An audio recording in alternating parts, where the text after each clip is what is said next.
In this lecture, you will learn about the death process and how to prepare for it, and why that preparation is so important. So let's get straight into this. You must understand, as a spiritual creature that you are, you have a visible nature and an invisible nature. You never truly die. You are an eternal soul experiencing a temporary physical world. The inner world of thought and emotion is eternal, while the outer world of matter is mortal. Everything that is seen is mortal. Everything that is unseen by the eyes is immortal.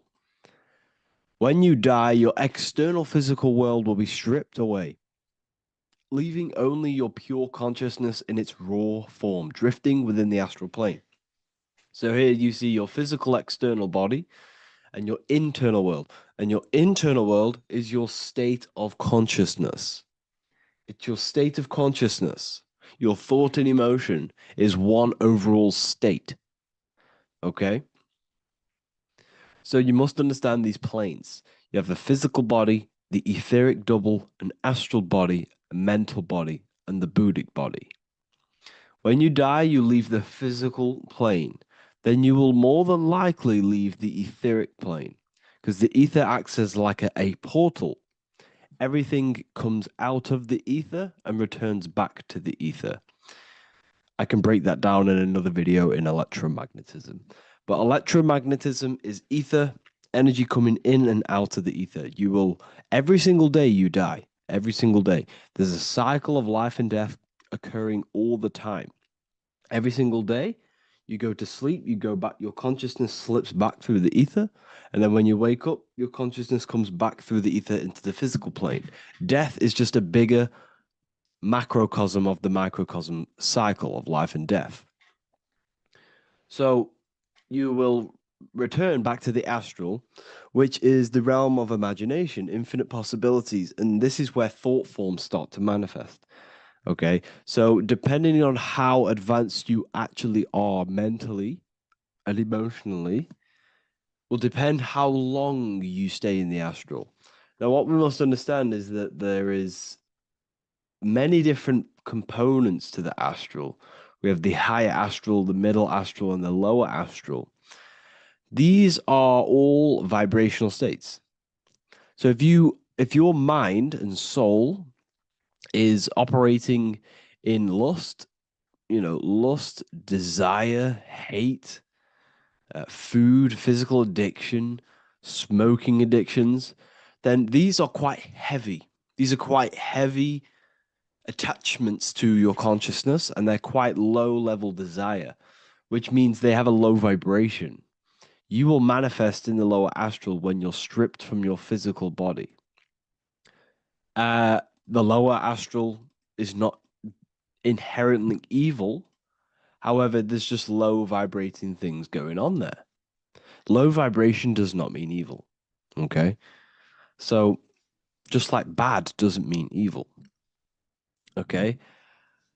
In the lower astral, you are going to see lower astral beings. You're going to see spirits, souls with low level desire. Okay. People who are attached to the physical plane, people that lust, people that do these things.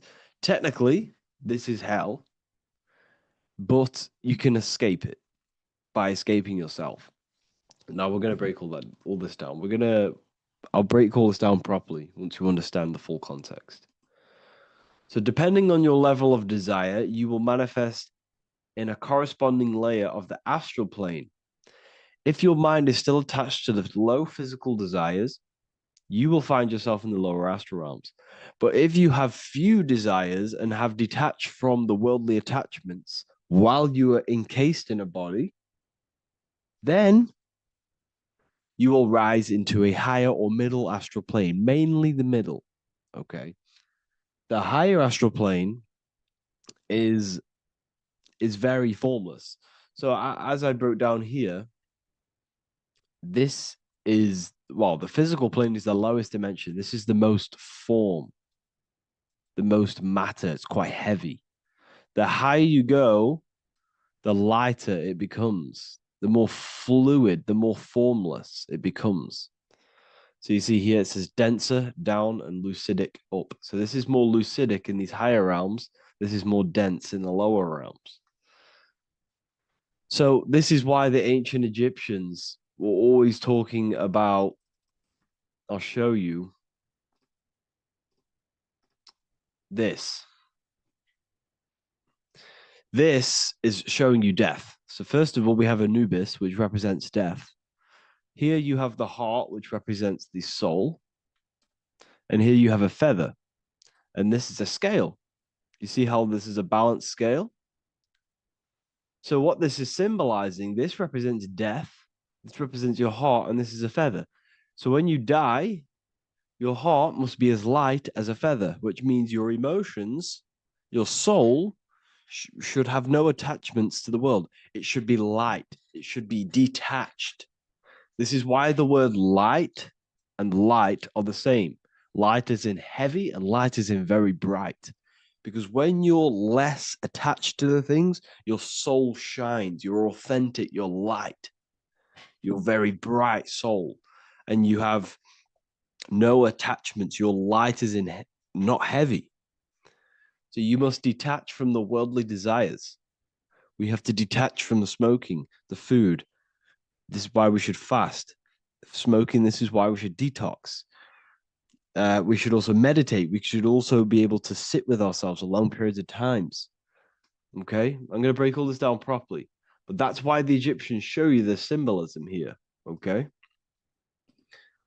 So you're stripped of your material body. So that state of consciousness you're in right now, your inside world, if you shut your eyes, that state you're in, that is what you're going to experience when you die. Okay. And you're going to be manifested into the astral. In the physical plane, you can mask or hide almost anything. But in the spiritual realm, you cannot. The astral body, your thoughts and emotions directly shape your spiritual body, your astral body, revealing your true inner state. So your desires that you can hide in the physical plane, your emotions, your thoughts, you can't hide any of that in the spiritual plane, in the astral plane. That will directly shape who you are, your color of your astral body, and your astral body as a whole. So here we have Kim Kardashian. If you could see this lady's astral body, you would run so far that you would be horrified for the rest of your life. If you could see their spirit, their astral form, it would be horrific because their mind is so attached to, physical things, so attached to desire, money, fame, worship, power. These people do not want to die. These billionaires and millionaires will never want to die. They will do whatever they can to stay alive because they understand when they die, they have to face themselves. They have to face their inner world. And their astral body, their true authentic self on the inside is horrible and horrific and so low vibration. So this is where it comes in. You must be as light as a feather. This is what the Egyptians are showing you in their artwork. Your soul must be as light as a feather. In order for the soul to ascend to a higher plane and not look at that physical plane and say, I want to go back or I want to desire things down there, you must detach now and prepare for death. Hell is not a place. It's your own personal suffering born from within. If your mind and soul are deeply attached to mental fixations, emotional wounds, and physical addictions tied to the material world, that pain will follow you into the astral. This is your true judgment day. You judge yourself when you die. You see your authentic self. There's no hiding. Right. Imagine right now that you that everything you cling to was stripped away. No matrix, no electricity, no food, no TikTok, no phone, no possessions, no distractions, no one else. Could you sit alone with yourself for just 1 hour? Could you sit alone with your thought and emotion? That moment of truth is what you must begin to prepare for. Could you sit alone with yourself? Can you sit alone for long periods of time and just think? And if you cannot, then you're running from your internal world. You're running from your thoughts. You're distracting yourself from your thoughts. This is what we must address. Now, don't feel bad if this is you. We've all have problems. We all have internal problems. But this is what we have to face directly in order to prepare for life after death. We must meditate for long periods of time. Not even meditation. We should be able to sit with ourselves with no distractions and just think. This is what the people of the past used to do when we had no technology. People would sit and think for hours. This is what we need. Because if you cannot sit with yourself, imagine sitting with yourself with no physical body. That's the level that's going to happen. And we need to prepare for that. The soul and mind must become as light, as weightless, as radiant as a feather to ascend to a higher plane and move beyond the physical life. To rise, they must release heaviness, attachments, burdens, fears, and desires. The lighter and brighter your inner being becomes, the more freely it can rise into a higher state of existence. Ascension is not about going somewhere, it's about becoming something pure, clear, and luminous. Okay, this is very important. Very, very important. We must detach from the worldly things. So enough of that. How do we do it? How do we attach? How do we prepare?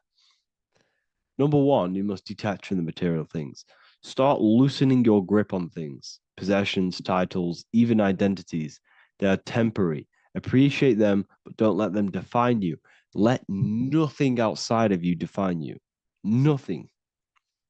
Your name is not you. Your job is not you. Your reputation is not you. Your bad past is not you. Your good past is not you. Your business is not you. Everything outside of you is not you. Now, what I'm saying is, I'm not saying go full right-hand path and never care about anything physical, never care about your family, don't love your family. I'm not saying that. What I am saying, love these things, love these outside things, but do not become attached and do not let them define you. You must be okay with losing anything that is outside of you. You must be okay with that because you must understand the physical plane it's promised that everything is temporary. Everything is temporary in this plane. So don't ever think it's going to be there forever because it's not.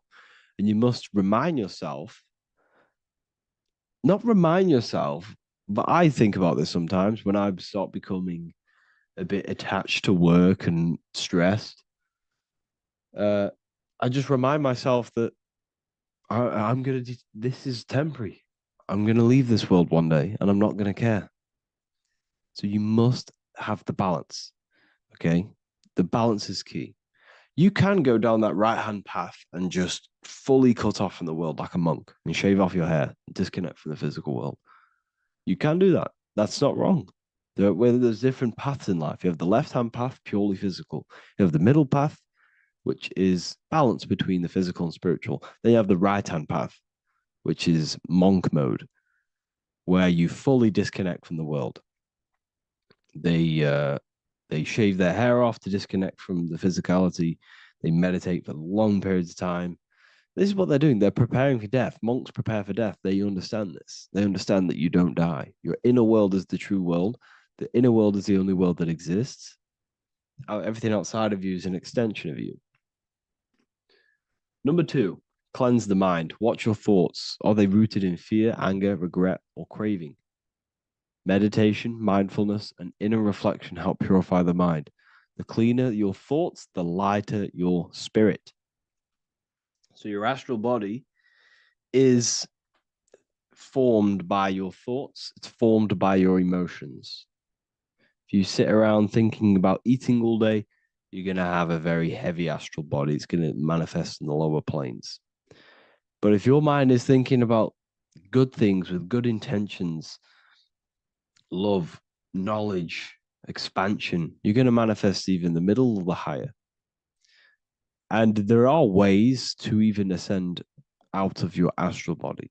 Yes, you can ascend out of your astral body and out of the mental body, but that's all very advanced, and I'm not going to teach that yet. I'll make another video on that, but you can ascend from them bodies. The astral plane is not the end. You can keep ascending as a soul until you're left with just the pure essence of the soul. But we're going to, anyways, cleanse the mind, reprogram the limiting belief systems, let go of mental attachments. And the way you do this is by getting a piece of paper and writing down every single attachment that you have. And you're going to realize, dude, there's more than you think. Okay. We have to detach from these. We have to. 4, practice presence. Can you sit in silence with yourself? The more at ease you are with your own inner being, the less you'll fear death. The afterlife is just an extension of your inner world. It's so important. This is so, so important. Can you sit with yourself? If you cannot sit with yourself, you have some inner work to do. You have some thoughts to address, some beliefs to address, and some feelings to address. Okay, so practice sitting in the present, meditation, or just literally sit there and try and be okay with yourself. And if you can't be okay with yourself, then there's something you need to address, whether it's a belief system, whether it's an emotional trauma, or something. This is what we must reshape, refine, and let go of. Live truthfully, speak and act from your soul, not from fear or ego. The more authentic you are, the more aligned you become with your true self, which carries beyond this life. The ego is your mind's perception of itself while being incarnated in this world. It's been shaped by your experiences, your thoughts, your beliefs, and your emotions. So your ego is basically this false thought form that you've created. It's a false layer of yourself that sits on top of your true authentic self. It's basically your physical character. When you were young, you had no ego. You were pure. You had a pure consciousness. But then as you grew older, your ego started to grow, and it still is growing because it was shaped by experiences, things you've gone through, things you said, things you believe, things you think. It's created by you, by your mind. And the ego is close to the word echo. The ego is the echo. It's an echo. It's a layer. It's a false identity. It's a false layer that sits on top of your soul. And if you don't get rid of that ego, if you don't know how, well, not get rid of it, but balance it. If you don't know how to rise above that ego and you die, it's that ego that's going to be pulling down when you die. It's that ego that's going to be your suffering. Okay. 7, connect with the divine, whether through prayer, meditation, tune into something greater than yourself. The connection is the soul's compass beyond this world. If you can meditate and rise above them clouds of thought, that's the soul, that's the observer. We must connect with that. Okay, this will definitely help with just allowing yourself to connect with your true self. Meditation's great because you can just fully detach from the world. And the more you meditate, the more you can prepare for death. A powerful way to cultivate detachment is through daily detachment meditation, done either at night or in the morning or the first breath upon waking. Or do this as many times as possible per day. Start by physically grounding yourself in the present moment. Say out loud, I am here right now, nothing else matters. Let that phrase draw your awareness into the now. Just keep saying it until you're present. Then begin to slowly list everything you identify yourself with, one by one. I am not your body. I am not my body. I am not my name. I am not my possessions. I'm not my house. I'm not my children. I'm not my everything. I am not my thoughts. Release each layer gently. Imagine, if you want to, if you have a good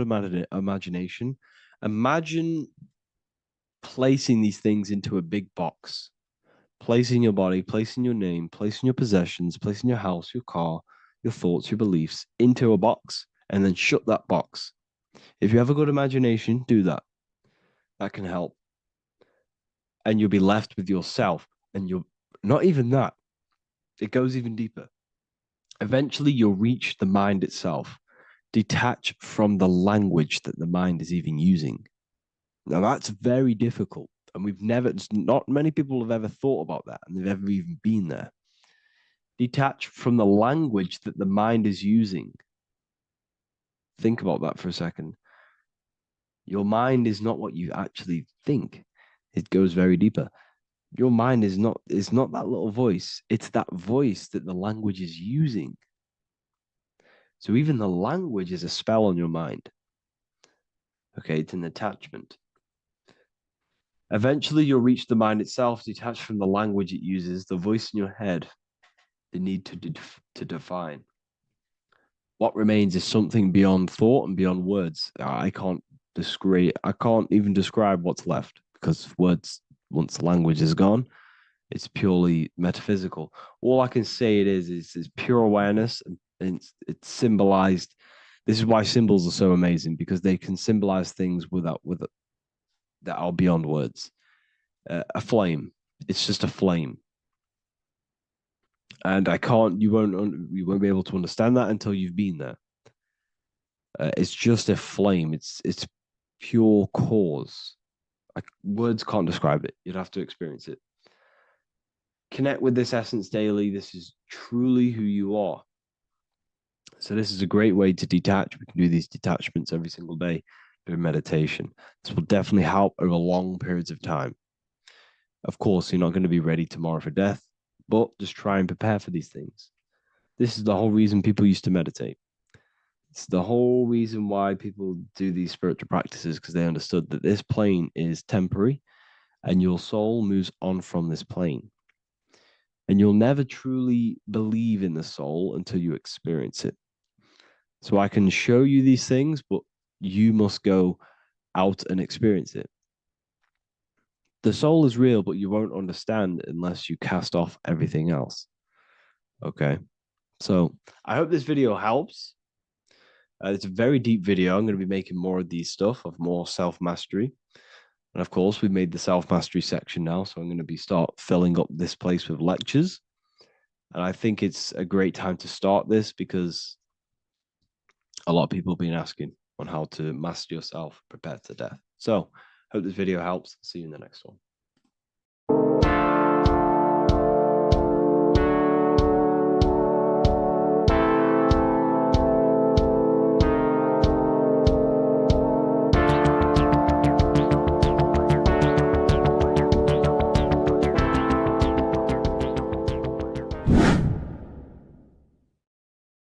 What's good, people? We're back with another video.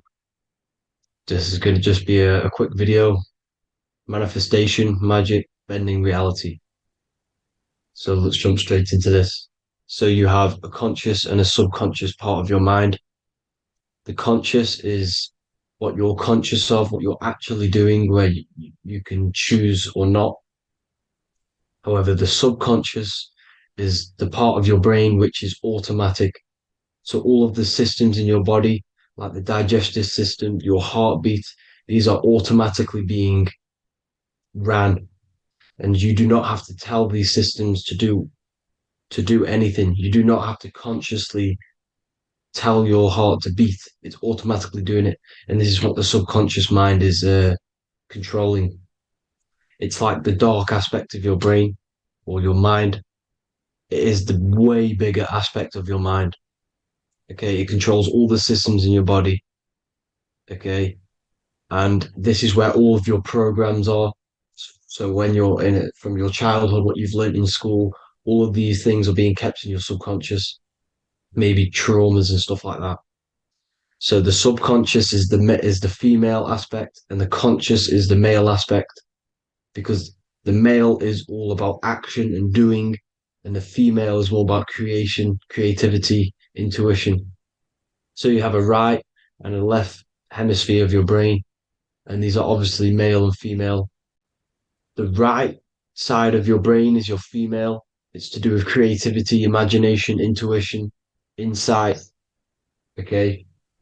And this is one of the most important sides of the brain.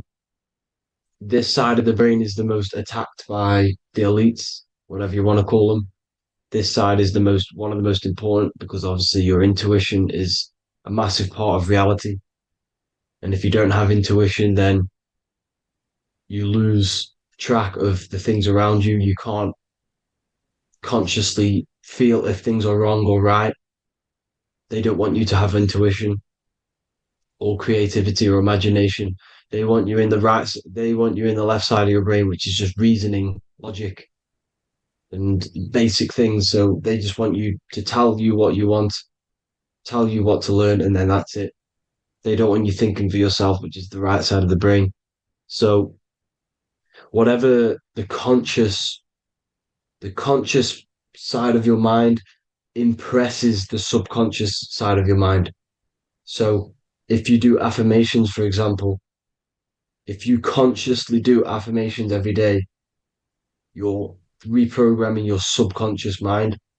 You're impressing a vibration and a word into your subconscious mind, and therefore it will reprogram it. So the male and female aspect are symbolized by the Star of David as well. The male being the upside triangle, the female being the downside, connected all in one because we both have male and female energy. So every thoughts are electric, which is the male aspect. Emotions are magnetic, which is the female. Each thought creates a wave of vibration in all directions. So think of it like a water drop in a pool, but it going out in every single direction. It's not just flat.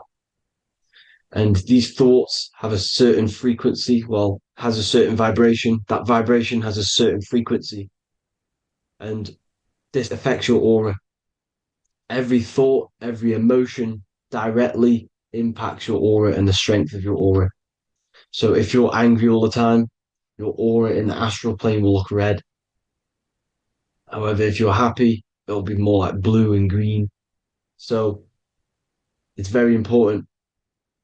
Your electromagnetic field is created out of your emotions and thoughts, and that affects reality because you're 60% water, and frequency and vibration creates certain patterns and has a certain effect on water. We'll get into that after this slide. So each thought that people are thinking around you, you are actually subconsciously picking up these thoughts because it's emitting this vibration in all directions. So this is why you can pick up thoughts of other people on the odd occasion. However, when you're more in tune with your intuition, your right side of your brain, you can start to pick up on vibrations, thoughts, and other people's auras. You can pick up on the energy once your third eye is open, and you know whether you should be in that environment or not. This is what we call an atmosphere when we go into a room and you can feel the tension if someone's been arguing, for example. This is the atmosphere, this is the vibrations, these are people's auras emitting these certain frequencies and vibrations. Okay. So our aura is contained of multiple layers. Obviously, we have the physical body. This is the electromagnetic layer. However, you have the different planes of existence, the spirit, mental, astral, etheric, and then physical. The physical is the lowest plane of existence. And the physical plane is a product of all of the planes above. So the mental impresses on the astral impresses into the etheric, and then the etheric creates the physical object.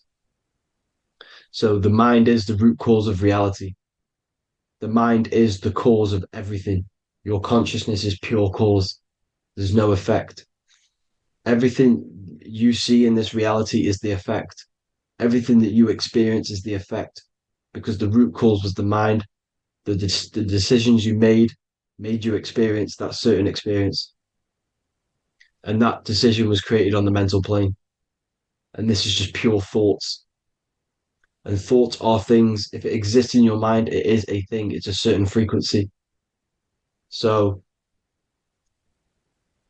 if you have a certain level of thoughts, if you're thinking positive, for example, you're going to have a strong aura, you're going to have a higher vibration, and that attracts like.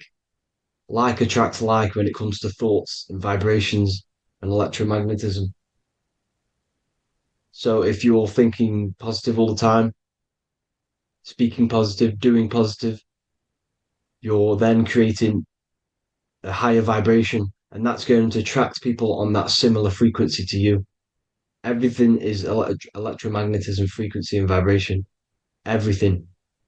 You see, so this is why, for example, if I put my hand to a TV screen, if my finger was the same vibration as the TV screen, it would go straight through it.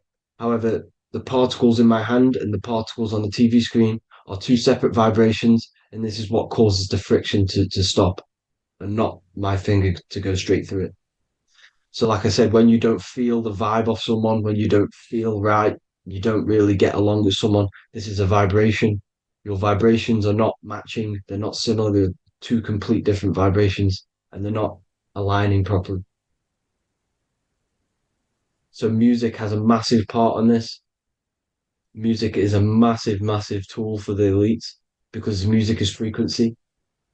And in 1975, the musical instrument are all tuned to 440 hertz. So Spotify, Apple Music, most of the music on YouTube is all set to 440 hertz. And 440 hertz is not divisible by 3, 6, or 9. And when you can't divide a frequency by 3, 6, or 9, it's not a natural frequency. As you can see here, this is 432 hertz. This makes a nice geometric pattern. However, 440 hertz is a distorted pattern. So when you listen to this, this actually shuts off the whole right side of your brain. Like I said at the start, this is the most attacked side of your brain. It's to do with creativity, imagination, intuition. When you listen to 440 hertz, it shuts off the whole right side of your brain. And obviously shutting off all of these forms of your brain. Music is very, very powerful tool for the elites because it's the only thing which can enter your soul or your ears without consent, your body without consent. Everything else has to be through consent. You choose whether to eat something, you choose whether to drink something, but frequency, you're going to hear it no matter what. This is why it's so powerful.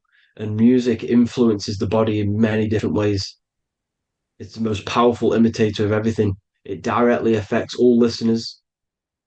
It directly affects intentions, gestures, movements, and actions. It stimulates your mind, and certain songs, certain catchy songs, can reprogram your subconscious mind, invoking certain emotions. This is why when you listen to slow beat songs, it makes you feel more sad. When you listen to upbeat songs, you feel more energetic. This is because these frequencies have a profound influence on reality and on how you feel. Because, like I said, you are 60% water. And as you can see here, each frequency creates a different geometric pattern. And inside of you is 60% water. So, like I said, 440 hertz is going to make a distorted pattern in your water. And this is going to have a profound effect on your emotions and your reality. So, like I said, health is not just the body. It's you are made of body, mind, and spirit. You need to look after what you put in your body. You need to look after your spirit and look after your mind. It's very important to keep all these in balance because once one of these are unbalanced, it affects the other two. So if you're eating wrong, it's going to affect your spirit and mind. If you're thinking wrong, it's going to affect your body and spirit. These are all interlocked. Uh, you have to look after them all. So it's very important you understand music. Stop listening to low vibrational music. To be honest, you want to listen to music without any sort of speaking inside of it. You just want pure uh, frequencies, which are the solfeggio scale, like one of these, for example, 432, 528 hertz. These are all good frequencies. It's called the solfeggio scale. And these frequencies make you more in tune with nature. 5 to 8 hertz is what the earth vibrates at. So it's very important. And the Rockefellers are the one who changed this to 440 hertz. The Rockefellers, one of the elite families. So if you want to manipulate reality, it's very important to have your chakras aligned and having a high vibration, because the higher your vibration, the more powerful your words and your intentions are on reality. So the lower your vibration, the harder it is to affect reality, because you're on a lower state of consciousness. You want, like I said, you have the mental, astral, etheric, and physical. Everything is a product of the one above. As above, so below. This is what Hermes Trismegistus was saying in the Egyptian days. This is where it comes from. As above, so below. If you affect above, it directly affects below. So, like I said, meditation helps on this, helps align your chakras. Think positive, feel positive. Like I said, your feelings are magnetic, your thoughts are electric.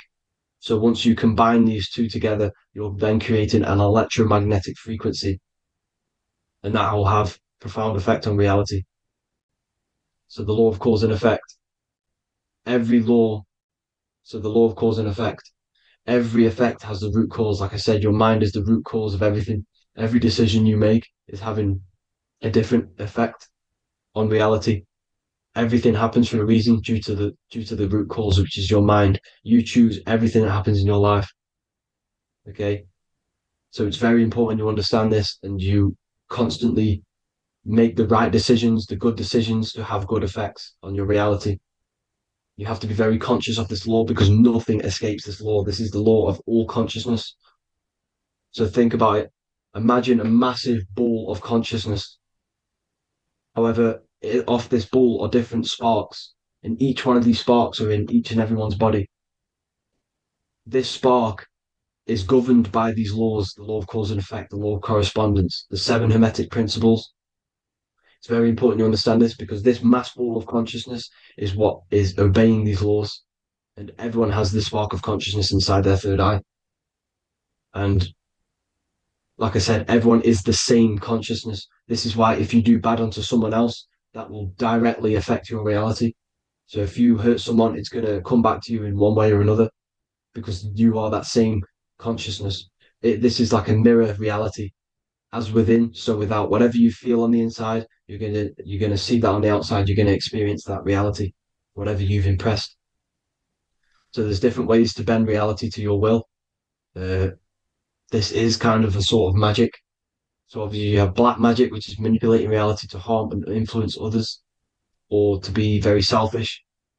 And yeah, then you have white magic, which is manipulating reality for the good of humanity. So you do have to be very careful with your intentions, people, when you're trying to manipulate reality, because this is nothing to be played with. If you are manipulating reality for the wrong reason, it's going to come and bite you in the ass in some way or another, because everything is balanced. Everything balances out in this reality. Nothing escapes the laws. Not one thing escapes the laws. So if you're stealing from yourself, because it's just going to come back in one way or another. Inside of everyone's heart, you know whether you're doing good or wrong. You can feel it when you do something wrong. You can feel it when you do something good. The heart is the center of the torus field. It's balance.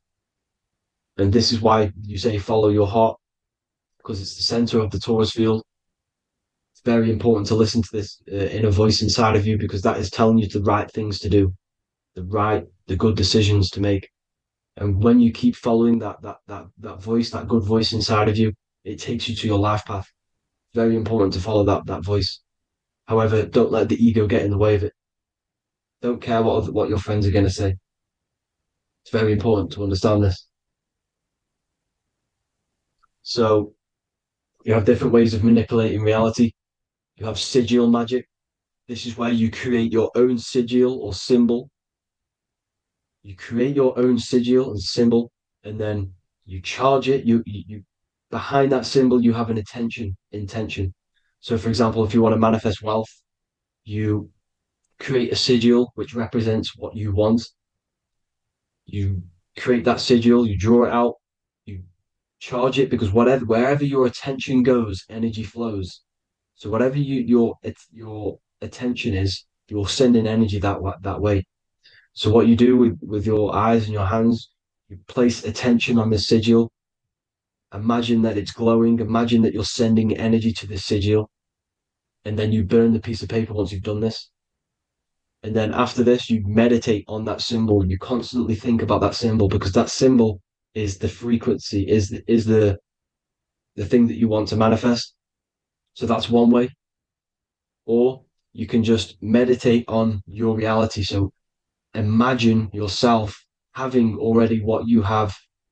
This is what they call a mindset. You must set your mind to the frequency what you want to manifest. Okay. So if you want to manifest wealth, for example, imagine yourself being wealthy. What would it feel like? What would you be doing? Imagine a scene in your mind. Constantly do this, and you're putting out that frequency. Like I said, you must think because the thoughts are electric, and then you must feel, which is magnetic. Together, this creates an electromagnetic frequency. And this is how you attract things to you. You will attract the certain people to come in your life to bend reality to your will. Okay. Or you've got mirror magic. Stare yourself in the mirror because a mirror reflects light. It also reflects energy. So you've got to be very careful with what you say to a mirror. You've got to be very, very, very careful because whatever you send into that mirror is directly sent straight back to you. So if you're thinking negative, you're sending negative energy back straight to you, and that's going to have an effect on your reality. Affirmations are very important because your words are frequency, your words are vibrations, and each word you say has a certain frequency. If it's if it's positively charged, it's going to affect you positively. If it's negatively charged, because like I say, your brain and your mind is like the director of energy. That's what your brain is. And it directs energy into certain things. You can either positively charge it or negatively charge it. And this brain is creating your reality constantly. It's manifesting your reality constantly in the present moment.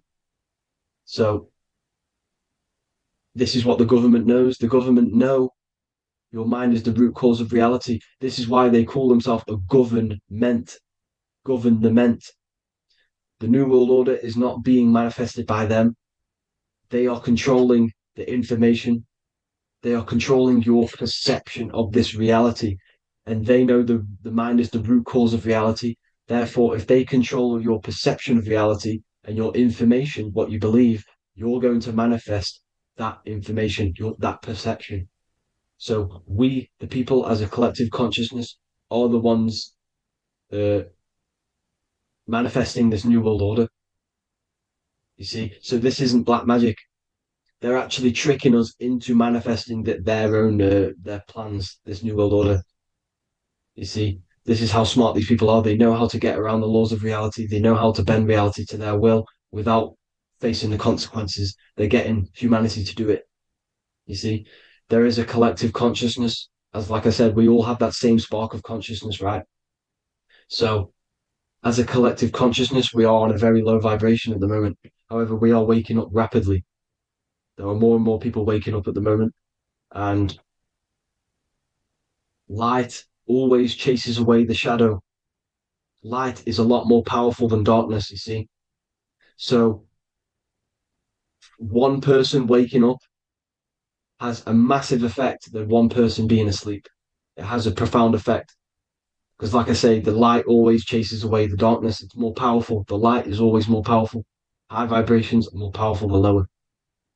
So that's it for this, people. I hope you all enjoyed. This is a short, quick video. God bless you all.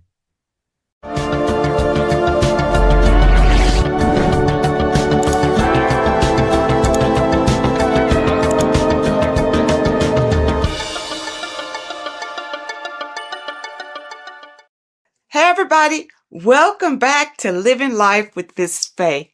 And today I thought I would talk about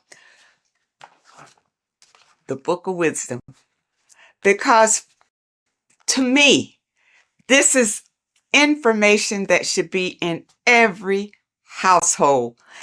And you really shouldn't pass this by because information like this may not be out here forever. But this information is so important, especially for you today, because so many things have been hidden from you about the world, about our living in the world, about our own existence. So many things have been hidden. And these books, the Book of Wisdom, this is book 1, and this is book 2. And they both are jammed with hidden knowledge. Now, I realize, I have been promoting this material for some time because I wholeheartedly recommend that this material should be in everybody's home. Your children should be exposed to this material because when they go to school, they're taught one thing. They're taught to be not to be free thinkers. They're taught to be followers in school. And this information goes into why that happens and why the system keeps you in the dark. All right. And also your religion has a lot to do with it. Now, even in your religion, a lot of things have been misconstrued, and some of it is just downright lies that have been told to you. But in this material, it tells you exactly what's going on. It really does. And it tells you the meanings behind a lot of the artwork that we've seen, and the beautiful figures and the way that the chapels are painted. There's a meaning behind all of that we are not privy to. But this information reveals it. These people have really dug deep into finding the truth. And I am a truth seeker. So I am all about finding out the truth. Now, in book 1, it's an overall summary, and it really opens your eyes about a lot of things. Look at this. Know thyself. Do you really know who you are? Do you really know who you came from? Do you really know how powerful you are? The powers that be don't want you to know that you have power. They want you to live your life in fear, number one, because when you're fearful of everything, then it's easier to control you, easier to manipulate you. And people look at it. When you go to school, what are you taught in school? You're taught to follow instruction. You're taught a skill to work for someone else. You're not taught to work for yourself. You're not taught to think for yourself. You're taught to obey orders. People, you're bigger than that. You're more intelligent than that. And this book of wisdom will help to open your eyes. You're not stuck in a life that you have no control over. In book 1, it talks about man is God made flesh, and it tells you why that is. We're all a part of the God source. That's how we were made, being a part of it. And a lot of us don't know that. We just think we're just out here flapping in the wind, and that's not true. It talks about the influence that the moon has over our lives. In a full moon, you realize that there's a lot of activity that goes on during the full moon because it energizes people. It energizes, and a lot of times there's a lot of crime that goes on because people are energized. They don't know what to do with that energy, but they're being affected by the moon.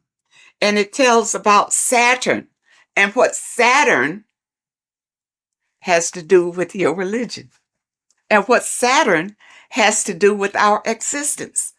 Okay? This book goes into all of it. And what it does, like I said, book 1 is more of an eye-opening summary of it all. And it says here, this discerning wisdom doesn't merely offer easily assimilated insights.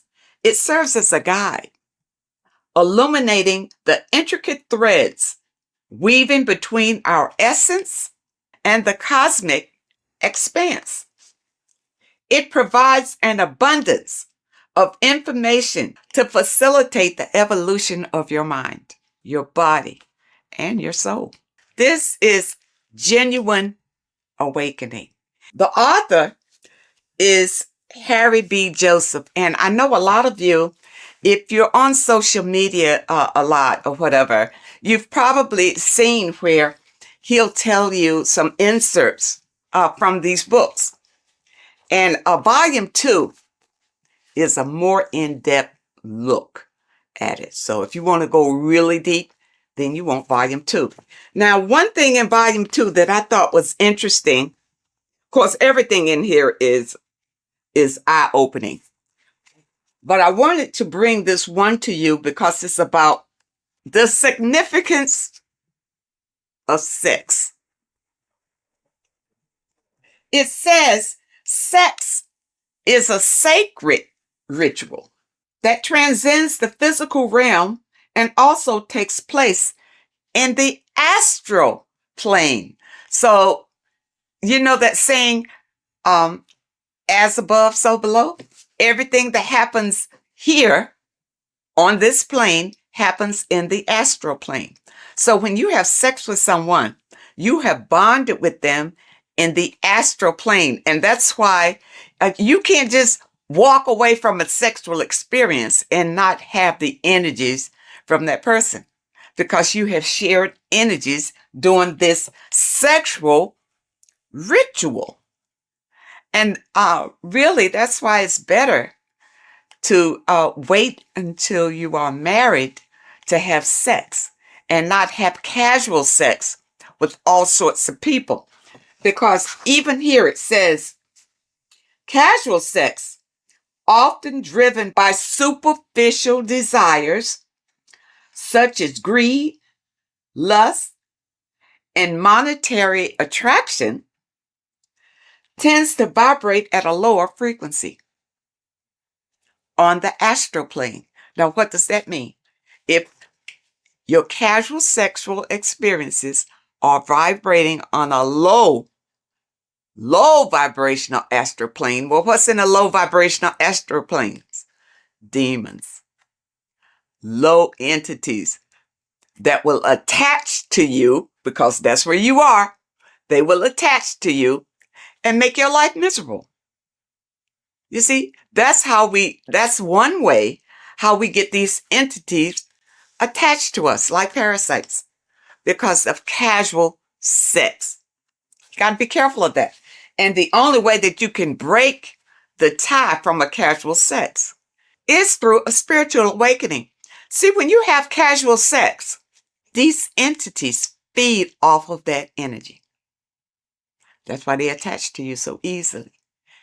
This is what you need to be aware of. And a lot of you don't understand why your lives are in the toilet. It's because of the things that you are doing and the people that you are interacting with. And if you had this material beforehand, then you would be aware and able to guard yourself from a lot of heartbreak and disappointments in your life. Because once these entities attach themselves to you, they're not bringing you any good. They're going to bring you harm. Okay? And devastation. You don't want that. When sexual activity is engaged from a place of love, deep passion, and high vibrational energy, it fosters a protective and positive atmosphere. Protective and positive. When you engage in a sexual experience and you both love each other, it's genuine love. Okay? That's what you get. Not when somebody's fooling you and tricking you and making you think that it's love. And as soon as you've had sex with them, now they disappear. Now they have nothing to say to you. Now they'll tell you that they didn't want to get involved. You know, they're not looking for a relationship, that sort of thing. Well, no, that's still low vibrational, because you didn't wait until you got to know the person. Just had sex with them. Don't do it. And when you have a love-based connection, elevates the energy. creating a shield against negative influences and ensuring that the experience aligns with higher spiritual principles. Okay, and that's what you want to see.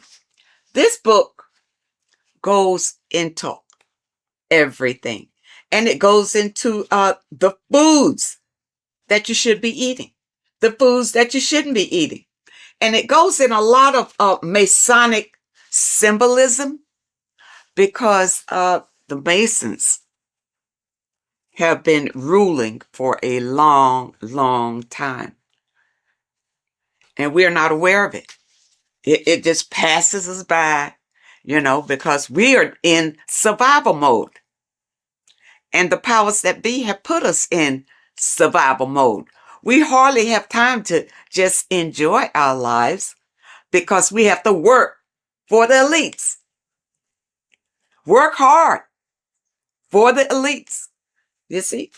But if you have knowledge and understanding about how they maneuver and how they manipulate and control you, it will help you to improve your own life.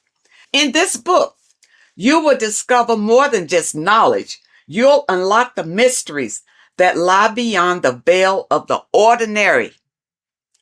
Dive deeper into the cosmic currents that flow through the universe, guiding your mind, body, and spirit toward a higher plane of existence.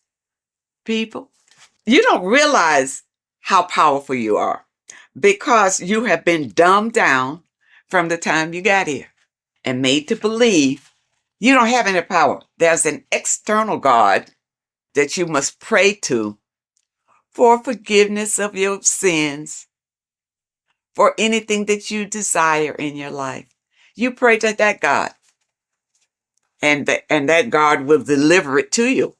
Now, has it happened? Have you received all that you desire from the God that you have been worshiping? If not, maybe you need to know the truth about things. Maybe you need to look deeper into things. Now, it also talks about symbolism, and symbolism is everywhere. But many times we don't understand what the symbolism is.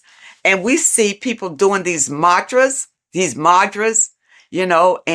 we think, it's evil what they're doing. What they're doing is calling in power from the entities that are around them, because they understand that we are all energy. And they do these mantras to bring in energy, whether it's for confidence, whether it's for strength, endurance, or whatever. That's why you see a lot of celebrities doing these mantras that you think is evil, because you don't know, because your mind is closed and you're living in fear of everything.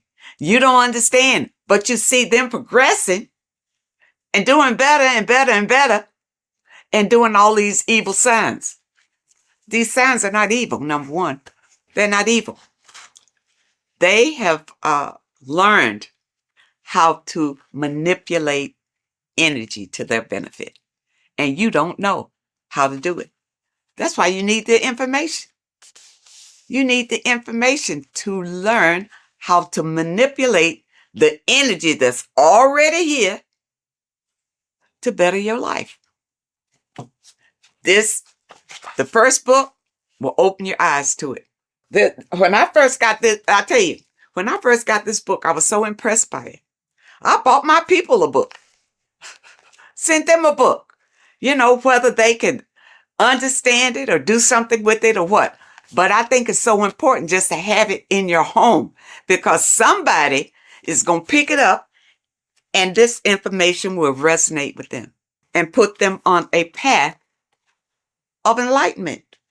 And those of you who have your book, spend a little time every day reading and understanding, because there's so much information, even in the first book, that it will take you a while to go through. where you can understand what it's saying in every page. The advertisement on social media talks about this book. You know, he goes through some key points, but don't think that he's covering all of this information. It's too much information to cover in a 1 or 2 minute stint, but it's information that can change your life. This is the thing, people. It's worth every penny, even if you don't have much. If you don't have much, you need to save enough to get these books. Get both of them. You see, I got both of them. Start with this one. If you never dug into this kind of information before, start with this one.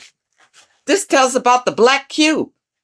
These things are in the world today that you don't know what it means. You don't know anything other than what your leaders have told you about it.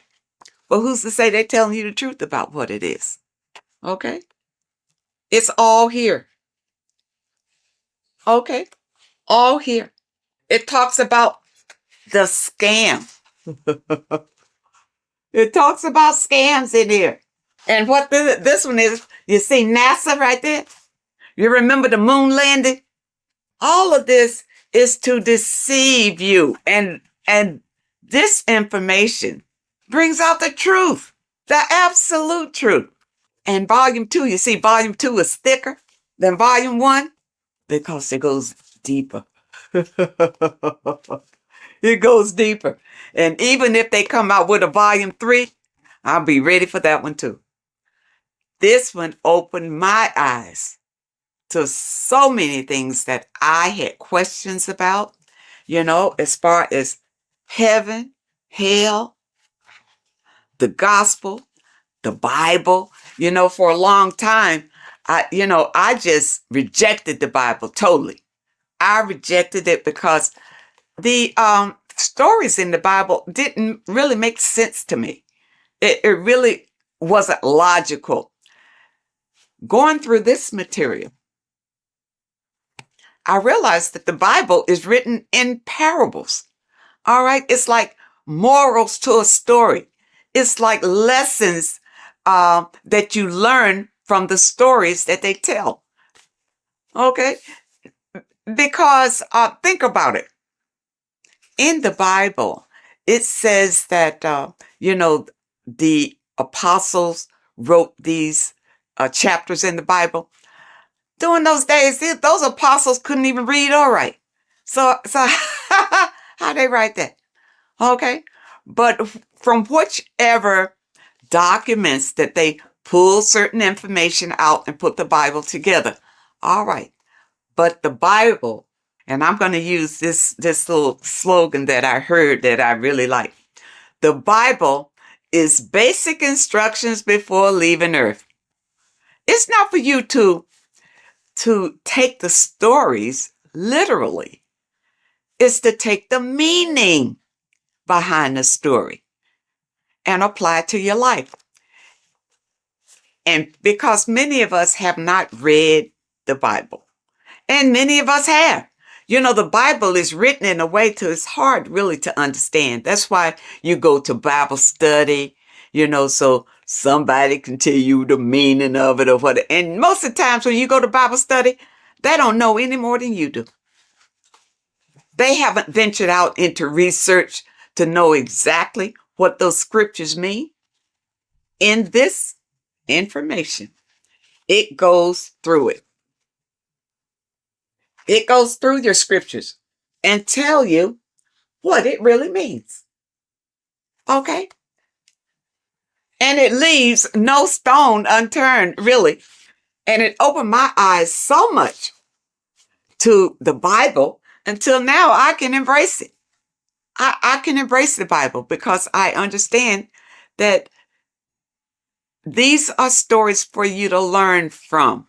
But you got to understand the meaning and what it means. For instance, water is emotions.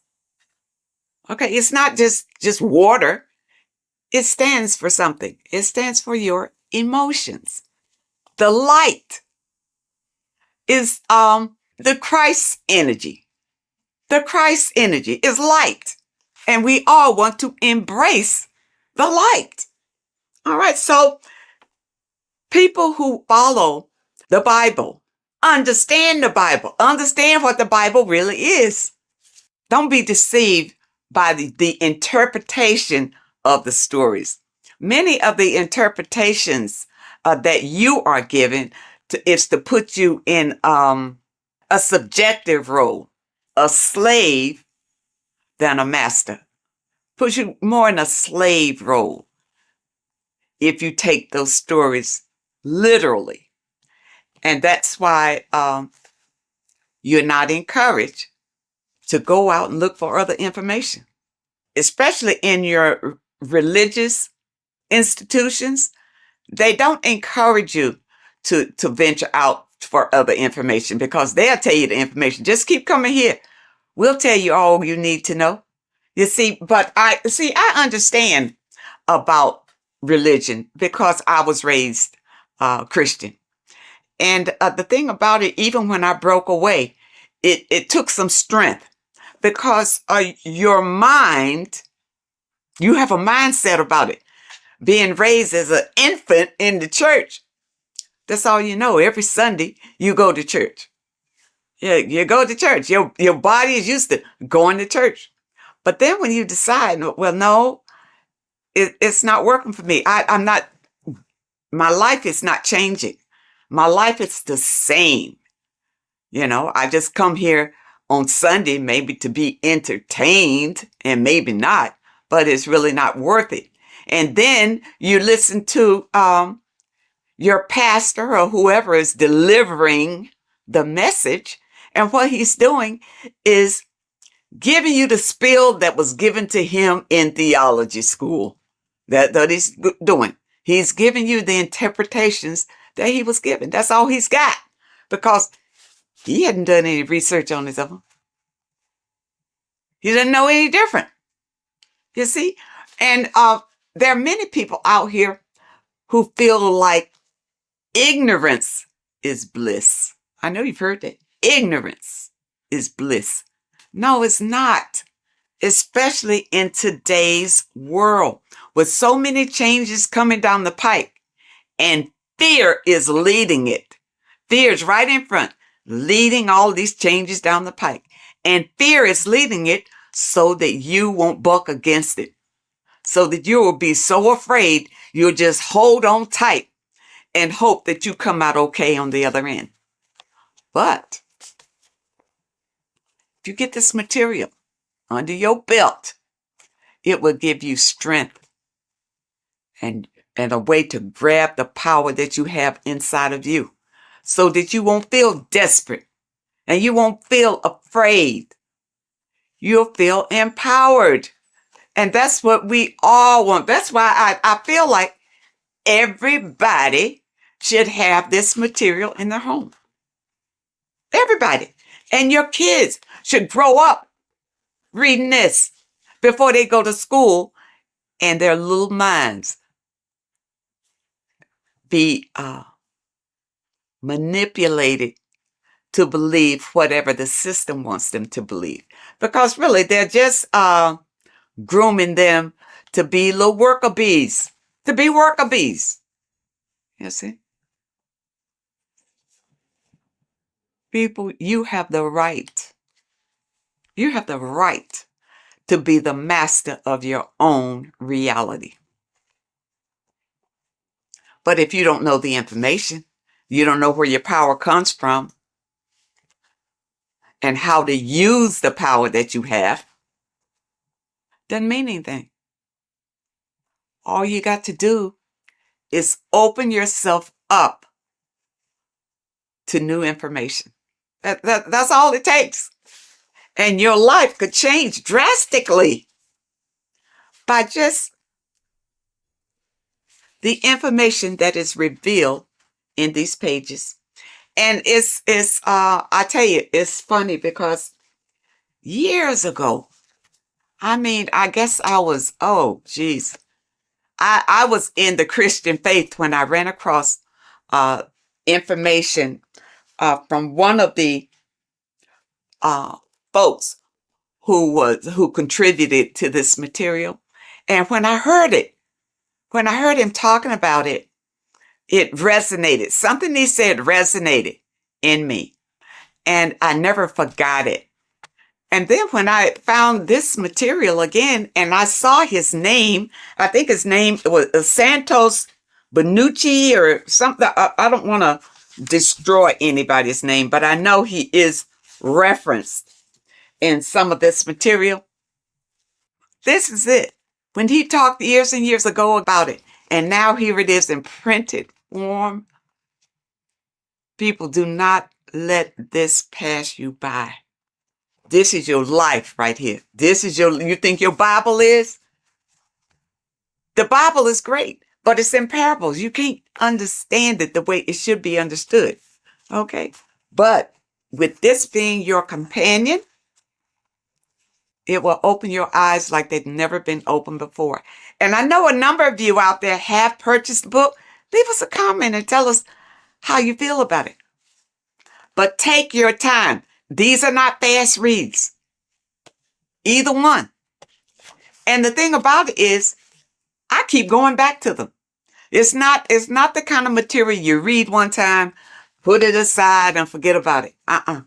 You put this on the coffee table and read a little bit all the time because it reinforces your soul and helps you to manifest the life that you desire. Okay, people? I hope that you understand, and I hope that it helps. And of course, I will leave a link in the description where you click on the link and you can get either one. You can get book, this volume 1, or you can get volume 2. And the volume 2 is in hardback. You know, when I first got it, it was in the soft cover, but I love hardback. So I have this in the hardback too, because the hardback I absolutely love. And because the books that I purchase, I want to pass them on to my people when I'm gone. They mean something. Stop wasting your money on stupid magazines and crap that doesn't mean anything. You buy a book, buy one that's going to change your life. Oh, and also, when you click the website, you'll notice that there are courses on there that you can sign up for, for those of you who want to go really deep. And also, there's a PDF on food. And I'm waiting for them to come out with the book on that. I don't want a PDF.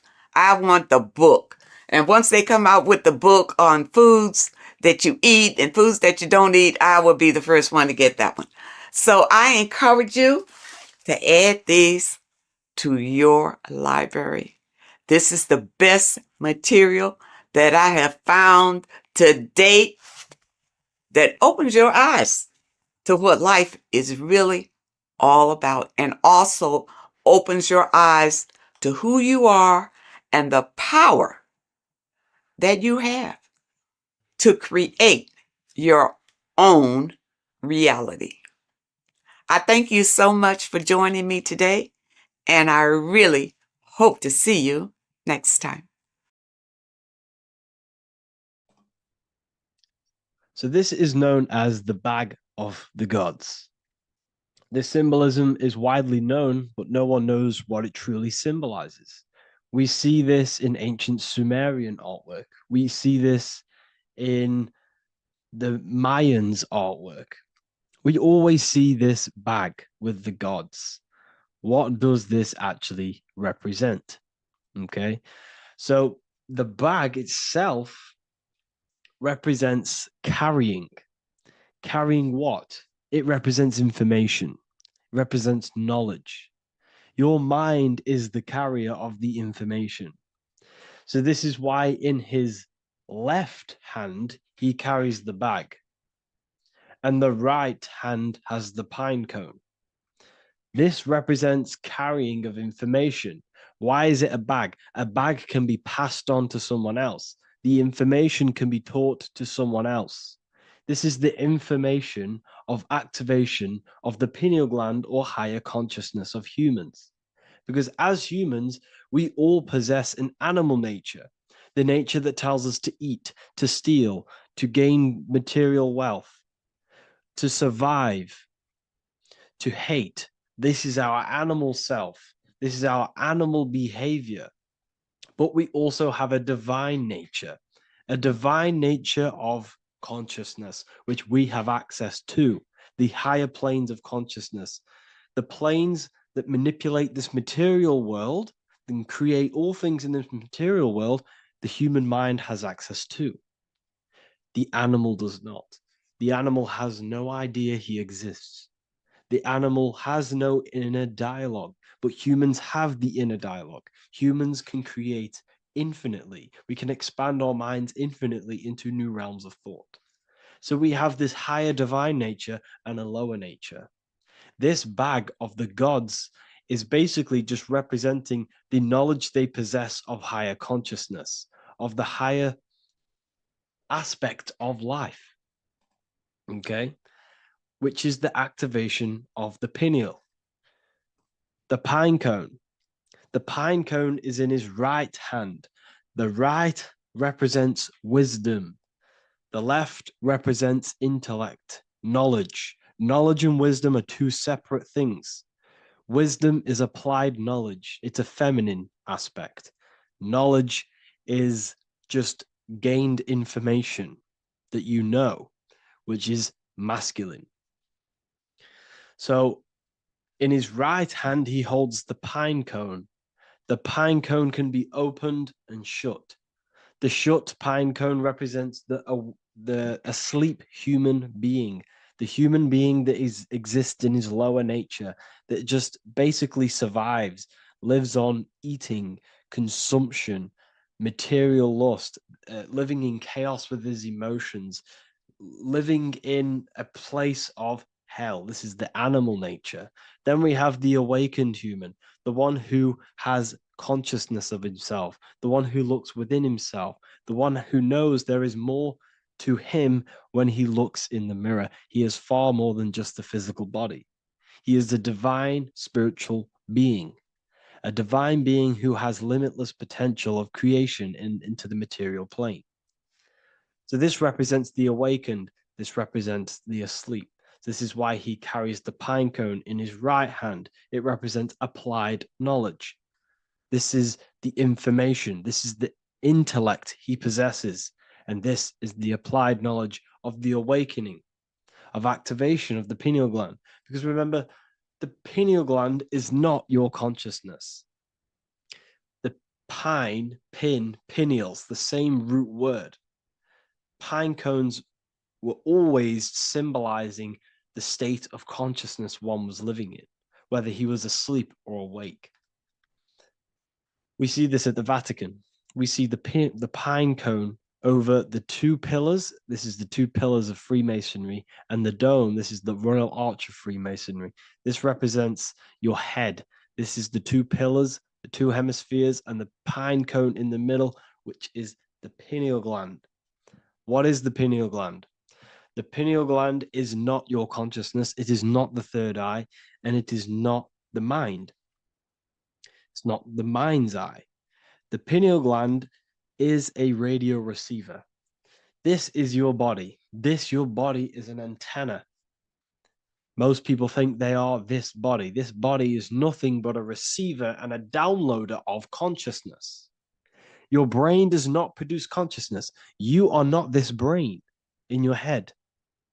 This brain is a downloader of consciousness. Consciousness comes from a way higher divine plane, which is what this image is showing here with the clouds. The mind is light. Consciousness is light. And this light is coming down into the material plane, and your body is basically a crystal antenna which is receiving and downloading this consciousness. So you can experience a three-dimensional reality. So God can experience himself in a divided, separate state. This is what this represents. Now, the pineal gland can be activated. okay, and stimulated, because the pineal gland has phytoluminescent crystalline jagged shaped cells on it. And obviously these are crystals. Crystals are on your pineal gland. And what do crystals do? Radios use crystals. Your phone uses crystals. They tell you that crystals are woo-woo and pseudoscience because they don't want you to know the power of crystals. Your body is basically a giant crystal. Your pineal gland is a radio receiver for your consciousness. So if they can ruin your pineal gland and damage it,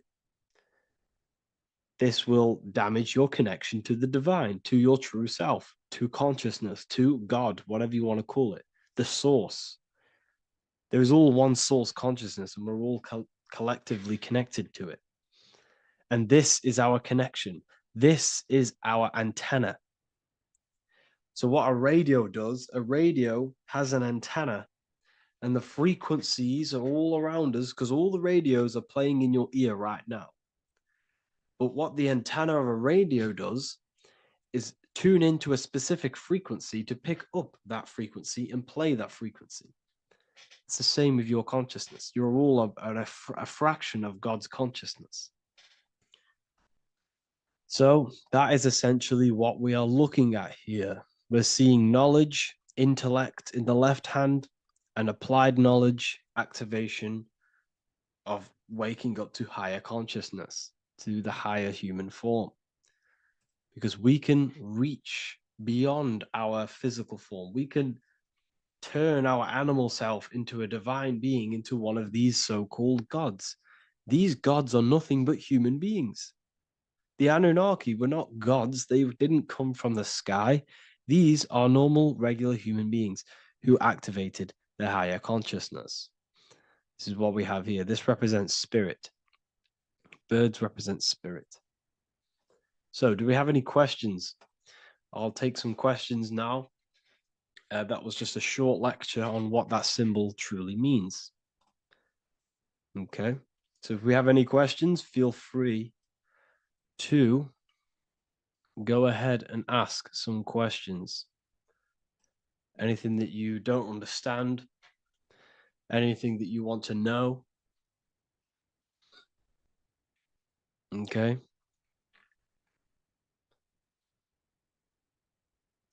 So base reality would be where source resides. Yes, the base reality is your consciousness. Are these lectures available in the university? There's a whole section, basically inside the university, there's a whole section with like over 30 long form lectures like this. So the base reality is where the source resides. Yes, the base reality is your inner world, your consciousness. That is the only thing that exists. Your outer world is just an effect of your consciousness. Your consciousness, everything that has gone on within the mind and emotion is pushed outwards into your reality. You have thought and felt your way into your external circumstances. Your life is a direct correlation of every thought you thought in the past. Therefore, your inner world of consciousness is creating and molding your outer world.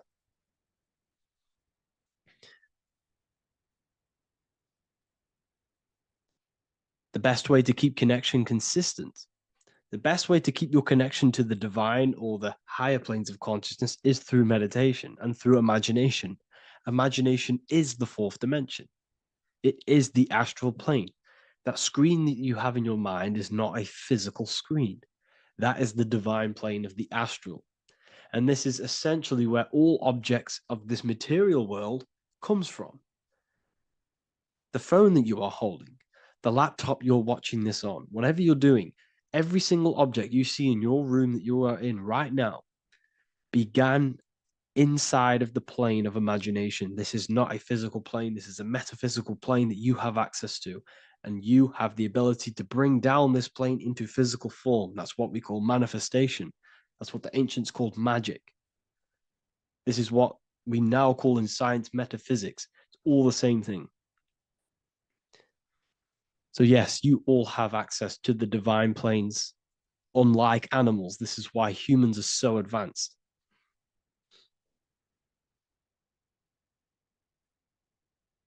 Okay. Is the pineal able to constantly activated, or is it just a temporary experience?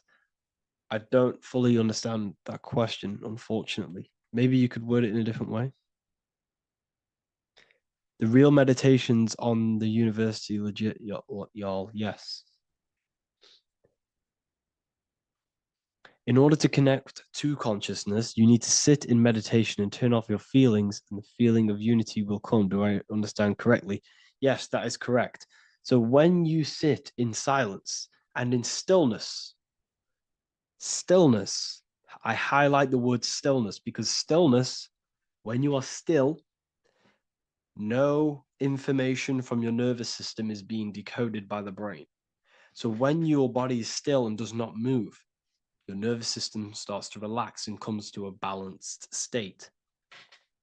Your brain starts to relax, it comes to a balanced state. The left and the right brain stop working, the nervous system stops working.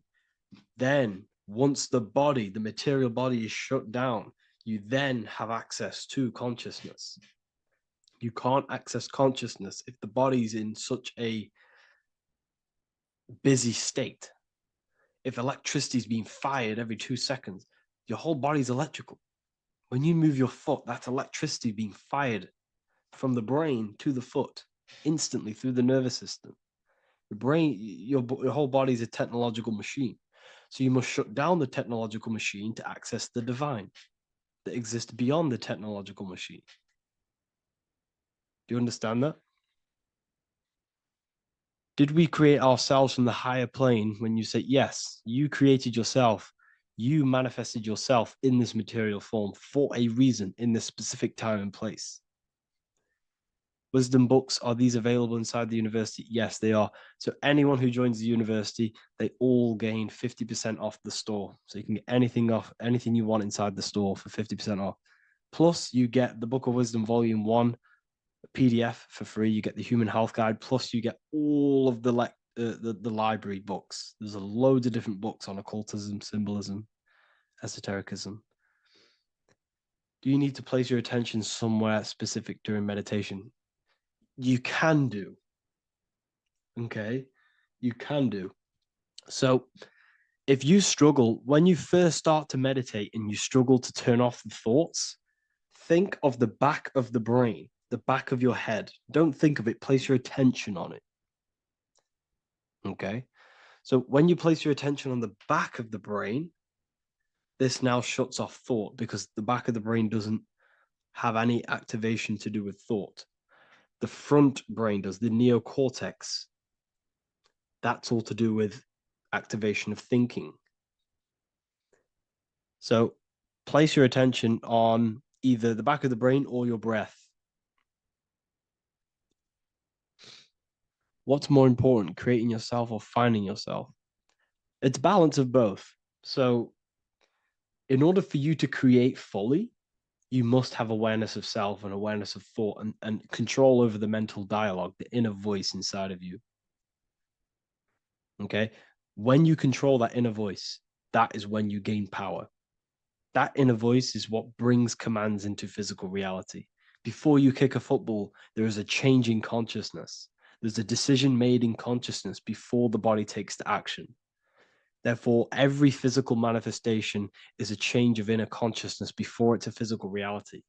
You can have the reality you want through consciousness before physically having it. That's the secret to creating. But you must believe it like you know the sun is going to rise in the morning. That's how much you should know that you have that reality in consciousness through feeling and thought and imagination. And that's how you can truly create in your reality. Shrooms help with consciousness or ego. I can't really talk about that because I'm maybe uploading this to YouTube, unfortunately. But we need to clean our pineal gland first from calcification. Yes, definitely. You should go on a detox the body. Because you can't really connect with consciousness if your body is in such a dirty state. Because the brain is, your nervous system is in a state of fight or flight, trying to fight off all these toxins. So when you meditate, You're probably going to be having thoughts all the time because your brain's firing, your nervous system's being attacked through toxins.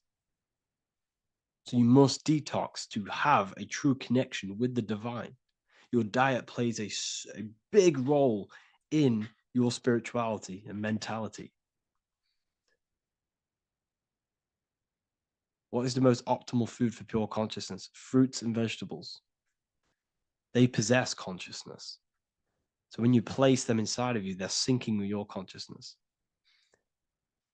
How to check the cleanliness of your body, your skin, your teeth, your tongue, your mouth. If your skin has spots, different colors on it, you're not clean, because your skin is a reflection of your inner organs. Coffee's not the best for you. Coffee gives you fake energy, okay? So what coffee does, that buzz you get off coffee, is actually the toxic effect of the chemicals reacting with your body.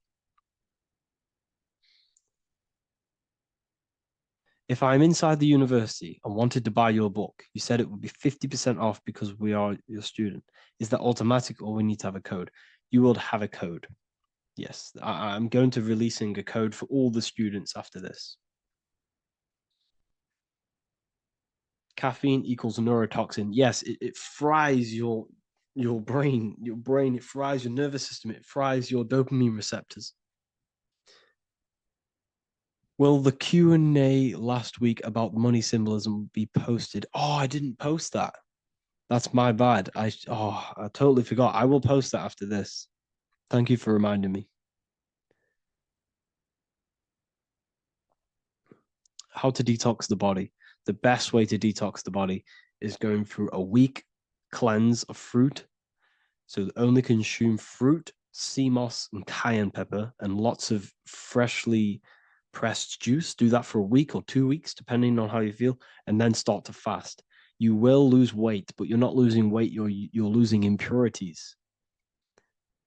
It's good to do this every couple months, to just go on a raw fruit diet, cleanse the body, push everything out, and then start to fast while, consuming sea moss and having lots of freshly squeezed juices. What is an alternative for coffee? Something with high energy levels. Okay. We're not taught the most simplest thing about the human body. It is an electromagnetic machine. It's electrical. It runs off electricity. The only energy you need is electricity, and that is found in fruits, vegetables. If you want energy, drink pure, fresh, pressed juice. That will give you more energy, more electricity than coffee. Can we cleanse ourselves through oil pulling? Do you recommend it? I do oil pulling every day with coconut oil in my mouth. Celery juice is a good one, very good one. Yeah, celery juice.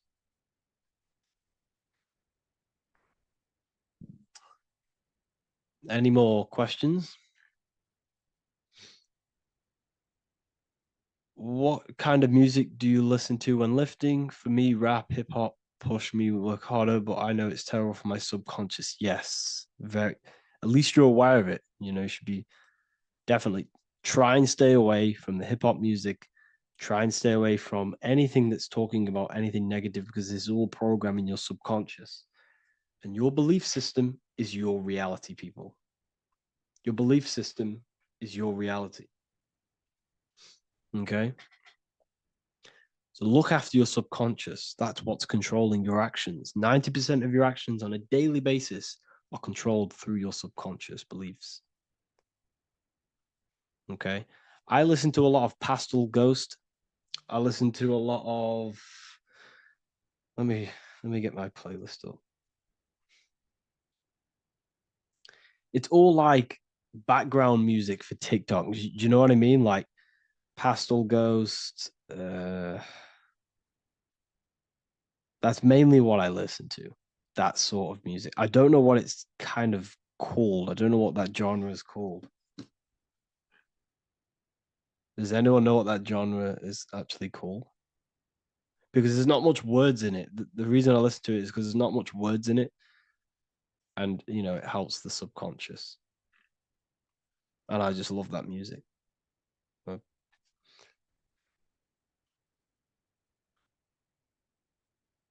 Like lo-fi, yeah, a bit of lo-fi.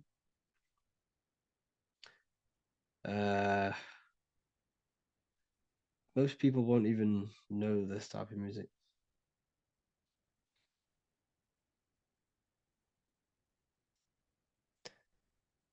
Can you tell us how you use cayenne pepper? So I mix it with freshly squeezed orange juice every morning. So the first thing I have, empty stomach, I have a teaspoon of cayenne pepper, mix it in and just down it every morning. And sometimes at night. The feeling you get in your stomach after putting cayenne pepper on an empty stomach is absolutely amazing. It tingles in your stomach. It kills parasites. It kills all horrible organisms.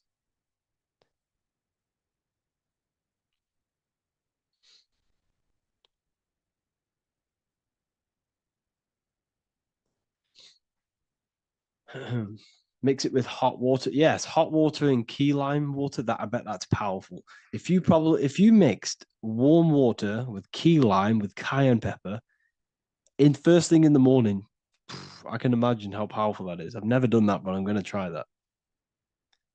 Do you use sea salt? I don't know what to think about sea salt, to be honest. I try and stay away from it. I don't know whether it's good, don't know whether it's bad. I'm kind of mixed on it. Mixed information.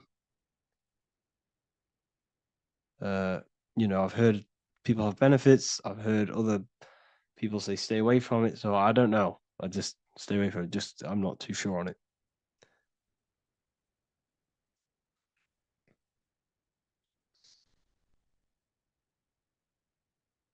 I drink fresh pressed celery juice every morning. Yeah, definitely.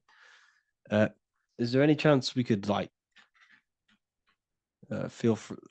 move to like esoteric occult questions? The only reason I say that is because I might be posting this to YouTube, so it's like I don't want them thinking I'm giving health advice because I'm not. This is what I do. I'm not giving anyone medical advice. This is what I would do to myself. Because I can probably get in trouble for that. So the subconscious is the all-knowing. It is the all-seeing eye. The subconscious knows everything. Your conscious mind does not. Your subconscious knows every single cell in your body.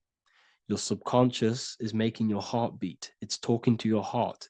It's talking to every organ, every cell in your body is being connected and spoken to by your subconscious mind. It is the all-knowing. The subconscious has access to the astral plane, imagination, the fourth dimension. It has access to the mental plane, thoughts. It has access to the ethereal plane, energy. And has access to your physical body. It's the door. It's the portal. The subconscious is the portal to the divine. You must go through the subconscious in order to access the divine. Any coupon codes for book 2? Yes, inside the university, there will be a 50% off coupon code. Speaking of ancient civilizations, why did they use symbols to give us true knowledge? This is a very, very good question. Very good question indeed. The reason they use symbols is because symbols are their keys. They hide meanings. They hide things. For example, if it was written down, if all of this sacred knowledge that I'm speaking now was written down, it can be easily taken. It can be easily misused. Someone can take it, read it, and steal it and misuse it and abuse the world and create horrible things. The reason they use symbols is because they're hidden. They hide the teachings. Only the ones who possess the key, that possess the knowledge, can read the symbol. So the symbols act as a a guard towards this higher wisdom, this higher knowledge, which gives you power. All of the knowledge I teach you gives you power. And you can misuse it. You can misuse your imagination. You have no clue, unless you've put this into action, how powerful your inner consciousness is. You can become a Okay, listen. If you hate your job, it's not the job that you hate. Think about it. It's not the job that you hate. The hate is coming from your inner consciousness. It's the state of consciousness that you hate. So what does that tell you? You can change that inner consciousness to another reality, the feeling of another reality. You can become that consciousness within before you actually externally have it. And by becoming and knowing that reality, that's what produces effect on shaping your outer world. When you really, truly know that reality inside of you, of being free, of being wealthy, of having abundance, your outer world has no other choice but to rearrange itself to your new inner state of consciousness. That's what magic is. It's manipulating your inner state of consciousness. It's convincing yourself that you already have it, not believing it, knowing it. Okay? Knowing is different than believing. Believing is a lie. You should know thyself. Okay? So we can say that human overpopulation is intentional. There is no human overpopulation. We're all cramped in these cities. We're all cramped into one little place. We're not supposed to live like that. We're not supposed to live so cramped. This is why there's so many weirdos out in public. So many weird people doing weird things. This is when things start to go weird, and we shouldn't be living in this state, in this condensed state. We should be spread out. Okay. There is no overpopulation. It's just an illusion because we all lived in such. Have you ever been on a plane? Have you seen how much land there is? It's crazy. There's no overpopulation. And how many people do they say there's in the world? There's not that many people in the world that they say. I think it's like 8 billion. I think they say there's 8 billion people. There's not 8 billion people. There's probably more like 2 billion. And the reason I say that is because I have a friend who only has like 300K followers. So that's a lot of followers, okay? And he gets recognized everywhere he goes. And he's into all this stuff. And he says, listen, the population is definitely not 8 billion or whatever they say. I think it's like a couple billion. It's probably more like a billion. How to properly manifest intentions. Thought, emotion, and imagination are the key. You must know that you have that reality. Don't believe it. Become that reality within your consciousness. All day long, as much as possible. Feel it. Imagine it. Say it. And have zero doubt. How to have zero doubt. You can't, well, okay, so the doubt, that little voice that will seep into your mind saying, you can't do that. You can't do this. That's your old voice of your subconscious program. Listen, the reason why most people fail in life is because they have trained their subconscious that they will fail. They have told and believed that they will fail. The reason I will succeed for the rest of my life is because I have trained my subconscious to say, I will win, I will succeed, I will solve any problem. That's my belief system. And if my belief system is that, then my external reality, my conscious mind will seek a way to fulfill that belief. It will seek to control and create that belief in my external world. It will seek to solve any problem. I've trained my subconscious mind to know that I already have the reality, to know that I'm abundant, to know that I have everything that I already need. Therefore, if any problem comes, I can sort it straight away. But most people have a different belief. It's not your fault. We've been kind of manipulated and told this, that they will fail, that they can't do anything, that it's too hard. And that basically casts a spell on the conscious mind, where your conscious mind is just like, no, I can't do that, because of this subconscious belief that you hold. So you must reprogram your subconscious that you can do it, that you will solve any problem, and that you are abundant.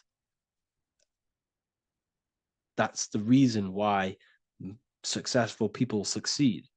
It's because they have a complete different mind state, a complete different belief system in their subconscious.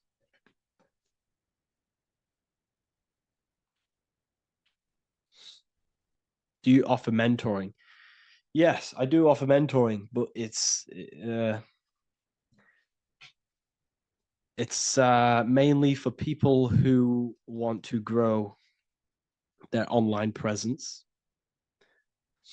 and for the amount of value and transformation that I can place into your life, and the time that, well, the price of my time, it will be a higher price tag, but your life will completely change if you join my mentoring, because I will transmute your life. I will transmute your mind, and I will transmute your whole reality,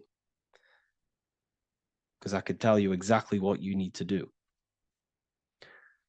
How to have super genius power pulling information from the source.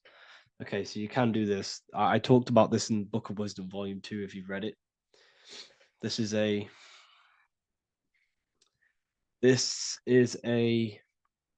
technique that Albert Einstein used. This is a technique that Thomas Edison used. This is a technique that all of the ancient geniuses have used. So you get on a chair, you place metal below you or plates, and you hold a metal ball in your hand, and you fall asleep. And every time you fall asleep on the chair, you're going to drop the ball, because your body will become unconscious, and you will basically drop the ball, and it will wake you up, because it's going to hit and make a loud bang on the plate. And every time you go to sleep, basically what this is actually doing is shifting your consciousness from conscious into the subconscious. So from physical into the astral. Your consciousness is shifting between these two planes. And as you do this, you can bring down great ideas from these higher planes. So when you fall asleep, have an intention. And when you fall asleep, you'll drop the ball. And when you wake back up, you'll have an idea, and you just got to write it down.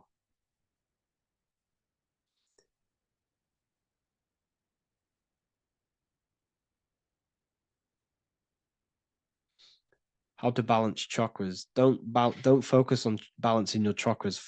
Focus on the mind. The mind is the cause of the chakras being blocked.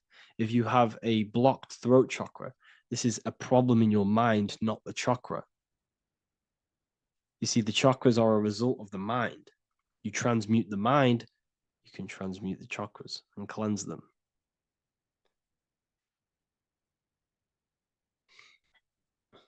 So was Jesus a real man that walked? Okay, so I'm going to tell you something. Like, some of the things that I say in my reels, they are to catch attention. So if I say the first thing on the reel, Jesus never existed, straight away, you see that, it's going to trigger you. It's going to trigger Christians. It's going to trigger people. So yes, I do say things to catch attention. The reason I do that is because I have to, in order to catch attention. Maybe there was a Jesus who walked. So in the past, I have said Jesus never existed. Yes, this is to catch attention, to boost the reels, views, and comments and stuff like that. Maybe there was a man who was called Jesus and walked the earth. But listen, he was not the Son of God. You are all the Son of God. Jesus represents an archetype. He represents morals. He represents a way of living that you should embody in your life, not to worship. We shouldn't be worshiping this man. We should be embodying his qualities into our lives so we can become Christ consciousness, so we can live in harmony with our mind, emotions, body, and spirit. Okay? He was not the Son of God. You are all the Son of God. We are all God experiencing himself in a three-dimensional divided form. God is oneness, and he created a divided world so he can experience himself. Why do you quote from the Freemasons oft times? I don't recall me looking at Freemason quotes and quote them. I just simply, when I post a quote, I literally just, whatever comes to my head, I just whack it into Telegram or Twitter. Are dreams tied to your subconscious, and how do you understand them? Okay. Dreams and astral projection are two different things. Astral projection is your soul leaving this plane into the collective consciousness, into the collective mind, the collective astral plane. But dreams are basically the astral plane, but it's your personal astral plane in your personal subconscious. So when you dream, you're entering your own consciousness, you're entering your own subconscious. Every character, every event that happens to you, everything that is said to you, everything that happens to you in your dream is yourself pushed outwards, and you're basically experiencing your own mind. If something scary comes up in your dream, this is your belief, this is something in the back of your mind materializing and coming to you and showing itself to you. So in order to understand your dreams, it's basically suppressed emotions, suppressed thoughts, all lingering in your subconscious materialized. Okay. A few months ago, I'd have concurrent dreams of getting in a car crash that lasted for months. Then one day out of nowhere, I got into a really bad accident, and that low-key bugged me out. I didn't know if my mind was trying to warn me or what. You can explain that. Okay. If you are having dreams about having a car crash, this is a belief. Okay, so let me tell you something. Let's say you're a drug dealer, okay? And you live in fear every single day of the police coming to you. This dealer every day is worried, he's scared, and he lives in fear of the police getting him. He was believing it. This fear, this emotion he was feeling on a regular basis, repetition, and the emotion is basically impressing your subconscious. It's impressed his subconscious that deeply that he now believes it. It's now become a belief.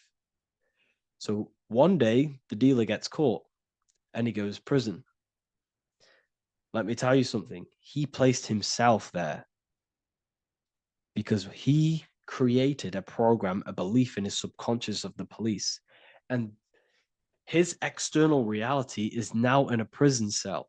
But that prison cell is just an external manifestation of the prison cell of fear he installed in his subconscious mind. The four walls he's now trapped in is just basically an externalization of his own belief system that he created through consciousness, through the subconscious. If you embedded your belief that you will be in a car crash, you will be in a car crash. He placed himself there. He materialized that reality through the thought, through the emotion, through the belief. He put himself there. You see? So if you were having dreams, this was maybe, could have been anything. You could have watched a program when you were a child about a car crash, and that maybe scared you. Or you saw a car crash when you were very young, and that scared you, and that impressed your subconscious. Then you had a dream about it. Then you started to believe it.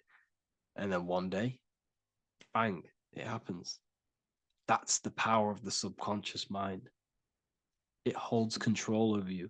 It holds control over every aspect of your reality, of your being. So, I hope you all enjoyed this live. I'll see you all inside Ethereal University. I'll be posting another lecture this week. And yeah, let me hold on. Welcome to Revival of Wisdom. Welcome people, we're back with another video. In this video we're talking about how Jesus Christ and Christianity is all sun worship. The Holy Bible of Christianity is not meant to be taken literal for history. It is a story and has lots of metaphors. Starting with the symbol of the cross of Jesus. This cross originates from this ancient cross of the sun. This symbol has been used for thousands of years, way before Jesus was a thing, in Europe, America, Asia, and all around the world.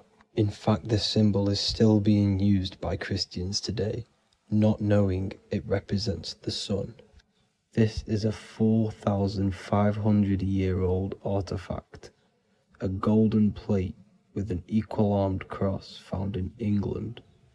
The gold to symbolize the sun, and the equal-armed cross for the 4 equal seasons of the year.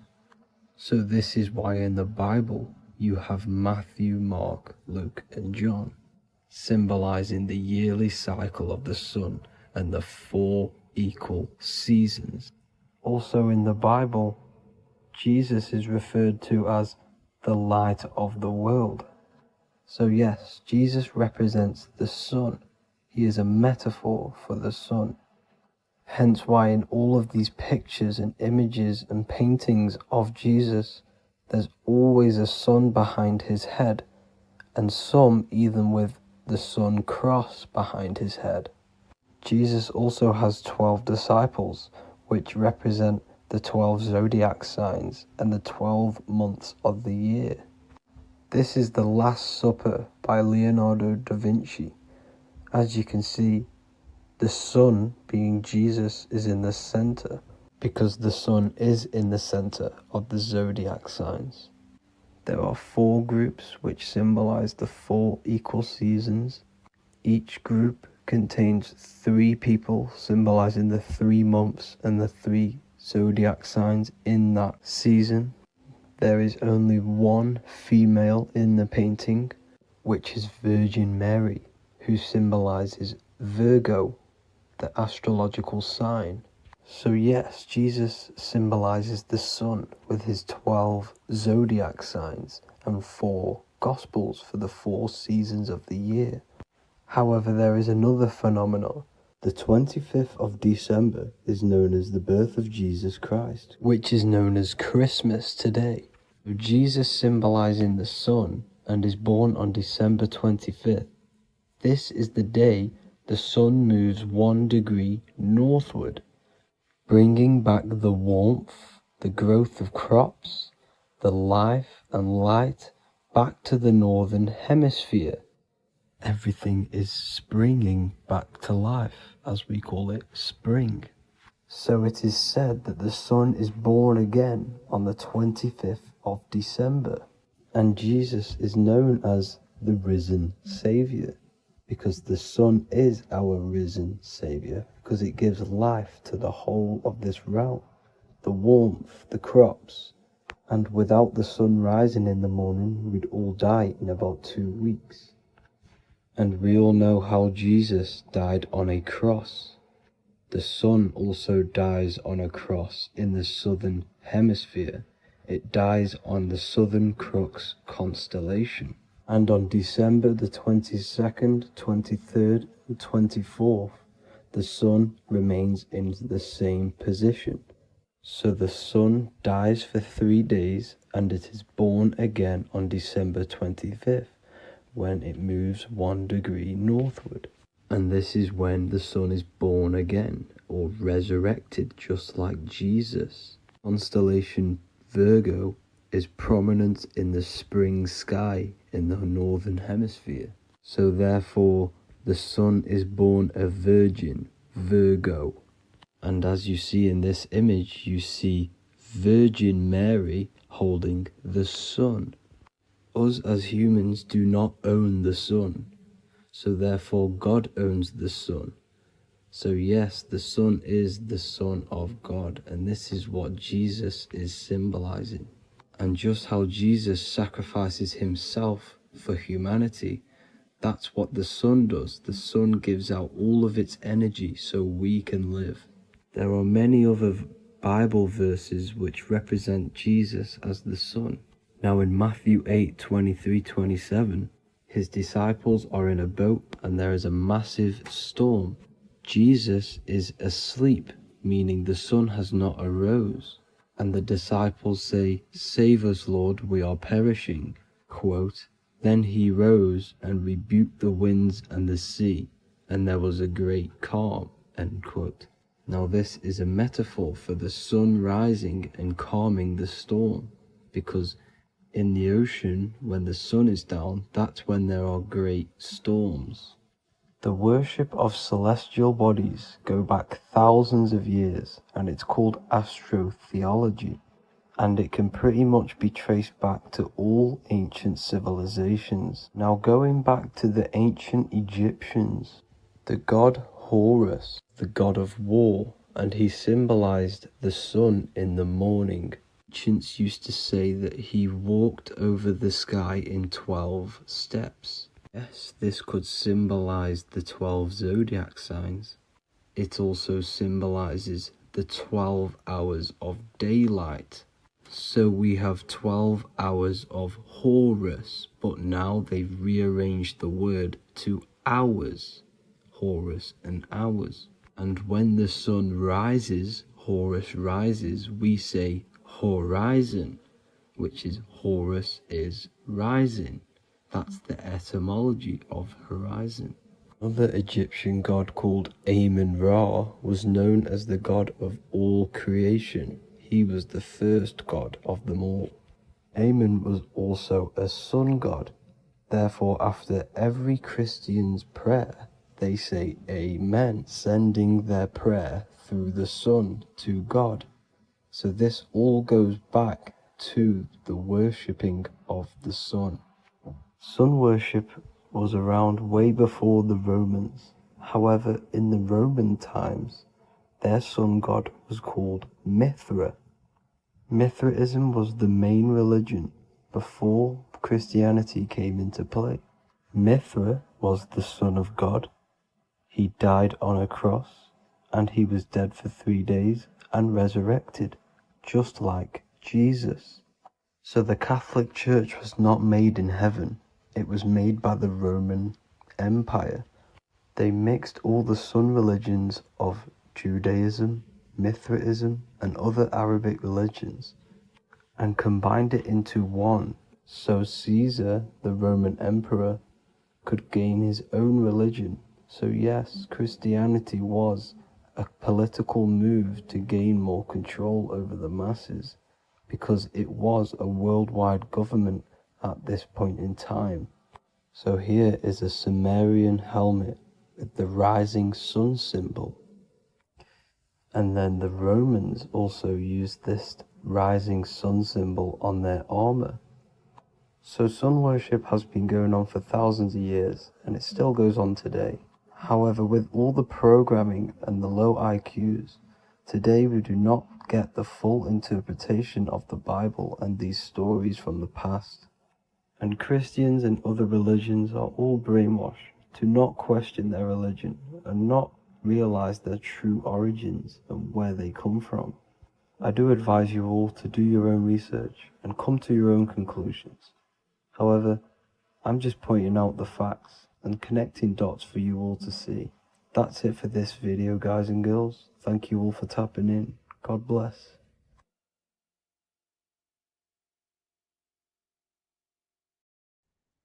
Hello, and welcome back to the Real University.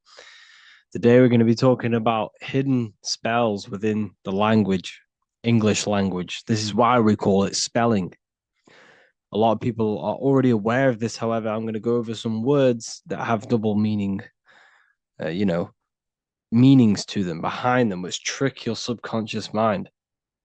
So the word grammar comes from the word grimoire, which is also known as the book of spells or a magic book on how to create magical objects like wands, amulets, how to perform magic spells, charms, and summoning and invoking supernatural entities such as spirits, which are on the other side of this physical reality.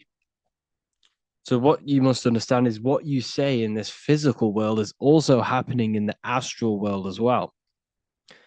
So, your words are spells. They cast spells into the spirit plane. They cast spells into your mind. They cast vibrational frequency into your cells in the water. Water holds a lot of energy. So we're going to be going all over this.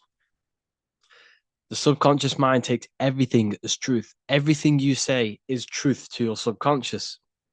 And you should know this by watching the Manifestation Mastery 2.0 course. I talk about this. This is so important that you understand this because everything is truth within the subconscious. It only knows you. Your subconscious mind, if you watch the course, you should know this, it's responsible for 90% of your daily basis behavior. The thoughts that you are thinking on a daily basis, the things that you do, the things that you say, 90% of what you do and say and think you did yesterday because of the subconscious mind holds all of your programs. What you say is molding your mind. What you state is truth in your mind. It does not know the difference between a joke or it takes everything literal. It is literal. Your mind is this manifesting supercomputer. And whatever you say into it, it says that is what I want. So whatever you tell your mind, that is what you'll have. That is what you'll believe. So every word you say is truth within the subconscious. So this is why double meaning words have an effect on your subconscious. And this is why I'm raising awareness here. So talking is a tall king. You are either a tall king by talking, by using your words wisely, or you're a small king because you create big or you destroy yourself with your words. So talking is Phoenician. This is phonetics. So this is etymology is when you take the root words, but phonetic etymology is when you take the sound of the word. So talk and tor are the same because when you talk, you're creating sound waves, which is a form of a light wave. And when light waves expand in all directions, it creates a torus field. And everything is torus fields.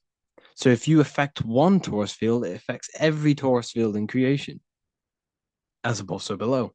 So what you say is affecting the torus fields around you in your body. You are made out of these torus fields.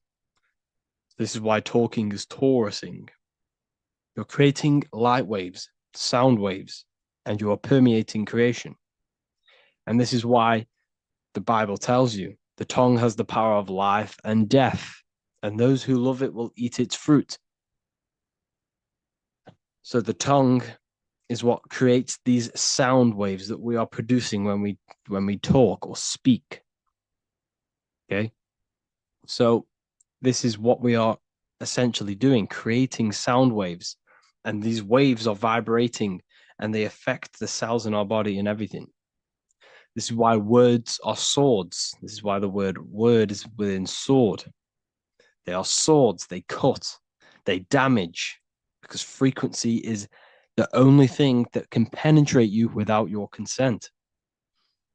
In the very beginning, the Bible, John 1:1, it says, in the beginning was the Word, and the Word was with God. This is obviously a metaphor. There was no spoken word out of a spoken mouth. It's basically saying God created the world with the use of cymatic frequencies, sound waves. Everything is sound waves, and this is observable.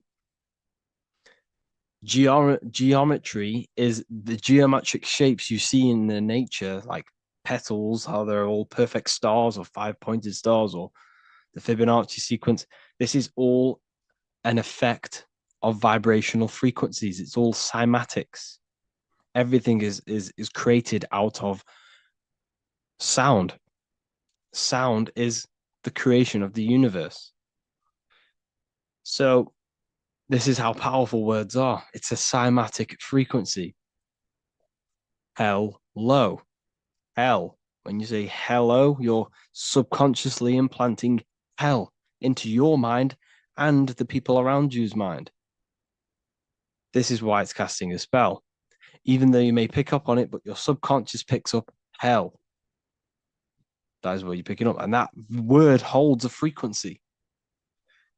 The word hell, when you hear the word or see the word, activates thoughts within your subconscious. It activates, it stimulates it. What is everything that resembles hell in your mind? But that goes on within the subconscious without you realizing. Bless. When I bless you, I'm actually saying be less. So you're not blessing someone. You're saying be less. Appreciate. Appreciate. Weekend is when you're weakened. You see, they've casted spells on our cycle of life. The weekend is when you're weekend. You are weakened from the weekdays, when the working days are the weekdays, and the weekend is when you're weakened and you rest. Because in the days, you are in physical or emotional shock, unable to think or react properly. This is the days you're in. You're in a daze in the weekdays. See? Parents are a pair who rents. Because you don't, well, in this, we do own our children, but in the system, we technically don't. You're a pair who rents. Slaughter. They want you to think that slaughter is laughter. You see how it's implanting messages in your subconscious to make these things okay? They want you to think slaughtering is okay, so they put the word laughter in slaughter. I'm telling you, people, the people who made this language are satanic. They are witch. These people are wizards. We're getting ran by wizards. Dark occultists and wizards. That is who we're getting run by. And they've been running for thousands of years, and they know exactly what they're doing. They've covered all aspects. They've covered the language, the frequencies, the music, the food, the water. They control everything. In every aspect of your life, they have some part in it. And it's all occult knowledge through magic. It's all magic. It's all a form of magic. Awake. Awake is an event where the family and friends of a deceased gather before the funeral. That's awake. Why are we talking? Why is the word funeral? Why is death associated with being awake? See how they are planting subconscious messages in you. They want you to feel death. They want you to be the low vibration. And it's the same with mourning. Mourning is an expression of sorrow for someone's death. They're always associating death because these people they're running a death cult. It's a death cult. It's a satanic cult. A job is Hebrew for prosecution. Soldier is a soul dyer. If you go into the army, you're a soul dyer, that they just use your soul to die. And then you just wasted your time in physical incarnation. Because you never die. You will never, ever die. Ever. You're eternal. You never, ever die. This body is just a suit. So you're a soul dyer if you go in the soul, if you're a soldier. S-O-L means soul or sun, because the sun is a soul. Music. So we say music. See, M-E-U sick. Music. See how it's me, you sick? Music. Me, you sick, because music is frequency, and frequency penetrates your body without your consent. The music we listen to today is making people sick, mentally, emotionally, and physically. What you hear, what you see, goes into the mind, it goes into the body and the spirit. It destroys you. It's hypnotism. Music is hypnotic. It's a form of hypnosis. When you listen to music and you can't think. You can't think. It makes your body move without you even being conscious of it. It's hypnosis. It makes you sick. The right music is good, don't get me wrong, but the music they use today is making you, me and you, sick. And that's another one. When we say things are sick, oh, that's really good. So we say sick. It's another spell that you're casting. You're calling yourself sick. Your subconscious mind doesn't know the difference. You're calling yourself sick, ill. Spellcasters will often use the word abracadabra when spellcasting. This is because the word abracadabra in magic means I create when I speak. Every word you say is molding your mind in some form of way. Not only is it molding your mind, you're casting frequency, you're producing frequency, light waves, sound waves into the ether around you. Okay. This is another good one. Look at the 5 vowels. A, E, I, O, U. They tell you to speak it in this order as well. They teach you this order, this exact order. A, E, I, O, U. I, O, U. Subconscious spell on yourself without you even realizing it. It's a subliminal message that you will not realize, but your subconscious will pick up. We are taught to speak them in the specific arrangement because the last 3 letters have a double meaning. You were never taught how the history of money, how it works, and how to obtain it, because your role in this system is to remain a slave. So they teach you this, A-E-I-O-U, and they do that when you are very, very, very young, because since the age of 7, so from 0 to 7, that is when your subconscious mind is wide open. So when a baby, why do you think they pick up on everything you do? If you say one thing, the next day they're saying it. It's because their subconscious is wide open to programs. Why? Because they're trying to learn what this world is. So their subconscious mind is wide open, taking in everything that you do, everything you say, your body language, the way you handle yourself, the way you talk to other people. They're taking in every little thing you say and do, and making that a program so they can understand this world and the people around them. And at the age of 7, that is when their programs are written for life, and they will basically go off them for the rest of their lives. This is why it's important to look after what you do in front of your children, not just what you say, your body language, the things you eat. They pick up on everything. They're trying to make a sense of the world. From the age of 0 to 7 in school, you learn this. I owe you. It belittles you. You owe nothing. No one has right over you. This should not be real. There should be no government. We should not have. No one should be over you. Everyone is equal. Everyone is the I. Everyone is God manifested. So we don't owe anyone anything, but it's a spell in your subconscious. Signature. Sign your nature. Sig is sigil. A sigil is a magic. Is a is a symbol used for magic. A sigil nature. So your signature is your sigil, and when you sign that, it gives mental power over you. Once you have put your sigil into that paper, they now have mental power over you. It's magic. It's all a form of magic and brainwashing. Okay. When we say the word the, we're saying we're trying to use God to manifest that.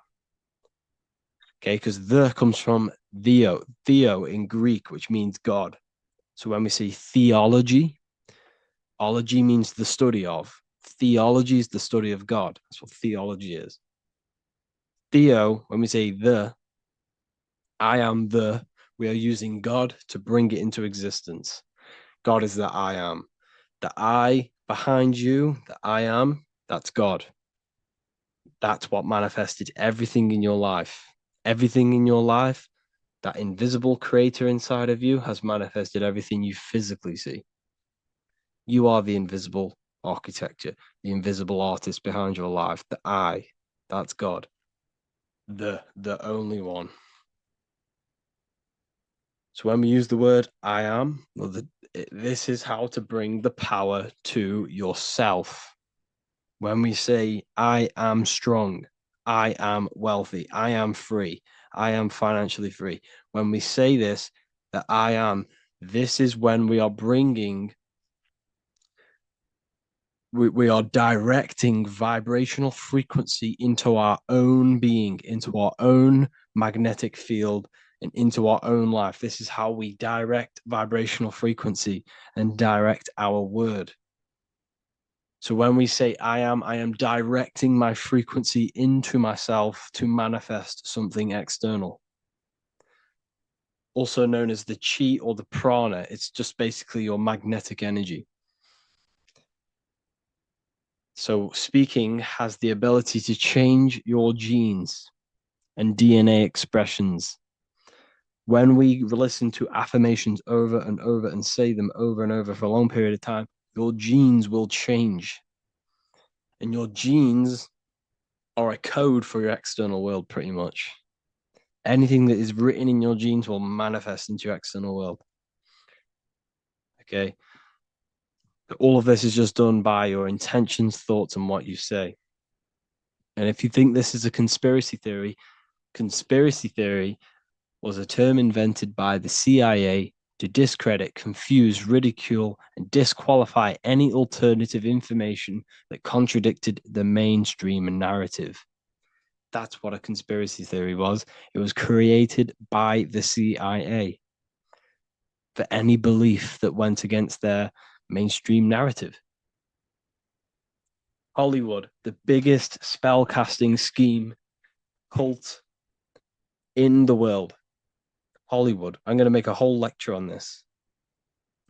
Hollywood is Holywood, which comes from a holly tree, which the ancient Phoenicians and magicians used to take the Hollywood, the holy wood. It was called Holywood because it was the best wood to make wands out of and cast spells.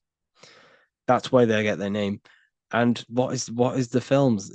All the films, all the music that comes out of Hollywood, it's all a form of magic, subconscious spells to fill your mind with ideology, fill your mind with this narrative. That's what they're doing through the movies and the music.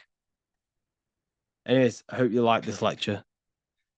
Thank you all for joining the Real University. I hope you're all learning a lot here and looking forward to making some more awareness for you and more knowledge. Have an amazing day, people.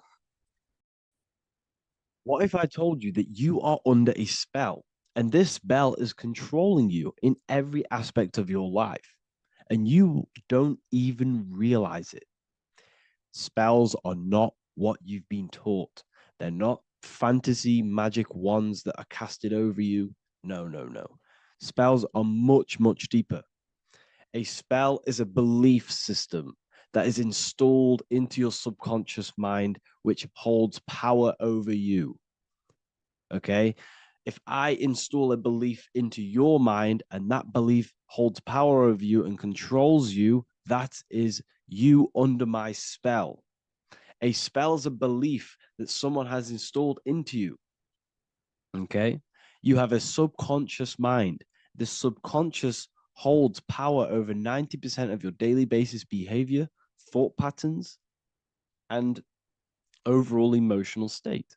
because the subconscious is the back end of our mind, the mind that we don't really have access to. It's the shadow self where all of our programs, all of our memories, all of our traumas, all of our everything that we've ever experienced is recorded and kept in this vast database called the subconscious.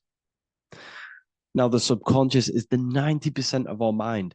We are only aware of 10% of our mind, which is the conscious mind, which is what you're using now, what you're consciously aware of. But there is a subconscious mind that holds power over your conscious decisions, and you don't even realize it.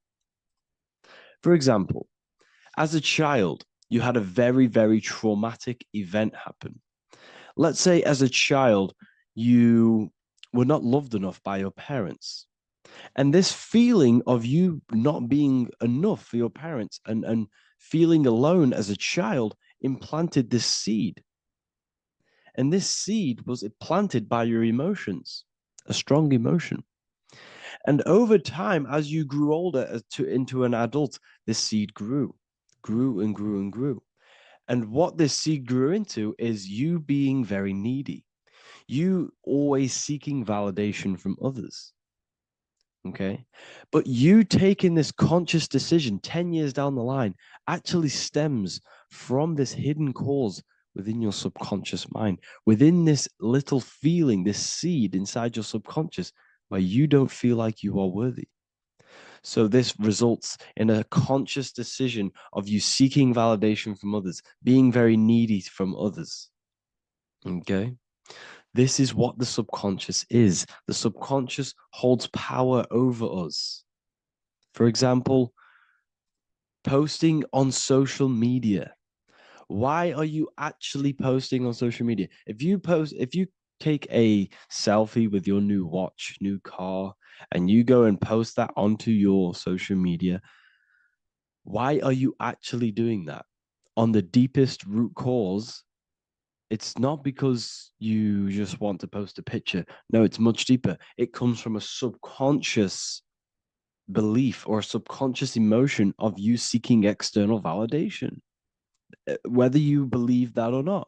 But that's what it is. If you're posting on social media, you're seeking attention, you're seeking validation from others on a deep level, on a subconscious level. You may not even realize this because it's subconscious. Now, this is what a spell is. Money is a type of spell. Remember, money doesn't actually exist. Money does not exist. Money is a physical object inside of the material plane. But the physical object has a belief in the mental plane. See, the mind is the highest plane. This is the root cause of reality, the mental plane. Okay? So our belief in our mind has given this piece of paper value and a meaning. But in reality, it's just a piece of paper with a belief behind it. But this subconscious belief behind this piece of paper is controlling your daily basis behavior, is controlling your emotional state and controlling your life without you even realizing it. Without you even realizing that it's all an illusion. Money does not exist. It's the belief that gives the piece of paper a power. And the way we break the spell is by realizing that the money doesn't actually exist. The whole world is under the spell of money, and it's controlling all of us. But the spell is the belief. Once we all wake up and realize money has no value, it doesn't actually exist, it's only a belief. There is no actual money. That's how we break the spell. The spell is broken when we figure out that we are under the spell, under the belief, under the illusion of this piece of paper having value, and it's controlling our lives. That's why the word money has mon within it. Mon is moon, and the moon represents our hidden aspect of our mind, our subconscious, and the sun represents our conscious mind. So you have two versions of yourself. You have the self that you show to everyone, the conscious mind, and you have a shadow self called the subconscious, which is the hidden aspect of you. For example, do you really love your partner who you're with, or are you just with them for, is there a subconscious fear of being alone? Do you really want to be with this person, or is it stemming from, are you staying with them because it's stemming from this fear of being alone, of being lonely? Or are you just with them because you have a subconscious sexual addiction? And all of your conscious decisions are actually coming from this little seed of wanting sex or not being alone. You have two versions of yourself, the conscious mind and the subconscious, the shadow self and the self that you show to everyone else. Okay? And the subconscious is what's holding power over you. When you drive your car, you don't consciously have to think about changing gear. You've done it that many times. It's on autopilot. That's the subconscious doing it. You can be walking down the street. Your conscious mind could be thinking about what you're going to cook for tea later, but your subconscious mind is controlling your body and walking your body. You don't have to think about moving the body. You just do it because you've done it that many times. It's a program. It's a belief in the subconscious that's giving this movement power.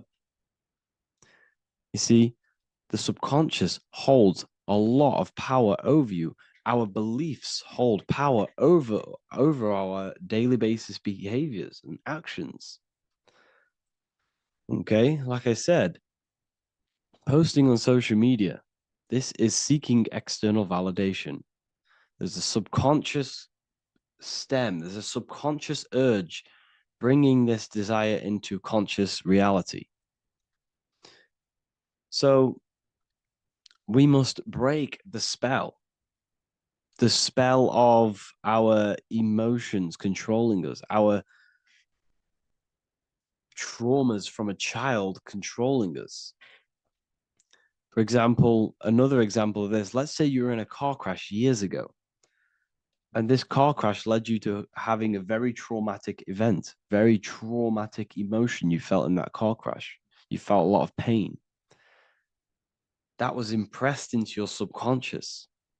And even to this day, you're probably scared of going into trains, going onto cars, going inside of vehicles. And you might not even be aware that it's actually stemming from this event that happened 10 years ago. That's the spell. That's the spell that's holding power over you. And you don't even realize it. You realize the spell when you realize you're being controlled by this old belief, this old trauma. That's what a spell is. A spell is not something I cast over you with a wand like Harry Potter. Spell's much deeper. It's the hidden aspects of our mind that hold power over us, that control us. Okay? So how do we get rid of the spell? How do we break the spell? By installing new belief systems, by installing new programs into our subconscious. The subconscious is impressed by repetition and emotion. Everything you do on repeat, for example, tying your shoelaces, you can be looking up into the sky, closing your eyes, thinking about what you're going to create for tea while doing your shoelaces. You've done it that many times, you don't have to think about it. That's the subconscious taking over. Okay? That's the repetition aspect of the subconscious. For example, you could probably run down your stairs. You know exactly how to run down the stairs. If I tried to run down your stairs, every staircase is different. I'd probably fall over. But you've done it that many times, you know exactly how to do it. It's what we call ritual. When you have an evening ritual, when you tidy the house, you do your skincare routine, you wash your teeth, that's a ritual. This is what the ancients called ritual. When we do rituals, we're trying to implant something into our subconscious to either remove an old program, an old seed that is controlling us, for a new one that's going to grow into new light, into a new reality. So you can implant messages, implant new programs into our subconscious, which will then grow into a new reality. Okay? Because if I tell you something over and over and over again every single day, for example, if I say, you do what I say every single day I repeat this statement into your ears, about a month or 2 months in, you're going to start to believe in that statement and you're going to start to be under my spell. You're going to start to do everything that I say. So this is what spells are. Spells are subconscious beliefs that hold power over you, and you don't even realize it. So we need to remove these old programs we have that are controlling us for new programs. And we do that through ritual, affirmation, and imagination. Repetition and emotion is key to impressing the subconscious. They are the two ways that spells are created, that programs are created. The subconscious only knows the now, and it only knows you. So every word you say is a spell. So when you call someone else a name, you're calling yourself a name, because your subconscious takes everything you say as truth, because it only knows you. It doesn't know anyone else. So every night we can do affirmation. We affirm the reality we want. This is what we call a ritual. We sit down or we stand up, whatever it is, you affirm the reality you are, I am statements. And then you imagine that reality. And you do this over and over again, every day, twice a day, 3 times a day, however many times. And this will cause repetition. This will install a new belief system into your subconscious, which will then start to show in your external reality. It will start to put you under a spell of the new program. For example, if I install into my subconscious that I believe that I am rich, every single night I affirmate that I am rich, I am wealthy, I am free. And then I do a ritual. I start to imagine this reality. Every single night, I do these two things on repetition, and I start to feel the reality and imagine the reality. Over time, I'm going to start to believe that I am rich, that I am free, and I am wealthy without having the physical reality. And what this will do is that it'll implant a message deep within your subconscious mind. It will plant the seed of this belief. And this belief over time will grow into 90% of my thoughts, 90% of my actions, 90% of my words. My words, my thinking will change due to this new belief. I may not even realize it, but I'm looking for more opportunities to make money. I'm speaking to more people because of this belief that I've installed. This belief has triggered new ways of thinking. My mind, my conscious mind, is now only operating to fulfill this belief. And my conscious mind might not even be aware of it. You won't even realize that you're manifesting this belief of being rich. And that's how it happens. You implant the belief within your subconscious. You implant the spell into your subconscious, which will then gain control over you. So we need to make sure we're removing the negative spells, the negative programs that are controlling us, for new regenerated ones, for new ones that are going to create new realities, a better life. Okay? You don't want negative traumas, negative seeds controlling you and growing into your life. If you don't cut them off, they will continue to grow and grow and grow. Your anxiety will get bigger and bigger and bigger. Your depression will get bigger and bigger and bigger. But it's all actually stemming from one belief system or one trauma. Okay? So this is important. Everything in this physical plane is an effect of the higher planes. It's a shadow of the mind. Everything we think, all physical objects, began as a thought, then an imagination, then energy, then a physical reality.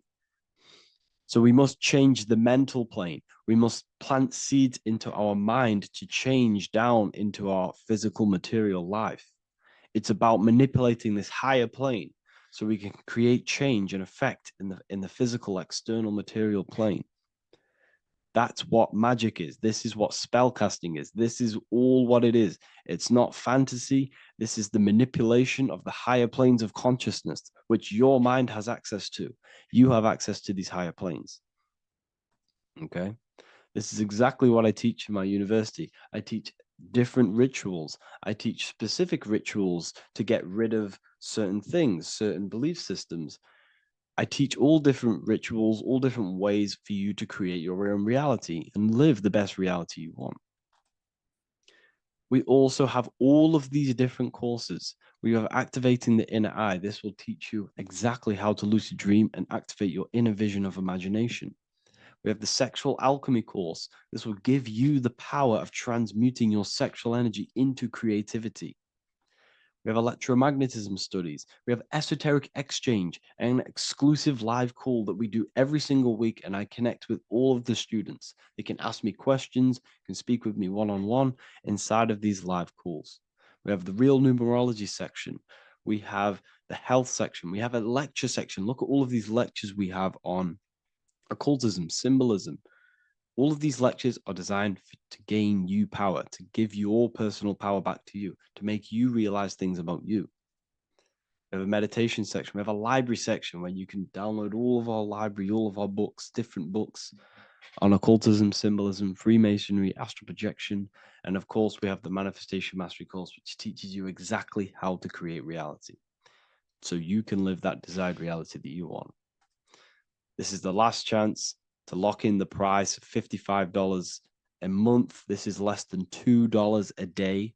You can really level up your life because the price is going to increase as the value of the university increases, because there's a new symbolism course coming out. And if you join now, you'll get this course for free, because obviously when this course releases, the price will go up.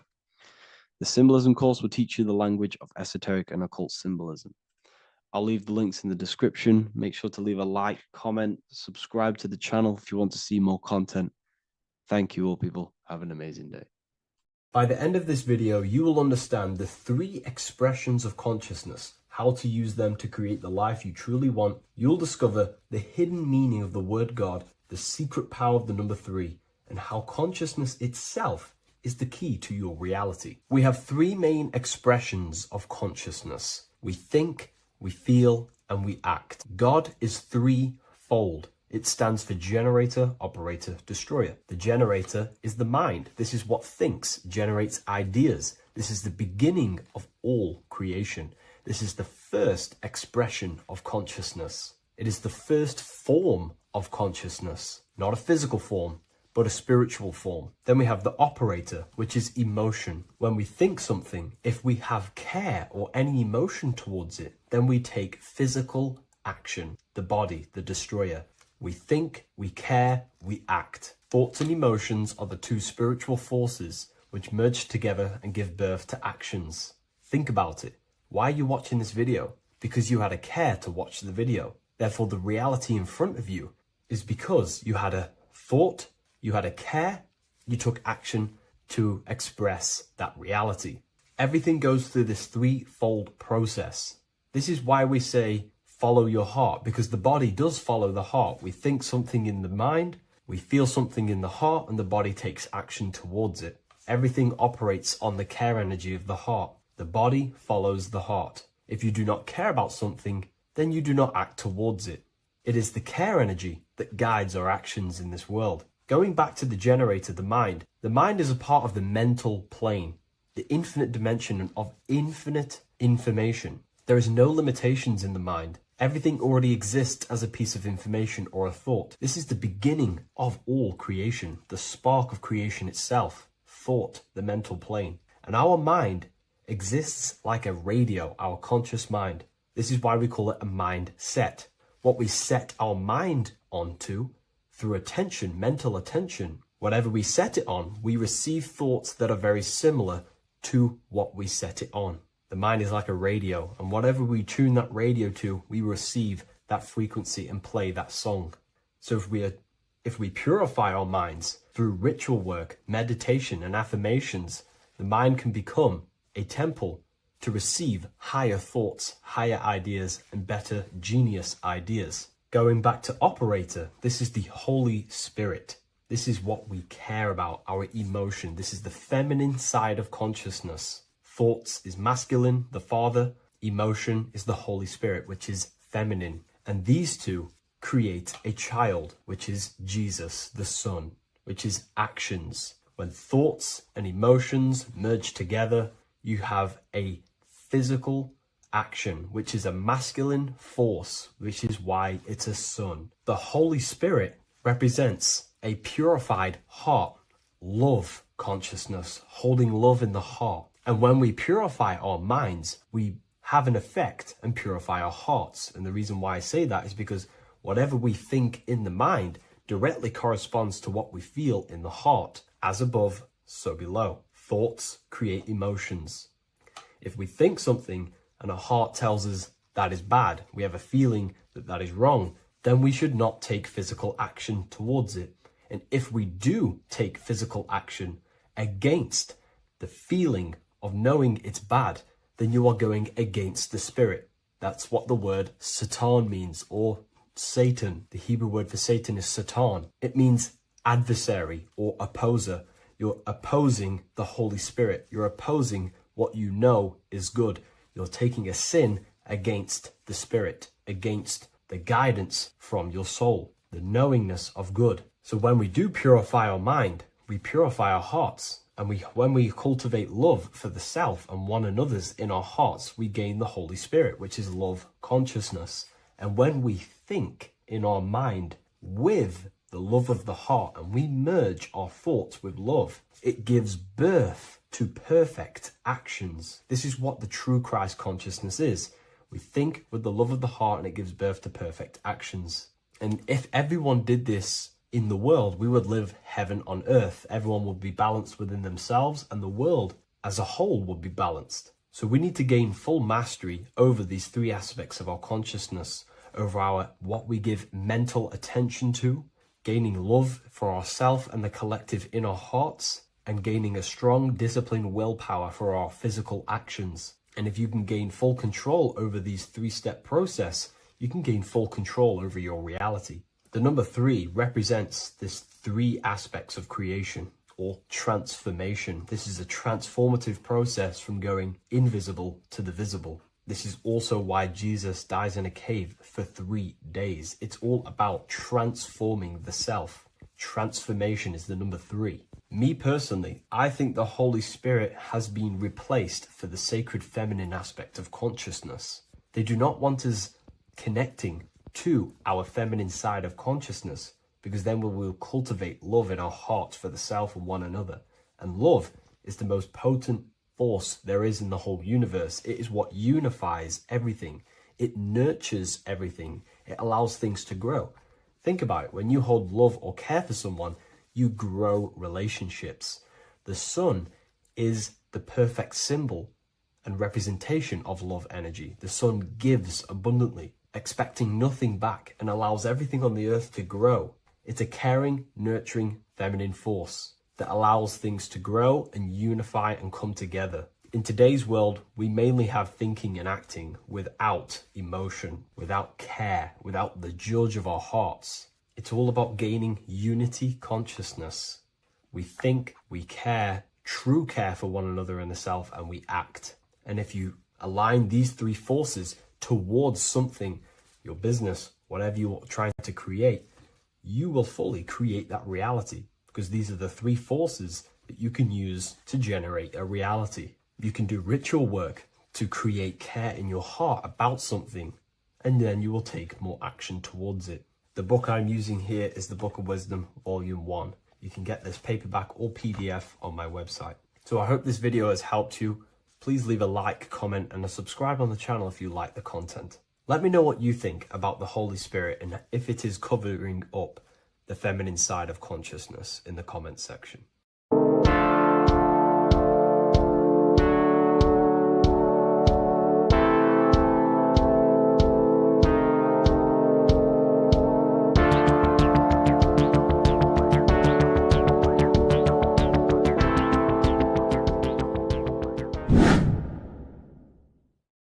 What is good, people? We're back with another video. And this is going to be talking about the connection between the micro and the macro. You know, you are the universe. Everything is inside of you. So the first thing you need to understand is that the law of mentalism, we are a thought in the creator's mind. Everything's being thought into existence. We have a spark of this mind, this same mind of the creator. And everything is a state of mind. Particles or atoms, whatever you want to call them, are a mental thing. They're a product of the mind. Everything's thought into existence. Thoughts influence everything. Thoughts are energetic effects which send out waves into the quantum field around you. And your consciousness is actually the universe experiencing itself, expressing itself, and viewing itself. So we are the creator, but viewing itself in separate bodies. And this is why they call the material world the world of illusions, because everything's separate here, but we all forget that we're not all one. We've all been brainwashed to think we're all separate, but we're all one. We're all the same mind, the same consciousness, everything. So everything's created out of toroidal fields. God created the toroidal field. That's the only thing that exists because atoms are toroidal fields. And it's the basis behind all creation. As you can see it in the owl's eyes. It creates the infinity symbol. And this was the apple. That apple is a toroidal field. And the toroidal field is made out of dielectricity, which is ether. Ether is black light, and this is counter space. This is another realm. This is what creates God to be omnipresent, to be everywhere at one place at all times. He is everywhere because ether is everywhere. And ether is infinite potential. It connects everything together, and that's what energy moves through. It moves through the ether, and that's black light. Everything is light, as it says in John 4:2. God is light. Everything's a vibrational state of light. So the torus field is made out of dielectricity, ether, black light, magnetism, which is white light, which is the center of the toroidal field. And magnetism radiates, it has no vibration. And then when white light splits, it turns into electricity, which is physical material, and that has a vibration. This is the Holy Trinity, the sun, the moon, and Saturn. Saturn, the god of materialism. If you've watched my videos on Saturn, you know that Saturn is crystallizing everything into physical matter. And that's why his old name was El. The ancients called him El. And this is why we get L electricity. This is where L electricity comes from. Because L electricity is only a product of the physical world, which is redshift, blueshift, Adam and Eve.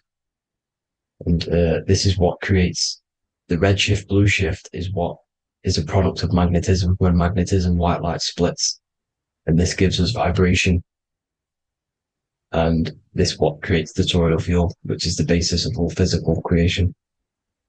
The sine wave is created out of the magnetic wave and the electric wave. The electric wave is the blue wave, and the magnetic wave is the straight wave, which is radiation. This is vibration frequency. So the magnetic wave is straight, and then you have longitude and amplitude, which is depth, which is dimension. You see how the electric wave has depth and a dimension. This is why you get the cross. This is the cross of Earth. This is the symbol of Earth, of bondage, of physical matter, because it consists of magnetic wave and depth, which is electric wave. I mean, this is where you get the sun cross or the earth cross, whatever you want to call it. It's the cross of physical matter, and the ancients knew this. This is why they used that symbol. Redshift, blueshift, which is the toroidal field, is the basis of all creation, physical creation. And this is why you have the police siren is red and blue. The Matrix movie, red pill, blue pill. You have red blood and blue blood in your body. The Democrat and Republic, the two parties, red and blue. Like your taps on your taps, you have a red and blue tap. One's generative and one's destruction. Fire, destruction, water, generative. So this is the basis of all things. And electric wave has dimension, like I've already said, depth, material, and it's measured in hertz. It's measured in hertz because it hurts you. It decays because the electric wave has a vibration, and vibration always has to go back to a standstill point. This wave cannot go forever, but the magnetic wave will go forever. It's radiation. Magnetic is radiation. It radiates forever. It pulses, but the electric wave will at some point come back to a standstill point. And that's why it hurts, it decays. That's why our physical body decays, because we contain of electricity. This body is an electric body, and it will return back to stillness like a guitar string. If you vibrate a guitar string, you pull it, it will vibrate, make a sound, and then go back to a standstill point. It's the exact same with every single toroidal field within the body. It will decay, and this is why our bodies decay, and everything in creation decays. So we're born into sin, the sin of Eve. The sin of Eve is us biting into the tree of knowledge of good and evil, which is the, you know, the systems in the body. And the sin of Eve is biting into the sine wave. We bit into the sine wave. The sun moves in a sine wave. Our DNA is a sine wave. Time is a sine wave. Everything in this creation is a sine wave. This is why the dollar bill is a sine wave. Magnetism and electricity and electric waves in one. You know, and this is the sun doing its sine wave, which creates, you know, when you go bowling, it kind of creates that pin that you hit over. That's the pin of the sun. The zodiac sign is a sine wave because the zodiac sign is an expression of the toroidal field, because magnetism unfolds into 12ness. And that's why you have 12 zodiac signs, 12 systems in your body, 12 cranial nerves in your head, in your brain. So if you can imagine this, see where my pointer is. Always starts with Aries. Aries is the head. It's the first thing that's created in the womb. And this is Aries, the ram. And this is why it's called a cerebrum in your brain, which is the first thing that creates when you're in the womb. And what's the element of Aries is fire. Fire is the first element. F-I-R, first, because it's the first thing on the wheel, the first expression of energy. As you can see here, my pointer, this is the center of the toroidal field. It would go Aries, Virgo, Capricorn, Pisces, Scorpio, Cancer. Then we go back to Libra. Libra would be center. But you see how the toroidal field is the expression of the 12 energies. That's what the constellations are, the energy, the expressions of the toroidal field. So it would go outward, starting from Aries here, all the way back to Pisces, which is beyond the bottom half. But Libra would be the center. That's why Libra is the equinox. It's the equinox. Libra is when it goes from summer over to autumn. It's the equal. It starts to transition into the winter side. Equinox, equal, which is Libra. And that's why Libra has the two scales. It's symbolized with the two scales. That's because of, you know, the sun moving over. It's being judged. It's equal now, but then it's going to tip over into the winter. That's why Libra is here, the center of the sine wave. And like I said before, magnetic energy unfolds into 12ness. Magnesium is number 12 on the periodic table. It's the sacred number. And this is why the scientists are trying to, well, NASA is trying to bring in another constellation to destroy the holy science of astrology. So Aries rules the head, which is Mars. Taurus rules the neck, the lower head. Gemini, the two twins, which is your lungs, your two twins, your arms, two twins. Cancer, the breasts, or the chest area. Leo, the heart, which is the sun, which is fire, the center of the toroidal field. Virgo, the belly, which is the intestines. Libra, the kidneys, the two scales, the kidneys, balancing out everything. Scorpio, the sex organs. Sagittarius, hips and thighs. Capricorn, I've missed that out, which is the kneecaps. Capricorn, kneecap. Aries, which is the ram, which is the cerebrum in your brain. And then Aquarius, the calves and the ankles. And the Pisces, the two fish, the 2 feet. So everything corresponds, as you can see here. This is an ancient way of depicting it, of the folded human. And this is everything. Each constellation rules that part of the body, gives energy to that part of the body, makes you do certain things.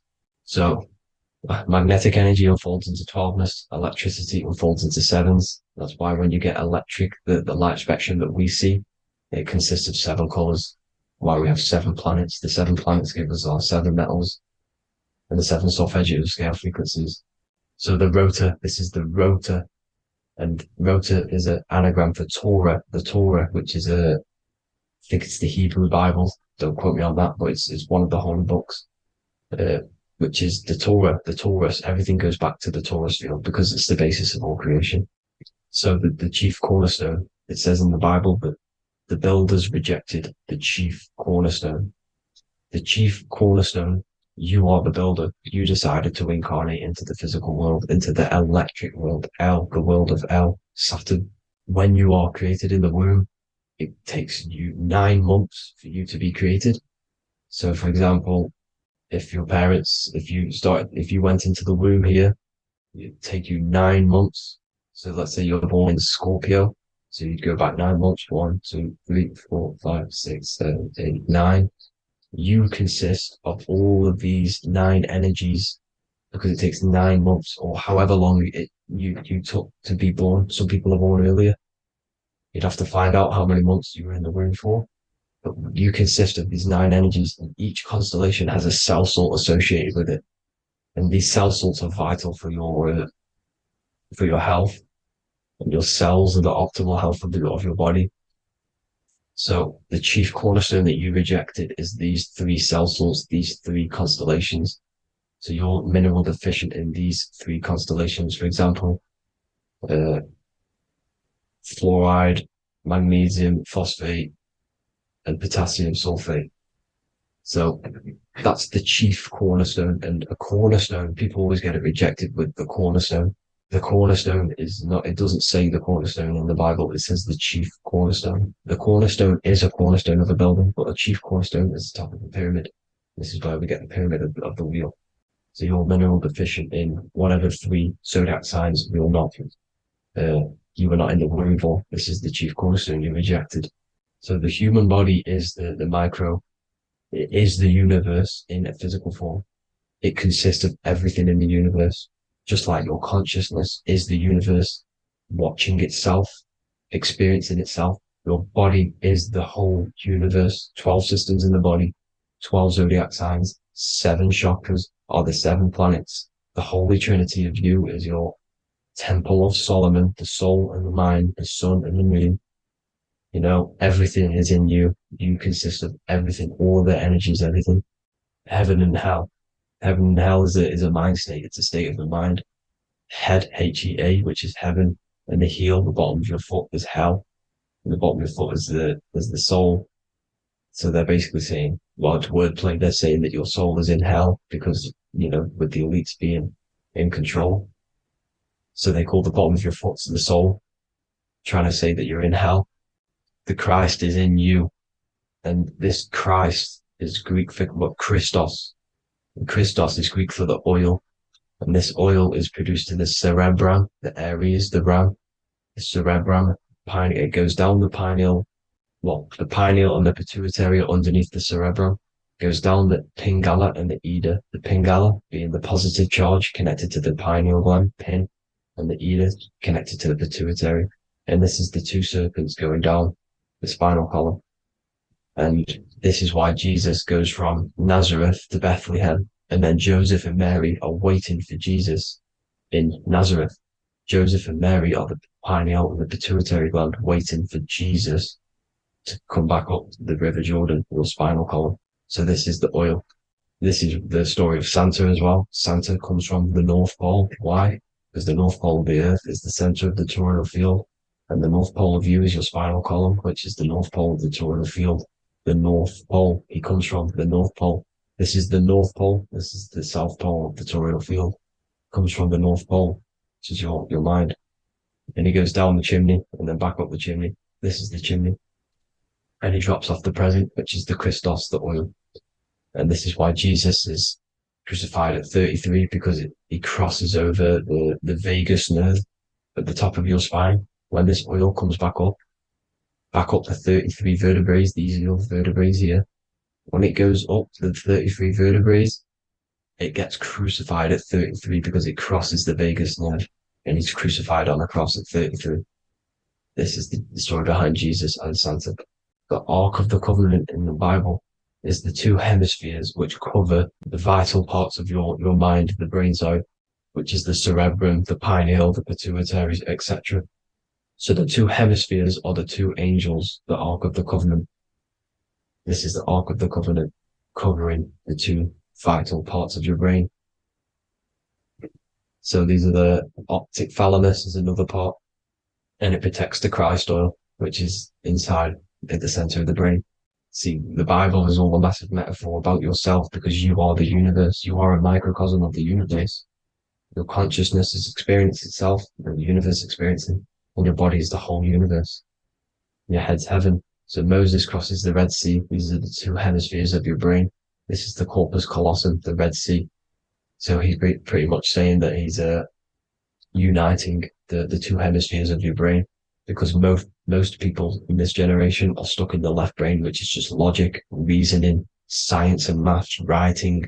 You know, this is what school teaches you to do. It keeps you stuck in your left brain.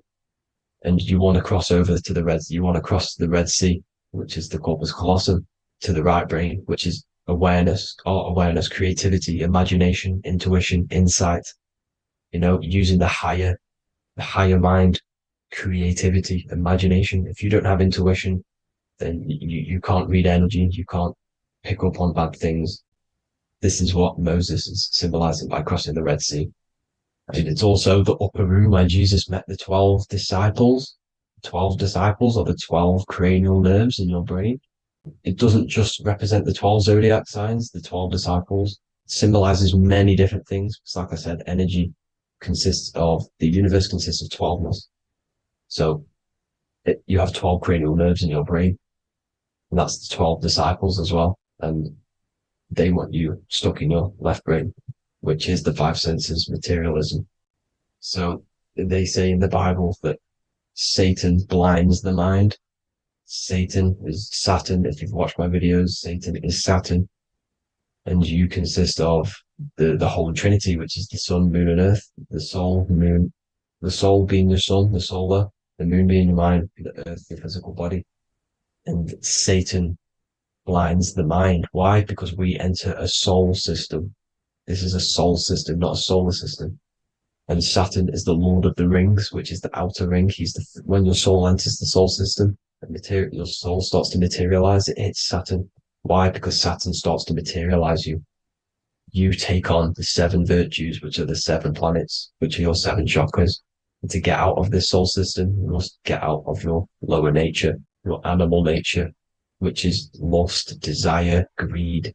You know, the number of the beast, 666, which is Saturn, Satan. So you enter the soul system, you take on the 7 energies, which you turn into physical matter. And this is your descension from heaven to, well, to say hell. And then you must raise back up from matter to spirit. They say Satan blinds the mind. Why? Because your mind gets materialized. Your soul and mind get materialized. And when you get materialized, it's an intense experience. You lose the divinity within you. You forget the divinity. So Satan, which is the first planet, the first energy you take on, the material body, he blinds the mind. He makes you forget everything, your divinity.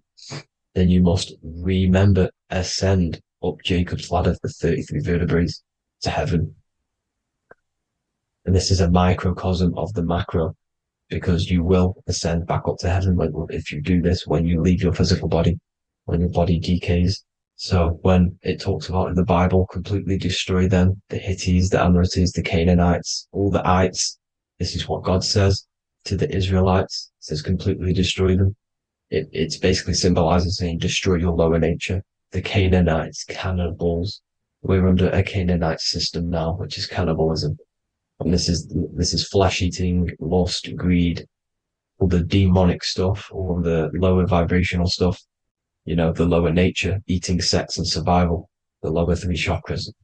You must get out of these lower 3 chakras and return back to spirit, which is heaven, which is spirit, love, being holy, being truthful, being passionate. Going back to Satan blinding the mind, all of the planets are made out of these 3 symbols. Satan blinds the mind, and that's why Satan's symbol, this is the symbol for Saturn, Satan, the symbol of Saturn is the cross, which is physical matter, the earth, over the moon. The moon is your mind. So the Saturn symbol saying matter over mind. He blinds the mind. Satan blinds the mind once you enter the soul system. And you must remember, in the Bible, it talks about the Genesis, which is Eve, the sin of Eve, which is biting of the tree of knowledge, with the serpent, which wraps around the tree. It says the serpent placed himself on the tree. Well, the serpent is the spinal column. It's the serpent telling you eat from the tree of knowledge of good and evil, which is your nervous system. And eating from the tree of knowledge of good and evil is doing bad things. For example, over sexualized, overeating, eating the wrong food. That's eating from your nervous system. It's decaying you, and it's preventing you from achieving the God self, the God consciousness. This is the symbolism of, the tree on the serpent, telling you to eat from the left brain, with the left brain being the sinister. Sinister is Latin for left. That's sin. Sin is left.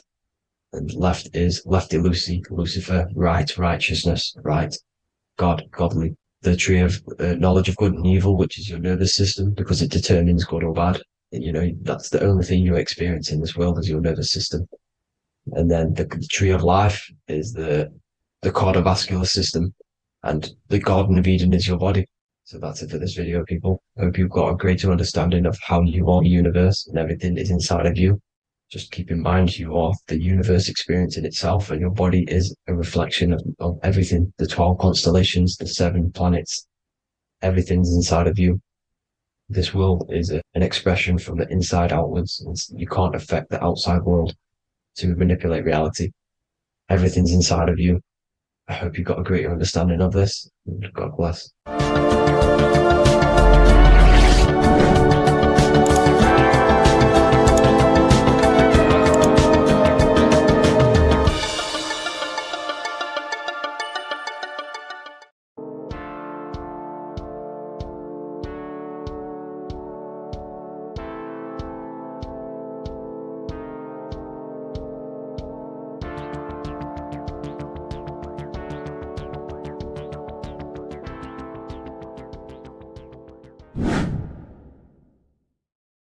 What are we all doing, people? Survival wisdom. Today we're going to be breaking down the Bible and its real, true metaphysical meaning. All of these slides within this video is taken from my book, The Book of Wisdom, so you can get all of these slides. So the Temple of Solomon, you are body, mind, and soul, which is the Holy Trinity, the moon, sun, and earth. The sun is your soul because the sun is its infinite source of energy. It is its own source of energy. And that is what your soul is. It's its own source of energy. The moon is mind. This is why you call people a lunatic. You're a lunatic. Luna means the moon. And inside of your mind, you have a specific mood. Mood is moon. And mind in German is Mond. And the word Mon means moon. And earth is your physical body because your body contains of the 4 elements, the 4 physical elements. Well, the Temple of Solomon is the temple of the soul and the Mon, the soul and the Mon, the soul and the mind. And it's the temple of the Holy Spirit in the Bible. Everything leads back to one singular point in the center of the brain. The brain is not the mind. It's mind over matter. Okay? The brain is the physical manifestation of the mind. The brain is the electrical computer which decodes the light waves given to it by the mind. This is why everything in the body leads back to one singular point. And we'll go over this in a minute. But this is controlling the physical body. This is the within. If you rearrange within, it spells high twin because within you is your twin, your true self. And it's just an entity in the center of the mind. And if you shut your eyes, you can feel it. Your awareness is in the center of the brain. So there's just an empty chamber in the center of the 2 cherubs, the 2 brains. They are 2 separate brains. They're 2 hemispheres. And the empty chamber, when scientists chop it up and see it's just an empty chamber, well, because you can't see in that plane of reality. You cannot see the mind. You cannot see thoughts. It is invisible to the human eyes, to the visible light spectrum, to the 2 eyes. The reason why we call it the 3rd eye in the center of the brain, it's not the 3rd eye, it's your true self. It's the mind and soul It's an eye because it does see. It's the all-seeing eye that you always see here. There's some Masonic artwork showing the two pillars, the two cherubs, the two hemispheres of the brain, and the inner eye. This is the eye that sees all things. What do I mean by seeing all things? Not physically. It sees the mind. It's what, because your soul is watching the mind. You can observe the mind. You are not the mind. And if you meditate deeply enough, you can go beyond the mind. It's the all-seeing eye. It sees the mind. It sees what emotions you're feeling. It sees what you're thinking. It sees what you're seeing with the two eyes. It's the all-seeing eye. It sees all things. It's omnipresent. It's everywhere. Because the mind can be anywhere. The mind can switch itself into any place it wants. There is no limitations with the mind. So there is two hemispheres in the brain. And in the Bible, there is a quote saying the most holy place between the two cherubs. The two cherubs is the two hemispheres of the brain, and the most holy place is between them, which is what the Masonic artwork is showing. This is the all-seeing eye, the soul and the mind in the center of the brain. And you will not see this with the two eyes. So when scientists come to seeing the empty chamber in the center of the brain, they wonder because they do not understand the occult side of the world. They do not understand the layers of reality. How the two eyes, everything physical comes from the unseen. Everything seen comes from the unseen. Now, the two hemispheres of the brain play a major role in our lives. The right hemisphere is the artist. The left hemisphere is the scientist. The right hemisphere controls the left side of the body. The left hemisphere controls the right side. So there's a crossover.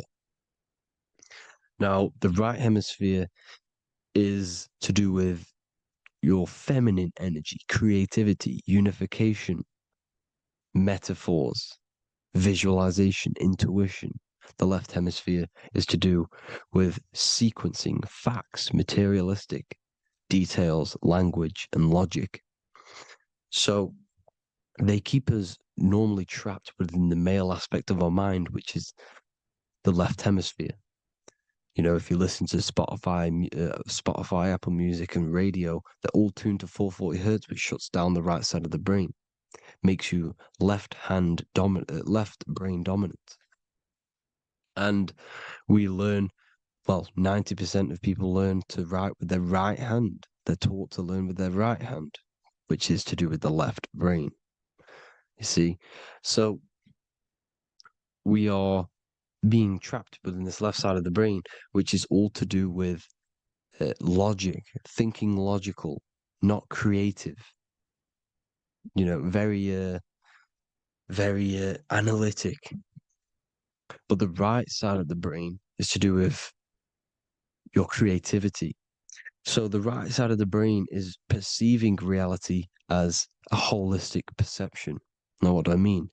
If you're riding through a woods, for example, if you're riding through a woods, your right hemisphere is seeing the whole woods as one unified woods.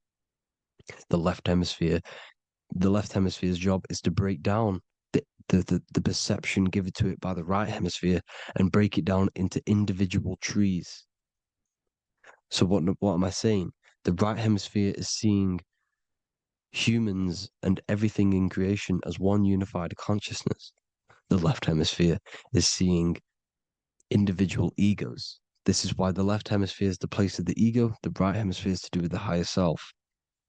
They're both needed, though. I'm not saying one's better than the other. It's balance. Now, they don't want you to see the unified picture, perception of creation. They want you to think everything is individual, everything doesn't come from the one, because all things come from the one. And we experience the two in this reality, dualism. In order to understand the one, we have to experience the two to advance. So, anyways, let's get away from the two hemispheres. The right hemisphere like I said, is to do with the higher self. And this is why in John 21:6, it says, cast the net onto the right-hand side of the boat and you will find fish. Meaning, cast your energy, cast your perception into the right hemisphere of the brain, and you will find God, unification, and higher self. You will see things from a unified perspective. How we are all one, because we are all the same consciousness. The same spark that is in me is in you. This is why I am you and you are me. We are all the all-seeing eyes of God, just split up into individual bodies. We are all made up of the same essence, consciousness. And that consciousness, that mind and soul, is in the center of the brain. You are just in different avatars. And until we see this, we'll forever be divided and conquered. Until we figure this out as a collective consciousness, we will forever be divided and conquered and ruled over. This is why the Bible says, ye are gods. You are the sons of the Most High, because we are. We are the Word made flesh. We are God made flesh. Mark 16:19. So then after the Lord had spoken unto them, he was received up into heaven. Head is heaven, H-E-A, and sat on the right hand of God. God is the consciousness in the center of the brain. Heaven is the head, and the right hand of God is the right hemisphere of the brain, meaning he sees things in unification, creativity, intuition, the higher mind, the higher brain. When Moses crosses the Red Sea is the corpus callosum, moving from the left to the right hemisphere of the brain to see unified perception of reality. Head, H-E-A, heaven, same root word. This is why the ancients always depict God in the center of the brain. Here you see ancient Christian artwork showing God in the center of the brain, the light. Here you see it here. Here you see Ganesh, an Indian god, which is the brain. Here you see the Father, the Son, and the Holy Spirit in the dome, the brain. This is the brain, because you are God made flesh. That's what consciousness is. The upper room where Jesus meets the 12 disciples. It's the upper brain on the upper room. The upper room is the chamber, the empty chamber in the center of the brain. That's the room. And the 12 disciples are the 12 cranial nerves in the brain, which pretty much rule the body, all the cranial nerves. The tree of life, the cardiovascular system. This is why in Genesis it says the tree of life was in the midst of the garden. Midst meaning middle, because the middle of the body is the cardiovascular system, which is controlling all of the systems in the body. The tree of knowledge of good and evil is the nervous system. It's the spine and brain. This is what's detecting good and evil. The brain is the electrical computer with the left and the right hemisphere, decoding the dualistic world, decoding the light waves given to it by the external world. It is an electromagnetic computer. It is artificial intelligence. It is very intelligent, the brain and the nervous system, the human body as a whole. But the tree of knowledge of good and evil is the nervous system, because it is the tree that detects good and evil, makes you learn good and evil in this dualistic reality. Here you see Adam and Eve around the tree of knowledge of good and evil. Adam and Eve, male and female energies, with the serpent in the tree, and the tree of knowledge of good and evil. Well, this is the spine, the brain, and the serpent is the kundalini up the spine. The serpent is the S. That's why S, serpent, S, the letter S is the serpent. Sex and serpents make an S noise. You know, the Bible cursed the serpent. So we don't figure out the true religion. The true religion is raising the kundalini and becoming God-man and reaching our higher states, our true God self. Because once the kundalini is saved, and hits the pineal gland, it activates 100% of the brain when we're only using around 20 to 10% as of right now without the Kundalini awakening. So when you use it, you're activating 100% of the brain.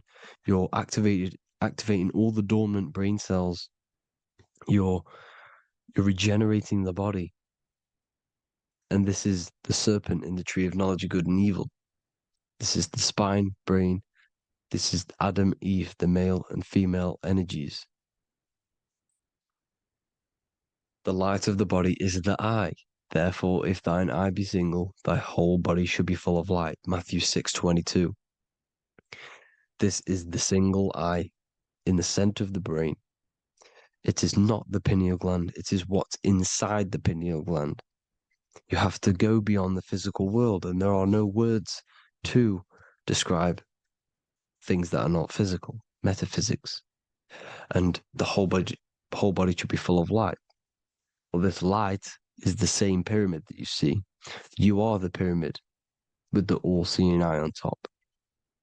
This is why the ancients built the pyramids with the stairs in the middle symbolizing the spine, because once you open all the chakras and balance them and raise the Kundalini, you activate all of the brain, which gives enlightenment. The word enlight in ment. Ment means mind, light in the mind. Enlighten the mind. And this is enlightenment. We are the temple.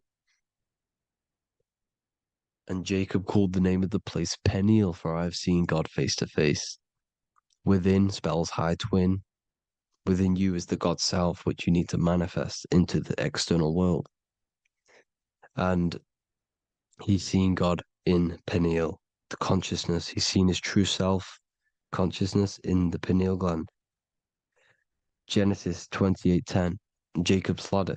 Jacob, he took a rock there and laid his head on it to sleep. Jacob had a dream. He dreamed there was a ladder that was on the ground and reached up into heaven. Head is heaven. The rock he fell asleep on is the sacrum bone, because he's symbolizing the oil that comes down the spine, hits the sacrum bone and rests there, falls asleep, and it looks up and it sees the ladder to heaven. Because when you raise this oil, you become God-man. You become God in heaven. You can leave the body at will.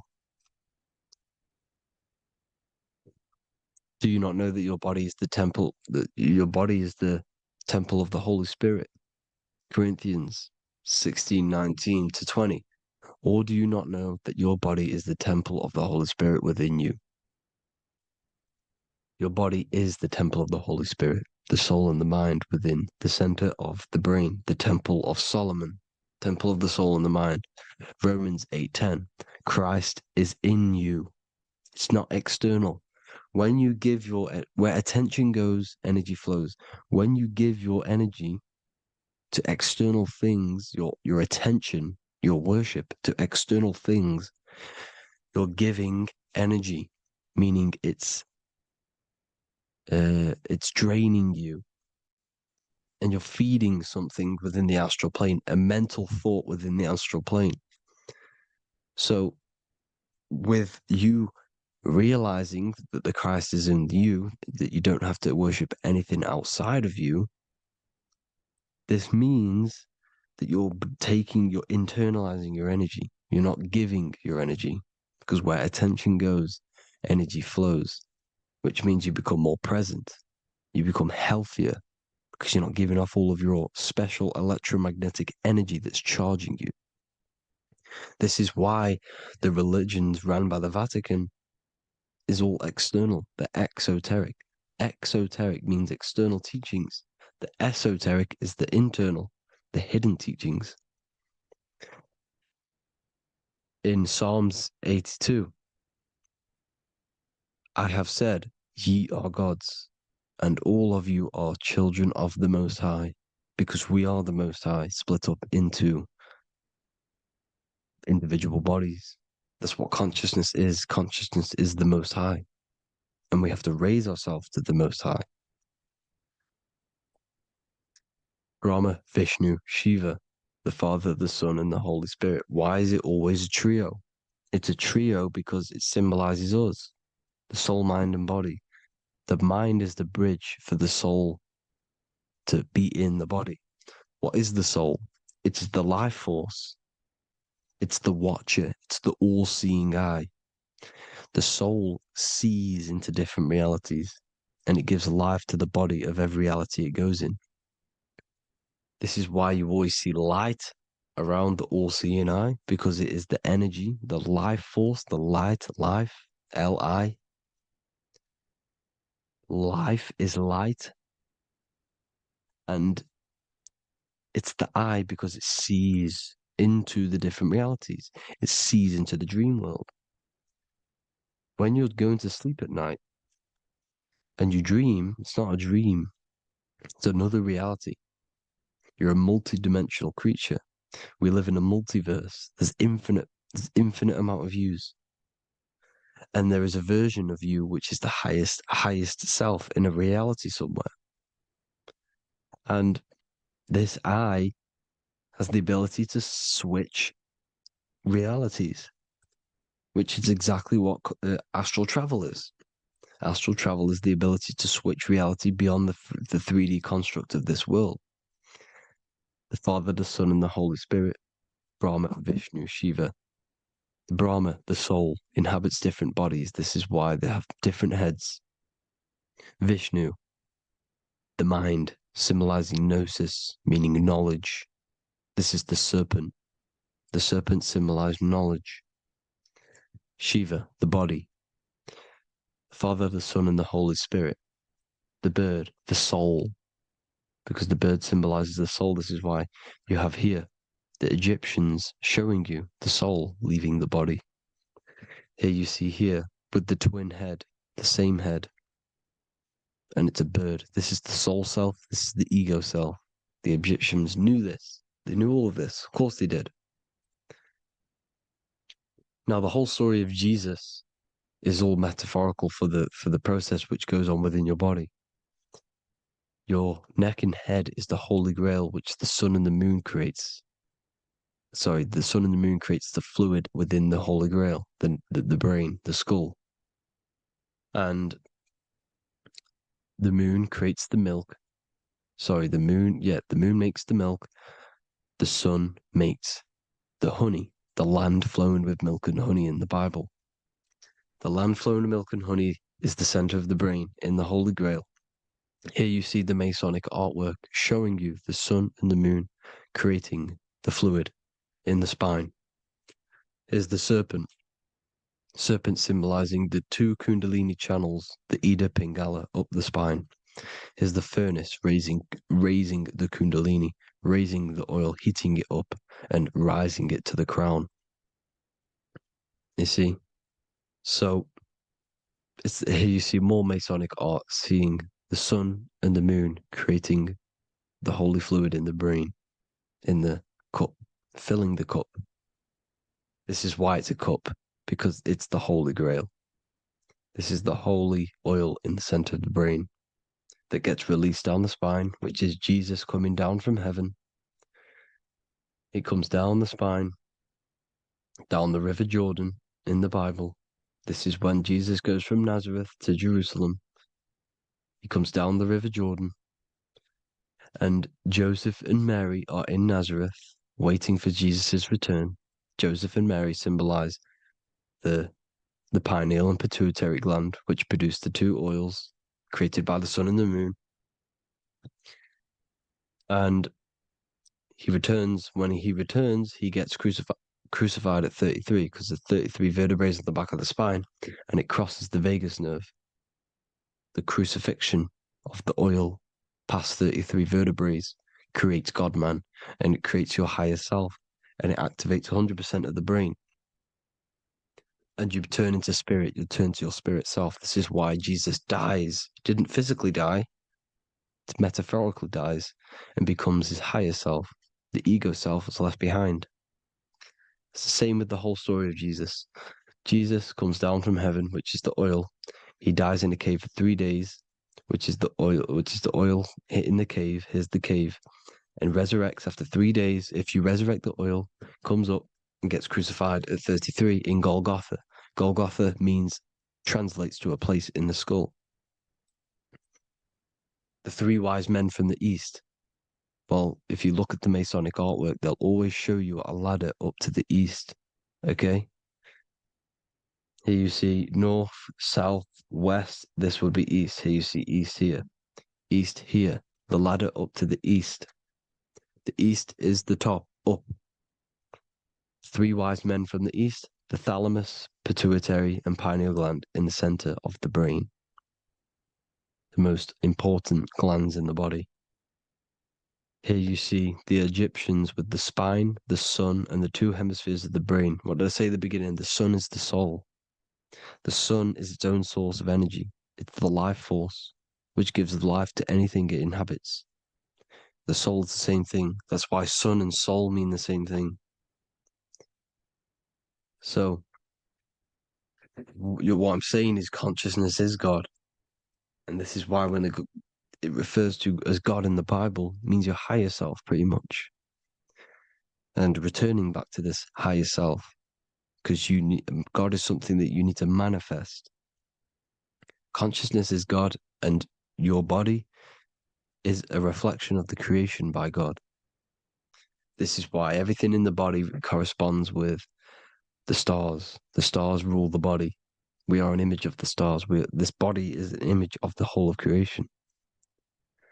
Aries rules the head. This is the cerebrum, the ram in the brain. Is the ram, Aries.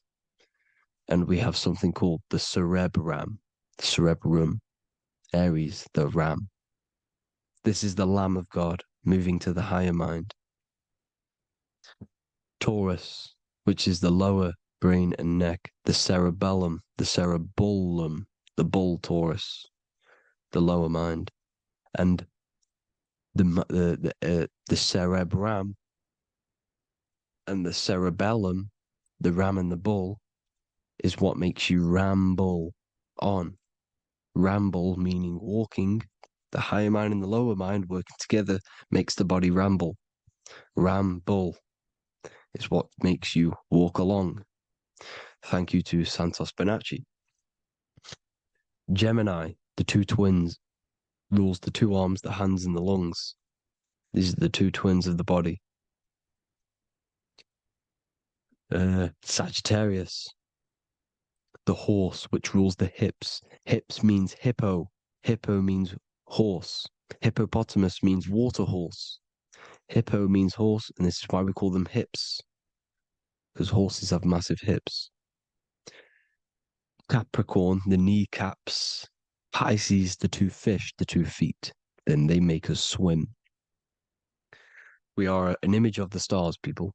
Well, the body is anyway. Consciousness is God, and the body is the image of the whole of creation. It's a reflection of the whole creation, as above, so below. 12 systems in the body, 12 cranial nerves for the 12 constellations, 12 cell salts. The body's made out of 12 cell salts. So, this is where it gets kind of deep. This is where we get deep. And he said Jesus was known as the fisher of man. And fisher of man, meaning man does not mean man as in the male. Man means mind.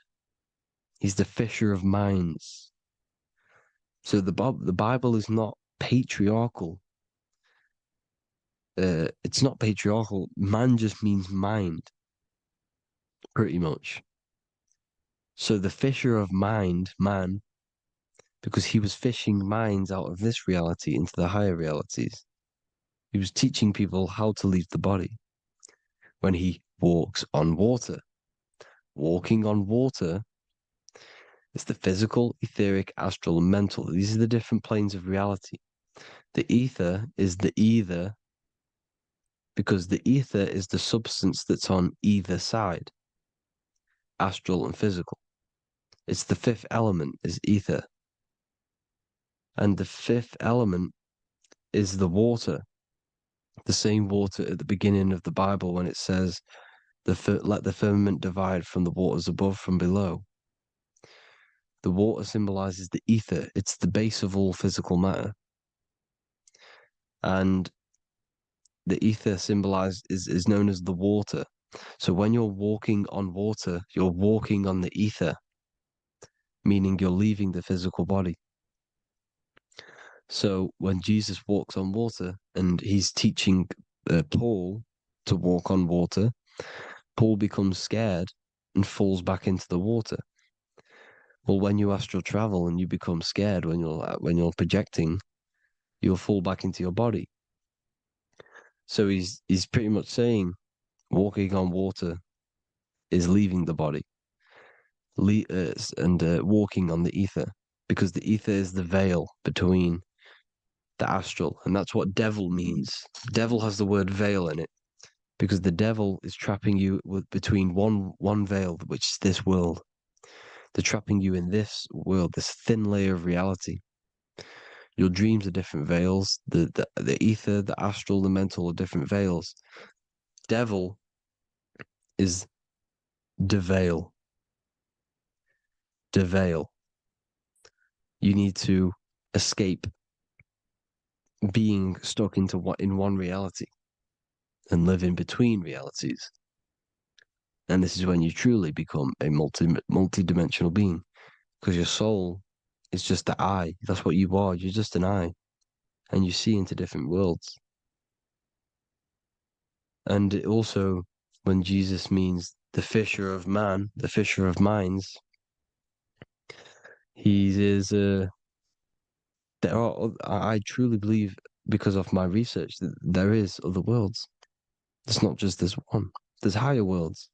There's an infinite amount of you, and you've been in them dreams you call dreams. Them dreams are other realities that you are in. That's why when you're there, you don't feel like you're in a dream. You feel like it's 100% real, because it is real. So this is why the ancients always depicted the many different heads, because there's many different versions of you. And this I, the soul, the watcher, is switching itself into different bodies at all times. Well, when you sleep, when you astral project. And this is what the ancients were doing. They understood the multiverse, and they could switch bodies at will. And this is what the 7 seals are in the Bible, also known as the 7 chakras. These are literally portals within us to these different worlds. We're in the heart at the moment. Earth, rearranged, spells heart, meaning middle. This is where good and evil exist. It's the middle point, the midpoint of realities. So I hope you all enjoyed the video. All of this knowledge that I've give you in this video is inside of my book, the Book of Wisdom. The Book of Wisdom gets updated every single month with new pages. It's a one-time payment for a lifetime worth of research and knowledge by me. So if you do want to get it, the link will be in the description. But I hope you all gain some amazing insight. Please like, comment, and share to help the algorithm, and drop a subscription. And for more lectures, every 2 days, I drop lectures and knowledge within the Patreon. If you want to support the channel, join the Patreon. Everything's in the description, because we are not monetized on YouTube. Thank you all. Have an amazing day.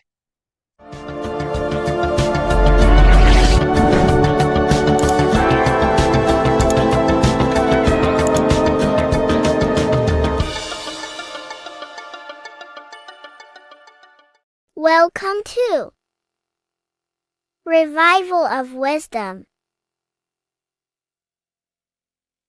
Welcome people, we're back with another video, and this video is about Freemasonry and their connection to the Illuminati. Please, as always, to make sure to hit that like and the subscribe button, and turn on the notifications to never miss a video.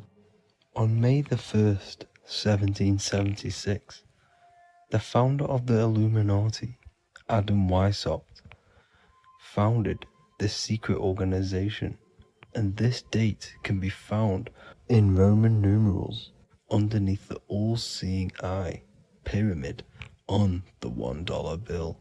This $1 bill also says Anu Coptus Novus Ordo Secularum. This is Latin for announcing the birth of the New World Order. This New World Order will be headed by Lucifer, the all-seeing eye, and followed by the 13 layers of bricks for the 13 elite bloodlines. So your Orsini's, Rockefellers, Rothschilds, Soroses, and the other 9 elite families. So when Adam Weishaupt created the Illuminati, he made it consisting of high-level degree Masons, French and Latin philosophers, and many more powerful people to all become one society. So this is why you see Masons using this same symbol of the all-seeing eye inside the pyramid. But not all Freemasons are part of this Illuminati secret society. As the 33rd degree Freemason Manly P. Hall said in his book The Secret Teachings of All Ages, Freemasonry is a fraternity within a fraternity, an outer organization concealing an inner brotherhood of the elect. So what he's saying here is that Freemasons have to go up the degrees of Freemasonry, and once they hit the top, they either get elected or not into these secret societies like the Illuminati, Skull and Bones, and Knights Templar. So when you see celebrities doing this one-eye symbolism, either covering one eye, doing the triangle, or doing 666 over one eye, this is showing and reflecting the symbolism of Freemasonry. They have taken the oath to never speak on anything they learn about Freemasonry. Duncan's Ritual of Freemasonry book states the oath they have to take. Quote, I ... of my own free will and accord, that I will hail, ever conceal, or never reveal any of the secrets, arts, points of Master Mason's degree to any person whomsoever. All this most solemnly, sincerely promise and swear. Now, this is what happens when they break the oath, stated in this book, quote, myself severed in two, my bowels taken from thence, and burnt to ashes. So this states that Freemasonry comes first, before any law of the land. It has the right to kill you if you break your oath. This is the hand gesture they have to do every time they enter the ritual room inside the Masonic lodge. This is the cutthroat symbol, showing you and reminding you of the oath and what will happen if you break it. Now in this book, Richardson's Monitor of Freemasonry, it states, if you break your oath, binding myself under no less penalty than to have my throat cut across, my tongue torn out by the roots, and my body buried in the rough sands of the sea. If they do not decide to kill you, this book states this by pointing him out to the world as an unworthy vagabond, by opposing his interest, by dearranging his business. In other words, they have the power to frame you and destroy your reputation to the world and destroy your business if you break this oath. So yes, they do kill to keep this truth hidden, because this truth of this reality is what keeps them in power. They have the ability to manipulate people because people do not know what manipulates them. This is why they call themselves the government. They govern the ment, which is the mentality, because the mind is the root cause of reality.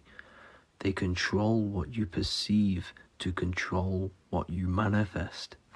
By knowing the truth, you are set free, and you no longer need no controller above you. So this is why they are willing to kill and do whatever it takes to keep the truth concealed within these high-level degrees of Masonry and these secret societies. However, going back to Manly P. Hall's book, it states, part of the symbols are displayed here to the initiate, but he is intentionally misled by false interpretations. So this is saying even Freemasons are intentionally misled and told lies to conceal the truth, to make sure the truth is hidden in the high degrees of Masonry. So that's it for this video, guys. Thank you all for tapping in. Please leave a like and a subscribe. God bless.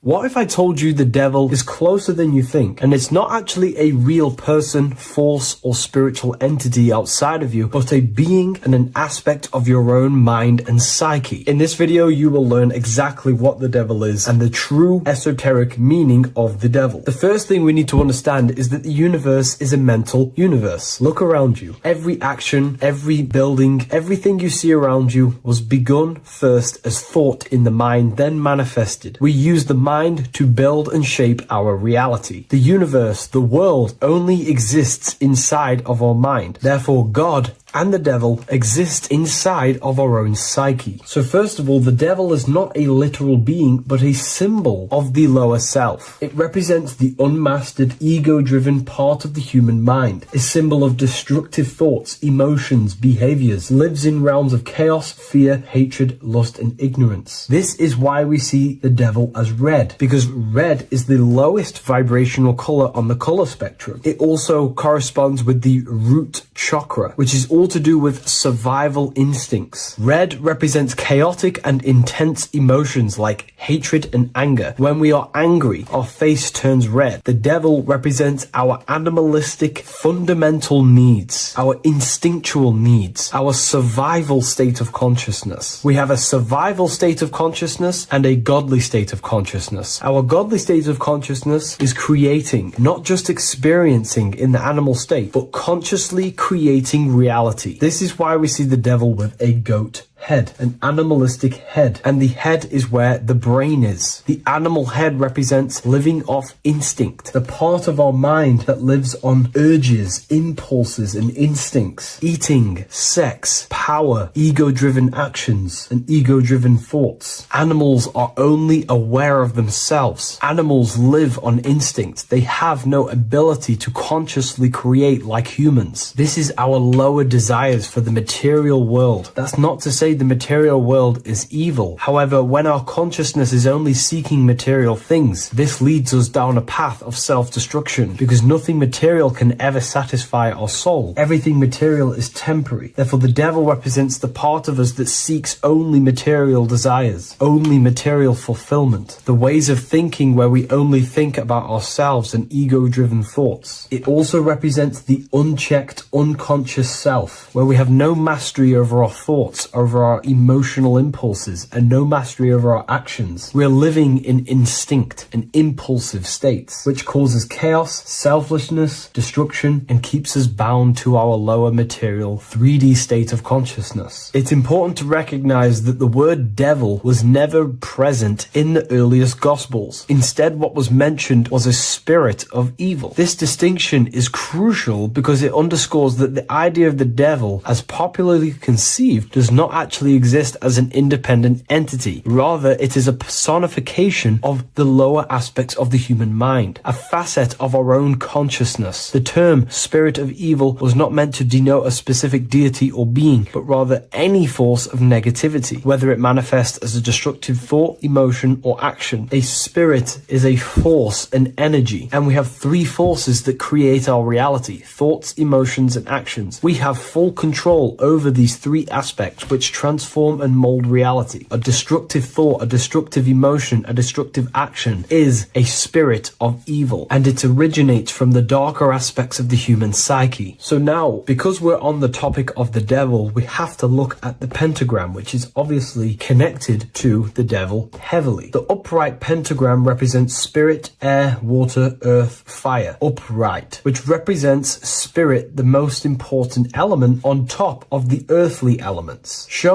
spiritual principles over material principles. As spiritual beings as we are, we have to put our spirit first, our higher self first, and material things second. Why? Because material things never satisfy us long term. Seeking material fulfillment will leave us feeling unfulfilled in the long run and very unhappy, and we can lose ourselves in illusions. We have to put our spiritual principles first. Seeking wisdom, knowledge, connection to the divine, and connection to our higher self is what gives us true fulfillment in our hearts and souls. But when we see this pentagram inverted, we now have spirit on the very bottom, which now represents earthly principles on top of the spiritual principles. We're putting our earthly elements on top of our spiritual element, which this inverted pentagram represents no longer caring about spirit, no longer caring about our invisible internal world, and only caring about this external body, food, sex, material things, cars, money, and all the things outside of us, the world outside of our mind. This is what true Satanism is. Satanism is not worshipping an external deity, but it is worshipping the self, only fulfilling the ego's desires. This is what true Satanism is, and we have all been conditioned to live in this state. Satanists want us to believe that there is an external deity called Satan or the devil, and the reason they do this is because they trick us, making us believe that we are not Satanists, while they are actually conditioning us to be self-seeking, ego-driven people, where we only care about sex, food, material things, and money, which is actually conditioning us to be Satanists. 80% of the population today are unknowingly involving themselves in Satanism, which is ego-driven thoughts, actions, and emotions, dwelling and living in this state, where we only care about ourselves. When we are spiritual, we realize we are all one. We are all one consciousness family, and we need to do things that help and contribute towards our collective experience, helping others, instead of seeking to serve only the self. The angel is depicted with wings, which represents elevation, higher self. The devil is represented with an animal horns, which is on the ground. A goat is on the ground, which represents the lower self. This is the elevated mind and the lower material mind. Horus, the bird, higher self. Set, the ground animal, lower self. Jesus and Satan. These are two forces, two characters that exist within the human psyche, not real entities. They are forces of our minds, and there is a battle between our higher self and lower self all the time within our own minds. There's always a part of us that's telling to do one thing and another thing, to do something bad and to do something good. There is this battle inside of our own consciousness. Here we have the human spinal column. The human spinal column is showing you the higher and the lower self. The higher self represents the head. The head is where the mind is. This is the creative essence of the universe. This is where all material things begin as a thought in the mind. We create with the skull, with the brain. This is our higher self, the heavens, connected to the heavens, the sky. And the lower end of the spinal column is where our reproductive organs are, where our gut is. Our reproductive organs and our gut is all to do with survival. The lower end of the spinal column, lower instinctual 3D based consciousness. The lower end of the spinal column is where our lower self dwells. Eating, consumption, power, and sex, lust. These are all emotional forces and instinctual based organs that are not inherently evil, but when we dwell and live off this lower end of the spinal cord, it keeps us in low states of consciousness. Our goal to raise to our higher mind is to balance this, not to overeat, not to abuse power, not to abuse sex and lust, but to master these organs and gain the ability to say no to these organs so that we can raise to our creative side of consciousness. Instead of dwelling in our instinctual nature, we can turn to our creative nature and consciously become a builder and constructor of reality. This is the true way of raising consciousness. This is the stairway to heaven, out of the animal consciousness to the higher consciousness. To wrap all of this up, it's all about gaining control over our instinctual lower nature and allowing our spirit to rule over our body and not our body ruling over our spirit or mind. The moment you let a thought become instantly an action is the moment you are an impulsive person. We are all trained to be this way. It is okay if you are in this state. The moment you let a thought turn straight into an action without questioning, that is the mind controlling you and you not controlling the mind. We need to gain control over the mind, and we do this through many different ways, through meditations,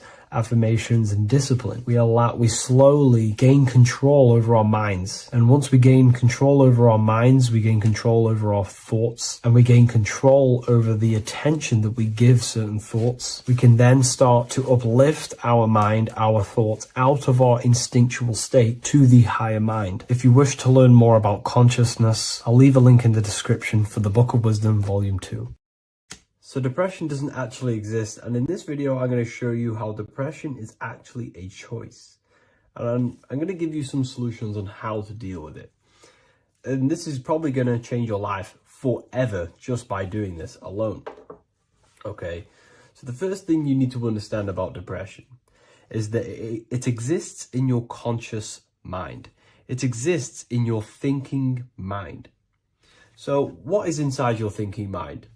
You have your body, your name, your reputation, your trauma, your memories, your family, your worries, your interests, your bills, your passion, dislikes, goals, right?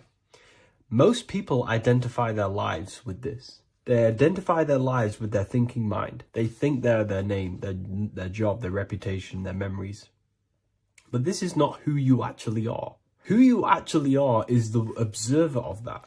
What happens if you stop thinking? What is left? You're left with unconditioned consciousness. You're left with the self, which is what we refer to as I.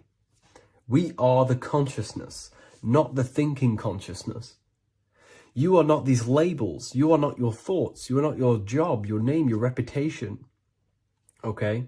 And the reason why I'm telling you this is because it's very important, is that we are something beyond this body, beyond this name, beyond our thoughts. We are the consciousness. So depression exists inside of the thinking mind, the conscious mind. Okay? So if you want to get rid of depression, you must learn how to escape the thinking mind. And not only just escape, but that's step one. In meditation, you do meditations, right? We sit still. And we have to learn how to control the mind and turn off the thoughts. And when we turn off the thoughts, depression goes out the window because there's no thought present in your mental field of consciousness to be depressed. Okay? You must understand, who is the one suffering from the negative thoughts? Who is the one suffering? Your mind is not suffering because the mind is producing the thoughts. Your body's not suffering from the negative thoughts. You are suffering. And who is you? You are a soul. You are that feeling.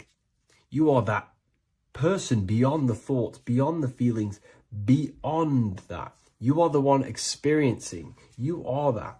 Meditation gives us the ability to turn off the thinking mind. This allows us to escape our thoughts. Okay?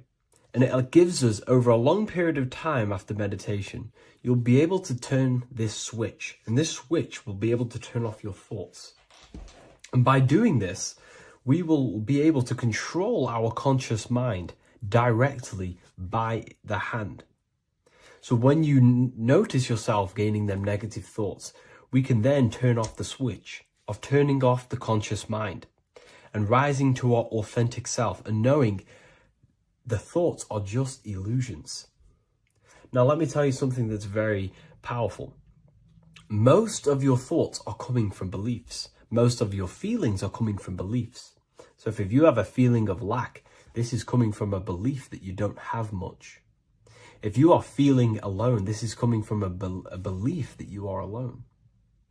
So what we must do is restructure ourselves. We must restructure the subconscious mind, and we do this in many different ways. We can do this with meditation. We can do this with visualization, visualizing our desired reality as if we are living it. We can do this with affirmation. Now, a lot of people think, oh, I'm trying to speak something into existence with affirmation. No, you're not using vibration to try and change reality with what a lot of these new age people will teach you. Vibration, your words will not have much an impact on reality. That's the truth. But what they do have an impact on is reprogramming and recrafting and refining your mind. If you repeat, I am wealthy all day long, your subconscious mind, that word will be lingering inside your subconscious, and you will start to mold that into your conscious. You'll start to be consciously thinking about this. Most of your thoughts are coming from your subconscious. So if you want to get rid of depression, you got to figure out the trigger. What are you depressed about? What are you feeling? What are the beliefs that are making you feeling and thinking this way? And that's what you must restructure. You must restructure your subconscious mind through visualization, meditation, and affirmation.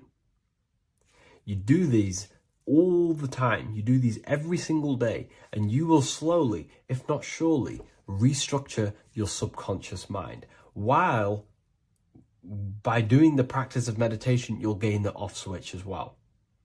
Sometimes depression comes from not living in your authentic self. You're not doing the things that your soul is telling you to do. We all know what we should be doing at all times. I don't care what you have on. We all know we should be doing something. We all know that we have there's a higher aspect of our mind that tells us, oh, we need to be doing this, but I'm actually sat here on my phone. Oh, I shouldn't be eating this, but I'm doing it anyway. There's always that higher voice. And that is the voice that has to be connected to. And when your body's not acting out the voice of the soul, then the soul becomes sadder, and suffers more and more and more. There has to be a connection between the soul, the mind, and the body. They have to work in unison. Okay? So I hope this video helps with depression, with whatever you're going through mentally. This isn't just spiritual fluff. Your words are vibrational commands that teach your subconscious what to believe and what to create in your reality. Now, I'm not going to sit here and tell you how words are these vibrational things that create reality. In fact, they are. However, the power of words does not hold in the vibration of the word. Yes, it has a little effect on plants. Yes, every word is a vibration that speaks to every cell in your body. However, this is not the main power of words. The main power of words is restructuring your consciousness and invoking energy inside of your own consciousness. I'm going to go over these two in detail for you. Your life is an externalization of your consciousness. Your belief system, your internal world, are building blocks to create your external world. What you believe in is how you see reality. It is the filter that you see to see reality. If you want to change reality, you have to change your consciousness first. There's no point trying to create a change, a manipulation in the external world, because it won't last very long. You have to restructure your inner temple, your inside world of thought and emotion. For example, your external reality is an externalization of every thought you thought in the past. Your life circumstances are just a result of every thought you thought in the past. You become what you think about. So if we can control what we think about, we will control who we become. Words are a powerful way to restructure your subconscious mind, which will then restructure what you think about. For example, if I said the word chicken all day long, I'm going to be thinking about chicken all day long. The words we repeat enter our subconscious mind, and our subconscious mind molds our conscious mind of what we are consciously giving attention to and thinking about. And that becomes our emotion. Our emotion becomes the energy, the charge behind our action. And all this creates who you are and your reality. If you want to create a change in your external world, you need to repeat the end result as in an affirmation. I am abundant. I am disciplined. For example, if you're trying to stop a certain addiction, don't say, I am going to stop smoking. Say, I am disciplined. By saying discipline, the subconscious mind accepts the word discipline and not the word smoking. If you repeat smoking, I am not smoking, your subconscious mind will just pick up smoking and then do more smoking. So if you are trying to create discipline in your life and trying to stop something, say, I am disciplined. The reason for this is powerful because you're conditioning your consciousness. You're conditioning your subconscious mind and filling it with the word discipline. And I'm not going to say do this a certain amount of times a day or do this in the mornings. I want you to do this as much as possible. I did this as much as possible. Whenever I had free time, whenever I had a free minute, I would say these words either physically or mentally, just to condition your consciousness. Words are the most powerful way to restructure your belief system and restructure your inner world, which will then mirror in your outer world. Words are also a powerful way to invoke energy. This is why when you see these magic occult rituals, you see people chanting and doing these things. It's because if you slowly chant a word, you can actually invoke the emotion. There are three aspects of creation: thought, emotion, action. Emotion is energy in motion. By repeating a word over and over again, you can actually begin to invoke that energy, that emotion inside your heart. And you can start to feel the reality as if you are already living it. And this is just another powerful way to condition your consciousness to become a certain thing before you have it. This is what magic is. Magic is all to do with reprogramming the subconscious mind, aligning the subconscious with a certain belief or reality, which will then produce an effect in our thoughts, our emotions, and our actions, which will then create that reality. So if you want to create something in your life, literally just repeat, I am something. I am is referring to your consciousness. I am is the highest aspect of you. It is the true self. Whatever you condition your consciousness will be mirrored in your external reality. I am abundant will condition your consciousness to feel and believe you are abundant, which will then seep into your thinking. And then you will start to act more on this because you are thinking about it, which will then change your external reality. Words are vibration, and vibration is powerful. However, if you truly want to change your reality, you have to change your inner world of consciousness. And words are the best way to invoke feelings to become the reality you want. And words are the best way to condition your consciousness to a certain belief or a thought. And by doing this, you're actually creating a root cause. The cause is your consciousness, your mind, and you have to restructure the mind to create that reality. Words are a great way to restructure your consciousness and create reality. If you are struggling with the internal chaos, if you are struggling with emotional chaos, if you are struggling mastering your mind, or if you are isolated from your high intelligence, because intelligent people are not welcomed in our population today. I have created an amazing space, Ethereal University. Check it out. I'll leave all the links below. And I'll see you inside, where you can learn everything you could possibly imagine about occultism, esotericism. I'll see you inside.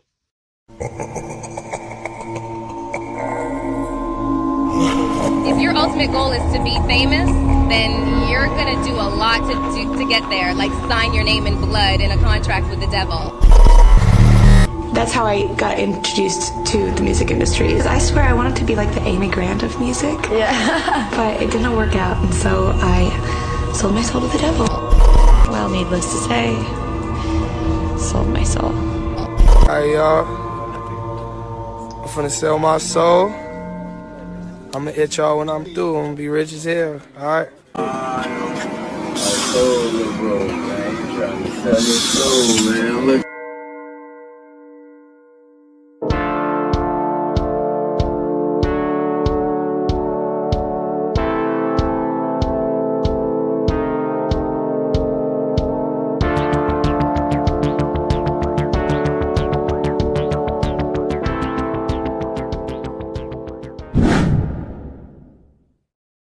So what exactly is selling your soul? In order to understand this to its full potential, you have to understand the spirit world and the occult world, which our eyes cannot visibly see. The physical world we see is nothing but an illusion and a product of the higher planes of existence. For example, you can see someone's physical body, but you can't see the complex structure of the consciousness and the thinking behind that being. With that being said, there are forces and entities not attached to physical bodies, which they exist on the astral and etheric plane behind the physical plane. Now, there are numerous videos and music with artists talking about this. For example, I sold my soul to the devil and the price was cheap.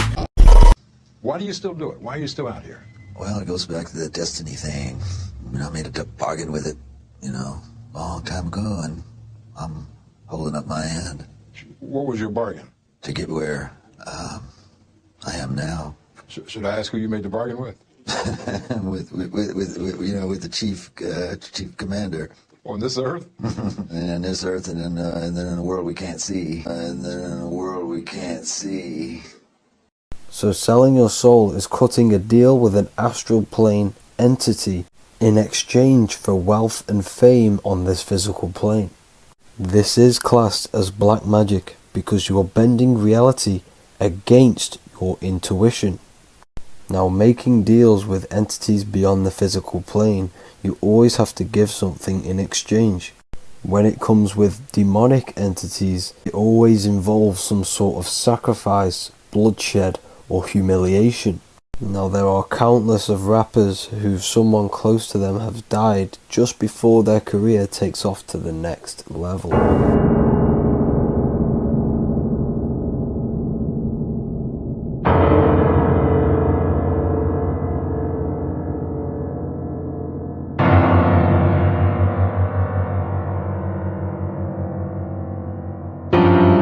My mama was sacrificed. Me too.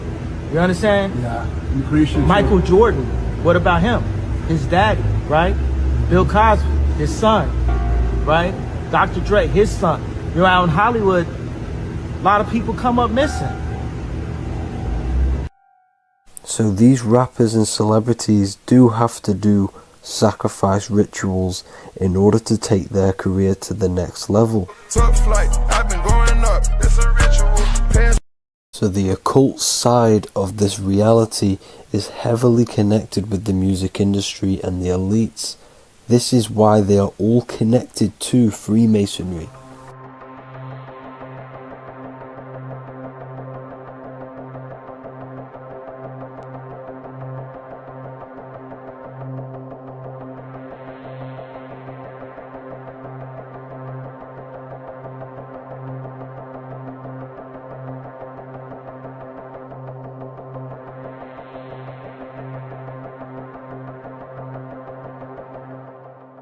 Now, this is why the music industry is one of the most important industries for the elites to stay in control and keeping the masses on low states of consciousness. Frequency is one of the most powerful things in reality because it's the only thing which can enter your soul and body without consent. The frequency on Spotify and all major platforms are all tuned to 440 Hz, which was set by the Rockefellers. 440 Hz turns off the whole right side of your brain, and the right side of your brain is to do with critical thinking, imagination, and your intuition. Music has the ability to influence your intent, your emotions, your thoughts, and your actions just by frequency itself. By controlling the music the celebrities put out and the things they talk about, they're actually molding society because of the celebrities' huge amount of influence over the younger generation and cultures within society. This is why the music industry is mainly talking about sex, guns, violence, and hating other people. These are all very low vibrational acts and things to do which destroys humanity and societies, keeping us all conquered and divided in order for them to stay in power. Music can actually reprogram your subconscious mind, and it is a form of MK Ultra, which is mind control. It's in my brain. Do you know that? It's living rent free. I can't get it out. You did that. Yeah, it's hypnosis. Yeah, it's hypnosis. You're so awesome and dope. You do need to be very careful with what you're listening to and what frequency it's playing at, because all of this has an effect on your electromagnetic field and your state of consciousness. Now let's go back to selling your soul. When these rappers and celebrities sell their soul, they now gain eternal life on this physical plane. When you do sell your soul, you are allowed to live forever. And these people that are called youngins, rookies, new booties, like I was, had no idea that these people still live. They will prey, haunt, kidnap, anything to stay on top. This is their world. They have nothing but time, is what they believe.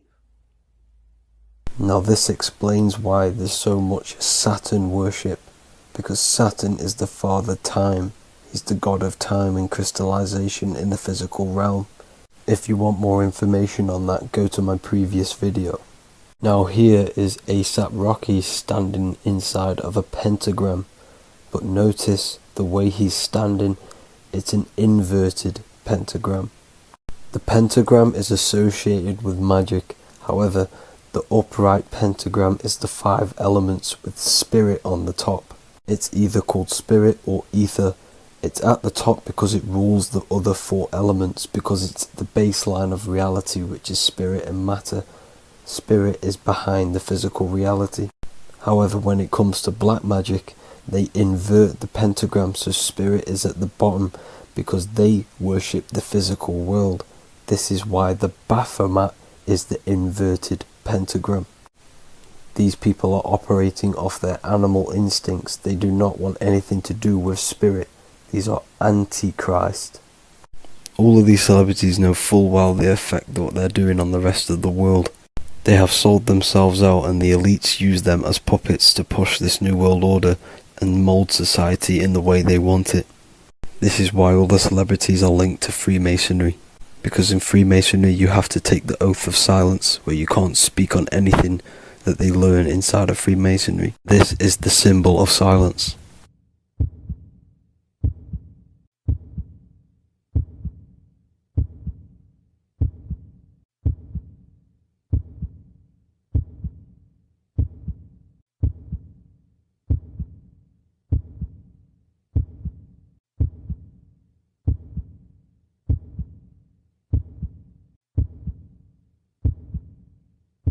The elites need them under this oath, so they do not talk about certain topics and certain things to the public, because of the amount of influence they have on society.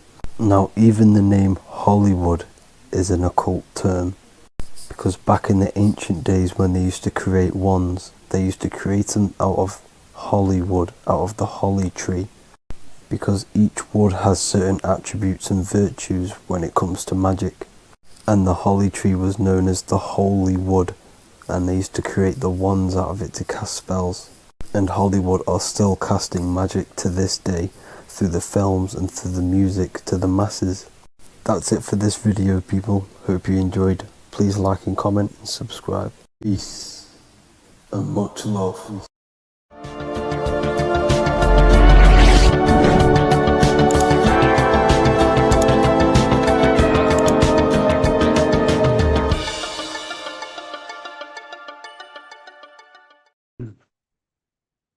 The third eye, or the all-seeing eye.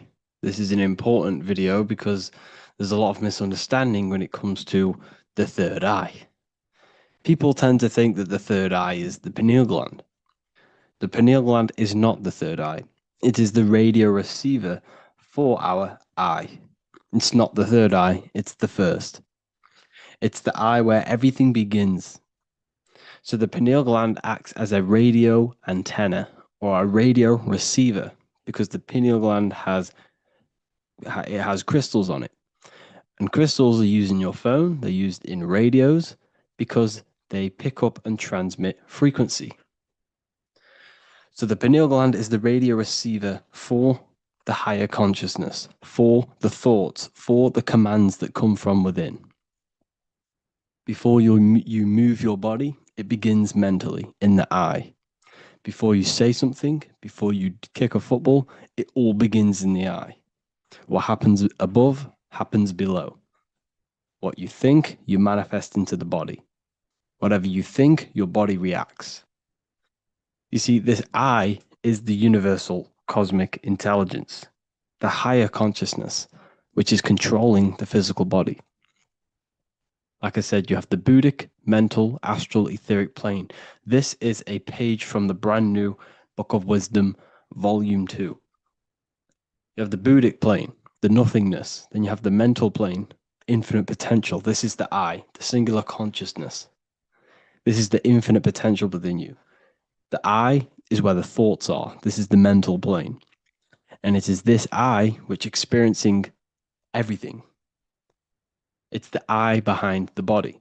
It's the I behind the thoughts. Yes, the mental plane is the plane of thoughts, but you are the I experiencing the thoughts. You are the I behind the thoughts, behind the emotion, behind the words. Deep, deep down within your being, there is the all-seeing I, which the body obeys. Everything that I says, the body does. This is the I in between the two pillars, or in between the sun and the moon in the Masonic artwork. Sun, masculine, left brain. Moon, feminine, right brain. The all-seeing eye in the middle, consciousness. The I, the order, the intelligence, the infinite potential within you, the creative force within you that can create the good and the bad, the left and the right. So you are either creating negative or good. You're even doing good, which is God, or evil, or the devil, which is do evil. You have this creative ability within you, which is God, the consciousness, and you have the choice to do the devil or the God. So the third eye is the human mind. It's the mind. It's the infinite awareness, infinite potential within you. And when you see it in the triangle, it represents the ethereal plane. This is the ethereal, the triangle. This is the eternal. This is the material.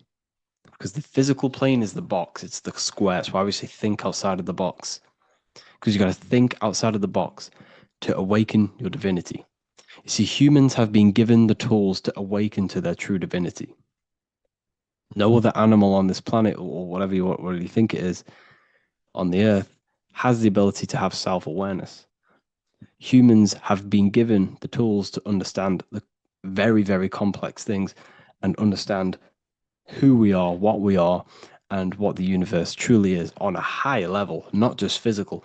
We have the ability to access planes beyond the physical world, which is unlike any other animal.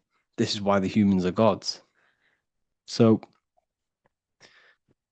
when you see the pyramid with the capstone on top, it's cut off, it's separate from the rest of the pyramid. This is the consciousness that is looking through the ether into the material plane. It's like I discussed down here with these planes. This is the I, the mental plane. Your consciousness, your I, is looking through the ether. It materialized through the ether into the physical plane, and you are now the I looking into the material realm. And when you come here, you lose that divinity, but you have to awaken. So you don't lose the divinity, you forget your divinity while you are incarnated in physical. So when you see the triangle with the I in it, this represents the I looking through the ether. It's materialized, but it also represents, when you see it's illuminated like this and it's separate, because this is separate from the physical plane. The consciousness within you, the thoughts within you, that intelligence within you, that voice is separate from this physical world. And everything above manifests below. Everything what happens in this realm of consciousness, of thought, manifests into the physical plane. It's separate. So you see the illumination. This represents the awakened self, because the mind is the third eye. So when you have a closed third eye, this just means that your mind has not experienced things other than physical. When you expand your mind, expand your consciousness from having an out-of-body experience or a mystical experience where you experienced a higher plane of consciousness or a higher level of consciousness, this is now an open third eye, which is an opened mind. It's nothing separate. So when people say, working and opening the third eye by imagination and stuff like that, you're working on your mind. And to open your third eye, you do need to work on imagination, mental discipline, and all of these higher faculties, which we'll go over in another video. So that your mind has higher faculties which you need to work on. Visualization being one of them, imagination, and mental willpower. We'll go over that. But the illuminated eye in a triangle represents the illuminated mind, the awakened mind that has self-consciousness, is conscious of itself, and it's experienced higher planes of consciousness. Like I said, the I and the I. The idea. So when you see I on the beginning of words, it represents that inner self, that inner cosmic intelligence within yourself. That's why you say inside, intelligence, or idea. It's the idea, the I, the all-seeing eye. This is why the Roman numerals, I was one. And what is one? It's one line. The I is also one line. Because we are all the same intelligence with the same consciousness. The universe is one. There is only one being in the universe, which is God. And we are all expressions and fractals of God. We are all manifestations of God. We share the same creative power as God. We all have the ability to bring non-physical thoughts into a physical reality, which is the word made flesh in the Bible. So when you see covering the eye with the 666, this represents the I stuck in matter, worshipping the physical body, the God in flesh, which is Satan. Satan represents God in flesh, yourself in flesh, because evil love bondage. And everything these artists and actors are doing, they're part of these cults. They're promoting materialism to keep your I, your consciousness, stuck in three-dimensional awareness. So this is what they're promoting. You see that the hand symbol creates 666, which is your body, the carbon. Your body's created out of carbon. And all life forms are created out of carbon. The I in it, the I in the 666, represents I being in material, keeping the mind in material. Matthew 6:22, the light of the body is the eye. Therefore, if thine eye be single, thy whole body should be full of light. But if thine eye be evil, thy whole body should be full of darkness. You see, this is a very powerful verse. Very powerful verse. The light of the body is the eye. This is the first part of the verse. This is where everything comes from. The mind. The infinite mind. The infinite potential within you. Think of anything in your mind. Nothing is impossible in your mind. As soon as you think of it, it's there. Infinite potential. It's the light of the body, because the mind is what gives life to the body. It manifests its will through the body. It's the light. All the things that the body does happens mentally before it happens physically. Before you move your hand, it is a mental power. Just like when you astral project. When you astral project, you use your mind to move your body. It's mental. If therefore thine eye be single, thy whole body should be full of light. So what does that mean? Becoming one with the consciousness within you. The single eye. Instead of being divided between the left and the right, the masculine and the feminine, instead of being divided between the high and lower self, when you combine all the aspects of yourself to be balanced and connect with the true self, that's when the whole body should be full of light, which is the good, the enlightenment. But if the eye be evil, which means what? Because your eye, your consciousness, your mind has the ability to create positive or negative, devil or the God. And when you think negative, what happens? Darkness goes through the body. Every thought has an effect on the body. What you think goes through the body. For example, become erect. What do? You think of being erect, and it happens, the body becomes erect. It's what happens in the mind happens in the body. So if your I is evil, if you are thinking negative, if you feel negative, you're going to produce negative. Your body will be full of darkness. And this is what the all-seeing eye is. It represents you, your consciousness within you that can create anything in this physical world.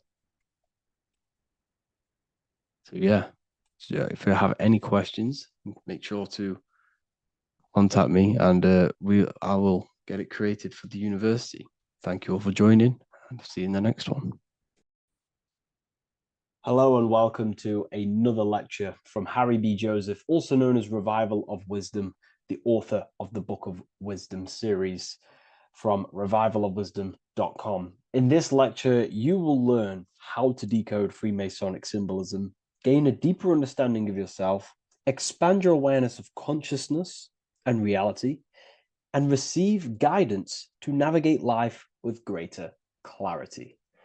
So today we're going to be breaking down this particular piece of artwork, this Freemasonic artwork, and how this relates to you and reaching a higher consciousness. Because ultimately, this is what it's about, okay?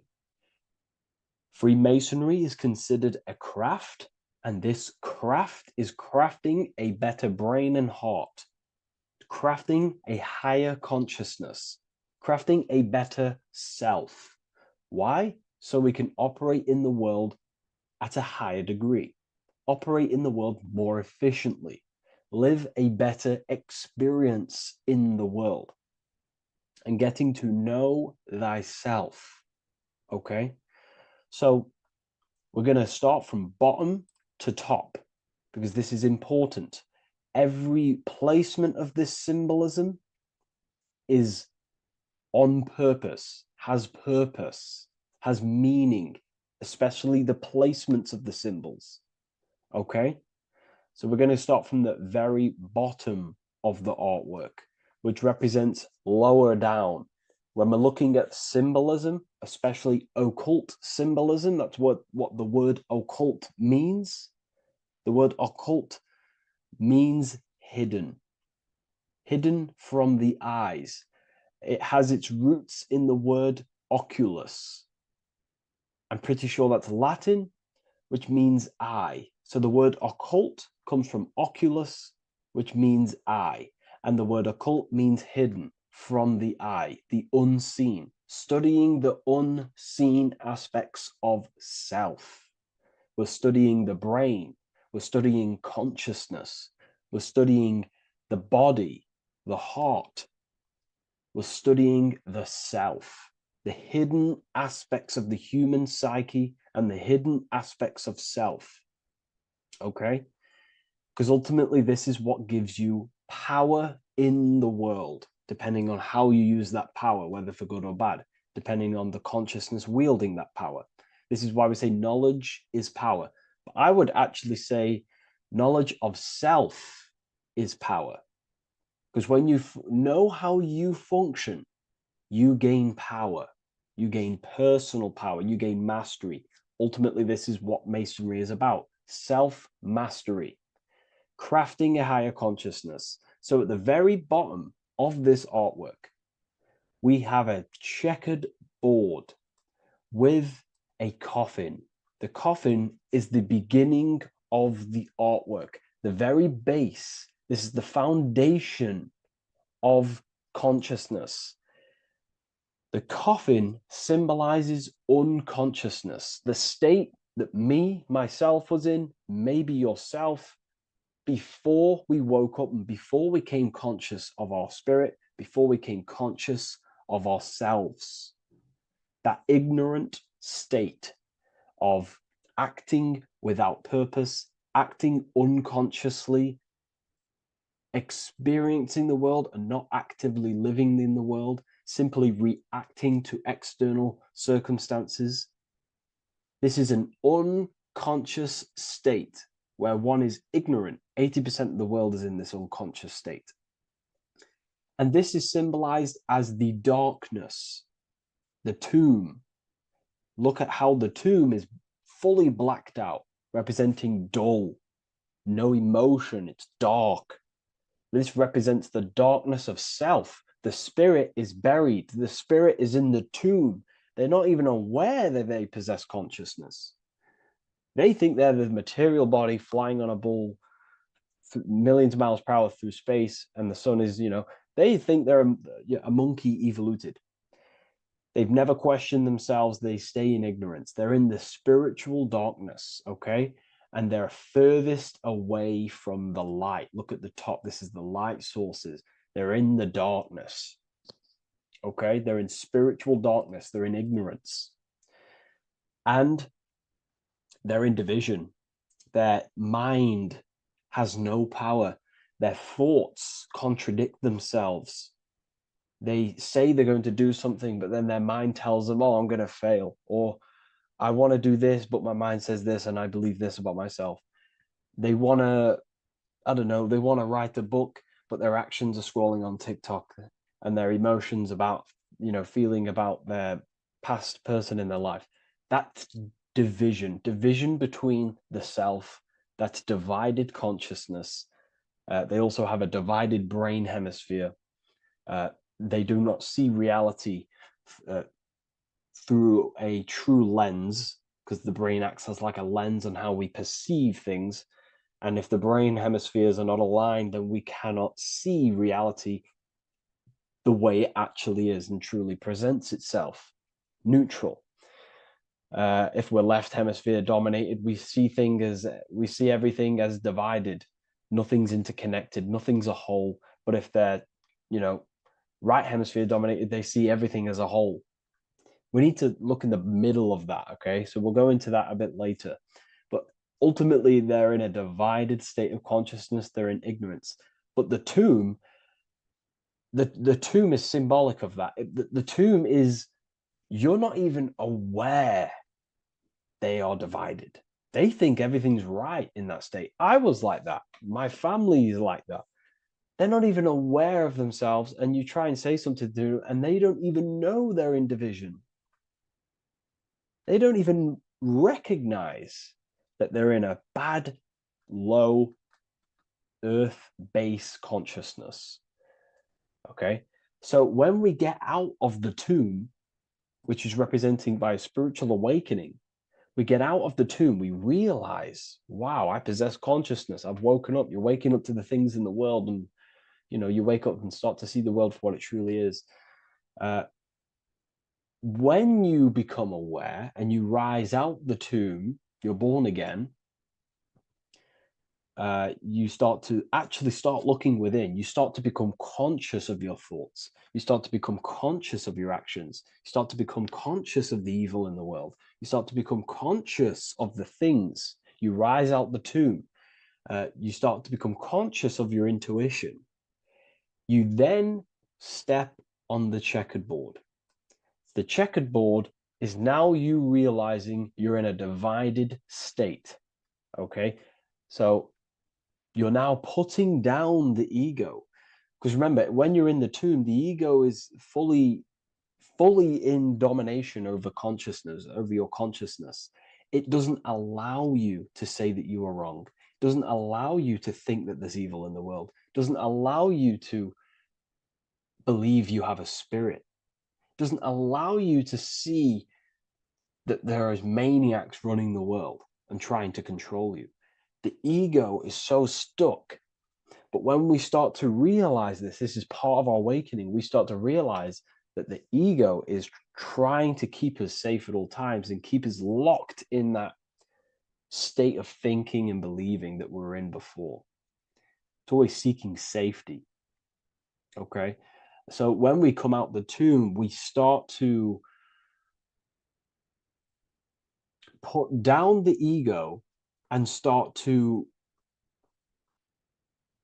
how do I say this? We start to acknowledge that we were wrong about the world. And that is a lot about awakening. You have to acknowledge that you do not know everything. There are people with such higher knowledge. Okay? So when we come out the tomb, we put down the ego. We start to actually say, I was wrong about the world. I was a victim of mind control. I was in ignorance. I was in darkness. Spiritual, I'm divided. My thoughts, emotions, and actions are not aligned.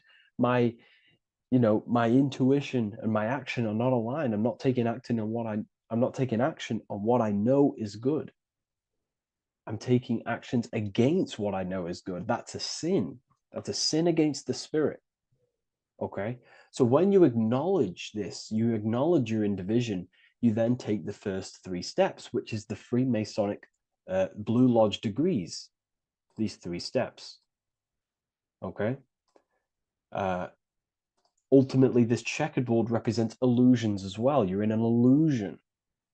Okay. This is why we see it heavily used in the music industry. It represents base consciousness, base level awareness, 5 sense thinking. It represents you versus me thinking, walking down the street and thinking everyone's trying to hurt you, and it's always you versus me, judging people in your own mind. That's low thinking, lower thought. And not to notice squares. Squares are an unnatural state. They're an unnatural shape. We do not see squares or 90-degree angles in nature. It's the lower mind. So it represents base consciousness, base level awareness, only aware of the physical body, only aware of the 5 senses, never looked within. That is the base. And this is the foundation we have to rise up to the light from, up to higher consciousness. So this gives us a strong foundation when we realize this about ourselves, that we were in division. Our thoughts, emotions, actions were not aligned. Our brain hemisphere was not aligned. I'm not thinking with love in the heart. Okay? So that is the state we're in. Now, hopefully that's cleared things up about the chessboard. Before we move on, please leave a like, maybe a comment if you wish for me to discuss anything in the further lectures. Please smash the like button, and it would really help me out. And share this with a friend who is interested in the occult. Okay, so the steps are the first steps of the Freemasonic degree, the 3 Blue Lodge degrees. Now, this can be represented as the number 3, a very powerful number, a very symbolic number. Number 3 is the 3 expressions of consciousness. How do we express consciousness? How does consciousness express itself? Well, there are 3 ways. We think, consciousness thinks, consciousness feels, and consciousness acts. They are the 3 expressions that we express our awareness and consciousness. So we're looking at thought, emotion, action. We're also looking at the 3 brains. The reptilian brainstem, the mammal limbic brain, and the neocortex. The reptilian brain governs basic functions of the human body: breathing, surviving, scanning the environment for threats, automatic responses, eating, scanning for food, base consciousness. That's the reptilian brain. That's what most people operate their lives in, including myself before I woke up. I'm not trying to sound big-headed, but this is the truth. Ignore my tone of voice, ignore my voice, focus on the words I'm saying. If you're judging, that means you have divided thinking. It's always you versus me. So we need to get out of that thinking of you versus me all the time. That's lower consciousness. That's animal thinking. That's earth thinking. We're unified. We need to reach a higher consciousness and do not waste our mind's potential on low-level earth divided thinking. Okay? So we're looking at the reptilian brain, the mammal brain, and the neocortex. Now, the neocortex is ultimately what makes us human. It allows consciousness to operate on a higher degree. Okay? This is what makes you human. The neocortex. The neocortex. The reptilian brain, like I just said, governs natural survival instincts and the respiratory system, things along them lines of basic awareness, basic functions to operate and survive in the world, in the physical plane. And the neocortex is what allows us to critically think. Okay, it's what allows us to be human, be aware of ourselves. Okay, not. I don't think animals have neocortexes. Don't quote on me on that, but this is the part of the brain that makes us human, and it allows us to think deeply, to create masterpieces like we can. Humans have massive potential in creation. Look at the world we live in. This is because of the neocortex. It allows us to critically think and self-reflect. Now, when we start to operate from higher thought, we start to think with higher thoughts, the higher parts of the mental dimension, we ultimately start using this brain more. We start functioning from the higher brain. Now, this is why Neo from the Matrix is called Neo, because he uses he was in the reptilian brain. If you watch the film The Matrix, if you notice, he gets plugged out of the Matrix and he's plugged in on the back of his neck into the brainstem. And when he's plugged out, his name's Neo, which is neocortex, using the higher brain. It's what awakens the self. It allows consciousness to function on a higher degree compared to animals. Okay, so we're looking at thought, emotion, action. We're becoming conscious of thought, emotion, action. Becoming conscious, what am I thinking, what am I feeling, and what am I acting in the world? And what can I do to master these, to operate more efficiently in the world? How can I use these towards higher consciousness and use these actions, these thoughts, emotions, actions to reach a higher state of awareness of self? So when you go through the first 3 degrees, you enter the doorway. Now, this is symbolic of a doorway. Now, looking at this with a right hemisphere dominated view, you would see a doorway, right? The right hemisphere sees this as a holistic doorway, right? You see a door, you're gonna, you enter the stairs, you go through the door, right? But at the left hemisphere is now going to dissect and analyze each individual little part of this, right? So the right hemisphere sees the trees, the left hemisphere sees the woods. So to dissect this down on a right hemisphere, sorry, going back to the right hemisphere, we're entering the door. The door is symbolic of entering the unknown. You're entering a higher consciousness. You're entering the door. You're going beyond. See, this is the earth here in the background. This is the darkness. The darkness represents the abyss, the unknown. You're entering in the self. Okay? This door represents entering in the self, questioning internally. Most of us think externally. We have to, obviously, to operate in the world, but we never give time to think and question and reflect internally. What do I mean? Closing the eyes and questioning the self. Who am I? Where am I from? What's the voice in my head? If the voice in my head stopped using the language that I speak, what is it then? It's about going within, into the darkness, what you cannot see, and finding the light. Okay? It's about entering within the self. This is a doorway to higher knowledge, higher consciousness, higher self, and really digging deep for what you truly are beyond your human form. Okay? So we have, most importantly, I'm not going to go over every single one of these symbols here. I'm going to go over this on a basic, well, not a basic level, a very detailed level, but it's not going to go over every single symbol. We have a left pillar and a right pillar. The left pillar has the sun next to it. The sun is more electrical energy. It's very dominant. It's a very powerful masculine force. This represents the masculine quality of consciousness. The masculine qualities. We have many masculine qualities, such as actions, physical actions with the body. We have thinking. Thinking is a very masculine force. We have the left brain, analyzing brain, the brain that's very logical, that's trying to figure things out. That's the masculine pillar. Okay. So this is the masculine qualities of consciousness.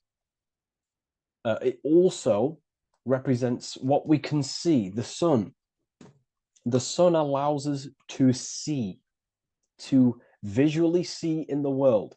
So the sun represents the external world, the world outside the self. When we close our eyes, we have a self, an internal dialogue, an inner voice. We have an inner world, outer world. This represents the world we take physical action in, the material external world outside you. Okay? The world we can see. And then on the right pillar, we have the moon, which is associated with feminine qualities of consciousness. Now, the moon is in the night, what we cannot see. The moon is the nighttime. The darkness symbolizes what we can't see. So it's representing the internal world, the world of the self, the immortal world. Okay? The self in the mind is immortal. When you close your mind, you go in the mind, that self inside you is immortal. In the mind, you are immortal. Outside the mind, you are mortal. You will die. This body will die. Okay? So this is representing the internal world on a holistic understanding. It's also representing the right brain, the feminine brain. It's also representing intuition, emotion. They're linked. Intuition and emotion. They're a feminine force. Also, we're looking at the heart, the right pillar. So everything that is feminine falls under this right pillar. Now, don't get confused. I know a lot of people can get confused about what I've just said. So this represents the inner world, the outer world. It also represents everything masculine and feminine. So thought is, although it's an internal quality, it would fall under the left pillar, because thought is a masculine force. It's a penetrating force. So try not to get misunderstood with that.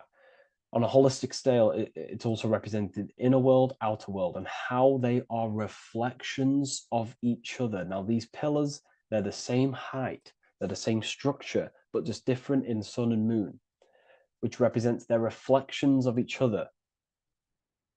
Their reflections, the inner world reflects in my outer world. My external world, what I see outside of me, is a reflection of my thoughts and my internal world. So the inner reflects the outer. The inner reflects the outer. As within, so without. So we're also looking at the right and left brain. I've already gone over that. So what we need to do is build the bridge between the two to reach higher awareness of self.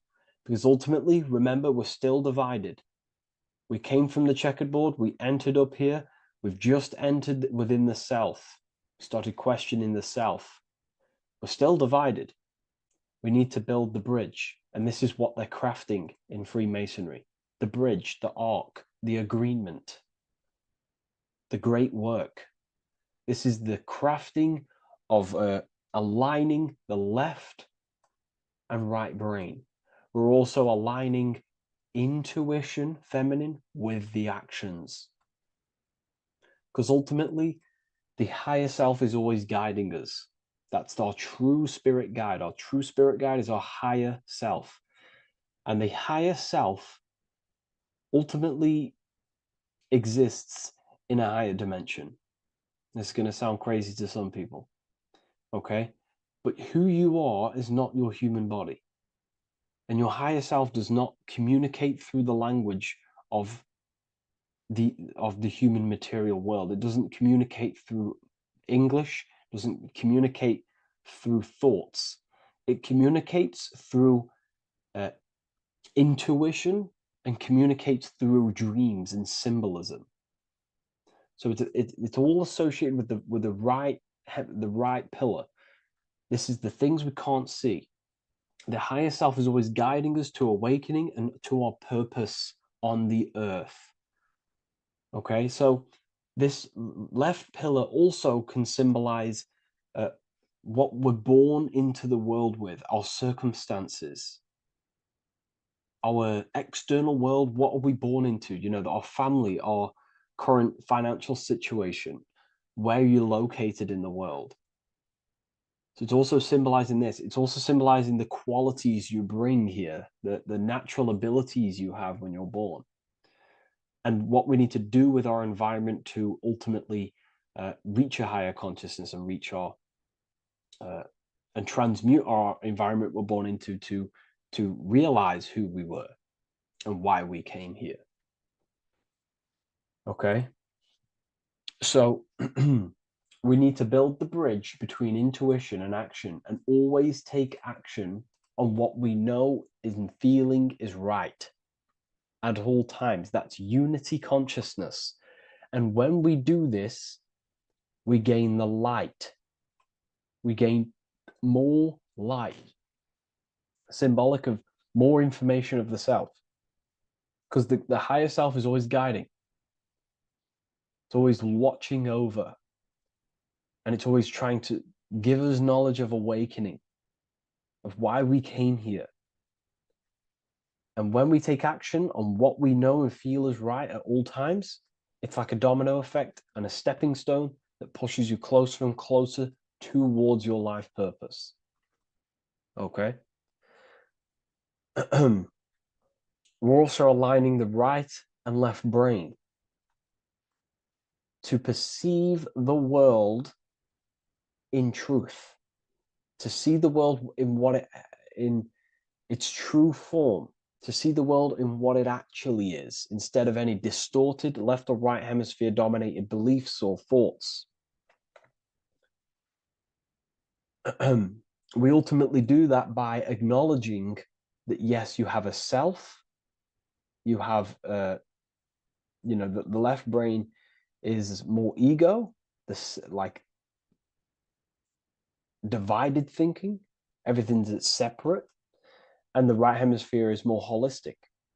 So we need to see the world in the middle of this, in the middle, acknowledging the self and acknowledging the collective consciousness, and how my thoughts, emotions, actions contributing towards myself and the collective. We always need to keep the collective in mind. Why? Because we are experiencing this world together. It's not just you. And your actions also have a ripple effect on the collective. We're experiencing the world as a whole as well. Yes, there's yourself and there's the collective. We need to think, feel, and act towards the collective and the self. So aligning our brain hemispheres allows us to do this. It allows us to think holistically and individually and see reality in this. And when we do align the left and right brain, what do? We gain higher insight, the eye. We build the bridge between the left and right pillars. We gain the eye. The eye is what? Insight. The eye requires light to perceive and see the material world. So this is symbolic. This is the inner eye, the inner self, consciousness. And when consciousness has light, which is symbolic of truth, knowledge, light is a massive symbol in Freemasonry. And light represents knowledge of self, information. And when we gain information and knowledge of self, when we align our left and right hemispheres, our actions take action on our intuition, we gain higher light, higher knowledge of self, ultimately. And this is why we also have the square and the compass. Okay? We have a square and compass here. The square and the bottom, base consciousness, also representing masculine qualities. This is the masculine qualities because squares are masculine. And the compass creates circles. So we have the circle on top of a square. Circles are divine. This is oneness. The circle is one line. The square is 4 lines. It's divided. So we need oneness over division. We need to unify the masculine and feminine qualities. Masculine, feminine qualities, okay? This is in the middle because the compass would fall on the right pillar and the square would fall on the left pillar. And it's unifying. It's representing unification of these 2 pillars of masculine and feminine qualities of self to ultimately rise towards this light, out of the darkness and into the light. Okay? Let's go back. The G. This is very important.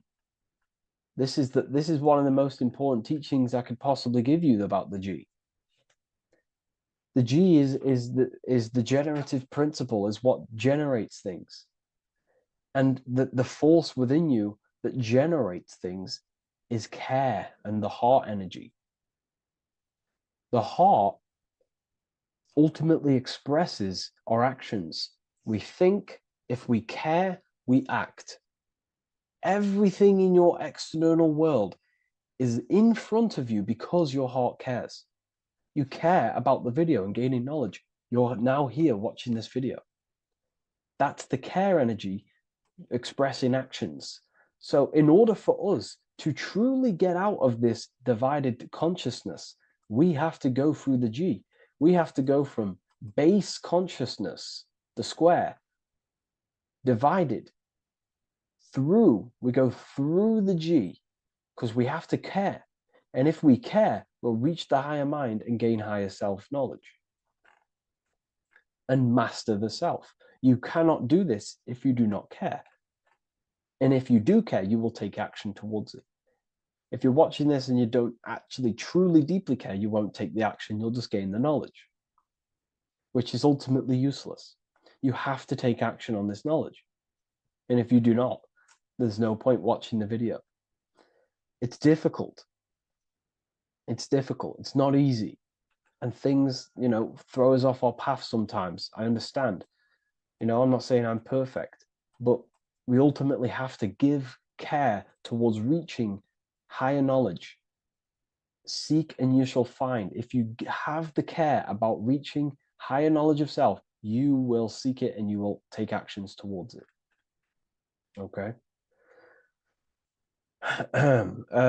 We see this everywhere, and I mean everywhere. The Temple of Solomon has the 2 pillars, Jachin and Boaz pillars, feminine and masculine qualities. Sol, O, Mon. Sol is sun, Mon is moon. It's building the temple, which is, the temple is the inner self, ultimately. It's symbolic. The temple's not a real place. The temple of self, building the Temple of Solomon and reconstructing the Temple of Solomon, is about reconstructing the self through masculine and feminine qualities. We see it everywhere. And this is very symbolic, like very symbolic. We have the 2 pillars, we have building the bridge, and we have a stairway that goes to what you can't see, because it's going to the unknown. You have to have faith. Okay? What I'm about to say is very important. You don't know what higher consciousness is, okay, until you get a little bit higher. This is hard to explain, but I didn't know what everyone talks about, what higher consciousness is. I can't give you my higher consciousness. It doesn't work like that. You have to enter in and go within and have faith, going into the unknown, because you're ultimately going into something you do not understand. Higher consciousness, I cannot give it you. You have to enter the door and take action and think, feel, and act towards it, and you will go to the place, and then you will understand. what higher consciousness is. Ultimately, what higher consciousness is higher knowledge and understanding of self, what you actually are. Okay, that is what's being symbolized here. It's again in the Masonic occult. We have the darkness. We have to have faith to leap into the darkness, into the unknown. We see this everywhere. Like, you know, you'll see, when I say this everywhere, and I mean everywhere, you'll see this. Every doorway has this symbolism in the ancient world, because ultimately this is what it's about, people. The door represents going within, into a new light, a new room, a new level of understanding of self. Okay? Here we have Astro World. Now, this is obviously a darker aspect of this. But again, we have the two pillars. See you on the other side. That's the doorway. The other side. And I'm not going to break down, you know, this ritual, but you can guess what I'm on about here. That's for the university, of course. I can't break that down on YouTube. It's way too deep. But there's knowledge out there that is so deep you couldn't even comprehend it with the current mind, even for myself. And this is the power of symbolism. The more you learn about yourself, the more these symbols reveal to you. It is a journey of self. And I can't give you these understandings. You have to go within and question and meditate on these symbols yourself, and have thinking exercises of meditating on a symbol and seeing what your mind does with the symbol, what it lets you think about that symbol, and you'll unlock deeper meanings. I'm going to go over one more symbol before we end this. This is the hourglass, which represents time, a very overlooked thing in today's world. We do not have unlimited time in this body. You have limited time. You will die. You will die. You have limited time in the external world. This is why it's on the left pillar, located on the left side, the external world. You are limited. The scythe represents you will be harvested. Your body will die. It'll be harvested. You will die, and you need to fulfill your mission here. You came with a purpose. You have to find that purpose by going within the self and questioning and taking action on what you know and feel is right. Unity consciousness, aligning thought, emotion, action. So if you wish to learn deeper insights, gain exclusive lectures, astral projection, self-mastery, I've just started a new section on mind control methods and how people are using this in society and becoming conscious of it. I've now opened 5 spots at a limited special price for Ethereal University. Use the code MIND, all capital letters, MIND, all capital letters at the checkout. And there's only 5 of these codes. Whoever uses them gets them. It's ultimately going to give you 20% off the university for as long as you're subscribed to the university. We go so much deeper in the university. Remember, social media is just the tip of the iceberg. Tip of the iceberg information. There are certain things I can't talk about, but I'll see you inside, and I hope you enjoyed this video. Please leave a like, comment, and a subscribe.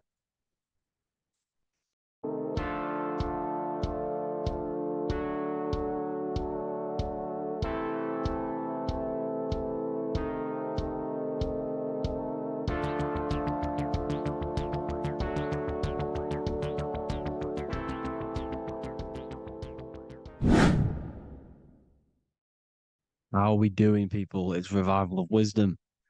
We're back today talking about sun worship. Okay? And please enjoy. Sit back and enjoy the video. First thing we need to understand is that the sun is the risen savior. It's the light of the world. Without the sun, we have nothing. Now, the sun is the Son of God. We didn't make the sun. No one owns the sun. But who created the sun? Obviously, the Creator created the sun. Therefore, it is the Son of God. And that is what Jesus is symbolizing in the Bible. The Bible is a metaphorical story. That's why it's called the greatest story ever told, because it is a story about the sun, the zodiac. It's about you, the systems in the body. It's about everything that is sacred in this creation. Now you can see the suns behind Jesus' head in all of the ancient portraits, even the ones that are more modern. You still see a sun on the back of his head because he is the sun. He's the light of the world, our risen savior.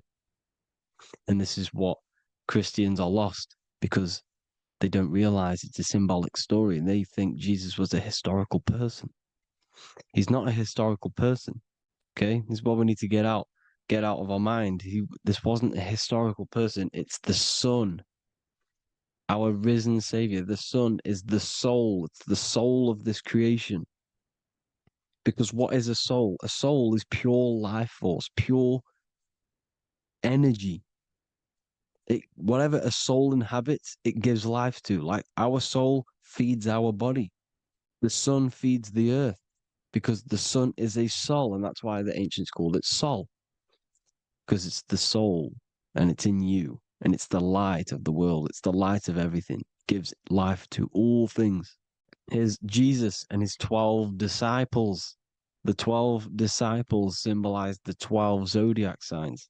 Aries, it rules the head region because the 12 zodiac constellations rule specific regions of your body. Aries, the ram, you have a cerebram in your head. This is Aries on the head of the table. His Gemini rules the arms and the lungs. The two twins, Gemini. He's holding up two hands for the two hands and arms. The twins. Cancer has a knife in his hand. It's not so clear, but he has a knife in his hand. Cancer is the crab. Crabs have claws.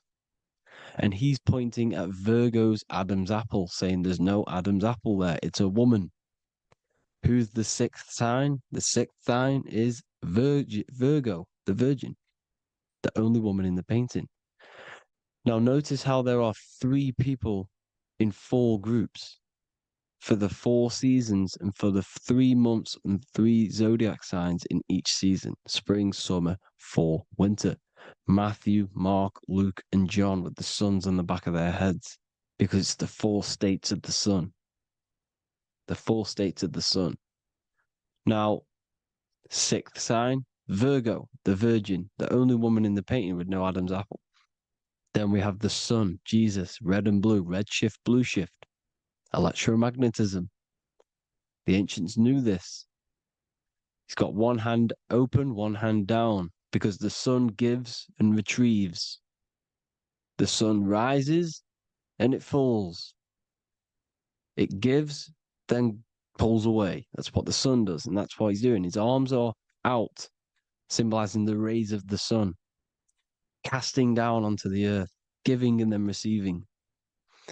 Libra, his 2 hands are equal, he's holding his arms out equally, because Libra is the 2 balanced scales. Libra is when the sun is balanced between the summer and the winter. It's being judged. The sun isn't balanced. That's what Libra is, the 2 scales. Capricorn is the goat. Goats have 2 horns, and you can see the 2 horns on his head here. See? So this is astrology. This what Leonardo da Vinci is depicting here. It's astrology. And he knew the story of the Bible is all astrology. It's all based on astrology. The Son of God, the real sun. Now here are some Bible verses. I am the light of the world. Obviously, that's the sun. What other light is there that lights up the world? The moon can't do it. It's the sun, the one and only sun, our risen Savior. Because if the sun didn't rise, we'd all be dead. So it's our risen Savior. And it dies for our sins every night and then gets reborn every day. Now Jesus calms the storm. Mark 4:35-41. The disciples are all on a boat and there's a heavy storm, but Jesus is asleep. The disciple says, Jesus is asleep. We need to awake him. They wake up Jesus, and Jesus got up and rebuked the wind and said to the waves, quiet, be still. Then the wind died down and it was completely calm. Well, when Jesus was asleep, this is the sun not being risen. It's not risen yet. Because in the night times, that's when the storms happen on the sea and the ocean. And when they awake Jesus, Jesus rises because he's the sun. He rises and everything calms. Because when the sun comes, the storms go. You see? So it's the sun. It's all about the sun. Here's another, Luke 22:10. A disciple asked Jesus, when will we know it's the end times? And Jesus says, as you enter the city, a man carrying a jar of water will meet you. Follow him to the house that he enters. Well, this is clearly talking about astrology, the topic that Christians think is satanic, when they don't realize the whole thing's based on astrology. Because the end times is the end of Pisces, which is the two fish, which is the age we've just gone out of. And you can see all these ancient churches here with two fishes, because they knew it was the age of Pisces.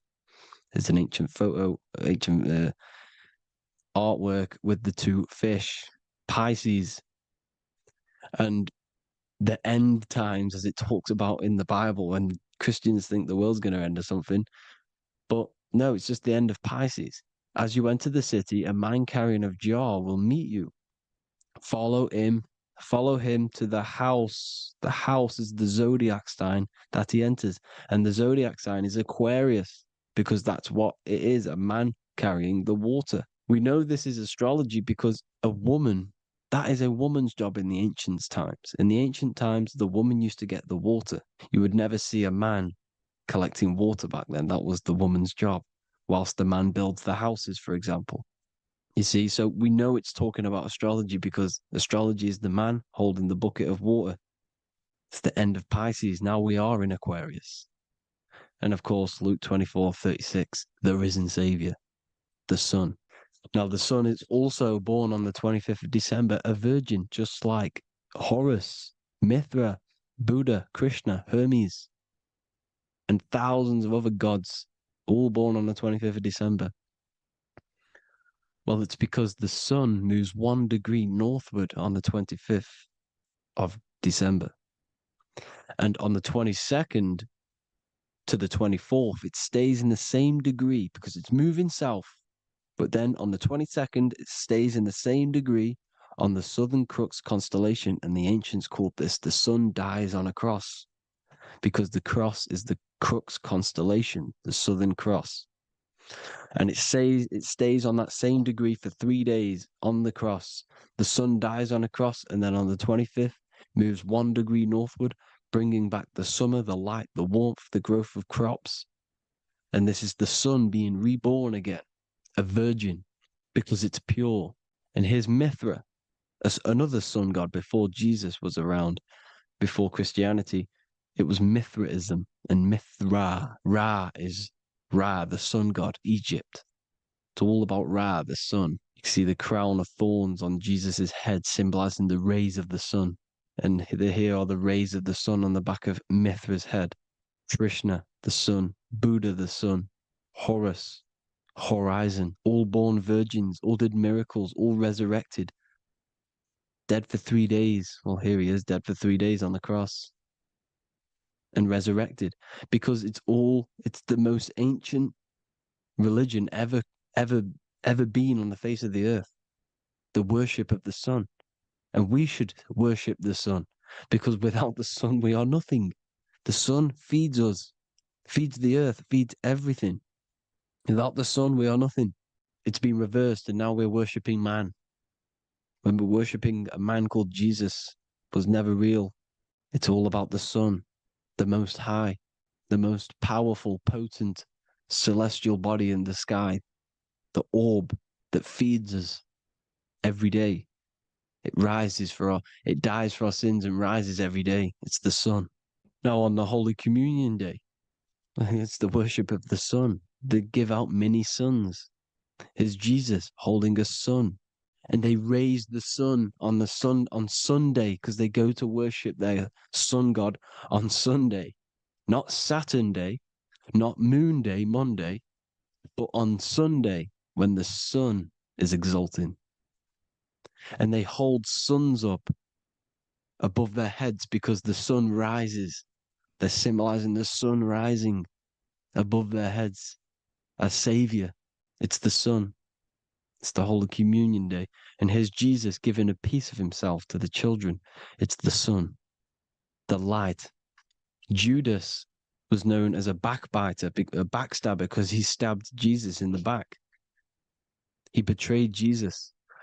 Well, this is just another astrological story about the constellation Scorpio, because the Scorpio is the J, looks like a J.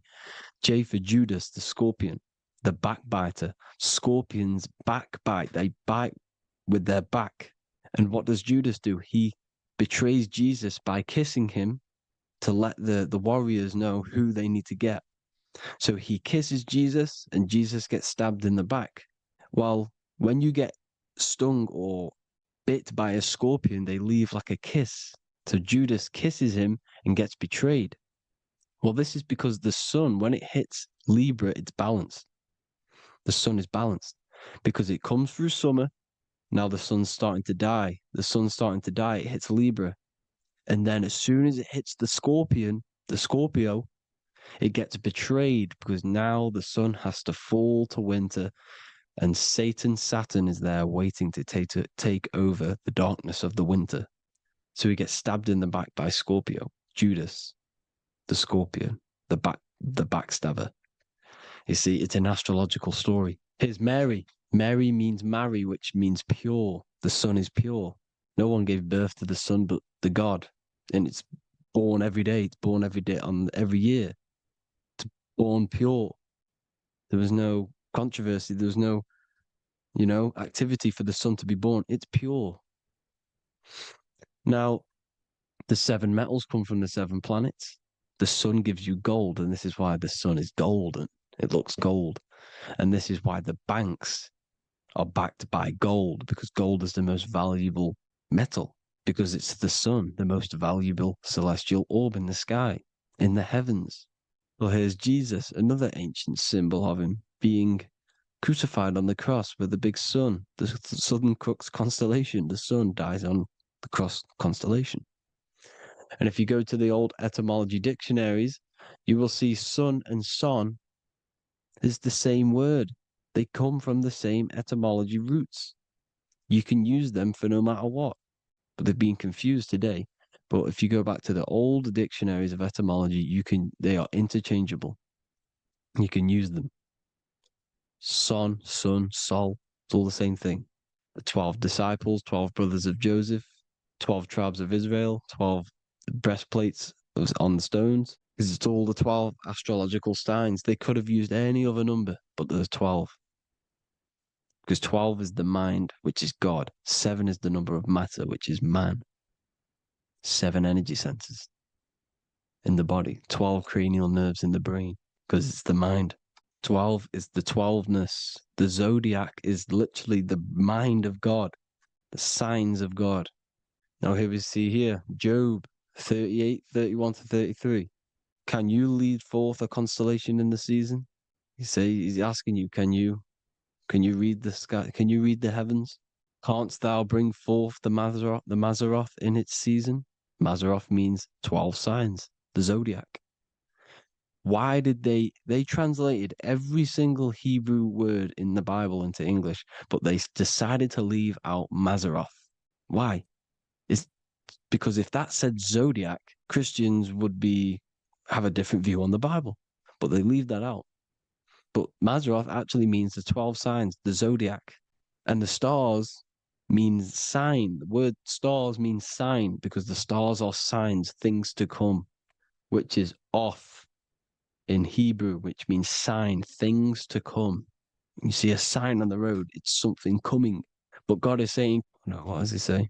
To qualify as a director, a judge of man's life on earth, one must be able to govern the heavenly bodies that rule the earth.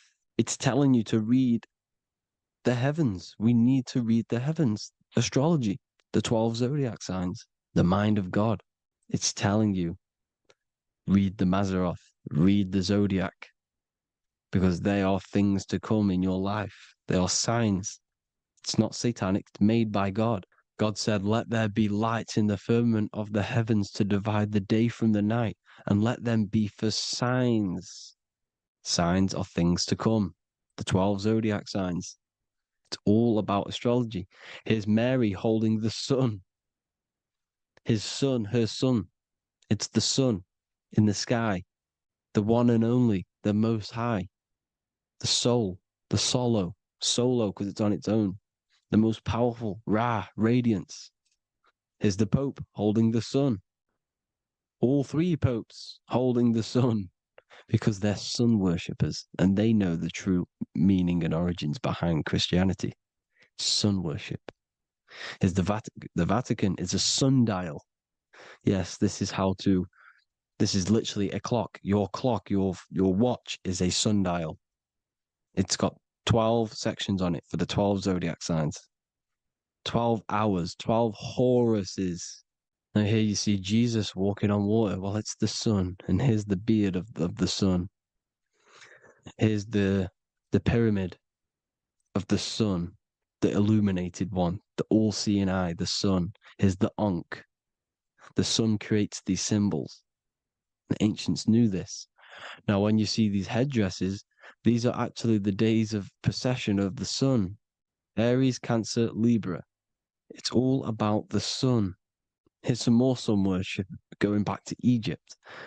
Ra, Horus, Osiris, and Set. Jesus and Satan is Horus and Set. The sun and Saturn. Saturn rules the winter, Satan. Jesus, the sun, the light of the world, rules the summer, rules the day. Satan's the night, Saturn's the night, the sun is the day. The evil brother, Satan. Well, Horus comes, this is where we get the word hours from.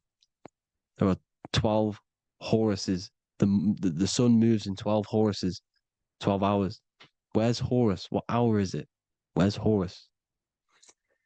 His Ra, 12 noon, Ra, radiates, powerful, the most high sun. That's why he has a sun on the top of his head. These are the four states of the sun. Set, sunset. This is why we say sunset, because the sun is setting. His sunset, his Horus, horizon, the Horus is rising, Ra radiating, and the sunset. Then midnight is Osiris. Here's another ancient symbol for the sun, the scarab. Ra, the sun, scarab. It's got the word Ra in it because it's the sun. And here's the sun on top of the scarab with the wings. Because scarabs roll dung up hills and then they'll let it fall down the hill to gain more matter. To gain more bigger, like a snowball effect. And the ancients saw this as a process of the sun because the sun climbs up the hill and then it falls. So they used the scarab to symbolize the process of the sun. The sun climbs and falls. Here's an ancient Egyptian cat cutting off the head of the serpent. Well, the cat is cutting off the head of the serpent, symbolizes the sun cutting off the nighttime. When the sun rises, it cuts off the nighttime. It cuts off the serpent. The serpents represent darkness or evil. Oh, there's some more symbology of the sun and the heavens, the arch, the royal arch, the firmament, the sun inside the firmament. These are all ancient churches, and they all depict the firmament, but the sun inside is the ancient cosmology. You see, because it's all about the sun. Everything's about the sun, because the sun is our orb made for us to sustain life in inside of this creation, inside of this firmament, the royal arch of heaven. Here's the Freemasons depicting it.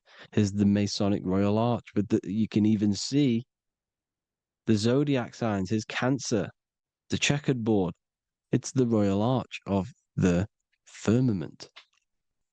Obviously, they don't want to tell you that. You live in space, apparently. Some more sun worship. Here's the beard of the sun on the water.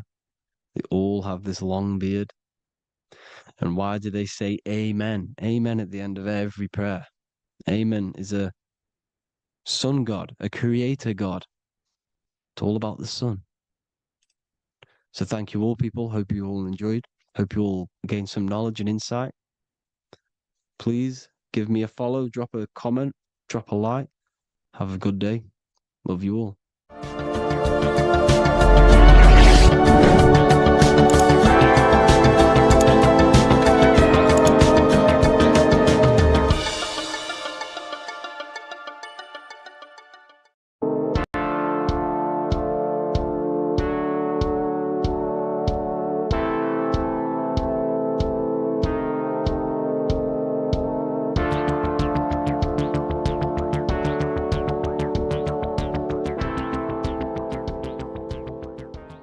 Welcome back everyone to another video. Today we're going to cover everything that you need to know about the mind, starting with the two aspects of the mind, the conscious and the subconscious. The male aspect of your mind is the conscious. This is the 10% of your mind. The conscious part of your mind is only aware of everything around you, your vision, your sight, your smell, your taste, your hearing, and your current state of emotion and thought. Every thought that you consciously think about has an emotion directly attached to it.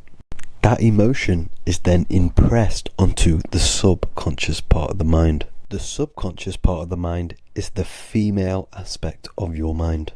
It is also a whopping 90% of your mind. Subconscious mind is controlling all of the subconscious processes which happen within your body.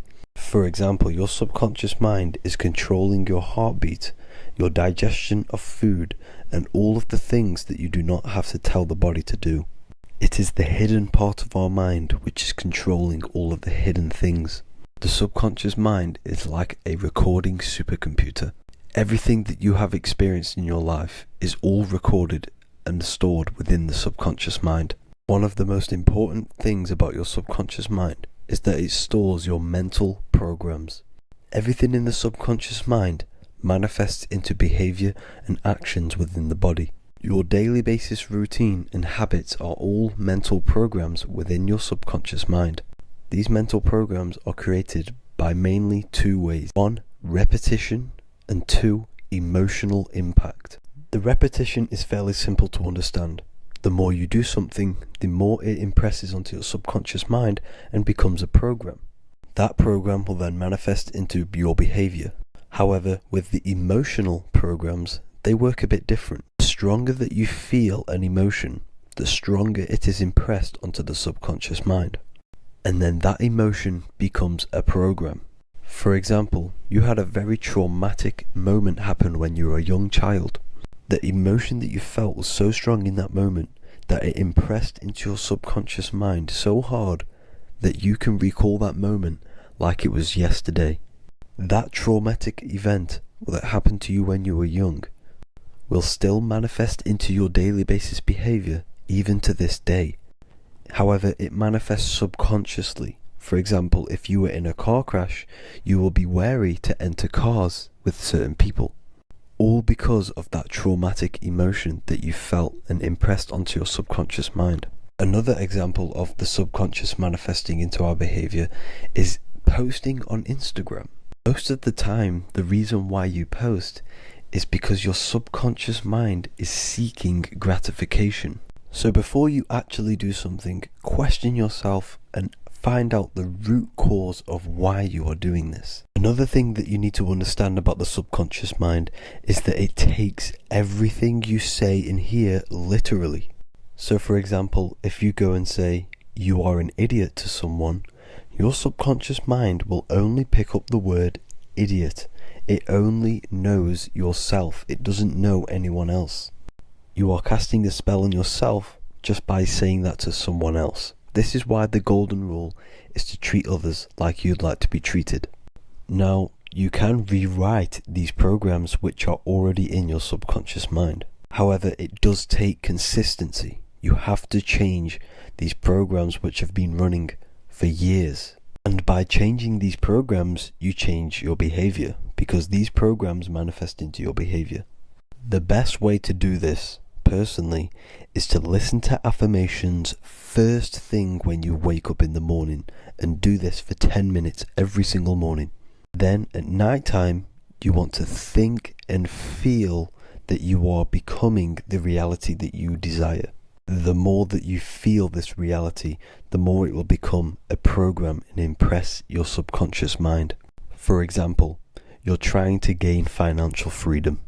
If you trick your subconscious mind into creating a program saying that you are financially free, this will manifest into your behavior.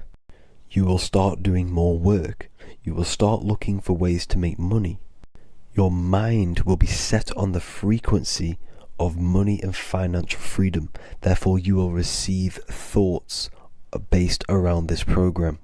If you take enough action, your life will dramatically change because of this program that you created in the mind. This is why we call it a mindset, because your mind is a frequency tuner which sets its frequency onto different thoughts, because thoughts are frequency. If you fill your mind with a specific frequency, you will gain thoughts and ideas based around that frequency. To create a stable mind, you need to master your emotions. You need to change your mindset. Everything that you experience is neutral. Based upon the mindset that you see it, you either give it a positive or negative charge. By understanding this deeply, you will then control your emotions. I hope you gained some wisdom and enjoyed this video. Please, if you can, leave a comment and a like, and subscribe to the channel if you like this content. Love and light to you all.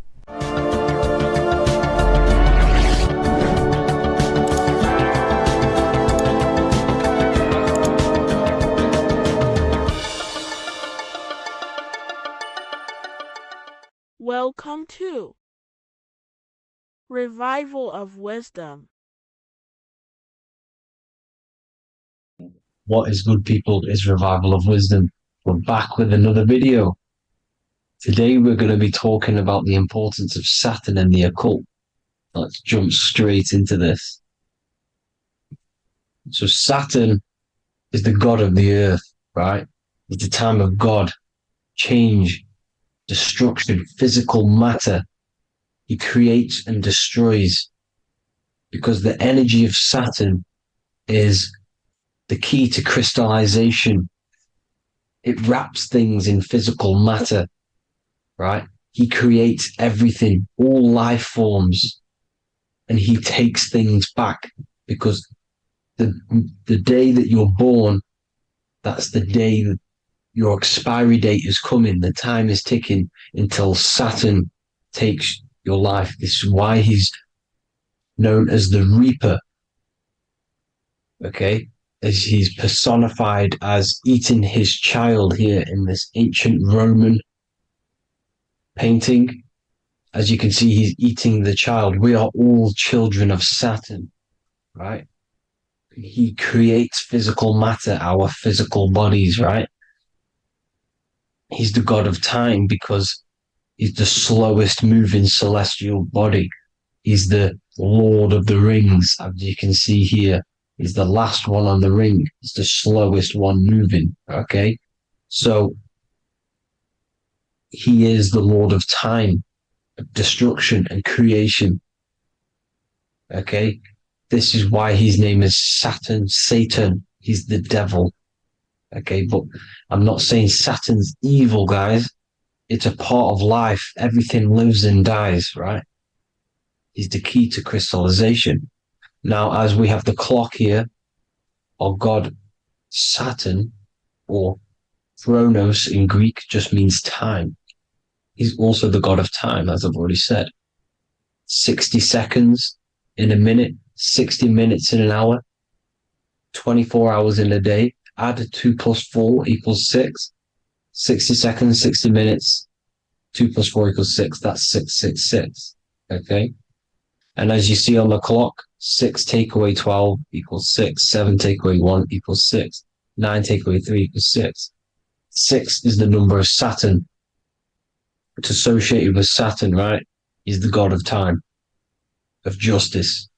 Everything goes back to the Reaper in the end. Everything lives and dies. Now, the artwork of him, he's always got the Reaper staff. You see, it's personifying death. Now, when you see this, the Romans were not saying Saturn was a real person, a real god in human form. No, this is personification. This is what the ancients always did. They personified, just like the Bible. It's all personification.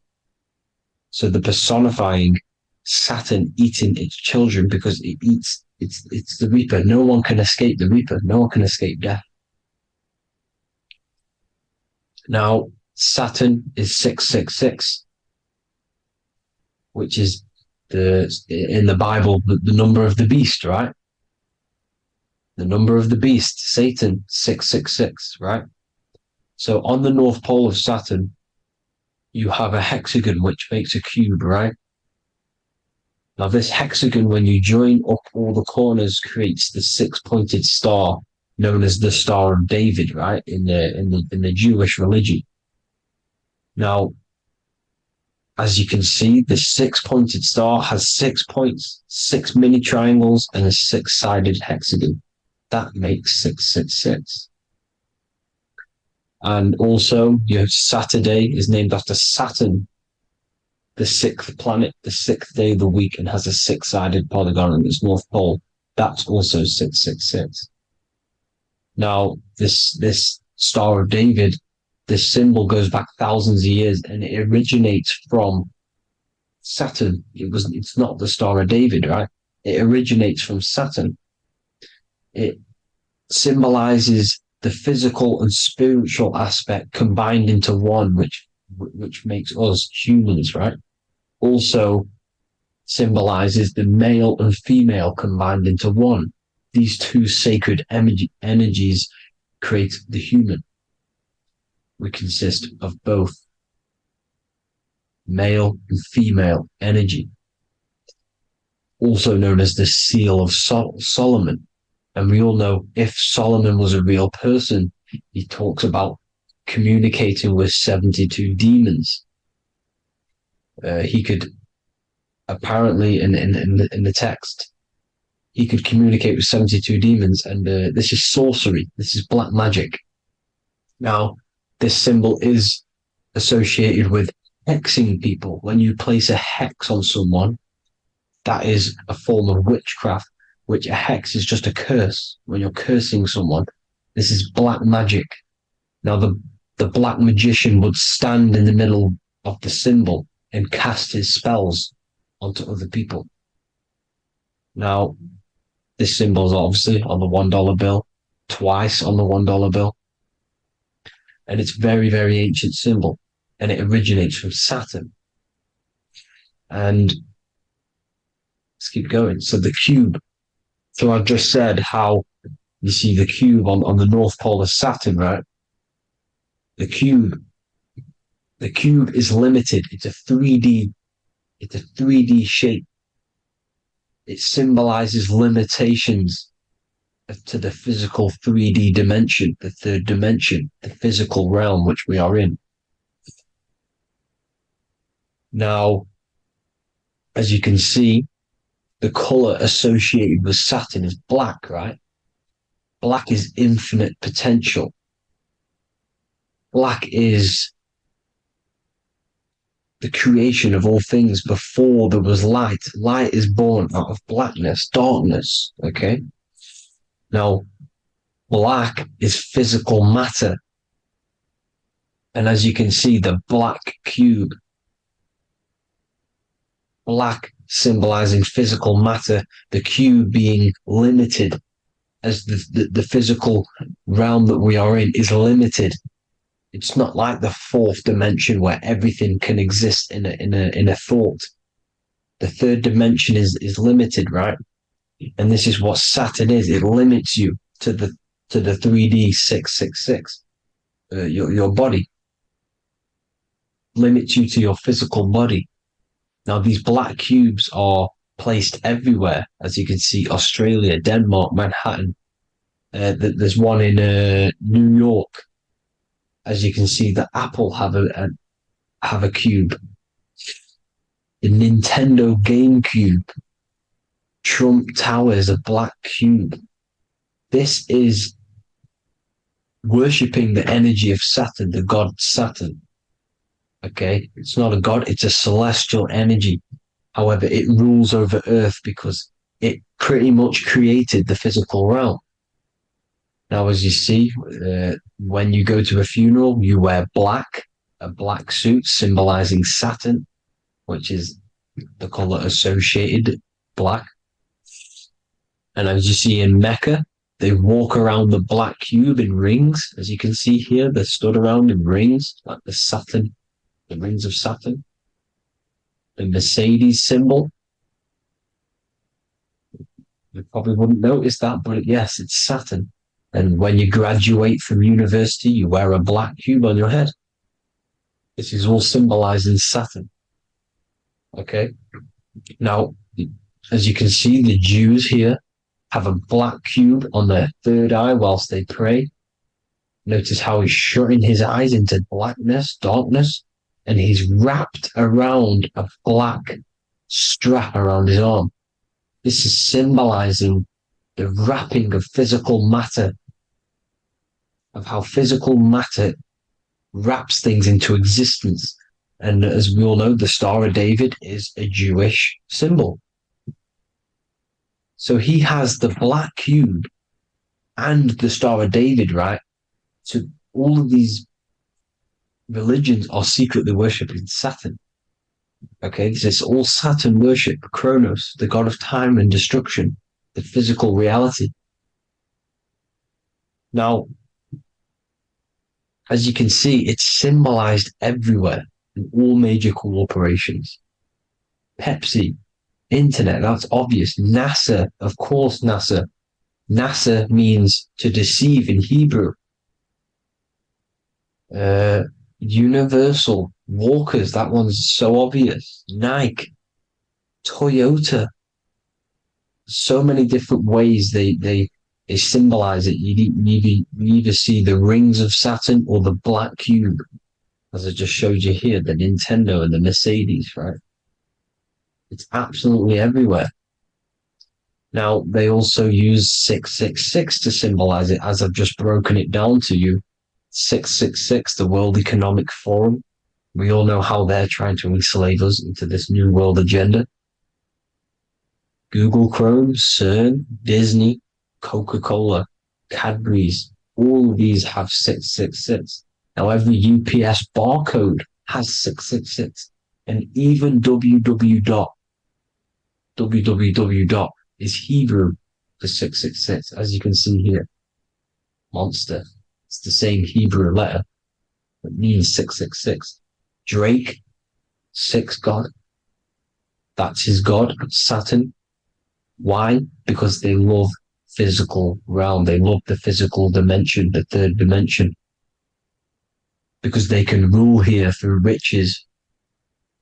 They can build an empire here. It's not like the fourth dimension. They don't want to ascend. They want to stay down here in the physical realm. Okay? Now, this is why they're cloning. They can move their consciousness into other clones to live forever. This technology exists. This is why they love the third dimension. As you can see, all of these sellouts here, Drake, Leonardo DiCaprio, you know, all of these people doing 666 because this is their God. This is their God. They love the physical realm. They sold their souls for wealth and fame in this physical realm. So why would they leave? You see? Now, this isn't all just evil, okay? So you have 7 chakras, right? You have 7 days of the week, 7 solfeggio scale notes. These are frequencies, the solfeggio scale. Now, it's called the Saturn moon matrix because the moon symbolizes your mind, because you're created out of the Holy Trinity, which is body, mind, and spirit, right? That's the triangle, the equal triangle, body, mind, and spirit. Now, the 3 main celestial bodies are Earth, Moon, and Sun. The Earth being your physical body, the Moon being your mind, and the Sun is your soul, hence why it's called solar. It's a solar soul. Now, these symbols are alchemical symbols. So when you're doing alchemy, you use these symbols to obviously symbolize what we're talking about. Now, as you can see, these are all the symbols of the planets. Of Saturn is created out of the moon on top, the moon on the bottom and the earth on top, as you can see here. You see? And this creates the number 5. Now, with the moon being your mind and the earth being your physical body, this is mind over matter, because the earth is your body's matter. This is matter over mind. You don't want to be matter over mind. This is low states of consciousness. You won't be mind over matter. You see, to manipulate matter, to create your own reality. Now, obviously, we all know Saturn is associated with the lowest chakra, which is the root chakra. This is to deal with your animal instincts. When you're down here, you identify as the physical body. You don't know anything spiritual. You have a pure physical mind. You don't believe in anything spiritual. This is survival mode, consumption. They want you trapped down here, which is matter over mind. They don't want you to create your own reality, which is mind over matter. You see? Now, that's what Jupiter is. Saturn is the moon on the bottom and the earth on top. But Jupiter is the moon on top with the earth on the bottom. That's mind over matter, you see? So these chakras are an ascension process from matter, physical matter to spiritual. This is the ascension. This is the stairway to heaven. This is Jacob's ladder. You see? Now, the number 5, which is obviously associated with Saturn as well, which create the symbol for Saturn, created the number 5. You have 5 senses, 5 elements, 5 physical elements. As we all know, Saturn crystallizes everything into physical matter out of the 4 elements. 5 fingers and toes, 5 points of man. Okay, the number 5 is the number of justice. Saturn holds things back. He restrains things from you, makes you learn the lesson. Now, 666 is not all evil. 666 is the atomic structure of the carbon atom. 6 protons, 6 electrons, 6 neutrons, right? We are carbon-based life forms. All life forms are based on the bonding properties of the element carbon. Because Saturn crystallizes everything into physical matter. Now, the Masons symbolize this with the checkered boards. They have the black square, which is obviously matter. As I just said, the black cube. And spirit is the white square. Because white is eternal light. White and light. You see? Black is physical matter. Now, this is what we are. The point of our soul is to transmute from matter to spirit. But these are interchangeable. This is the constant cycle between spirit and matter, spirit and matter. High vibrational matter turns into spirit. Low vibrational spirit turns into physical matter. You see? Now, We are carbon-based life forms. This is what 666 is, the number of the beast. Well, when I say we, the physical body is the beast. It's the animal. It's the carbon suit to operate in this physical dimension, in this physical realm. See, it's the vehicle used to operate in this physical realm, but your mind isn't from this physical realm. You see, the brain is the physical manifestation of the soul. Okay, so as you can see here, the spine is an extension of the brain. Everything goes back to the brain. This is literally what your physical body is. You see, this is the nervous system, and everything reports back to the brain, and everything's controlled from this control center. And this spinal column, at the top of the spinal column, is your third eye, which is known as the pineal gland. And this is the seat of consciousness. It's the center of consciousness. That is your true self, pure consciousness. This body is just a physical body. This body is mortal. This body runs out, but your consciousness lives forever. They don't want you knowing this. This is why they keep you down here in your lower chakra. They want you to believe everything is just physical. They don't want you to believe in the spiritual side of reality. Because this way they can manipulate you, right? They want you matter over mind because they know your mind creates reality. They know your mind is the root cause of reality. You manifest your own reality from the inside out. So this is why they control your perception of reality. They control your information in order to manifest their new world order. You, who are ignorant to knowledge and wisdom, you who are ignorant are manifesting their agenda because you accept their information and their perception of this reality. Now, this is why they tell you the globe model, the heliocentric model, to trap you into physical matter. Now, if you understood about this true form of this realm, you'd understand that there's a spiritual side behind everything. The spiritual side, something has to exist. The root cause of reality is higher planes of existence. It happens in the mind before it happens on the physical plane. You see? They don't want you knowing this. They want you matter over mind, which is the symbol for Saturn. Moon over Earth. The Holy Trinity.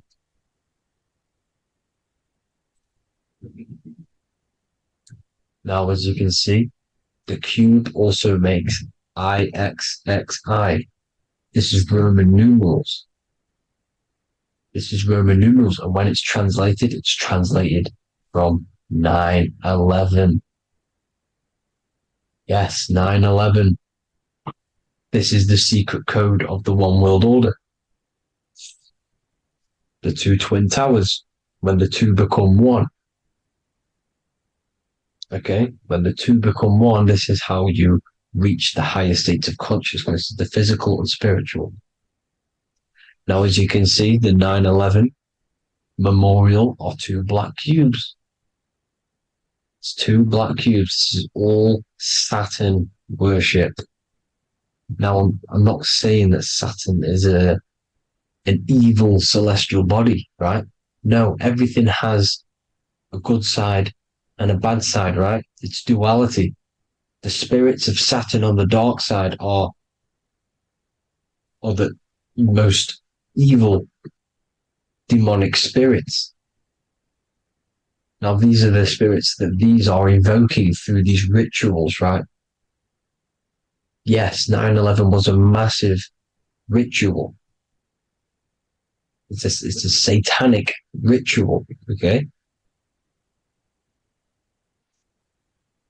Now, we all know Elon Musk. Elon Musk is coming with the mark of the beast. an English gematria, this equals 666, right? 666, as I said, is the number of the beast. You are the beast, your physical body. You see how the Bible twisted things up to make things more confusing, right? But it's there. You just have to have the knowledge to be able to read the Bible properly. As we all know, we had this virus. I'm not going to say the name because I'll get flagged. This virus adds up to 666 because this is all part of the New World Order.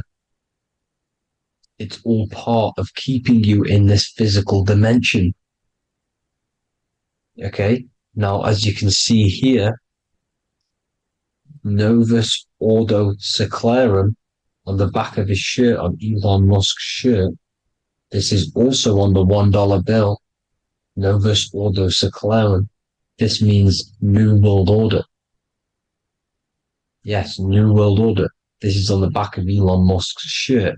And as you can see here, he owns Neuralink, which is the brain chip, which they're going to be putting into, implanting this onto your brain. This is the New World Order to connect you and merge your consciousness with AI. Neuralink and Meta, he owns Meta as well, which is the Metaverse. These are going to be linked in, hence why they have the same symbol, but just in a different format. It's the infinity symbol. And the infinity symbol comes from the torus field, as you can see here, your electromagnetic field from around your body. Now, the end goal is for this New World Order is to trap your consciousness inside of an alternative reality being projected from the metaverse. Because the metaverse will be the reality. Neuralink will be the brain chip inside of your brain, projecting your consciousness into an alternative reality while they harness your energy of your physical 666 body. Now, this stuff gets real deep, people. Now, this is the end goal of the New World Order, is to connect you with AI. This is why they're trapping you and keeping you in these lower states of consciousness in the Saturn associated root chakra. So you don't find out about the spiritual side of reality, because if you knew the truth of this reality, you wouldn't connect to AI. You see, you have the power within you to travel to other worlds, the astral plane, for example. You travel to different worlds when you are sleeping. Okay? They want you to know it's just a dream. However, their end goal is to trap your consciousness and feed off your energy, spiritually and physically. Okay? I don't know why these people are just pure evil. As I said, evil love bondage. They love the physical dimension. They don't want to ascend to other realms. These evil love the third dimension. This is why evil spirits will inhabit bodies, exorcisms, because they miss being in the physical realm. They miss it. Evil love bondage. So this is why they're cloning and putting their consciousness in clones to stay in this third dimension, to stay as further away from the source as possible. Okay? This is why they're doing it. And this is how it's all linked in. So I hope you all enjoyed this video. Hope you gained some wisdom. Please feel free to join the Telegram. And please leave a like and a subscribe. Thank you all, people. God bless.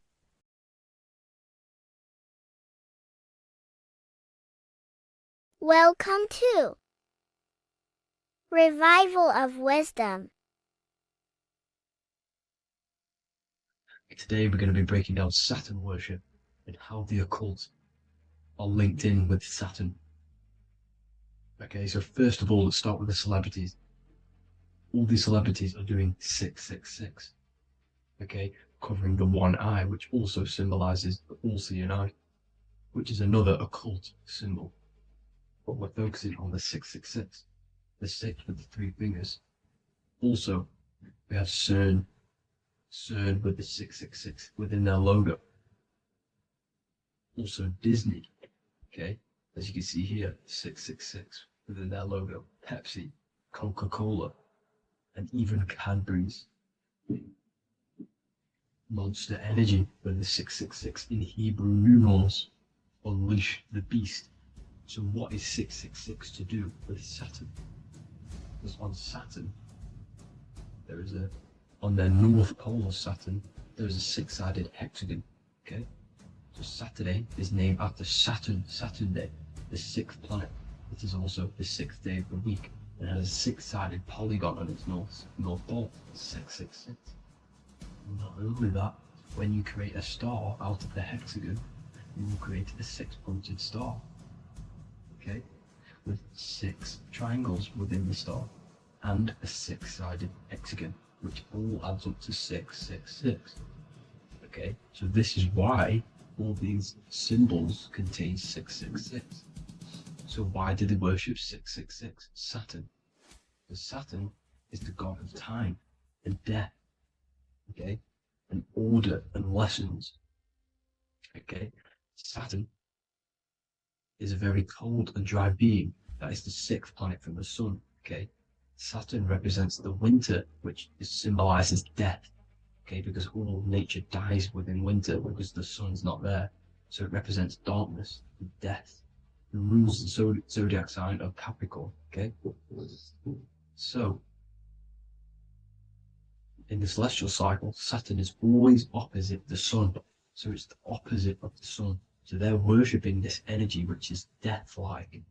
Okay, this god which is death and does not bring life. Okay, and also is the god of time. Okay, also in the Roman and in Greek it's called Chronos. Okay, which is just a translation for time. It's also known as the Father Time, aka the Grim Reaper.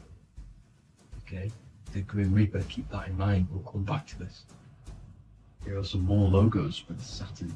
Okay, NAC, Internet, Wi-Fi. Okay, all these occult logos all worship Saturn. They are a satanic occult. They worship this death god, this evil god. Okay, this is where the cube now comes in. Okay, because what colour is associated with Saturn? Okay, black, because it's the absence of light, it's opposite the sun. So black is the colour associated with Saturn. Each planet has its own colour associated with it. Okay, so when you make the cube, okay, as you can see here, the cube out of the polygon, it creates what? A black cube. Okay, and the Kabbalah, okay, Kabbalah means cube, Allah means the god, the cube god. These religions are secretly worshipping this cube god, the god of death, Saturn, Satan. It's the same entity behind it all. Okay, so also we have these black cubes in Australia, Denmark, all around the world, these black cubes, because this occult is worldwide. It's Saturn, Satan taking over this realm. Okay, also with this black cube, they walk around it like the rings of Saturn. It's around the black cube of Saturn with the rings, they walk around in circles. What are circles? Cycles. What is a cycle? Time. The time god. This is why it has a ring around it, because it represents time, cycles. Okay, and this is another depiction of Saturn, always depicted with this Reaper staff. Okay, keep in mind this staff, just like we associated with aka the Grim Reaper. The Grim Reaper also wears a black robe, representing Saturn with the same staff. Can you see it? this is where it comes in. Okay? The same thing, look, the same staff with the black robe, black representing Saturn, the god of death. Okay, the Grim Reaper, Satan. Okay. Also, when you graduate from university, what do? You wear a cube on your head, a black cube with a black robe. This is Saturn worship. See, this is how Satan has tricked the world into worshipping him, not God, the sun, which represents God. So what is a corona? Because a corona is a crown, a circle, okay? A set of concentric circles of light seen around a luminous body. So Saturn. So this is why they used to worship Saturn by wearing crowns in ancient days. And we still do to this day. The king or queen has a crown, a corona. Also, corona, the drink. Corona adds up to 666, just like Saturn is 666. But like you see in the corona, you see the staff.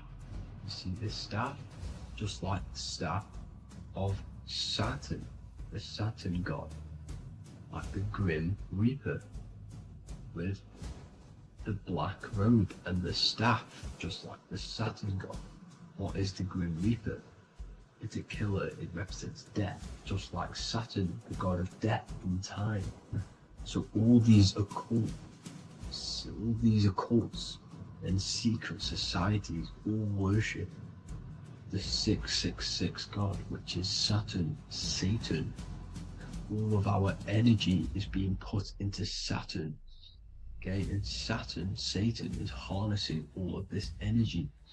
So gradually, this is what the mark of the beast is. Like it says in the Bible, the mark of the beast, or the name of the beast. Here is wisdom. Let it know that you have to understand and count the number of the beast, for it is 6.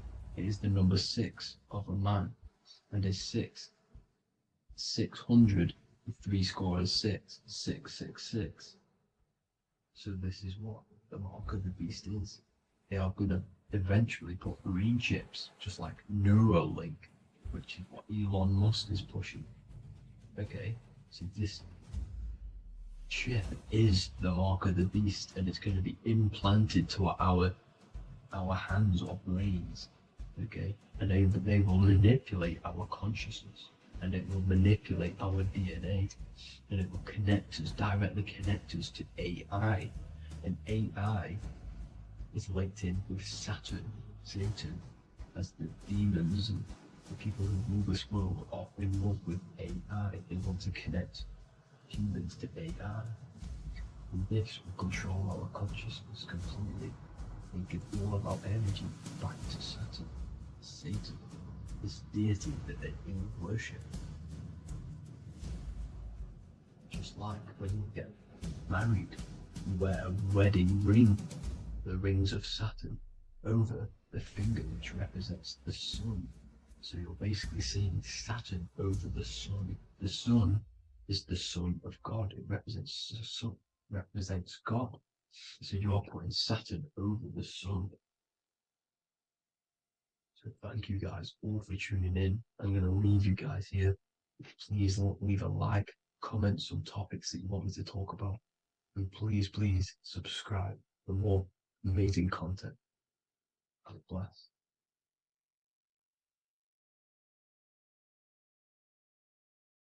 Mentalism, conscious and subconscious mind. You need to understand that the mind is the root and the cause of all reality. I am mind, you are mind. Every single living creature in this physical plane expresses and manifests mind. We are all the invisible substance of mind. We are all the source, which is God. We are all consciousness, which is mind. Before we manifest something physically, we manifest it within the realm of thought, which is the mind. Thought then manifests into astral imagination. This then gives energy within the etheric plane. Then we manifest it physically within the material effect world. Everything begins in the mind, and this is why the government are called government. The word men comes from the Latin word mans, which is an English translation for mind. We see this word in entertainment, government, mentality. It means mind. Govern means control. They are controlling the mind through information. Information creates perception within our minds, and so do the words that we use and the language that we speak. It all creates perception within the mind. It is our perception that creates reality, and our reality is a level of realization. Your reality is realization. Everything begins in the mind. This is why they are controlling your mind through many different things. Okay? So essentially, they understand how the mind works. So this is why they manifest all things through mentally and not physically. Okay? You have a conscious and a subconscious mind. The conscious mind is what you are consciously aware of. It is the 10% of your mind. It is the mind that keeps you alert. A part of your conscious mind is for survival. A part of it is your visual field. A part of it is your just five senses. It is basically what you are consciously aware of right now. Your subconscious mind is the 90% of your mind. The subconscious mind is what holds all of your memories, your programs, and all things that you have ever experienced is all stored within the subconscious mind. It is this part of you where you draw memories from, where you draw your words from. I am consciously speaking, but the words that are coming out of my mouth are not thought about consciously. They are coming straight from the subconscious mind, where all programs and memories are stored. It is essentially this part of the mind which is manifesting our daily basis behavior, because the subconscious mind stores the programs which we are operating our life off. For example, if you tie your laces, you do no longer have to consciously do them. Your hands literally just know exactly what to do because you've done it that many times. So essentially, you create these programs within your subconscious mind through repetition and emotion. These are the two main ways your subconscious mind is programmed and installs things that you do on autopilot. The subconscious mind, like I said before, manifests 90% of your daily basis actions and 90% of your daily basis thought patterns. For example, if you were in a car crash 10 years ago and you had a very traumatic event, that car crash and that emotion that you felt in that time impressed your subconscious mind with a program. And even to this day, 10 years later, you are still wary about entering cars because of that program. Even though you may be not thinking about the car crash, you are still wary about entering cars because of that program, because of that emotion impressed upon the subconscious mind. You see, everything you say, everything you think, and everything you feel is telling your subconscious mind, that is what I want. The subconscious mind takes everything literally. Even if you are talking about someone else, your subconscious mind only knows you, and it only knows yes, and it only knows the now, the present moment. So this is why the golden rule back in the ancient days was treat others like you want to be treated. Because the way you treat others is telling your subconscious mind that is how you want to be treated. And this will create subconscious programs within you, affecting you. So, before you go to sleep every single night, what you want to do is to impress your subconscious mind with thinking and feeling of something that you want to become. Become that reality. Think and feel that reality. And by doing this, you are impressing your subconscious mind, and you will wake up in the morning with ideas.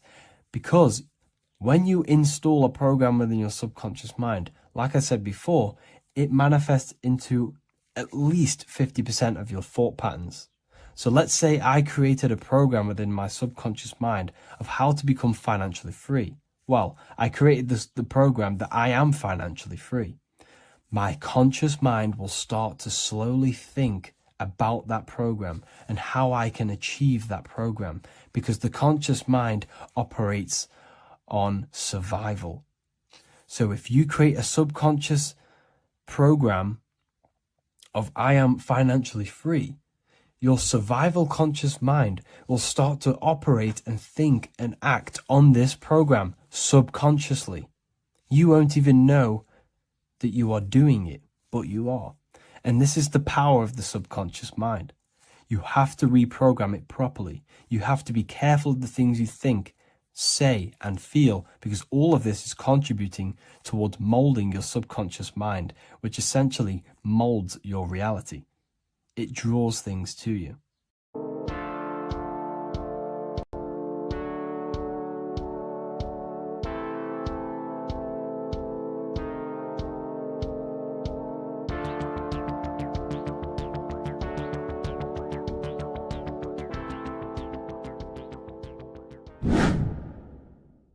The earth has become a realm in order to trap souls within, so that they can harness our electricity, our energy.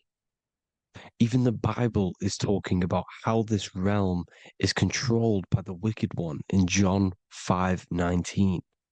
We know that we are the children of God and that the whole world is under the control of the evil one. Ephesians 6:12.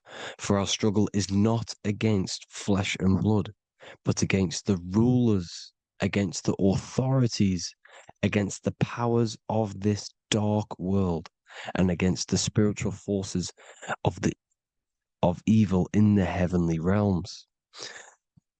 So the Bible is telling us that this is not the only world. There are other worlds, there are other realms that we can go to, considered as heaven. Heaven being a higher realm where there is no evil, no darkness. This is a midpoint realm where there is good and evil. Now, we're going to explain how the soul trap is how it's working, and how your soul is being harnessed for its energy, and how you are tricked to come back to this realm after death. What you need to understand is first is that you are the invisible intelligence behind the physical body. You are the mind and soul. The soul is the true you, the good you. It is pure love, pure bliss, eternal, never dies. The mind can be corrupted, though. The mind is the intelligence of the soul. It is invisible. It has no true form. The intelligence inhabits the brain. The brain is the computer to control the electrical machine called the nervous system, which is choice, program, and action. You are the invisible intelligence behind the body, and this will prove it even more. You do not even see into the external world. You are seeing an image produced by the brain, because the light is being sucked through the retinas of the eyes. The image is produced in the visual cortex at the back of the brain. What does this mean?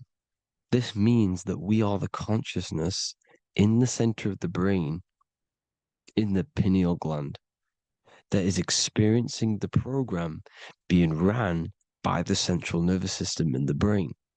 This is the sigil of Lucifer. Lucifer in Latin is Lucy. Lucy is light in Latin. Lucifer is known as the light bearer. This is how the eyes work, people. It's not a demon or a devil. The sigil for Lucifer is how the eyes work, and how the left eye is controlled by the right brain. The right eye is controlled by the left brain. There is a crossover. It's the same with the body. The left side of the body is controlled by the right brain. The right side of the body is controlled by the left brain. There's a crossover with our hemispheres in the brain. Now, This empty chamber in the center of the brain is where this universal cosmic intelligence is held, known as the most holy place in the Bible, the throne of God. Okay? This is above the 33 vertebrae on the spine. As you can see here, you are the being in the center of this point. All of the nerves are being sent back to this one particular point, which is the seat of our invisible intelligence. You can see it's an empty chamber. Our consciousness, our intelligence is not a physical thing. This intelligence is the true voice inside of your head. This is why your head is heaven, your heart is earth, your heel is hell. Your head is heaven because this is the seat, the throne of God. God is in heaven because the consciousness, this divine intelligence that's controlling the body, is sat in the center of the brain. The brain is taking commands of this invisible intelligence. When you close your eyes, you can feel your awareness, your consciousness, your intelligence is all in the brain. Your awareness is not in the feet, the heart, the legs, the arms. It's all in the center of the brain. Now, if you meditate deeply, you will find that you are beyond the mind. You are the being observing the thoughts. You are the soul observing the thoughts. Now, with this being said, you are the consciousness experiencing the program being ran by the central nervous system in the brain, because you're not seeing into the external world. It's an image, it's a simulated image produced by the brain and the central nervous system. You do not experience the external world. You do not feel the external world. You feel electrical impulses on your nervous system. Your nervous system is decoding what you are feeling. So the only thing that you truly feel is the electrical impulses on your nervous system. This is why the nervous system is the tree of knowledge of good and evil, because it gives your invisible intelligence, your mind, the knowledge of good and evil. It can detect good things, it can detect bad things. If it's hot, if it's warm, if I need to go, the nervous system is doing this. It is the tree of knowledge of good and evil. Okay? Now this universal intelligence is symbolized as the single eye. Okay? Matthew 18:9. It is better for you to enter life with one eye than to have two eyes and to be thrown into the fire of hell.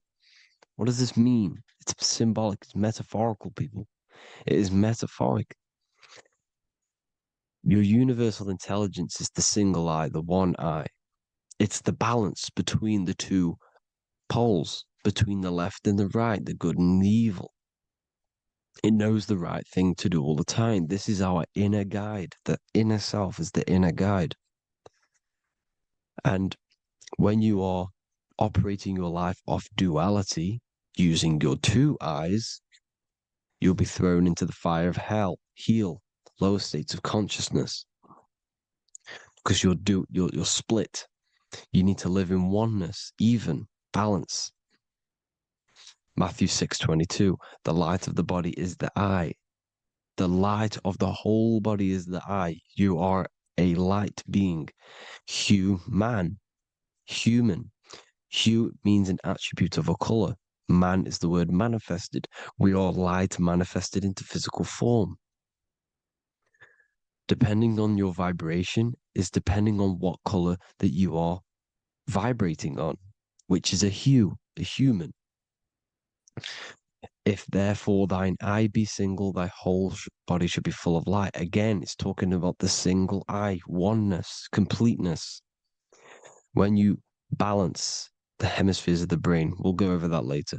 But anyways, the body is the earth. This is what we need to understand, people. The body is running the simulation, the program that our consciousness is experiencing. So when we leave the body, during death and astral projection, we leave the earth. This is how it works. The body is the vehicle for the earth, for this realm. Everything exists within our mind. You have the soul, mind, and body. The soul is the observer, the watcher, the true being. This is why she has many different heads, because the soul inhabits different bodies. This is the serpent, which means knowledge, which is the mind, wisdom. And this is the body, soul, mind, and body, Brahma, Vishnu, Shiva. The mind is the bridge between the soul and the body. So what do I mean? When you astral project, you are using your mind to project your awareness, your observing consciousness outside of the physical body. The mind is the projector, projecting consciousness. By using your mind, you can project your consciousness outside of the body, which is known as the astral realms, which is known as walking on water. Jesus was never walking on physical water, people. It's metaphorical. Believing the physical body. The water is the ether, which is the veil between the physical and the astral realm. It's a fluid substance. It's on either side. It's physical and astral. The ether is the fifth element that they hide from us. Why? Because they're trapping you in the physical. They are hiding all of these realms. Etheric, astral, and mental. People think their mind is their brain. It's two separate dimensions. These are completely different dimensions. The mind is way more intelligent. The mind is formless. There is no form to the mind. You can think anything you want. You can manifest anything you want within your mind. It is not a physical object. The physical realm is being controlled by the mind. Everything's being controlled by the mind. Everything exists within the mind. This is why the Egyptian says the universe is mental. So when we project our consciousness outside of the physical, we go to the astral. The ether is the water that Jesus is walking on. This is the veil between the physical and the astral world. The word together has ether within it because it joins the two worlds together, together, the astral and the physical. The word either is ether because the ether is on either side, physical and astral, physical and spiritual, physical and non-physical. In the astral realm, the mind can manifest anything we want. We incarnate to restrict our minds. This is why Saturn, if you go and watch my video on Saturn, how Saturn is this simulation, okay? Our minds can manifest anything we want in the astral plane in the click of a finger. However, when we incarnate in matter, we now have to labor for our manifestations. This is why Saturn's known as the great teacher in astrology, because he teaches you a lesson. When your mind incarnates into matter, it's teaching your mind a lesson, the knowledge of good and evil. This is why the Bible says, you shall be gods and know the knowledge of good and evil. When you incarnate here, you have to know the knowledge, you need to know the knowledge of good and evil to become a god. Okay? Now, the square is the physical plane. The triangle's the ethereal plane. The circle's the eternal plane. The circle has no beginning, no end. It's eternal. The physical plane is the square. It's limited. The square is limited. The cube is the geometric shape which gives rise to matter. Now, the term think outside the box has truth in plain sight. You have to think outside the box to project your consciousness, use your mind to project your consciousness outside of the box, the physical plane, into the astrals. The astral realm is the realm of the stars. Above us is the stars. Through the stars is the astral plane. This is why astral has the word star within it. The devil is the de-veil. When you sell your soul to the devil, quote unquote, it's metaphorical. The devil exists in the physical plane. It's the lowest state of consciousness. You deveil yourself into the physical when you are the devil. The deveil. The ethereal plane. Now, we all know what the famous symbol of the all-seeing eye, right? The all-seeing eye with the eye in the triangle.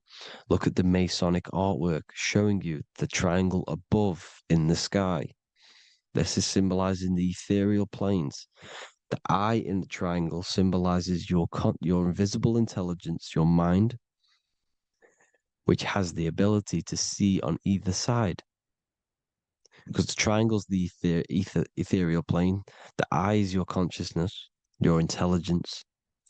And this intelligence has the ability to see in the physical plane and to see in the ethereal planes, in the astral planes. This is why it's above the earth. It's above the ground. Because it can see here, it can see in the heavenly realms. Now, the stars are, well, this is known as heaven, the realms of the astral planes.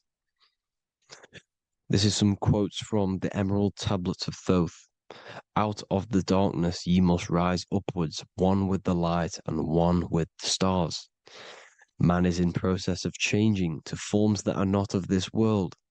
Grows he in time to the formless, a plane on the cycle above. So there's other worlds. The Bible's telling you there's other worlds, there's other realms. Know ye must become formless before ye are one with the light, the astral light above, which shining through the stars. Not of the earth are ye, earthy, but a child of the infinite cosmic light. You are the invisible intelligence controlling the physical body. The body's not you. It's the vehicle that your soul lands in when your mind projects your consciousness into that realm. Free from the body, I flashed through the night. Unlocked at last for me was the star space. Wow, that's powerful. The star space, the astral planes. This is what it's talking about. We are all a star. We descended from the astrals, which is the star. We are all a star. Look at the ancient paintings of Jesus' birth. It's the star beaming his consciousness down into the physical plane. Here's another one. Here's some Freemasonic artwork showing you, again, the ether, that invisible intelligence, the eye, manifesting itself inside of here, in the physical realm, where the people are. You see? It's the same here. This is Jesus. Here's the bird symbolizes the Holy Spirit, your invisible intelligence, descending into the waters, the ether, the ethereal, everything. The ether's the base of all physical matter. Here's Truth in Plain Sight. Mr. Bean, the famous TV program in England, in the UK. He begins the program like we all begin the program from falling from the stars. He falls down with a beam of light. And this is Truth in Plain Sight. This is false. The aliens don't exist. They're a lie, alien. But this symbolizes the star beaming our consciousness. And when we die, this star will suck us back up. Just like this UFO is doing. It's Truth in Plain Sight. So, this is some more Freemasonic artwork. Going from duality to singularity. Sun, moon, masculine, feminine. Right hemisphere, feminine, left hemisphere, masculine. The consciousness in the center, the balance point. Here's another more Freemasonic artwork. The two pillars, left and right hemispheres, and the invisible intelligence between the left and right hemispheres, the light of the body. This is why light's coming off it. Because it's light, it's pure light. The blazing star. The stairs go from the checkered board, the duality, up to oneness, in between the sun and the moon, the masculine and the feminine. This is symbolizing going into oneness. What did the Emerald Tablets say? You've got to become one with the stars, one with the one with the self, balancing the two hemispheres so that you can gain, because when the two hemispheres are balanced, you can gain a more deeper connection with your invisible intelligence. Same with the chakras. When the chakras, the 7 seals in the Bible, these are 7 seals because when you conquer the 7 chakras, when you balance the 7 chakras, you then gain a more deeper connection with your internal self, because your mind is not filled, it's not being ran, it's not being dominated by these 7 deadly sins, the 7 seals, the 7 chakras. These are 7 energy centers which are concealing our true form. Balance makes us have a stronger connection with our true cosmic intelligence. Heaven is even. This is why Jesus is pointing at the heart. The even point is the heart. You got to balance the chakras and live from the heart, because the heart is the earth. You're in good and evil. The body manifests the lower and the higher self. The higher self is in the higher parts of the body. Wisdom, intuition, expression. The lower self is in the lower parts of the body. Sex, food, and power. This is how they are trapping your soul, people. Like I said, the mind is the bridge between the soul and the body. So by tricking the mind, not giving it the right knowledge, and keeping the mind stuck in the lower 3 centers, thinking about power, food, and sex, this is low vibrating energy. It's going to keep your mind addicted to the physical realms. Okay, this is why you need to go even, balance, heaven. Okay, I will explain the soul trap in a second, how it fully works. But I'm telling you all the science behind it so you can understand. When you are doomed, you are domed. This is the dome, the firmament, the mind. Ment is mind, firm is firm. A firmament is doomed under the firmament. You must have a loose mind, an open mind to expand your consciousness beyond the stars, beyond the ethereal barrier. You have to vibrate higher than this world. Your consciousness must be expanded more than the physical plane. You need to learn how to astral project. You need to learn how to leave the body, how to operate outside of the body, so that you, when you do leave the body, you will have recognition. You'll have knowledge. You'll have practice. But this is as above, so below. The woman's belly is the earth. It's as above, so below. It's a microcosm of the macrocosm. We are the children in the womb. We are the people in the earth being ready to be born into the heavenly realms. As above, so below. It's a microcosm, macrocosm. Everything is in everything on a bigger and a smaller and a larger scale. Now, when the baby figures out that there is a world beyond its mother, what happens? The baby starts to move around and tries to get out of the mother. Because once it starts to hear the external world, starts to hear people, it's going to wonder, what's outside of why am I in here? What's outside? So the baby will force its way out of the mother. It's the same with our minds, as above, so below. When our minds figure out that there are other realms beyond this world, we will seek a way out. This is the womb, the mother earth, mother nature. It's the mother. We're in the womb. We can be born out of this world, which is being born again in the Bible. When you are doomed, you are domed under the dome, under the firmament, the firm mind.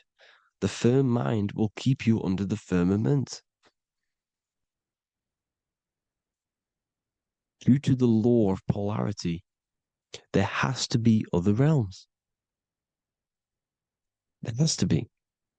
Because the law of polarity works in this world, and it will work on every scale possible. It's universal laws. These are universal laws. The law of polarity means that there are other realms polarizing this realm. There is a hell, there is a heaven. There is a midpoint, which is Midgard, which is the one we are in now. Earth, heart. Earth is the heart. Heart is the center, good and bad. The balance between good and bad. Your reality is your level of realization. Your mind realizes other worlds, you will seek a way to them worlds. It's that simple. The soul trap is to keep you stuck in this physical body, which is the earth. This body is the earth. It's running the program, like I said at the beginning. It's running the simulation that your consciousness is experiencing. You are an electromagnetic being, and you're hidden in a cage, your rib cage, and you're stuck in cells, a prison cells. Look, you're in cells. We produce electromagnetic energy. Your soul produces this energy. And by trapping your consciousness inside of this physical realm, they harness this energy within the astral realms. They're using you to manifest demons, because your mind creates demons through emotions and mental thought energy, which is a whole nother video. I can make a video on that. You're manifesting everything for them because they're trying to create a hive mind. This is why they want everyone to believe in one belief system, one government, one belief system, one religion, because they're creating a hive mind. This hive mind will manifest and be summoned within the astral planes, because the mind manifests the astral plane. The astral plane is the realm of imagination. The mental plane is the realm of just thought alone. The etheric plane is the energy. The physical plane is the matter. So all of our minds together are manifesting these demons within these subconscious realms, the astral. Now, how are they keeping you stuck to this realm? Well, when you die and you're stuck in your lower three chakras, okay, when your mind and soul detaches from the body, which is the earth, when you leave the earth, you're still going to have these mental addictions to the food, the sex, the materialism, the phone, the cigarettes, everything. This is why they get you addicted to everything possible. The TikTok, the YouTube, they get you addicted to as many things possible.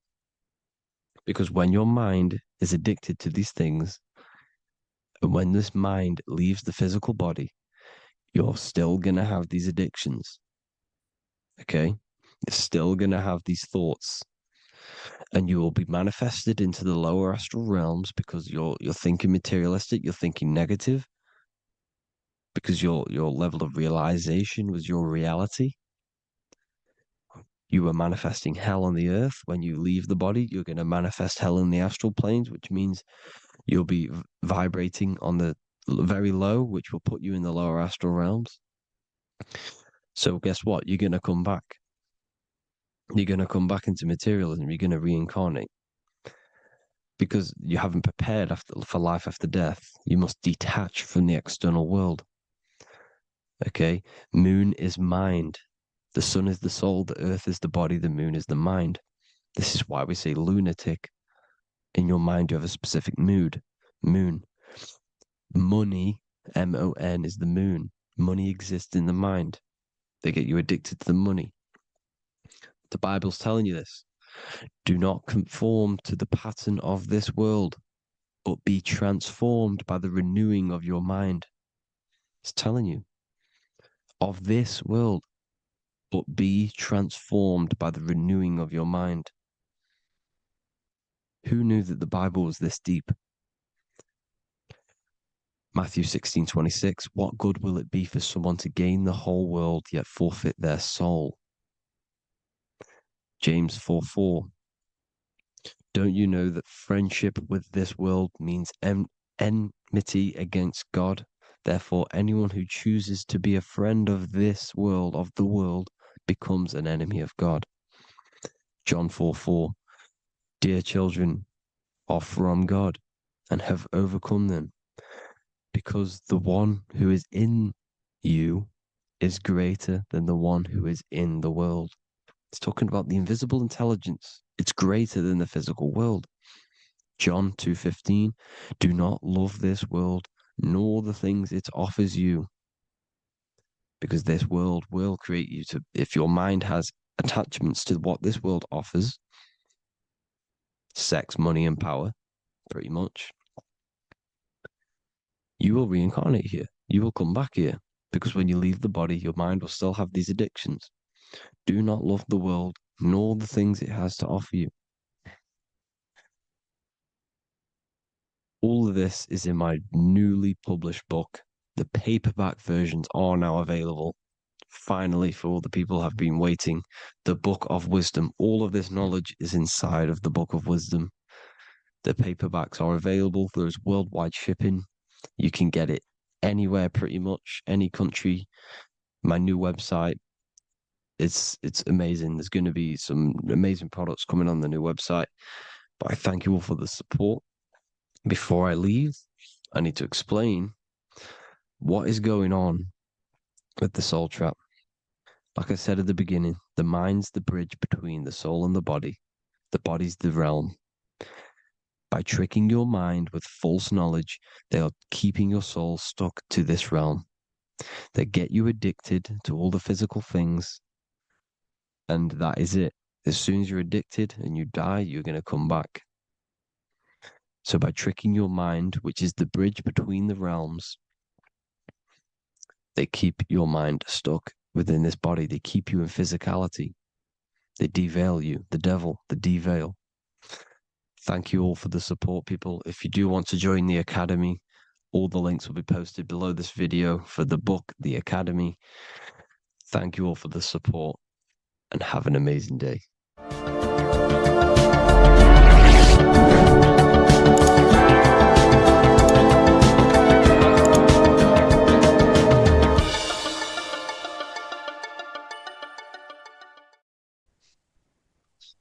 Matthew 21:1, Jesus went into the temple of God.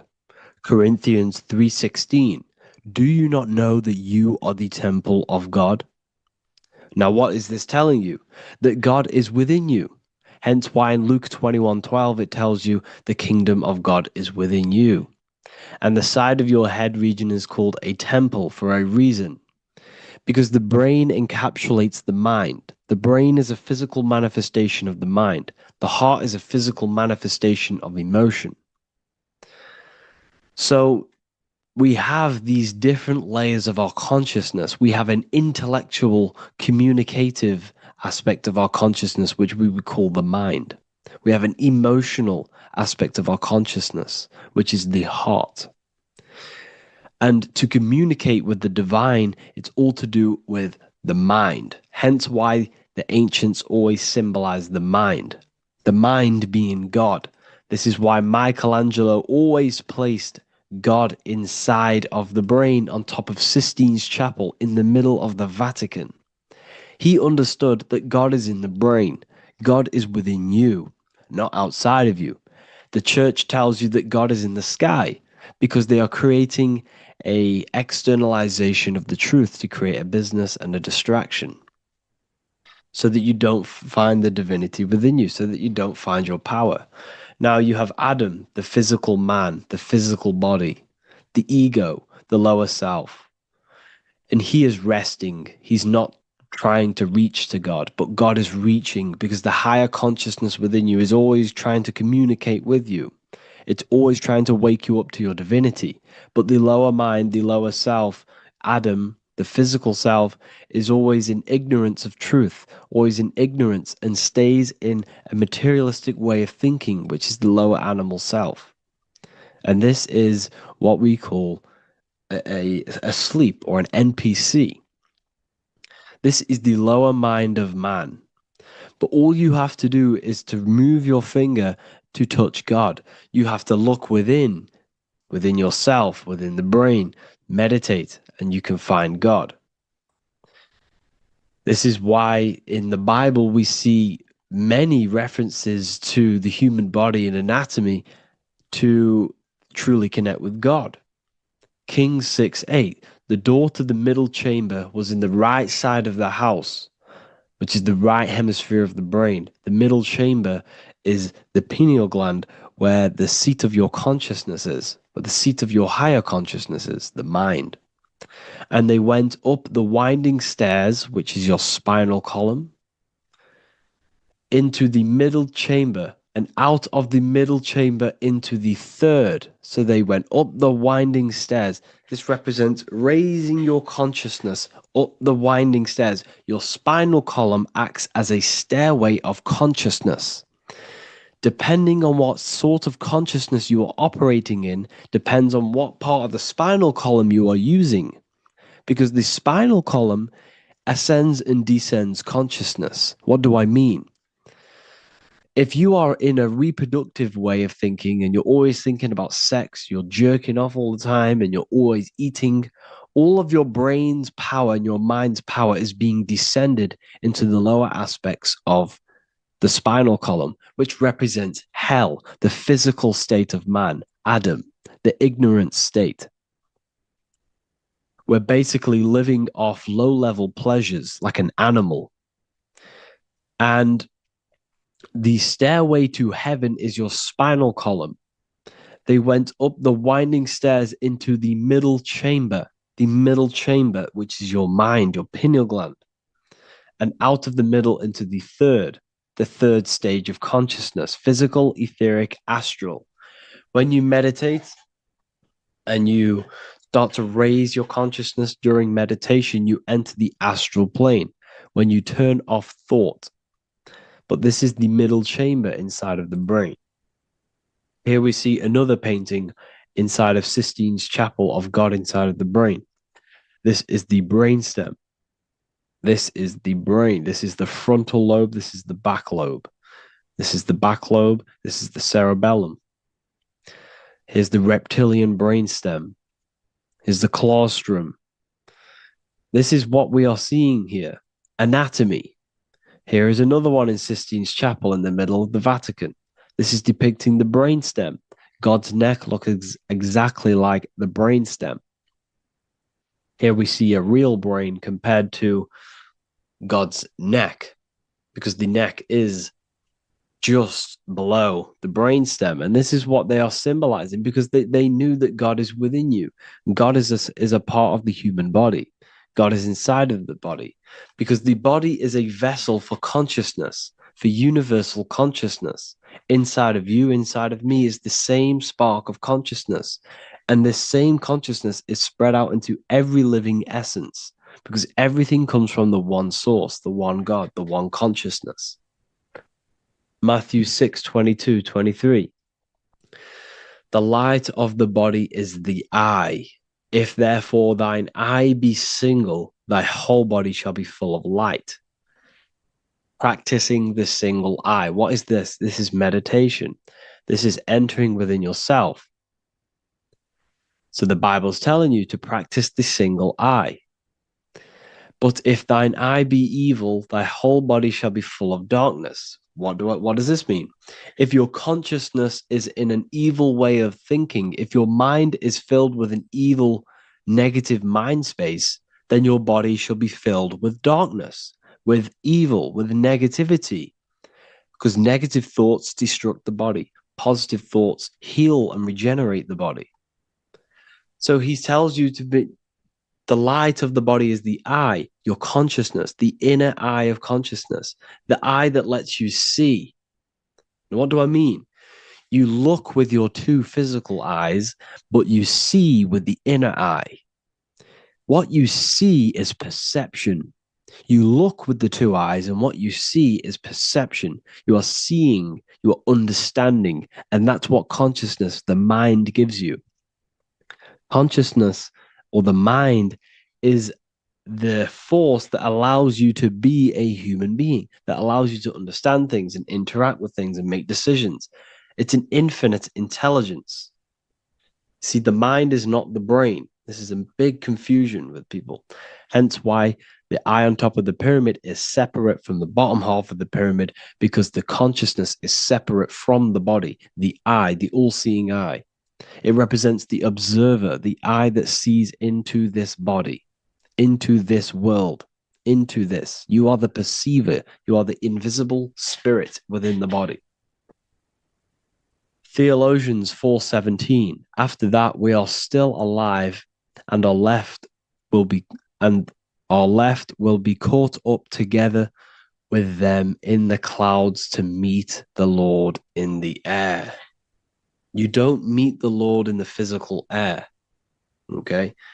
This symbolism of the ancient Christian artwork is showing you this is symbolic. These things never happened. There's no man in the sky. Moses didn't go on a mountain to meet with God. The air represents the mind. This is why you say you're an airhead when someone's very stupid. Earth is your body. Water is your emotions. Fire is your spirit. Air is your mind, the invisible mind. So Anton Mengs, an ancient Christian art worker, is showing you anatomy of God in the clouds. But this is the anatomy of the human body, raising yourself to the mind and turning the mind inwards on itself during meditation.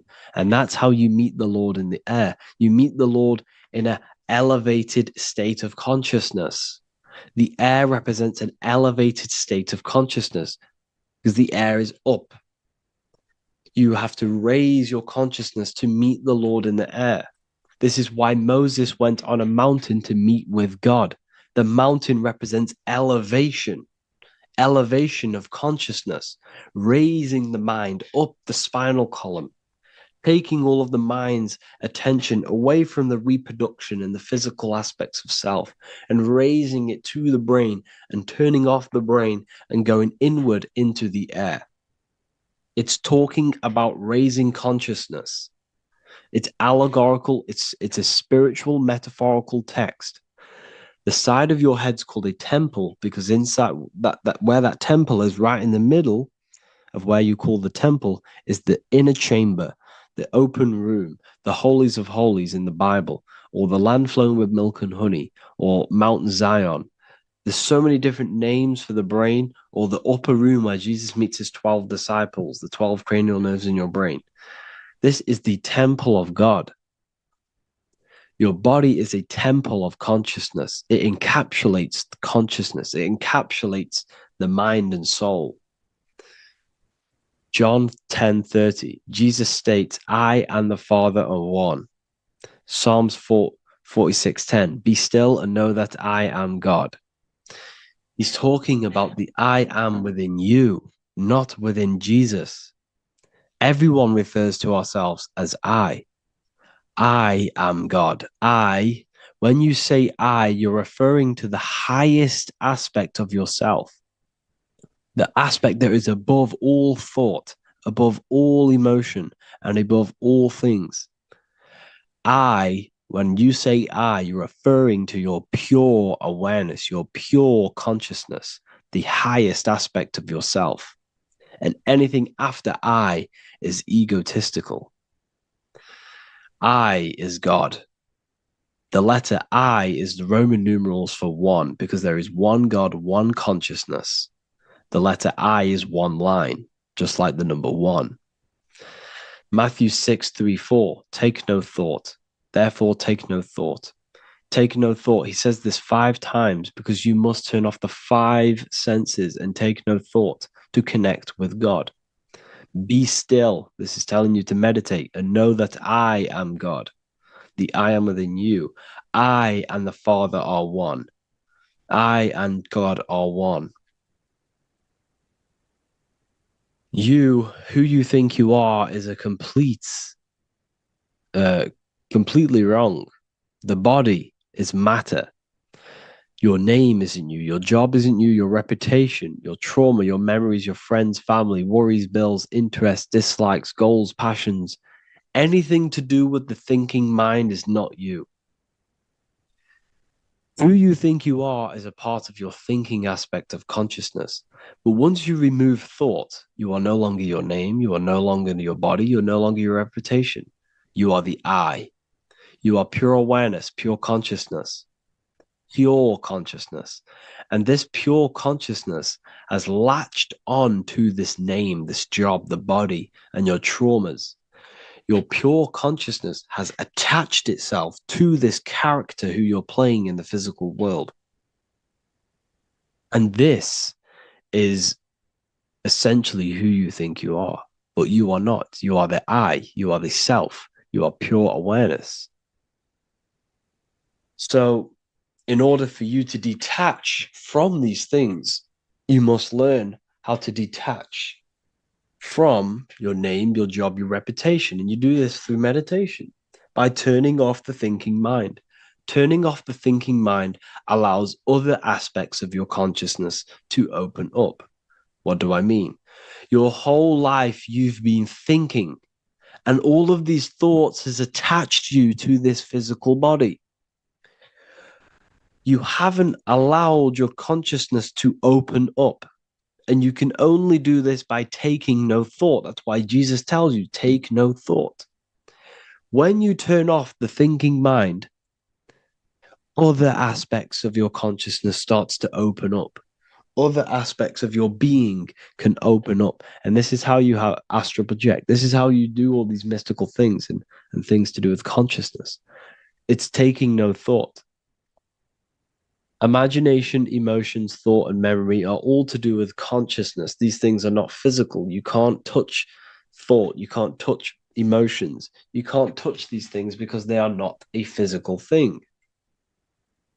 So you must turn off these things for other aspects of your consciousness to open up. Okay? So essentially, the Bible is a metaphorical, astrological, numerological, metaphysical, spiritual, encoded text that talks about human anatomy, spirituality, and the true nature of the human experience. Everything they teach you in school is to make you think that you are this body. Everything they teach you in church is the externalization of the true teachings of Jesus. Jesus was telling you to meditate. Jesus was telling you to practice the single eye. Jesus was telling you to look within yourself and find God. He wasn't telling you to pray to him. Mark 16:19, he was taken up to heaven and sat at the right hand of God, the right hemisphere of your brain. John 21:6, cast the net onto the right hand side of the boat and ye shall find fish. Fish is understanding. The boat is your body, your brain. Cast your awareness into the right side of your brain and you will find understanding, because the right side of your brain is all to do with the creative aspect and the intuition and the spiritual sides of your consciousness. This is why God is here. This is why Michelangelo depicted God in the right hemisphere of your brain, because this is all human anatomy. And I speak about all of this in the brand new Book of Wisdom, Volume 2.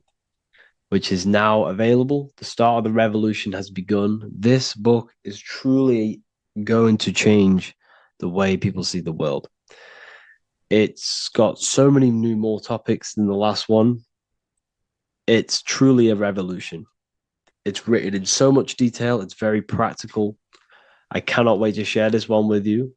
I just want to say thank you for the opportunity for me to create this book. Because without you, I couldn't have created this. And I just love sharing my work with you. And I thank every single one of you for the support, the watch, like the views and the likes, everything. Especially the people who have joined the university and stuff like that. And for people who have joined the university, you do get a free Book of Wisdom paperback if you just go to the general chat and follow the description, follow what the instructions that I gave you in the chat, and you'll be able to order a free Book of Wisdom if you are inside of the university. Plus, you get all of my other books, 2 books, and over 45 occult books on occult and esoteric things. You get lectures, live calls, a community, a manifestation mastery course, and a whole library and reoccurring updates every month, every week. So yeah, I hope you all enjoyed this video. Thank you all. Please leave a comment to help the algorithm, and leave a comment on what videos I should make. And yeah, I'll get to uploading on the YouTube a lot more now the second book is now released. I have a lot more time on my hands. No longer using my energy to create the book. I am now going to redirect this mental energy into the YouTube. So there will be a lot more content coming. So I need some content ideas. So feel free to comment some ideas, some YouTube videos that I can create. Thank you all, people. Have an amazing day. The Freemasonic square and compass is not just a symbol that represents Freemasonry, a lodge, or a secret society. It is a symbol of gaining your own personal power. Now, in this video, I'm going to be breaking down this symbol in the most detail I can possibly go into. Most people live in a state of illusion. They live their life impulsively, acting based on their five senses, tasting. They want to feel a certain thing like an orgasm, or they're basically just slaves to external things and their five senses, which leads to a very dark path where you'll never actually become a conscious creator and you'll never actually be internally happy. The Freemasonic square and compass reveals some deep wisdom about this. Now let me break this down. If you want to gain your personal power, listen up. The Freemasonic square and compass is a compass which is used to create circles. Now, if you notice something about the circle, they have no beginning, no end. You can't tell where it begins and ends. It's eternal, which means this represents consciousness.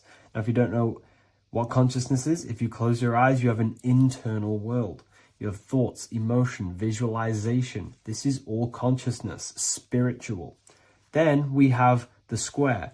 The square creates squares or lines, which represents matter. It has a beginning and an end. You can quite see where the beginning of the end is, right? So we can even link this to Leonardo da Vinci, the Vitruvian Man. We see the man in the square with the circle. The circle is the eternal consciousness, and the man is the square, limited to the physical world. But consciousness is not limited. That's why it's outside the square. This is eternal. The body is mortal. The body will die. Consciousness will never die. If we look even closer at the symbol, we notice in this particular symbol, we have the compass overlapping the square. This is very, very symbolic. This represents spirit over matter, also known as mind over matter, consciousness over matter, the circle over the square. Like I mentioned earlier, most people are slaves to their senses. They go through their day and all they do is chase validation and feelings. They eat all day to feel good, which means they're a slave to their taste. They're slaves to their feeling. They masturbate, which means they're a slave to orgasms and external things. They're literally being governed by the external world controlling their internal world. They're literally living life on autopilot. And don't get me wrong, I was guilty of this too. We're all guilty of this when we join this world because we're not taught this sacred knowledge. Until you actually stop and recognize this, you'll be living life on autopilot, literally not even living. You'll be running off subconscious programs, seeking external validation and being ruled by these five senses.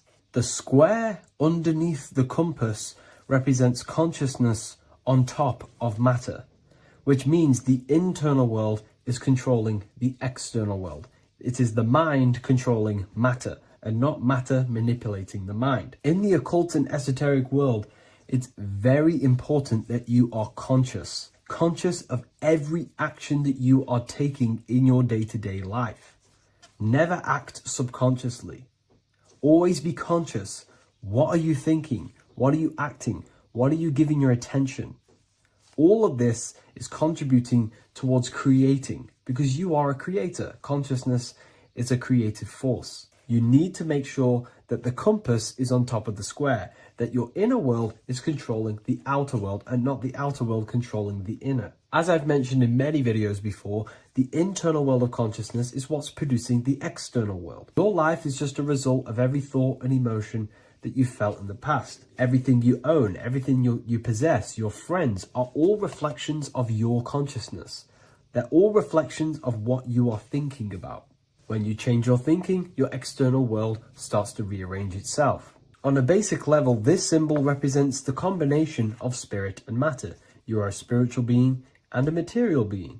You are heaven, the sky, and earth, the ground. You are heaven and earth, spirit and matter infused into one. You are a bridge between the divine and the earthly worlds. And you can bring down these higher realms of consciousness, thought, imagination, and emotions into a physical, tangible reality. To do this consciously, we need to make sure the external world is not manipulating the inner world.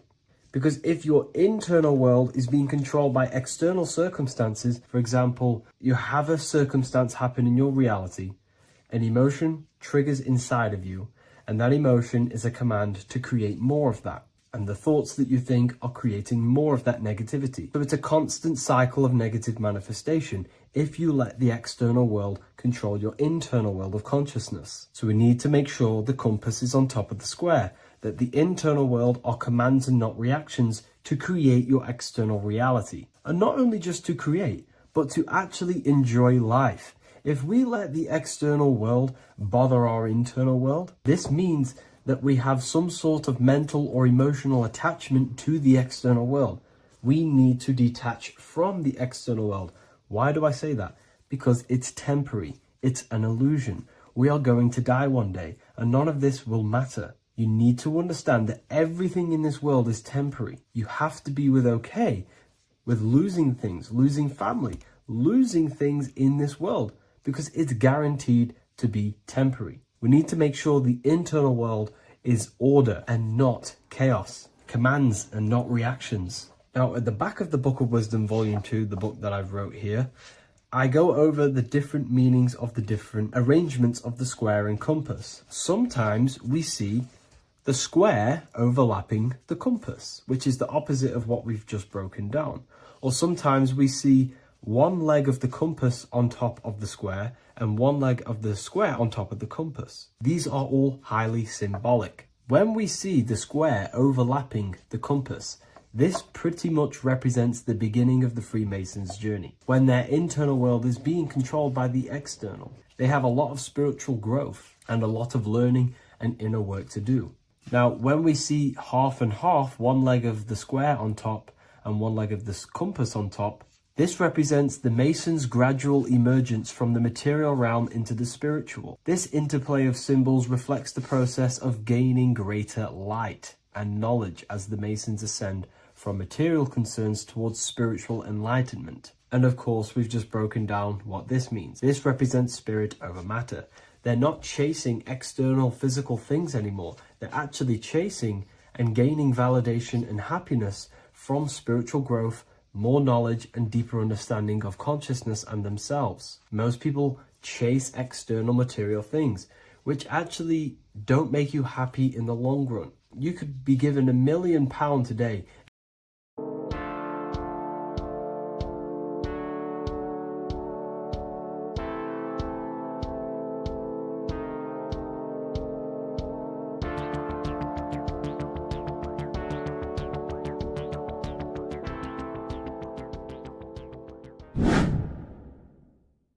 What is good, YouTube? Today we're going to be talking about the astral plane and how the cosmology fits into the astral plane. Okay, so first let's go over the astral plane and go over the different layers of reality so that you can understand reality more. You are a multi-dimensional being. You are not in these, you are in all of these realities at the same time. They all interweave into one big reality. But there are different planes. They are different vibrational dimensions. There are different dimensions of reality. The mind is the root cause of reality. We're living in the mind of God. Everything is being thought into existence from the root cause, from the universal mind. This is why the ancient Egyptians said, all is mind. We're living in the mind of God. And we are a microcosm of this mind. This is why we all have the same mind. This mind is the world of thoughts. Now, this world of thoughts is just the thought alone. For example, it is the thought of a chair. But then when you start to imagine this chair and you start to mentally see the chair, you're now manifesting the thought, the singular thought, into some sort of form. So now you're imagining the chair. You're imagining the form of this chair, which is then manifesting into the astral plane. The astral plane is the world of thought forms manifesting. So when you are imagining something, you are seeing into the astral plane. Okay? Your third eye, it is an eye because it sees the astral plane. It is seeing the other side through imagination, through dreaming. Well, we'll go over dreaming later. So the thought of a chair is a singular thought. The imagination of the chair is the manifestation of the chair. And in the astral plane, it's basically the world of all the chairs that could ever exist. So your thinking of the chair is a singular thought, which is the mental plane. The astral plane is the imagination of that chair, is the thought, the manifestation of it. Depending on the vibrational state of the thought will depend what level of the astral plane it will go to. For example, if you're thinking about a chair to torture someone on it, it's going to go on the lower astral plane. Or if you're thinking and imagining happy things, it's going to go to the higher astral plane. So wherever your mindset is, that we call it a mindset because your mind is setting frequencies to certain things. Thoughts are frequencies. And a mindset is setting your frequency, setting your mind to a certain frequency. So when you set your mind to a certain frequency and you imagine something in that frequency, you're going to match everything in the astral plane that are on that similar frequency, just like you would in the physical world. Because we're all in these worlds right now as we speak, but we can't see them with the two physical eyes. We can feel it though. When you're around someone and you've just met a new person, for example, you can feel their vibration, and if you're not on a similar vibrational match, you will not get along with that person, or you just won't not get along, but you won't connect with that person because you're on two opposing frequencies, not matching. And this is something you can't see, you can only feel, because it's the astral plane. It exists within the astral plane. Everything in the astral plane is made out of vibrations. So if you do astral project, and if you already know how to astral project, you will see beings and people and things that are on the same frequency as you. This is why before you astral project, you need to sort your vibration out before you astral project, because you are projecting your consciousness into this. It's the mind. The mind is the bridge. It can move between realities. You are a observer. You are a observing soul which observes different realities. And the mind is the bridge between all of these different realities. The mind can choose. If you want to project into the astral, you set your mind to it, you can. Okay? So let's not get off track. The lower astral plane is where demons are. The higher astral plane is where heavenly beings are. Heaven and hell are kind of a real thing. The etheric plane is a powerful substance, the ether, the fifth element that they don't tell us about. If you type in on Google the 5 elements, they will try to remove it with wood or metal. because they don't want you knowing about the ether. Ether is the energy double behind all physical objects. So the ether is very important. It is the fifth element. It is part of the physical world, but it's also part of the astral world. It is on either side. You see how they're showing you the truth in the language? Ether and either are the same word. The ether has 1 foot in the astral and 1 foot in the physical world. It's a substance that connects the physical to the astral world. It is the either. It's on either side of reality. It's on the other side. Other, either, same word. Ether is connecting the physical to the astral plane. It's the world of frequency. Frequencies, EMFs, torus fields are in the etheric plane. It is the energy plane. It's where energy moves through the ether. Okay? So then you have the physical world, the world of effect. Everything you see in the physical world is the effect of the higher planes. Each plane is a product of the plane above. So, and it melts into each plane. The physical plane is the lowest plane, it's the most densest, and the highest is the most fluid. This is the most fluid, this is the most dense. This is where we get the saying, as above, so below from. As above, so below comes from the different planes of reality. And magicians understand this. This is why magicians always say as above, so below. Because they understand if you manipulate the higher planes of reality, you manipulate the lower planes. Because the astral plane is a direct copy of the physical world, but in the astral plane. It is mirrored.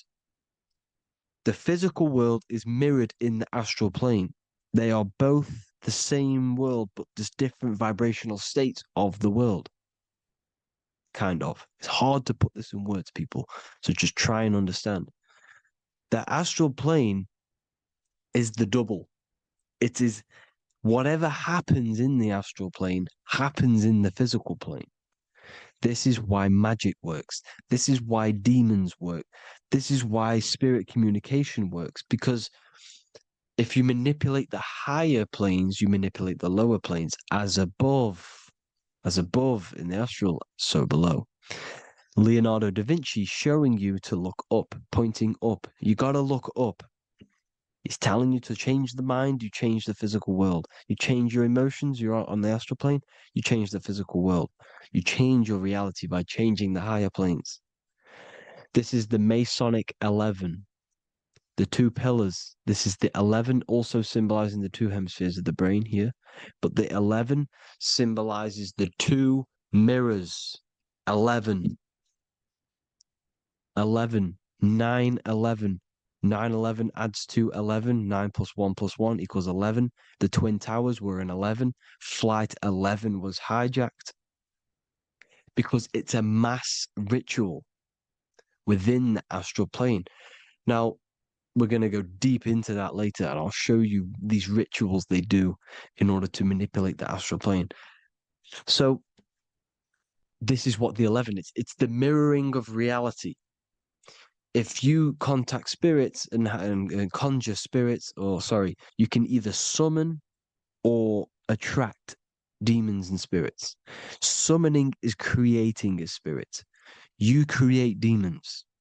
Okay? Like I said here, the mind is the root cause of reality. If you think of if you think of a traumatic event that happened in your life over and over and over and over again for years and years and years, where attention goes, energy flows. The mind is the director of energy. If you are directing energy into the specific emotion, the specific thing that is torturing you in your mind, that will manifest as some sort of being in the astral plane, which is called an elemental. And this elemental being that you have created through your thought forms and emotions will latch onto you and feed off this energy. So it's important that you get your mind right. Okay, it's important you sort that you file the mind and you discipline the mind. Make sure it's only entertaining positive things, because you are quite literally creating your own demons. Creating the word demon has the word mon in it, and if you've watched my videos to know mon means moon. The moon is your mind, the sun is your soul, the earth is your physical body. Demon is mon means mind, moon is mind. You create demons with your mind. Summoning. Now, this is where the rituals come in. 9/11 was a ritual because everyone was thinking about this big fearing, the death of 9/11. Everyone was thinking about it. And all of their minds thinking about this horrific thing will manifest and summon a negative energy spirit elemental within the astral plane. That's how all of this works. This is why it was a mass ritual. Okay. Chris Brown, new album name 11/11. Release date on the 11/11. This will be my 11th album and contain 11 songs. All of these people know the occult. This is Hermes Trismegistus with the star of Saturn, the six-pointed star, as above, so below. The mirroring of reality, physical and astral. The two Masonic pillars. So as above, so below. What's above us? The stars. The stars are connected to the astral plane. This is why we call them stargates. When we dream, we are experiencing these different realities. And what are stars? They tell in the Bible, it says Genesis 1:14. And God said, "Let there be lights in the firmament of the heaven to divide the day from the night, and let them be for signs." Signs translates to things to come. Why things to come? The stars tell the future. Why? And why do we say as above, so below? As above us is the astral plane and the etheric plane. As above, so below. Whatever happens in the stars happens on Earth. The stars are connected to the astral plane. Above us is the astral plane. We are a star in a physical body. This is why we say Mr., sister, stir equals star. The E and the A are interchangeable. We are stars, and the stars are the start of our incarnation. We start in the stars, same root word, and we descend through the seven energies, which are our seven chakras. Then we enter the heart of the soul system. The heart rearranged spells earth. And this is the true cosmology. Here's the Masonic cosmology. This is Masonic now. Here's the firmament. Let there be a firmament in the midst of the waters to divide the waters from above, from the waters that below. Genesis 1:6. The firmament, firmament comes from the word firma, Latin, I'm pretty sure, which means firm. When something is firm, meaning it's stable, it does not move, it is firm. The firmament is firm. So, is the firmament Genesis 1:6. What does it say? Genesis 1:3, sorry. Let there be light. This is before the sun and the moon was created. Let there be light. Before the sun and the moon was created, light was appeared. So what's that tell you? This is a holographic projection from some sort of light being, some sort of projector.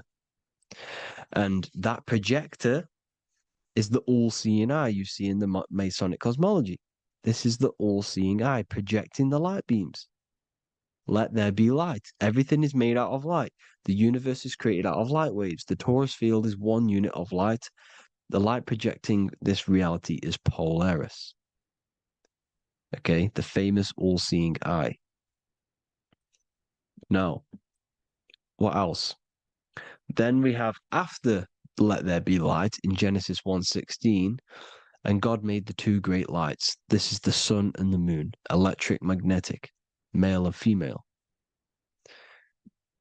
Then we have the Masonic checkerboard, the black and white symbolizing dualities within the dualistic reality we're in, spirit and matter, light and matter, rest and motion, positive and negative, good and evil. Everything's dualistic here.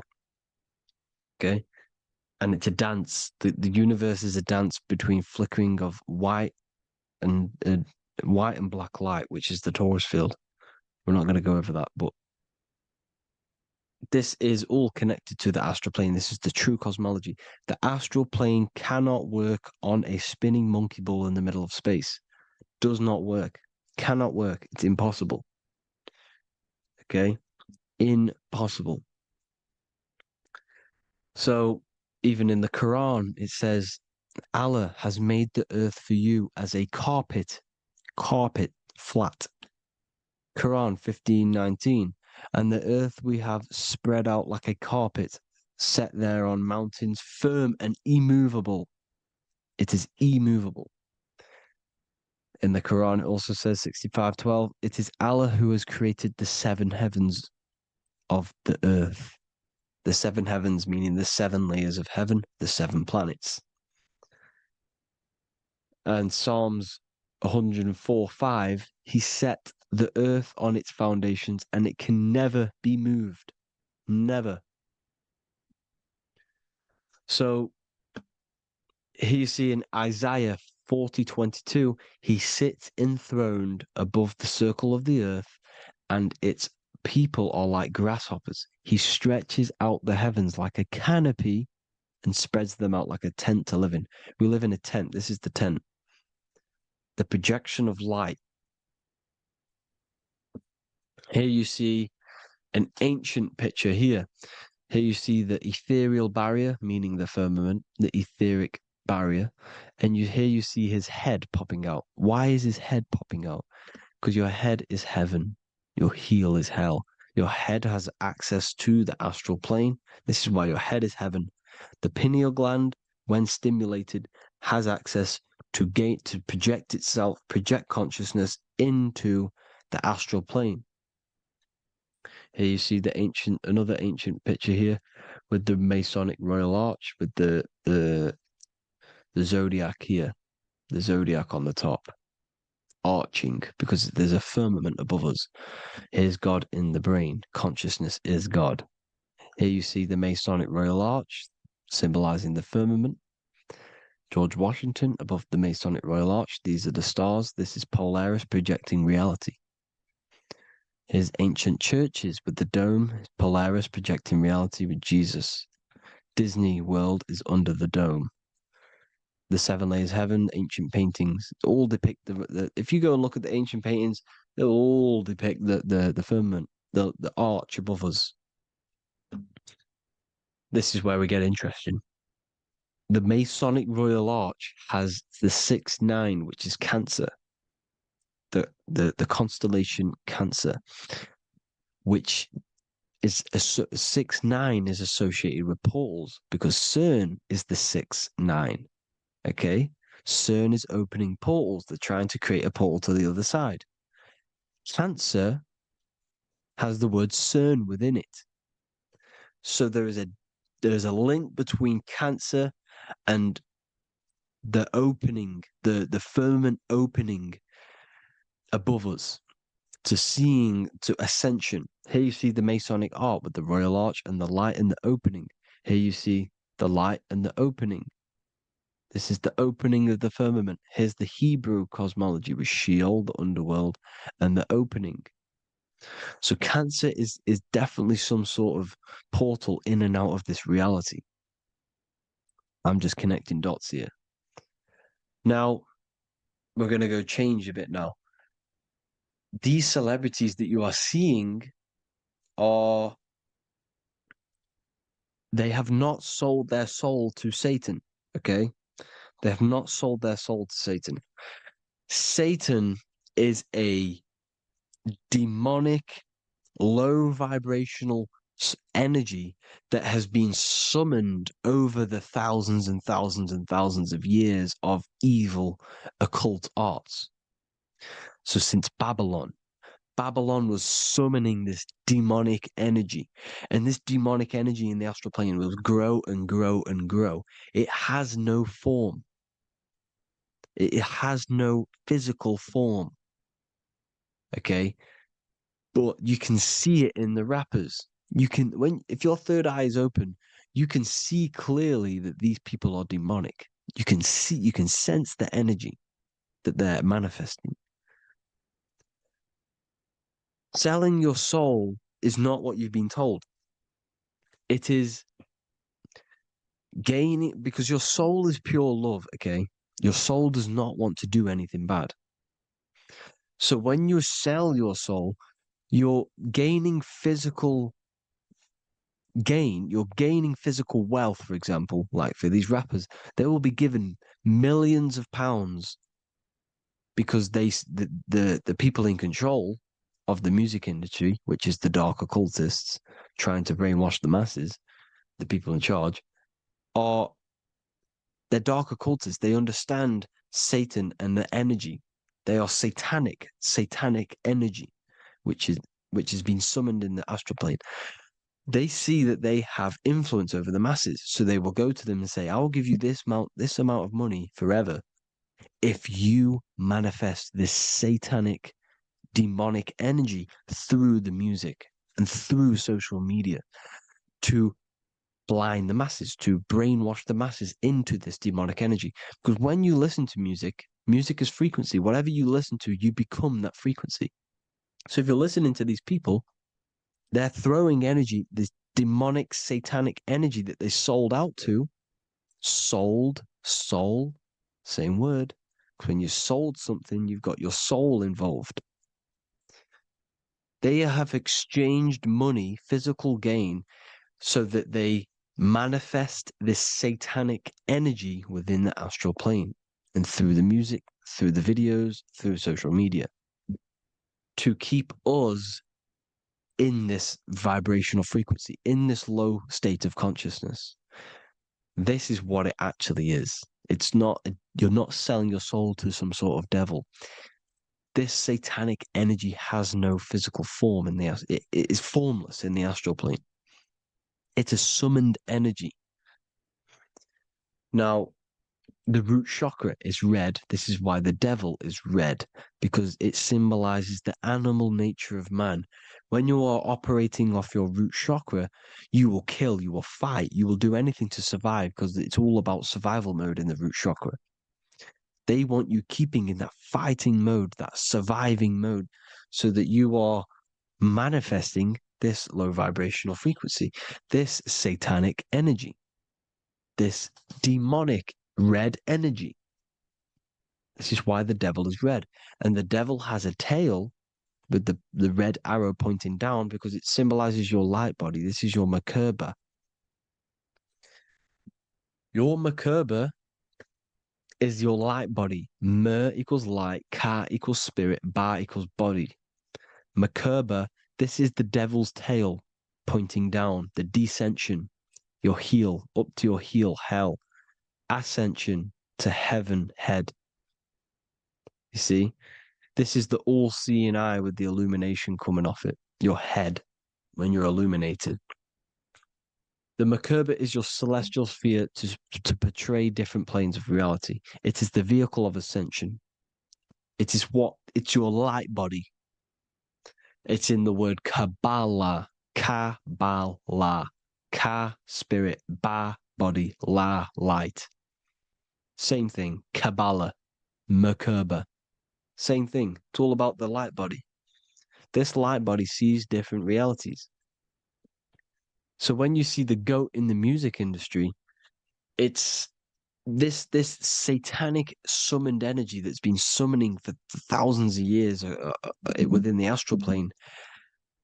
When it becomes to the physical plane, it will manifest through different things. A goat, an owl, Satan, Moloch, Baal. Same deity, same demonic energy that's been summoning in the astral plane. And this is why the Baphomet has a goat head. Drake's new album is the goat. The Polo G, the Masonic G, with the goat. And here's Ryla Rodriguez in the mirror with the goat in the mirror and him in his physical body. It symbolizes, the mirror symbolizes the astral plane because he's manifesting the goat, the demonic energy. He's sold out to the demonic energy. And in the physical plane, he's his physical body. The mirroring, the Masonic 11, the mirroring of reality, the astral and the physical. And what do you call them when they're an amazing rapper, the best rapper? You call them the GOAT. Because the GOAT, you're the GOAT because you're manifesting the GOAT energy, this satanic, demonic energy within the astral plane. So Baal, Moloch, all the same thing. Because in the astral plane, if you want to gain spirits to come to you and communicate you in the physical world, if you want to communicate with spirits, you have to gain their attention. You can either gain their attention or come together and agree to create some sort of being, which is Satan. Okay. You can, like I said earlier, you can create these beings, you can summon them or attract them. One way to attract them is sacrificing. In order for you to become God, man, to turn to God, you have to sacrifice your life. You have to sacrifice, not drinking, not doing things, not doing anything demonic, not doing anything bad, not eating meat. You have to sacrifice yourself to become the light. However, if you want quick, instant gains in the physical world, you can sacrifice something else to communicate with these spirits, because these demonic energies feed off demonic energy, your demonic energy. So these dark occultists will give away babies, they will sacrifice, torture babies so that they gain, so that they can communicate with these spirits for physical exchange. Yes, you can do this. These powerful spirits, these powerful demons can give you powers. They can give you certain things. And this is what they are doing. They're summoning and attracting these demonic energy. This is why, trafficking is one of the most, Balenciaga. Baal is the demonic energy in the astral plane, which requires child sacrifice for his presence. Balenciaga, and they were trafficking children. They were trafficking, killing them, and offering them to the spirits. This is what they are doing. Balenciaga. It's in the name. Here you see, you can see here a stick man with two horns.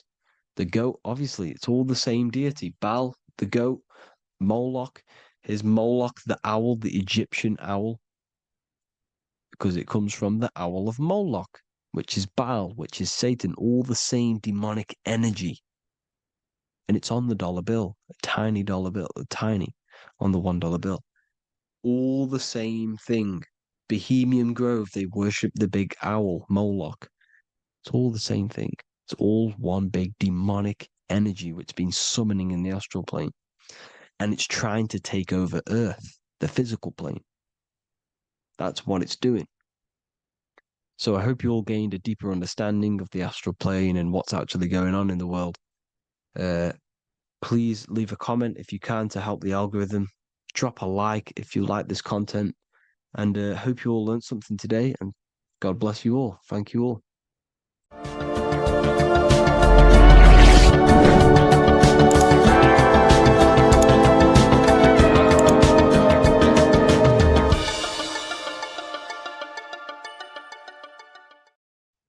Hello, everyone. Today we're going to be discussing the esoteric and occult meaning behind the story inside of Genesis, the story of Adam and Eve. This is a widely known story, but not many people know the true esoteric meaning behind it.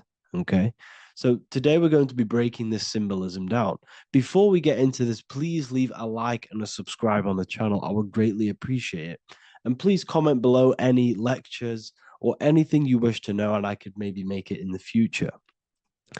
The first thing we must understand about the Bible is that It is an esoteric and occult book.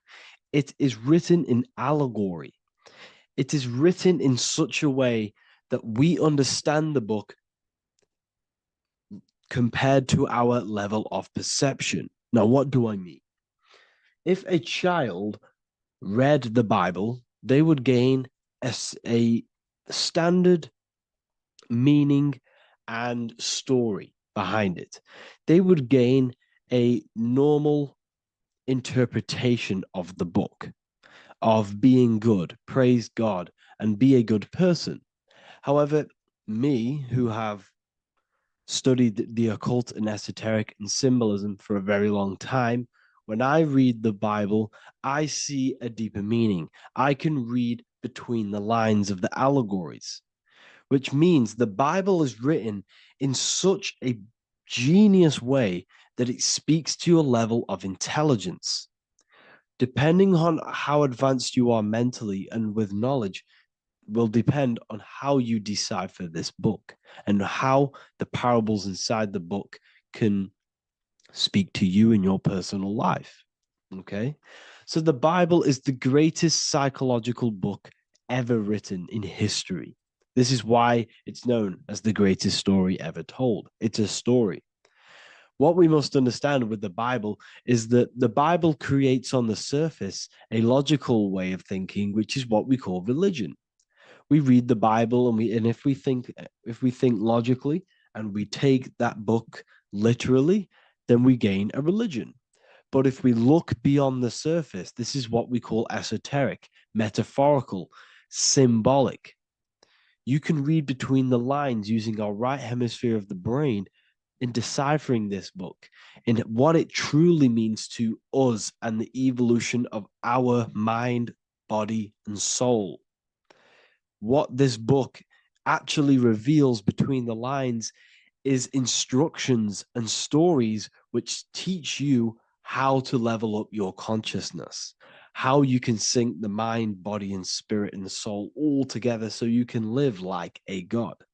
This is what the esoteric is. It's the purification of consciousness. Now, when it comes to Adam and Eve, okay, what we must understand is that this is the beginning of creation. This represents the beginning of your life in an esoteric way. This is symbolic for the beginning of your incarnation into this physical world. Okay. And we have Adam, masculine, Eve representing feminine. These are the two masculine and feminine energies which create the whole material universe. Okay. And as we are born with a pure consciousness. We are born with pure consciousness. Well, now, what do I mean? As a baby, we have no knowledge. We are pure essence of the soul. You know, we don't gain the knowledge of good and evil. We are pure. Yes, we're not happy all the time as a baby, and we're not sad all the time, but we have no ego. This is what I mean. Our consciousness is not split. As a baby, you are whole. You have a whole consciousness. You are yourself. You have no false identifications, no limiting belief systems, nothing. You are pure awareness and the pure soul and the pure mind. Now, this is what Genesis is representing. As we grow older, the more experiences we gain, the more thoughts we start to think, the more knowledge we gain of this world, the more impure our mind, our heart, our soul, our spirit becomes, the more impure our body becomes.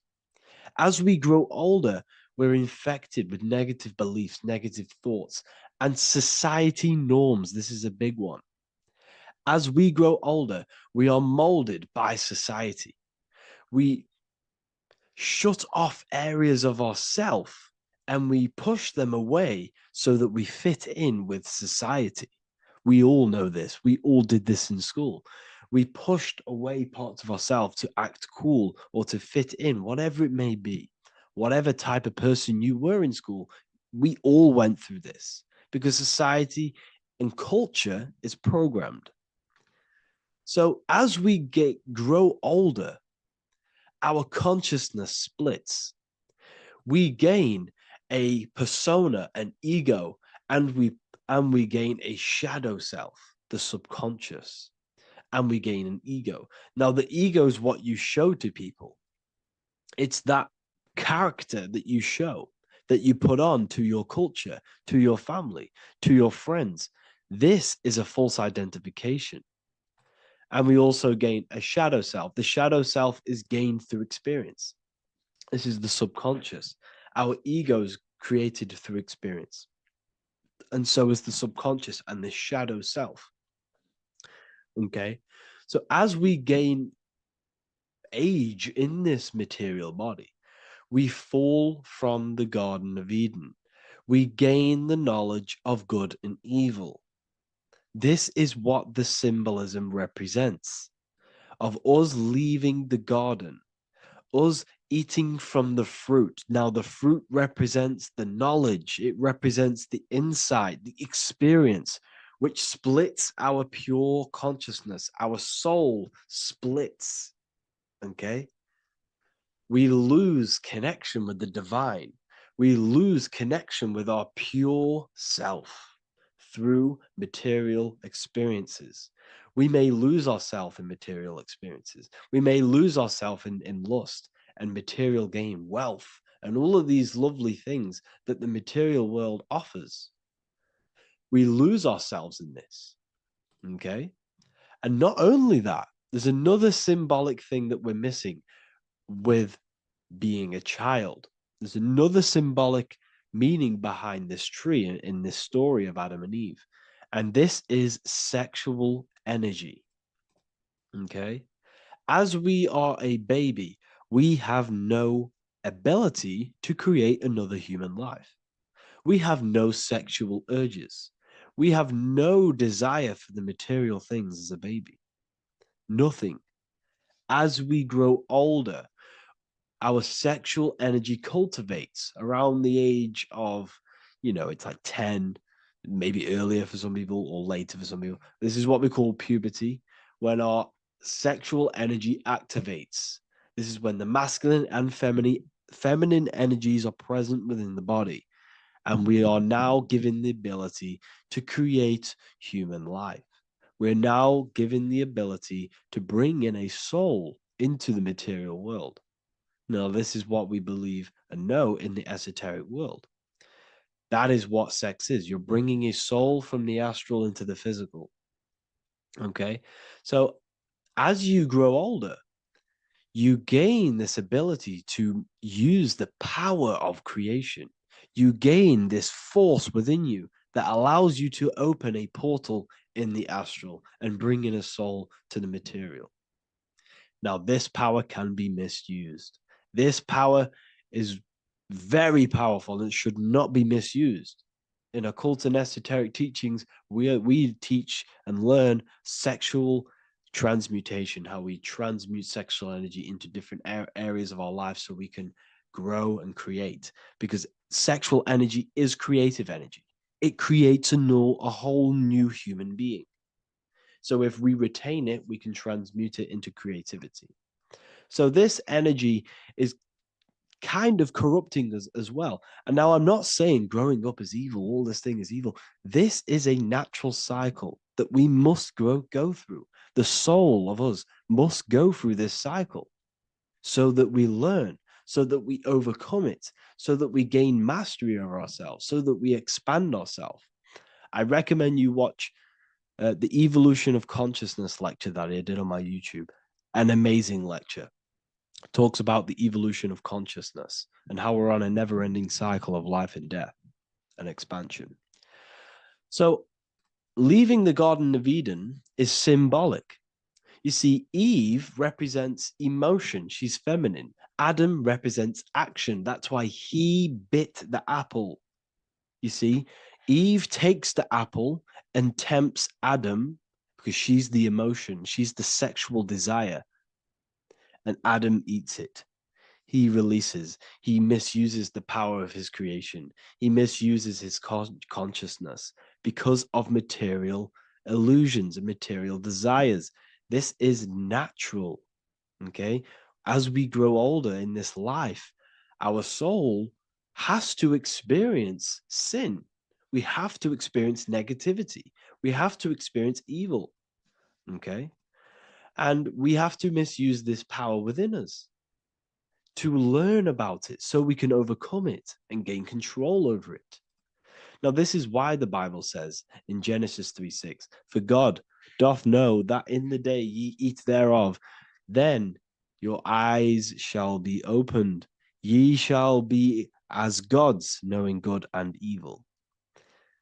This is very, very, very symbolic. We come into this world to experience a dualistic way of reality.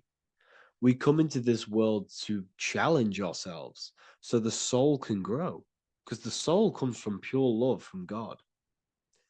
But we come into this world so the soul may know what it's like to be evil. You see, we are like a seed. Our soul's like a seed.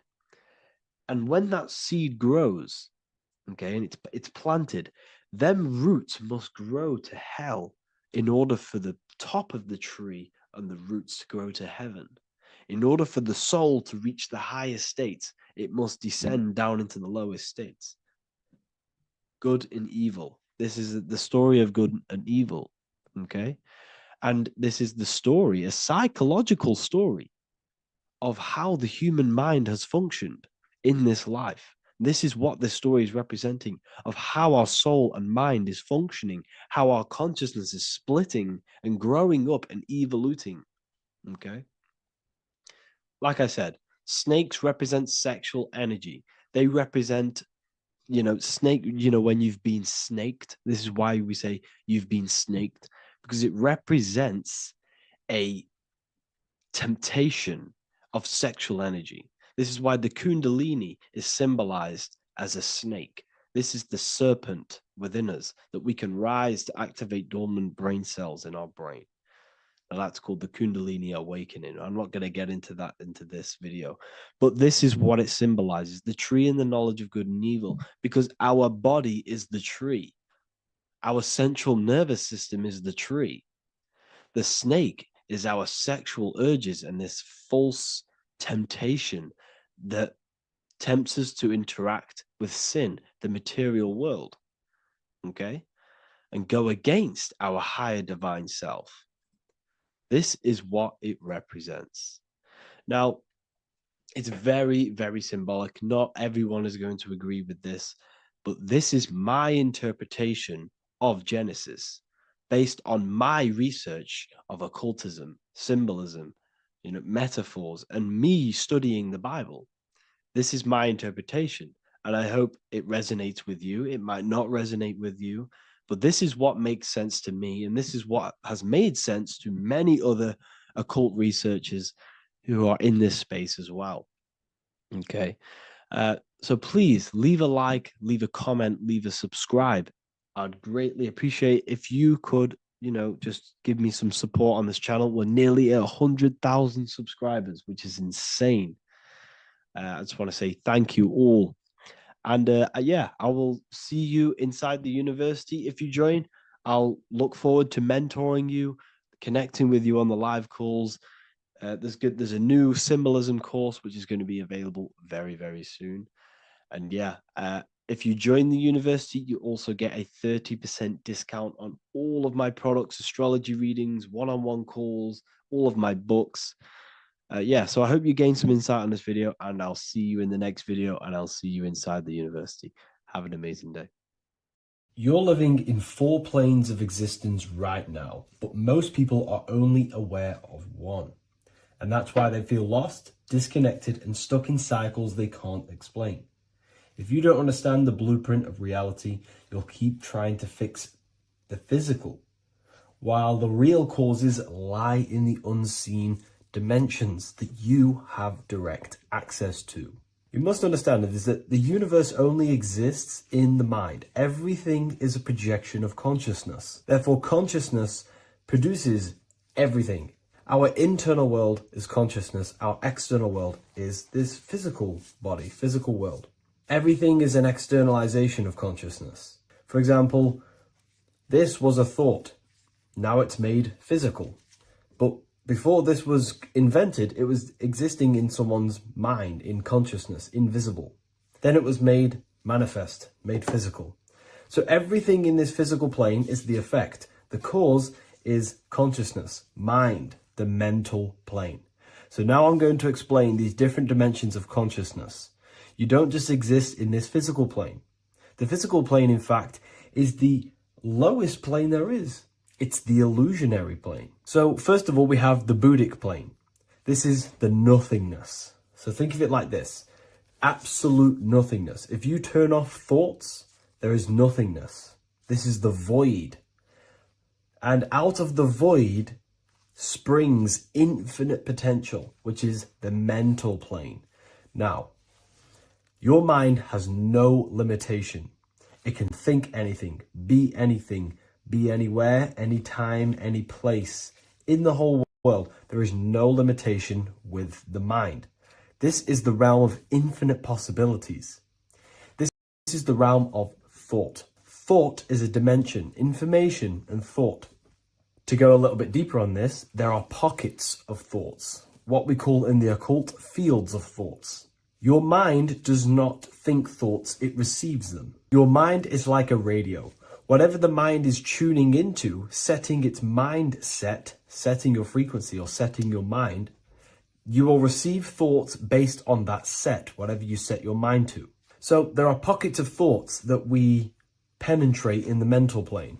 The mind is the mental plane, the infinite possibilities.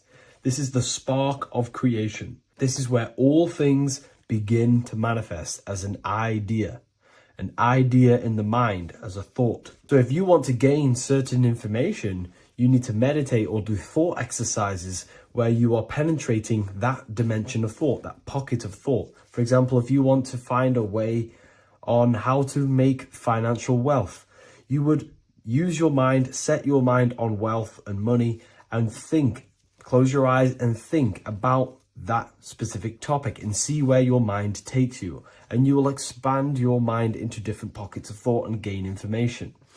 So this is the mental plane. This is how you can use the mental plane. You can use the mental plane to do this. Then we have the astral plane. We have higher, middle, and lower astral plane. The astral plane is the body for thought. So every dimension, physical, etheric, astral, mental, Buddhic, is a body for a dimension above. Each dimension below is a product of the dimension above. So for example, the astral plane is imagination. This is the lucidic realm of imagination. This is where thoughts begin to manifest into some sort of form. It's not a physical form because this is physical, but imagination is a lucidic form. It's not really physical, but it's there. It's a projection of light. It's astral matter condensed by the willpower of the mind. So depending on the vibration of that thought will depend whether it manifests in the higher astral plane, middle astral plane, and lower astral plane. If you think about more material things and visualize material things, this will manifest on the lower astral plane because material matter is low vibration. Now, that does not mean it's evil. That does not mean it's bad. Okay? It just means low vibration just means more material. But if you think and imagine more spiritual things, this manifests on the higher astral plane. So the astral plane is the screen in your mind that allows you to vision an apple, that allows you to vision anything. It's that mental projection that's inside of your mind. Now, this is what we call the third eye. It's an eye because the eye is the mind, and the mind can see into the astral plane. It perceives this spiritual world, this lucidic realm that we have access to. This is where also infinite potential takes place. This is the realm of spirits, demons, jinns, whatever you want to call them. Spiritual entities exist in this because this is where thought forms manifest into form. This is where thoughts create bodies. Think of it like this. The mental plane is a thought of a chair. The astral plane is the imagination of that chair and all of the different possible chairs that could possibly be. The etheric plane is the energy double of that chair. And the physical plane is the physical chair. So as you can see, the higher we go up, the more formless and lucidic it is. The lower we go down planes, the more dense it becomes. This is formless and this is form. Everything manifests through this process. This highlighter is down here in the physical plane, but the idea began in the mental plane. Everything begins in consciousness before it creates a physical body. It goes through this process. Therefore, if you want to start to mold and create your own reality and create things in your world, you can use these planes to your advantage. You can use your mind to do mental thinking exercises by closing your eyes and expanding your mind into a different pocket of thought to gain wisdom, gain information, gain downloads. The way you do that is simply get into a meditative state, close your eyes, pick a topic that you want to think about, and see where your mind takes you, but always remain centered on that topic. And you can do this for maybe an hour or two or half an hour, and your mind will take you places where you will unlock information. You can even use this to make decisions in your life. Think of the topic and see where your mind takes you. You'll gain information. This is how you use the mental plane for ideas. The astral plane is imagination. You have to reconnect with your imagination very vividly. Your imagination, your consciousness is infinite. It's not a three-dimensional plane. It's an infinite plane. You can think and make form anything in your consciousness, in your imagination. You can think anything and you can imagine anything in the most vast details. You just have to reconnect with your imagination. I have a free book on my website. I'll leave the link in the description. It's an ebook. It's called Activating the Inner Eye. This is going to help you reconnect with your imagination. It's a practical guide on how to imagine. So once you know how to use the mental plane and astral plane, thought and imagination, you pretty much need to use the physical plane to take physical action with this physical body that you have and start to manifest these desires you have in the higher planes. Now, it's very important that we master the mind, because the mind is the very fabric of reality. We become what we think about. Your life is a product of every thought you thought in the past. It is the mind that directs the flow of consciousness. And wherever this consciousness is flowing is what you will create in your life. Consciousness is the most potent force in the universe, and the mind is pretty much the universe in a microcosm form. It is infinite potential, and your mind will continue to expand into new realms of thought forever and ever and ever. You are eternal. You are not this physical body down here. You are consciousness. Literally dreaming that you are in this physical body. So everything begins with the mind. We need to be conscious of the thoughts that enter our mental field of consciousness. There is a level of self-awareness that you can reach where you can become conscious of pretty much every single thought that enters your mental field. Now, we have over 7,000 thoughts a day. You can gain such mastery over your mind where you can become conscious of every thought you think. And that is when you gain superior power. Because when the mind is fully under control of self, you can direct the mind's potent force into a specific goal. Most people's minds are dualistic. They want something, but their mind is thinking something else. They have limiting belief systems. They have the little voice that comes in and says, you can't do this, you're a failure. That is a fractaled mind. The mind needs to be singular. It needs to be on your team and not an enemy. Do not let your own mind take away your power. Your mind should be on your team, giving you power, giving you the best possible thoughts and the best possible beliefs. When the mind is in this condition and on your team and not taking away your power through the destructive thoughts, it becomes a potent, powerful force used for manifestation to create anything. And the way we get the mind on your team is through constant meditation to learn how to control the mind and turn it on and off.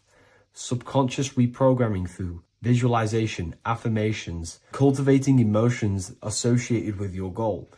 All these three ways we can reprogram the mind slowly over time so that it becomes powerful and becomes on your team and doesn't give you negative contradicting thoughts. When the mind is fully aligned on one thing, it can create massive empires and things in your physical reality. So I hope this video helps, and I'll see you in the next one. In this video today, we're going to be breaking down some Freemasonic artwork, what we have here on the screen. And particularly, this is called the Freemasonic Royal Arch. Now, this is the archway that we're going to be breaking down. Now, this is what we call complex symbolism. Now, what do I mean by complex symbolism? This consists of many different symbols all together producing one piece of artwork. It's many symbols used together to portray one meaning. Now we have checkered floor, we have pillars, we have an eye, we have an archway. This is all complex symbolism. It's painting a picture, an overall symbol.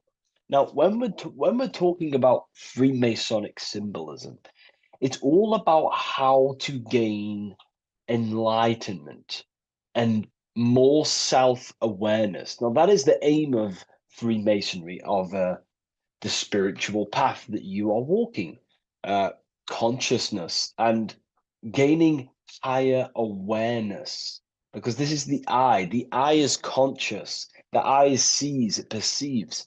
It's about gaining more consciousness, more light, more awareness of yourself, understanding of your power, the power of the mind, the power of yourself, the power of the body. Okay, so this is symbolism and instructions. These symbols are hiding instructions on how to gain higher awareness, which is symbolized as light. Okay, so when we look at this image, the thing that stands out the most is that we have these two pillars. We have a left and right pillar. The left pillar represents masculine forces, because normally we have like a sun here and a moon here in their different artwork, but in this one we don't have a sun and moon. Okay, so everything in the universe has masculine qualities and feminine qualities, including consciousness. Okay, so remember, this is all about gaining more consciousness, gaining more understanding. We have masculine traits of consciousness and feminine forces of consciousness. Okay, so the left masculine force of consciousness would be direct action, the physical world, the physical body moving. That's a masculine force. Okay, and what else? We have action. We have the material world, the material body. This is what we can see with our two eyes, the material world. We can see our action. We can see physical reality. However, we have a right pillar, a feminine pillar, which represents what we cannot see. This is the feminine pillar. This is more of things that we can't see, the forces of consciousness that we can't see, such as thoughts, emotions, visualizations. These are internal qualities. Because remember, we don't have one world. We're not this material body. We're not the external world. We are the internal world also. The internal world is a mirror of the external. The external mirrors the internal. So this is why these two pillars stand the same. However, they're different. They are mirrors of each other. Your internal world of consciousness produces the external world of material reality. It is the inner forces of thoughts, emotions that shape our external experience and our external actions. Okay? So essentially what this is showing you here is these two masculine and feminine forces within us. The inner world, the feminine pillar, more emotional, intuitive, and the external world, the action, physical action, what we can see, okay? And they're mirrors of each other. However, most people on, surface level base consciousness is what the occult and esoteric call it. That conscious state that we're in when we just wake up, we realize we have consciousness, and we realize our mind is not powerful because we have divided thoughts, we have divided actions, our mind and body are not working together. We have a very negative. When we become awakened, we realize that we're in an animalistic state, a divided state of consciousness. This is what we're looking at here. This chessboard, the checkered board. It's black and white. It's duality. It's opposing. This symbolizes consciousness.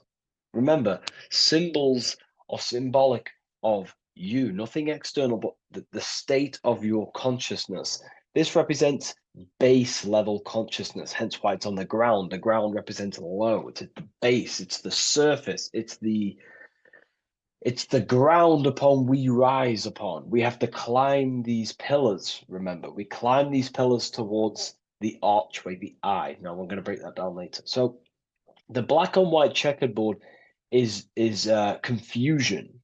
It represents base level earth consciousness. It's me versus you thinking. A lot of the world is stuck in this. They think, they're stuck in their ego. It's me versus you, when in fact we are all part of the whole. We're all part of an infinite awareness, an infinite consciousness. We're all actually one. We're all one. But on this chessboard down here, it represents base level thinking, base level consciousness, base level awareness. It's you versus me. We see life through the ego of of selfishness, pretty much. This is the internal division where our inner world is not aligned with our external world, where our mind, our internal thoughts are not being acted upon. Now, and that's not to say,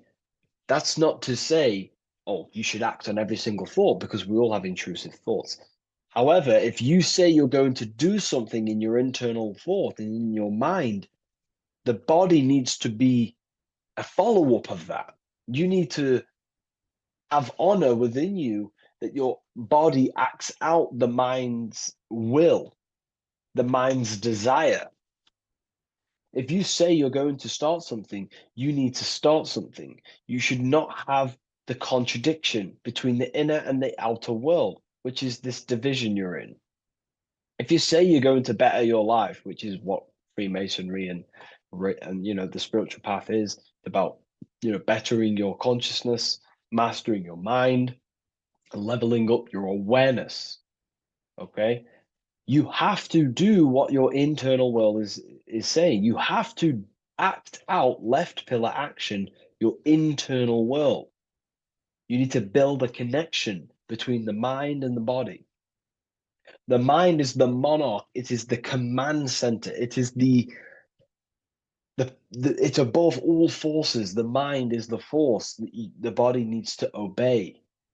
If you want to get out of this division, you have to align your mind's will and desire with your body's actions. You have to act according to rise above this base level consciousness. Okay? So what we're looking at here is how to achieve wholeness, singularity, unity consciousness is what they call it in the occult. Unity consciousness, where there is no external physical body and internal mental body contradiction. There is no contradiction between the feeling of doing good and the action, because we all have a feeling in our soul. Our soul communicates to us the right thing to do at all times. We all know the right thing to do at all times, and that is a feminine force of consciousness. That's the right pillar. We must act on what we know and feel is good at all times in order to climb these pillars towards unity consciousness. Okay? We must, upon the feeling of doing good. When we're in an environment, we feel inside whether we should be here or not. Whether on your phone, you know intuitively whether you should be on your phone or doing something else, studying, reading, whatever it is. Your higher mind tells you what is right and what to do at all times. You know you shouldn't be on your phone wasting time subconsciously and on an emotional, intuitive state, which is a feminine internal quality, a right pillar quality. And the body's not acting out this. It's not acting it out. The body's on TikTok. The intuition is telling you to reach the higher mind. That's the division. That's base level consciousness. Okay. And in order to climb these pillars, we have to act according to our internal intuition to build these bridges between left and right. The inner world and the outer world need to be synced, not divided down here. This is the division. That's base level consciousness. If you want to gain higher awareness, you want to gain personal power, mental power, you have to become a strong force. You have to gain a strong connection between the inner and outer, the intuition and action, the mind, the higher mind, with the physical body. Most people live in this war, and we've all been there. I was in it too. You know, we all begin here in this internal war. It's the same war between Jesus, Satan, Horus, Set, day, night, good, evil. That's the war between the mind, the body, the higher mind and the body, the intuition and the body. There needs to be bridges built between the two so that you align the left pillar with the right pillar to gain higher wisdom, higher awareness, higher powers. Because when the mind is contradicted, when your mind says it wants to do something, and you want to build the business, you want to study the occult, you want to reach your higher mind, the best version of yourself, but you don't act upon that, that is internal contradiction. The mind is not powerful in that state. The mind cannot direct its creative power, its forces, if it can't direct these forces into manifestation to create things in your life. You know, as you are aware, if you've watched my videos, you are a creator. You are a co-creator, a spark of the mind of God, and you are here to create and expand. In order to use the power of your consciousness, the power of your mind, the forces of your mind correctly, and to direct it with force, direct it efficiently, you have to align the inner and outer world, building the bridges to gain higher awareness, to gain higher power, to find out more about yourself and why you are here. Because remember, we're all being guided by our intuition. That is the true spirit guide. I don't like saying spirit guide. Spirit guides are not real. There's no force outside of you guiding you. It's your own soul guiding you through intuition, through emotional communication, the feeling of goodness, the feeling of what is right. Down here in division, you don't understand right from wrong, light or dark. But when you awaken, you start to understand right from wrong. You gain higher awareness. And this is what you need to act upon to climb these pillars, to align the left with the right, the inner and the outer, the masculine with the feminine, the action with the emotion. Okay? And this is why we have this symbol here. Because remember, let me draw this for you. Upward triangle represents fire, which is masculine, left pillar. The downward triangle is water, which is feminine. And together they combine to create this symbol, which is, again, symbol of unity consciousness. And when you gain unity of the inner and outer world, and you climb the pillar, which takes time, you don't just take one action and you end up all the way here. It takes time. You have to go up and up and up. Then you build the bridge between the left and the right, the inner and the outer, and you gain power. This is the unification. This is why these two angels are holding hands here. They're unifying. They're holding hands. They're working together. This is symbolic of the collective consciousness also. Our life is shaped by the collective consciousness. We need to work together. The elites are using this symbol as chaos. It's a symbol of chaos, internal division, chaos. And they keep us divided. They keep us on the chessboard. Why? Because we're weak on the chessboard. When you have chessboard-based consciousness, you're manipulated by the people who have higher awareness of the mind. You see, life is a mental game. Life's a mental game. We live in a mental universe. Life is mental. Okay? And the ones who use the mind more, the ones who know about the mind more, win the game. It's throughout history. You know, you can moan about this, you can whine about this, and it's okay. But this is life at the end of the day. The ones who know the forces of consciousness, the ones who know the mind, always rule over the ones who do not. You know, we can moan about it. I used to moan about it. However, it gets you nowhere. This is the game we're in. This is the situation we are in. We have to learn how the mind functions. And if we do not, you will be moved by the chess master, by the people with higher awareness, and you will be stuck in division, you versus me, light versus dark, racism, division, all just division tactics for us to be manipulated. Because we're not working together, that's when we're easy to be manipulated. So in this state down here, you're easily manipulated because you don't know how your mind functions. You have a base level awareness. You know, you live to survive. In fact, you're not living. You're just experiencing. Okay, you don't question whether you have consciousness or not. You take consciousness and life for granted. Okay, and you don't realize the power of consciousness and the forces of consciousness and the forces that are shaping your life, such as thoughts and emotions and visualizations. Okay, so I was there too.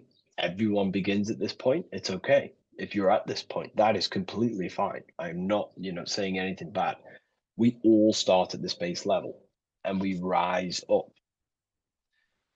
Okay, and we have to take action. So this is a massive misunderstanding in the spiritual community today is that, most people just focus on the left pillar, meditating, visualizing, trying to manifest things, or they sit around visualizing all day, hoping something's going to change. Action is just as important as visualizing and meditation. It's just as important. They come hand in hand. Masculine, feminine need to be unified. Okay. This is why we have these tools up here, right? We have the spade and a pickaxe. These are Masonic tools. The spade does what? It digs. It digs down. Because these are tools to lift ourselves out of this base level consciousness. We have to dig ourselves. We have to actively, masculine force, action, dig ourselves out of our lower mind. We have to shovel we have to destroy our old self. We use the pickaxe to destroy action, our old mind, our old thinking habits, our old actions, our old emotional chaos. We have to actively destroy our old self. Okay. And the spade represents shoveling. Why is the spade on the right side? This is the feminine pillar. This represents our subconscious mind. We have to actively seek into our subconscious mind, dig deep into ourselves, and question, why am I taking certain actions? Why am I posting on social media? Am I seeking validation? Where are these actions coming from? Am I actively seeking a relationship with someone to actually love them? Or am I actually secretly, subconsciously fulfilling a childhood trauma of being alone? We have to actively seek within our subconscious and question and go deep within ourselves with the spade to question, where are these lower actions, these low level actions coming from? What forces are driving our actions that are keeping us stuck in the lower mind, in the division? You have to question our subconscious. We actively have to dig within ourselves to build this bridge, this archway, which unifies our consciousness, which unifies the inner with the outer, the left with the right. the body with the mind, the emotions with the action. You know, it's all about mastery, self-mastery, mastering the self so we gain light. Now, why do we have an eye? The eye needs light to perceive. You know, your physical eyes on your brain and your head needs the sun. It needs light to see, so you can see into the world. But a single eye represents the mind or consciousness, awareness, right? So it represents light, and the mind needs light. Light is symbolic for information. Okay, light is symbolic for information. The mind needs information to perceive truth. So when we say someone's intelligent, we say they're very bright. So the physical eyes need light to see, and the mind needs information to perceive. Same thing, symbolic. And when we align the left with the right, the masculine with the feminine, we gain higher light of awareness. You know, you gain deeper understanding of your consciousness, who you are, what you are. You gain deeper awareness of the power of your consciousness, the power of the forces of consciousness. You gain more light, more power, personal power. Now, it's up to you how you use that power. Do you use that power to manipulate others because of the others that are not aware of your, forces of consciousness? Or do you use that power to create goodness in life? That's completely up to you, okay? And how you use that power. This is why secret knowledge is hidden, because you gain a lot of power, personal power, when you can direct the forces of consciousness properly. They're very powerful. In fact, it's the most powerful force in the universe, consciousness. It is. It shapes all things. It's created all buildings, all creations. Okay, so I hope this has gained you a better understanding. Please leave a like, comment, and a subscribe to the channel, and I'll see you all in the next one.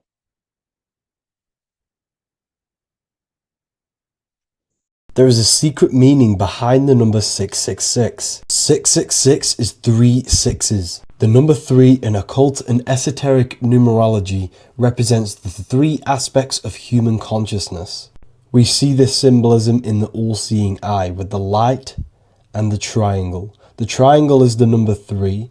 The eye represents consciousness, observation, and the light represents the light of consciousness, because consciousness is pure light. The 3 aspects of our consciousness is thoughts, emotions, and actions. Every thought creates a feeling, and the feeling creates the action. All physical manifestation is driven from these 3 aspects of our consciousness. All physical manifestation comes from thought. Every object you see around you, this screen, the phone you're on, the laptop you're using, or the iPad, was a thought in the invisible realms of consciousness.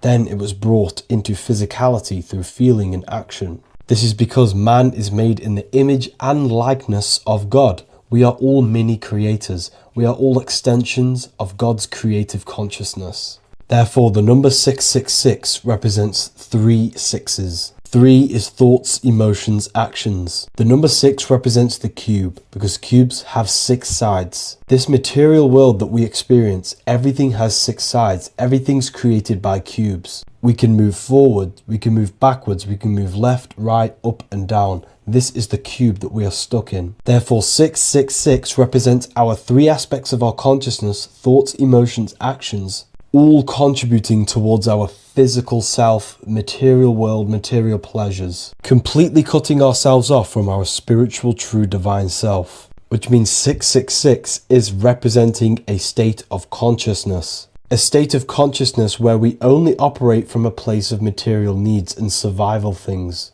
As humans, we possess a physical material body in the physical material external world, but we also possess an invisible inner world, which is what we call spirit. When we disconnect ourselves from our inner worlds, we become lost in this materialistic way of thinking and acting, which can lead to no life purpose, a feeling of emptiness and voidness in our hearts. Humans possess the ability to transcend our animal instinctual natures and turn to the divine mind, to the spiritual inner world. It is our inner world that is projecting our outer world. The outer world is just an effect of our inner state of consciousness. It's important as we go through this human life to not lose ourselves and look for our validations outside of ourselves. The external world is simply just a mirror, mirroring with mathematical precision what happens inside our consciousness. When we change our inner world, we produce effect in the outer world.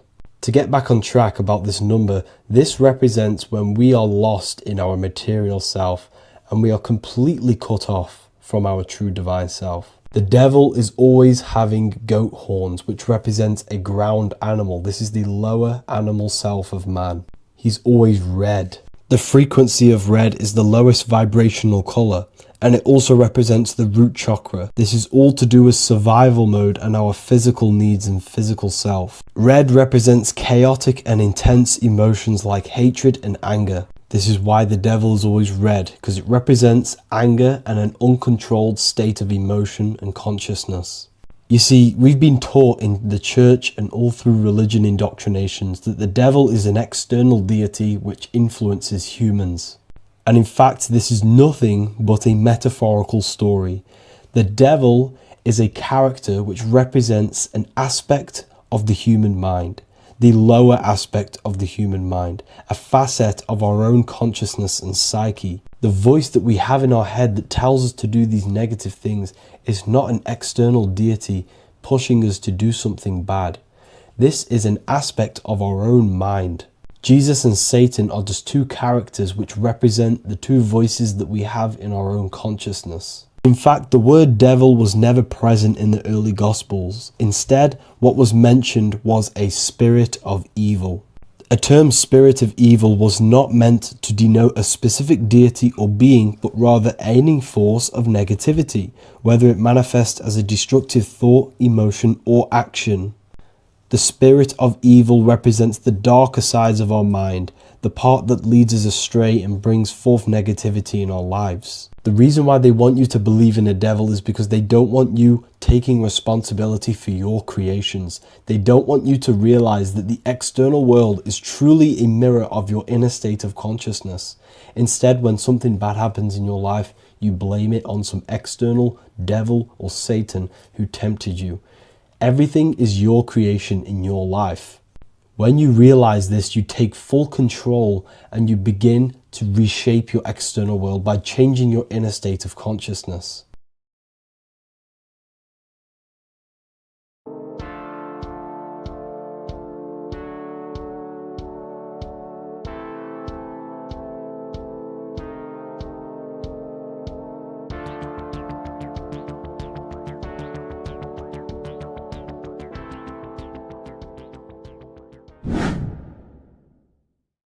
What is good, people? It's Revival of Wisdom. Today we're going to be talking about Saturn.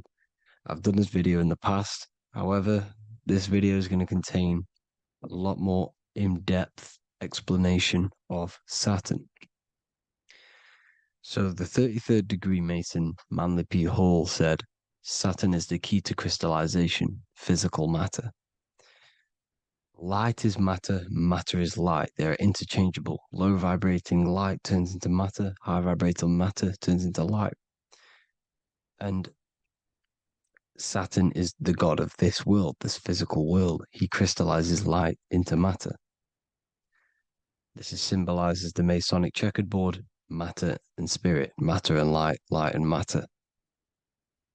He's also the god of time, destruction, justice. He creates and destroys, because all things in time die. He creates and destroys you. So, because we live in this physical world, which is the electric world, this is why we say electricity, because it comes from the root word of El, Saturn. They used to call Saturn El, E-L. This is why we used to say Elohim is God. The real God of this world is Saturn, but it's being hid. This is being hid. Jesus is Saturn. All of this is Saturn. It's all Saturn worship. It's the real God of this world, So, physical matter is a result of two opposing forces equalized on the plane of inertia, because everything is created out of electromagnetic toroidal fields. And these two poles equalize on the plane of inertia, which gives you planet Earth, plane of inertia. The plane of inertia is what Saturn is. It's the ring around the center of the plane of inertia. Thank you to Walter Russell saying, physical matter is a result of two opposing forces on the plane of inertia. This is what Walter Russell says, so please check out his work. He's got many books, many books on light and electromagnetism and stuff like that. So I advise you to check him out. So the torus field gives you the binary code 0 and 1, the female vagina and the male phallus. This is the code for this world. Saturn crystallizes physical matter. Now Saturn is the most outermost layer of the 7 layers of heaven, where it says in the Quran, it says, Allah, it is He who created the 7 layers of heaven. Saturn is the outermost layer. He's the top. He's the most high. So when we say the most high, we're referring to Saturn. He's the most high before the firmament, before the stars. So Saturn is the god of this world. He's the Lord of the Rings. He wears the crown. The crown is the rings. Crown, Chronos. So the planets are luminaries. They are lights. They are beings. They are energy, conscious energy. And we're in the heart of the solar system. Saturn is the outermost layer. He is the one of this world. He's the god of this world. Now, on the North Pole of Saturn, you have the hexagon. Add up all the sides. It creates the 6-pointed star. Or it can be created as a cube. The cube is very important. The 6-pointed star is very important. 6 points, 6 triangles, 6 side, 6, 6, 6. Black cube adds up to 6 in gematria. Now, what did I say in the beginning? Saturn crystallizes the physical world. He creates physical things out of light. You are a light being. This is why we say human. Hue means the light spectrum. Hue, man, we are light manifested into physical forms. Human. And we are incarnated through Saturn. Satan, same thing. The number of the beast is 666, and the 666 comes from the 6 points, 6 triangles, 6 sides of Saturn, 666. We are all known as carbon-based life forms. Carbon, the atomic structure of carbon, is 666, 6 protons, 6 electrons, 6 neutrons. We are materialized into our physical bodies through Saturn, through the number of the beast. These bodies are the beast, it's the animal. The divine, the Christ, is the consciousness within, because you are a physical, spiritual being combined into one, hexed into one. Hexagram. This is a hexagram. You're hexed into physical matter, spirit and matter, light and dark, combined into one. Now you contain of the mark of the beast, the mark of your body. Your body's the beast. It says in the Bible, Satan, who is the god of this world. This world. There are many different worlds, but this world is run by Saturn, and it says that in the Bible. Saturn is Satan. It's the same thing. And look at the crown of thorns are wrapped around the heart. The soul is in the heart. The mind is in the brain. The soul is wrapped around the rings of Saturn. You're wrapped in physical matter. This is what it's showing you. This is symbolizing the rings of Saturn wrapping you. And the cross on top is the cross of the cube. The cube, the black cube of Saturn, unfolds into a cross. So Satan, who is the god of this world, Corinthians 4:4 in the Bible, Satan, who is the god of this world, has blinded the minds of those who don't believe. Saturn blinds your mind, because the God of this world materializes you and he blinds your mind when you incarnate into physical matter. When you enter this soul system, not the solar system, you hit Saturn first. He materializes you. And look at the symbol for Saturn. This is the symbol for Saturn. All of the planet symbols are created out of the Holy Trinity. The Earth, Moon, and Sun. Body, mind, and soul. The Sun is your soul, the Moon is your mind, the Earth is your body. Your body's made out of the 5 elements. The Sun is your soul because the Sun is life force. Gives life to everything. Your Sun is a soul. Your soul is the sun of your body. The Moon is the mind. The Moon is the moon of your body, the mind of your body. Intelligence. So all of the symbols of the planets are created out of these. The Saturn symbol is created out of the Earth cross, matter, and the Moon crescent, moon, mind, matter over mind. This is why Satan, who is the god of this world, has blinded the minds of those who don't believe. He blinds your mind. Look at the symbol, it's showing you. The Saturn symbol is matter over mind when it should be mind over matter. So we descend into a soul system, into our 666 Saturn carbon suit bodies, and we are matter over mind. Then we have to move up the spine to go back up to spirit, to mind over matter, where you manipulate your own reality. Now look at this. It creates the number 5. 5 is the number of change. You're moving from this side of the number sequence over to the right side. You're moving from the spiritual into the physical world. You're incarnating into the 5 elements, the 5 senses. So the cube, the black cube of Saturn, is another major symbol. Very important symbol. Here you see the cube, and the color black is associated with Saturn because Saturn's associated with death. He creates and destroys. Light and dark. Death is associated with black, spirit, because you can't see spirit, which is blackness. So the black cube is black because Saturn rules the nighttime, which is dark, blackness, and he rules the winter, which is death, blackness. So Saturn is the black cube. Cubes have 6 sides. Up, down, right, left, back, and forward. Cubes are 6-sided.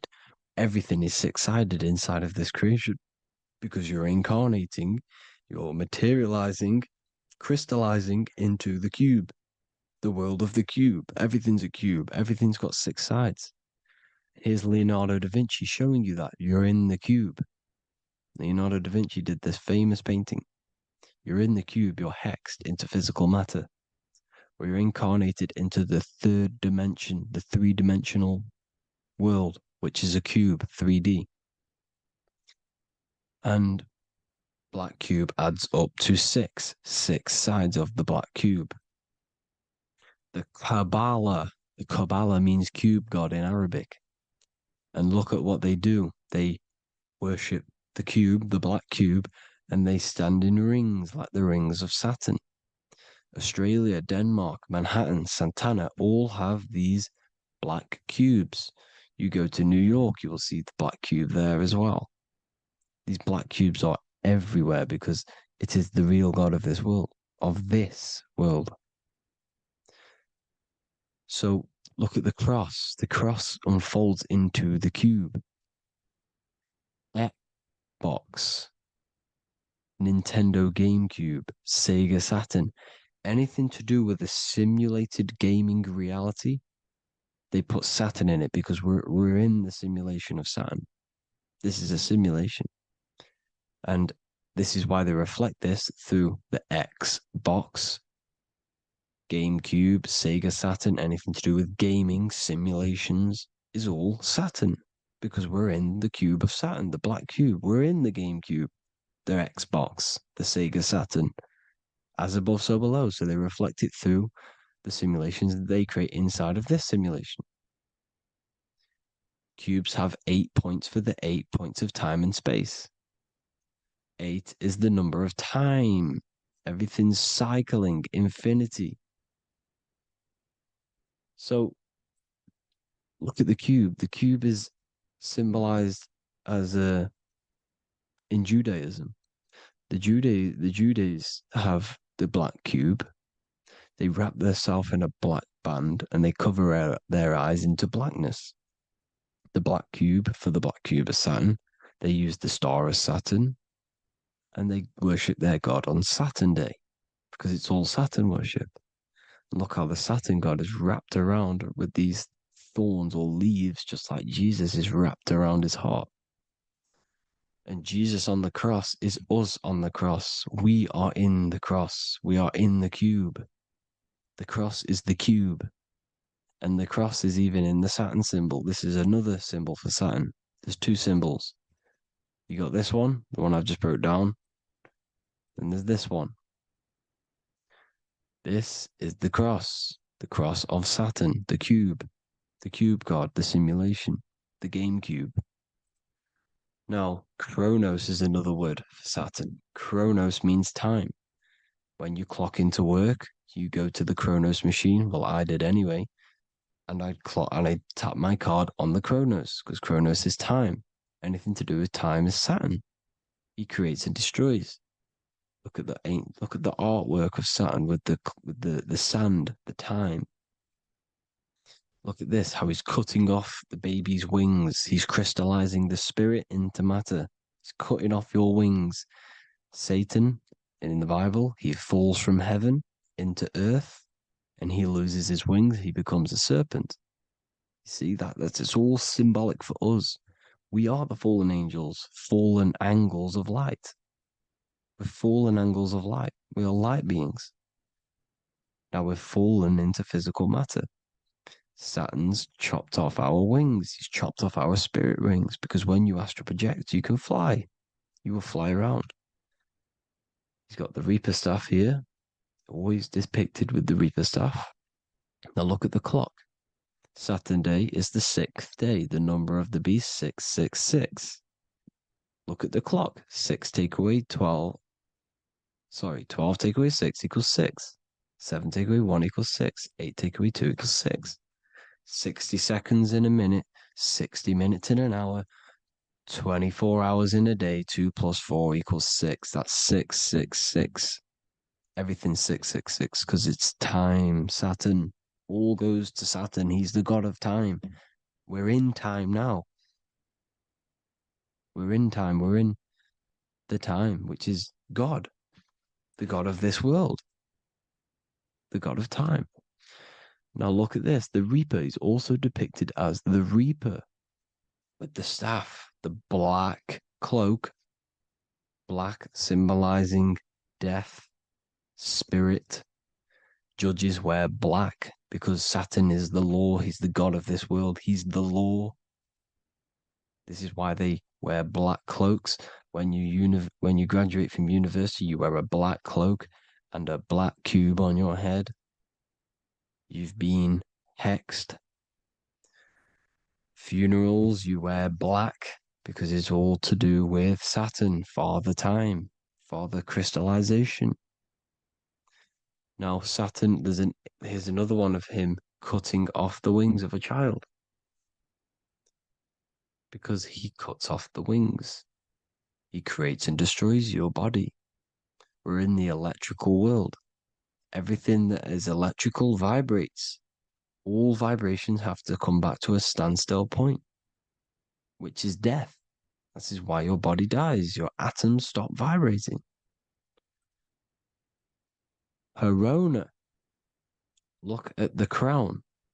The crown is the corona. Corona means crown. And look at this is an alcohol brand for beer. You can see the staff of Saturn in the symbol with the moon crescent. Corona, which is the crown, Saturn, the crown on Saturn, the rings. And then you've got the staff. It's all Saturn worship.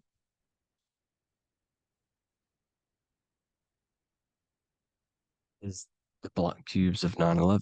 2 black cubes. This was a ritual for Saturn. It's all ritualistic. And look at the Star of David, the Star of Saturn. It's not the Star of David. Creates IXXI, the sigil of Saturn. IXXI means 9/11 in Roman numerals. 9/11. It's all a ritual for Saturn, and they have the two black cubes of Saturn. Now look, XX, there's more symbolism of Saturn now. We're going deeper. XX is more symbolism for Saturn. The sigil of Saturn is XX, as above, so below. Same with the Star of David. You split it in the middle, as above, so below, as above, so below. XX, this is a Knights Templar cross of Lorraine. XX, Knights Templar, high order of Masonry. They all worship Saturn. Well, Saturn's the real god of this world. X Eon with the XX, XXL magazines, which is all to do with famous rappers and stuff like that. When you die, you put XX on the eyes because it's Saturn. He's the Reaper. Is Jesus with the XX crown with the thorns around his heart, around his soul, with the cube on the top, the cross cube. Lil Uzi Vert with the XX cross of Lorraine. Jay-Z with his alcohol brand, XX cross of Lorraine. The X Factor with the rings of Saturn. All Saturn worship. The seal of Melchizedek is also Saturn. This is the cube. This symbolizes the cube with the 8 points for the 8 points of space and time. And this is the cube.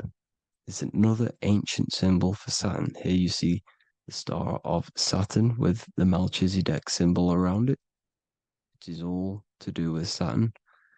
Here you see an altar, the Holy Grail, the Melchizedek symbol on it, and they're worshipping it. This is why we wear rings, wedding rings for the rings of Saturn. It all goes back to Saturn. Earrings. The 8-pointed star of the ancient Sumerians is all Saturn. It's all Saturn. So the ancients, the symbols of Saturn goes on forever. It's in all of the major corporations. You can see it everywhere, the rings of Saturn. Toyota is an obvious one. Internet, Nike, Target, Sega, Saturn. It's all Saturn worship. All Saturn worship. Because he is the real god of this world. Here's Kanye West's album with a Saturn here.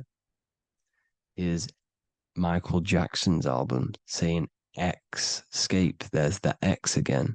The X, escape. You have to escape this reality. Maybe that's what he's pointing at. Here you see it on the dollar bill. The star of Saturn. Here you see it again on the dollar bill. So that is it for today's people. I hope you all gain some insight on Saturn. Please like, comment, and share if you can. Subscribe if you like the channel. Please have an amazing day. God bless.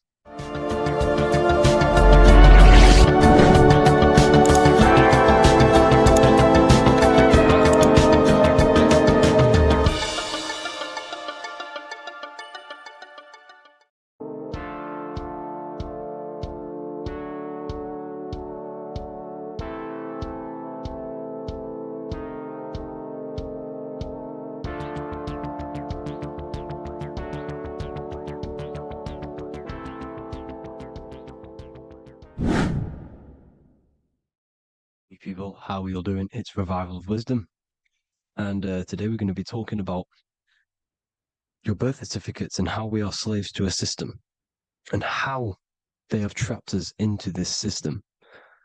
Okay, so the first thing you need to understand about this system is there are two types of laws.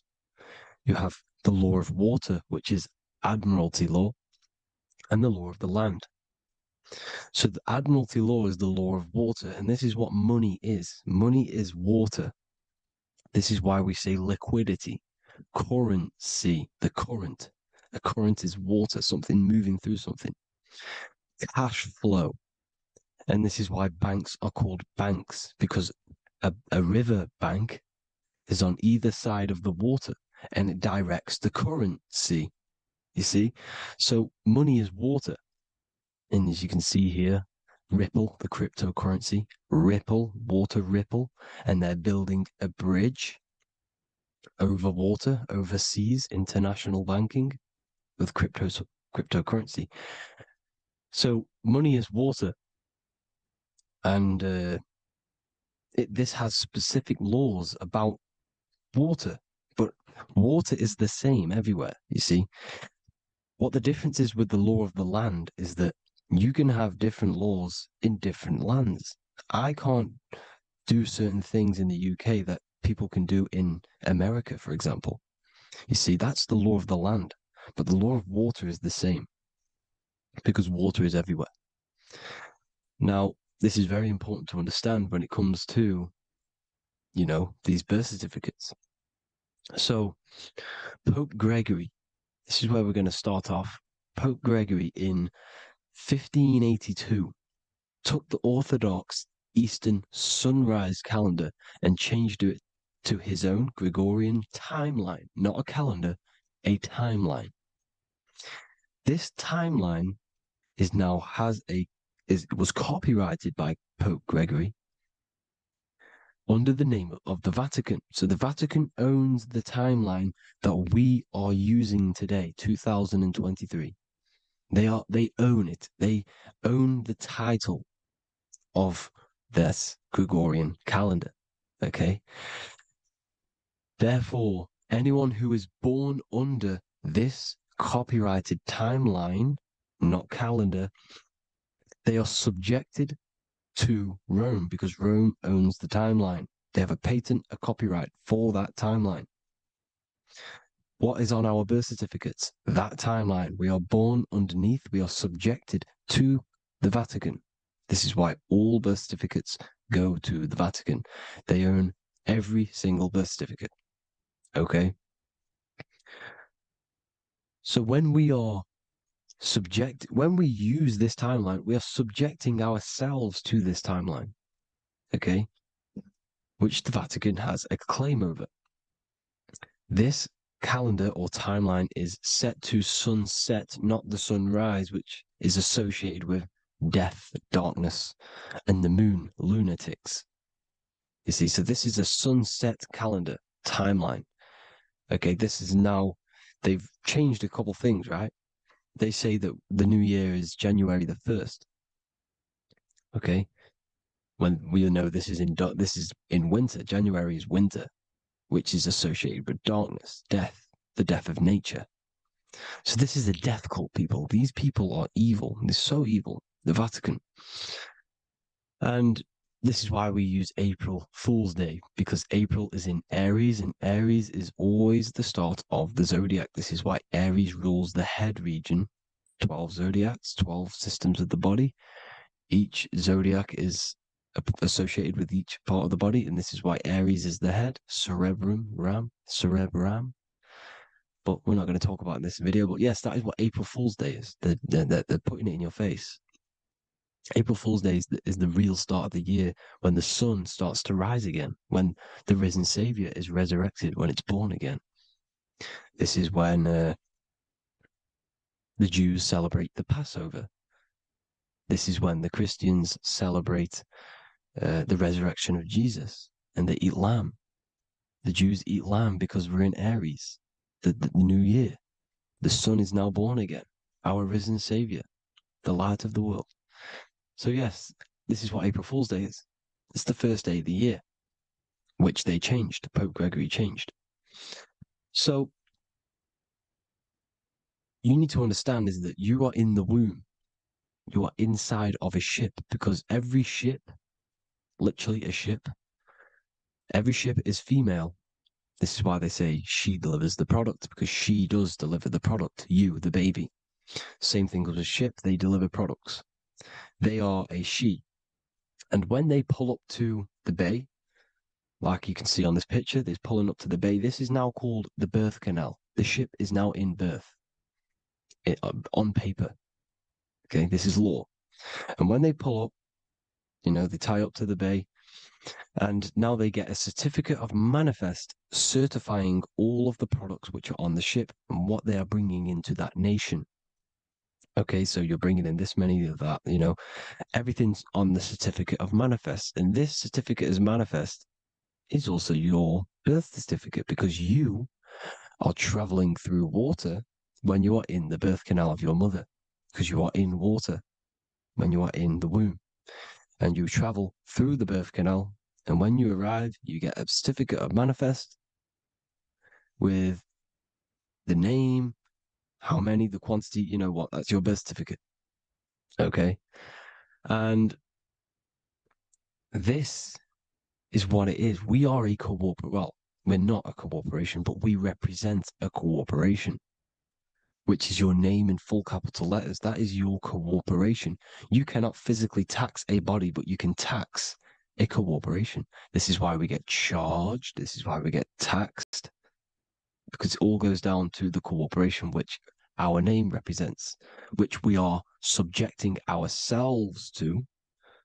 We are subject, my name, I am subjecting myself to this name, and that name has a corporation which I represent, which I subject myself to. You see, this is how we are attached to this straw man, this character that they have built on paper. So it's a character which is on paper. This is what we represent. So when the woman gives birth, she delivers the baby, and then she has another substance. Now I'm going to break down how they attach this name to us, how they do it. Okay.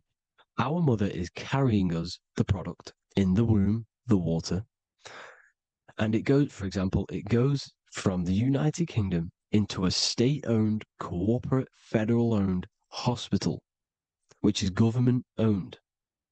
She does not declare the package when she enters the building. Aha, so keep that in mind.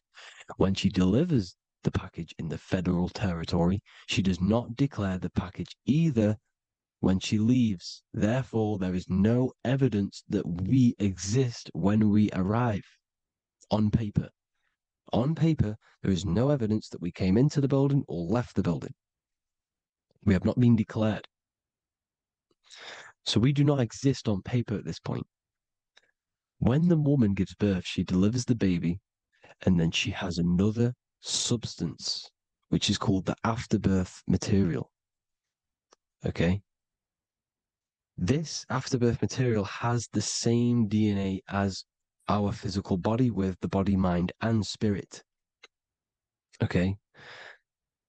This is how they get this corporation. Hold on.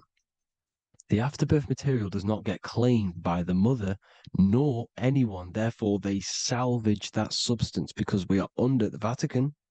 Every state is all Catholic. Your birth certificate is Catholic. No matter what religion you think you are, every single birth certificate is Catholic, because we are subjected to Rome. All roads lead to Rome. Rome runs all of this. Okay? We're still under the Roman Empire. Okay, so Rome are Catholic and they believe in salvation. This is how religion comes into this. This is how they use religion to get this.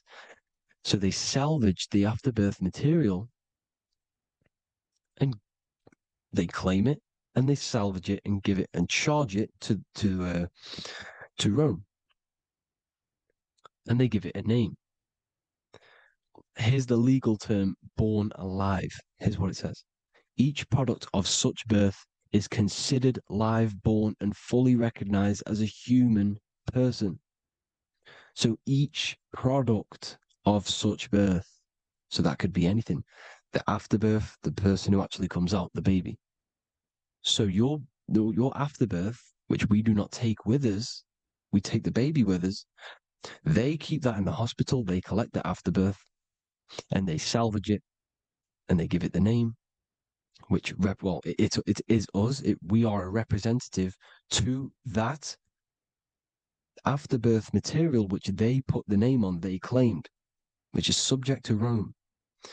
So we are walking around our whole lives as a representative to that claimed salvaged afterbirth material, which the federal state have. Okay? We are under the Catholic Church, Vatican, therefore the afterbirth material is a child of God. See? On paper, therefore they believe in salvation and salvage the afterbirth material. This material has no mother or father. The state pick it up, it becomes a war to the courts and gets charged to the state. So we are a representative to that character they salvaged because it is the exact same DNA as you. Subject is the name or the title, and the matter is the physical aspect left behind in the hospital, which represents us. You see? So now we're moving on to Unum Sanctum. Unum Sanctum was in 1302, a very, very important year. Very important year. Unum Sanctum says this is basically how they claim everyone in the world. So the Vatican had all this power, all this gold, all these people under them. They need to get a claim for them so then they can rule over them and make them slaves. So what they did, they created Unum Sanctum. Pope Boniface VIII did this. And it says, the spiritual man judges of all things, and he himself is judged by no man.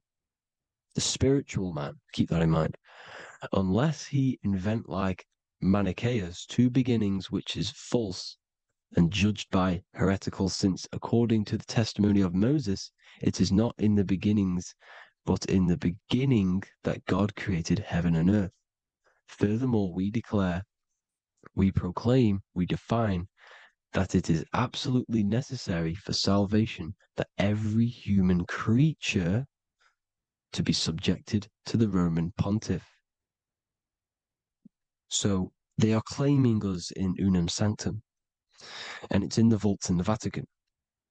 They will put a spell on it because they are sorcerers, they are magicians. They put a spell on it, they lock it up, and whatever goes on that piece of paper goes. And this Unum Sanctum is claiming all of us. So what does it say in the beginning? The spiritual man judges of all things, and he himself is judged by no man. The spiritual man, the man with the body, mind, and soul, the first baby that comes out the birth canal. That's you, your body, you, body, mind, and soul. You have the Christ, which is I am, which is grace. Grace means here now, in the present. You have the Christ, which means I am. Therefore, you have a soul. If you can say I am, you have the Christ. You have a soul. But a creature can be anything with no soul. You see, so no man can judge the man with the soul. However, as it says in the second part, we proclaim, we define that it's absolutely necessary for salvation that every human creature to be subject to the Roman pontiff. So they are subjecting the afterbirth, not the man with the body, mind, and soul, but the afterbirth to the Roman pontiff, to the Roman Catholic Church. We are the ones who are claiming to be the afterbirth material, which is our birth certificate, which is our representative. We represent that because it is our DNA. This is how we are stuck. We are stuck because we represent this DNA, which is on paper, recorded. You see? So we, being untaught, uneducated in these subjects, we are subjecting ourselves to this system, to this slavery, because we just want to live. We just want to live happily, just peaceful. Think about it. Where's all this coming from? Where's all this war, all this killing, deaths coming from? We just want to live. It's coming from the Catholic Church, these evil death cult, which has subjected us, which has used us as slaves, and we are still slaves, and it's just going to get worse and worse and worse. So this is how we have subjected ourselves to be the slaves to this system. It's a lot to take in, and there's a lot more deeper stuff which goes into this. I'm just going over the surface. I'm going quite deep, but there is little details that I still need to learn myself. But this is the general how that we've been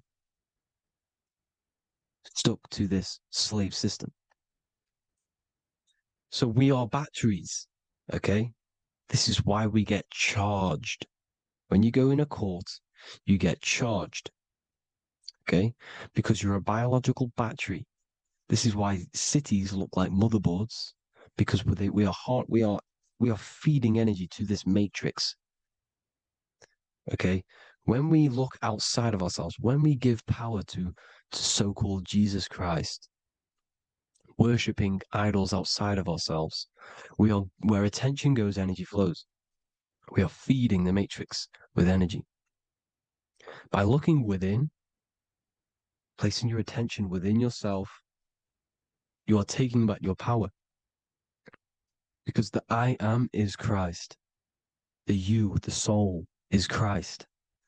It's God. The awareness is God. Okay? However, we are subjecting ourselves to this system. We're subjecting ourselves to this system and the feeding of our energy. So what we need to look for the future is that, think about it, with the end goal is to change our DNA, is to literally make us robots, transhumanism, slaves. This is why we have smart cars, smartphones, smart watches, smart meters, smart cities. And all of this is going to be connected by the smart grid, which is 5G. This is why 5G is rolling out. 5G is going to connect all of these technologies to one. It's like a big net system. And you know why they're doing this? It's because all of this is going to be connected through this 5G, and that 5G is going to be controlled by the elites. So you say anything wrong, you do something wrong, you say the wrong thing online, they'll turn off your car, they'll turn off your phone, they'll turn off your smartwatch, they'll turn off your TV, because it's all going to be connected and controlled by the smart grid. And this is what the Great Reset is, people. But they're going to trap us inside of these 15-minute smart cities so we can't leave the area, because they're going to use climate change as a tool to enslave us to not travel because of so-called climate change and the fumes that we are putting into the air, which is all BS. They're doing this to push these new cities, to push all of it. But listen, they're trying to get inside of your body. The only way they can do that is to get you addicted and using this technology. First, they got on the body with the smartphone. Well, first of all, we use the technology. We get used to it with it in our hand. The next step for them was to get on the body, which is the Apple Watch, as you see down here. They have now successfully got onto the body. The next thing is to get inside of the body. This is the brain chip. You see how they've slowly lured their way in, slowly got you addicted to this technology, got you dependent on this technology. And what they're going to do is that they're going to mold society to be dependent on the brain chip. So in order, for example, if you want to go and pay for food, you're going to have to get a chip to pay for the food, because it's all going to be digital money. And that digital money will be connected to the chip, and you'll need the chip to pay for things. You see? So this is how they're slowly transhumanizing us. These phones, these apps, these things which are all which are all using, was created by Freemasons. Mason means traveler, because they travel the depths of the mind. They understand human consciousness. They understand the brain. They understand the mind. By the deepest root cause, they understand it. This is what Masonry is. It's the occult. So these technologies is designed by these people This is why they're so addictive, because they understand how it works. They understand how to get people addicted because they understand human consciousness, the brain, the body, and the mind. So this is the advantage Freemasons have over us. And these secret societies, which have gone through the orders of Freemasonry and progressed onto these secret societies, which are the evil side, because I'm not saying Freemasonry is evil, okay? But the societies which they go beyond Freemasonry, because you can go beyond the 33rd degree into these secret societies, and they use this knowledge for the bad, to enslave people. And this is what's going to happen. Transhumanism. So I hope you all learned some insight for today. Please do a bit more research on, the birth certificate and stuff like that, the straw man. And have an amazing day, people. Please like, comment, and subscribe. Peace.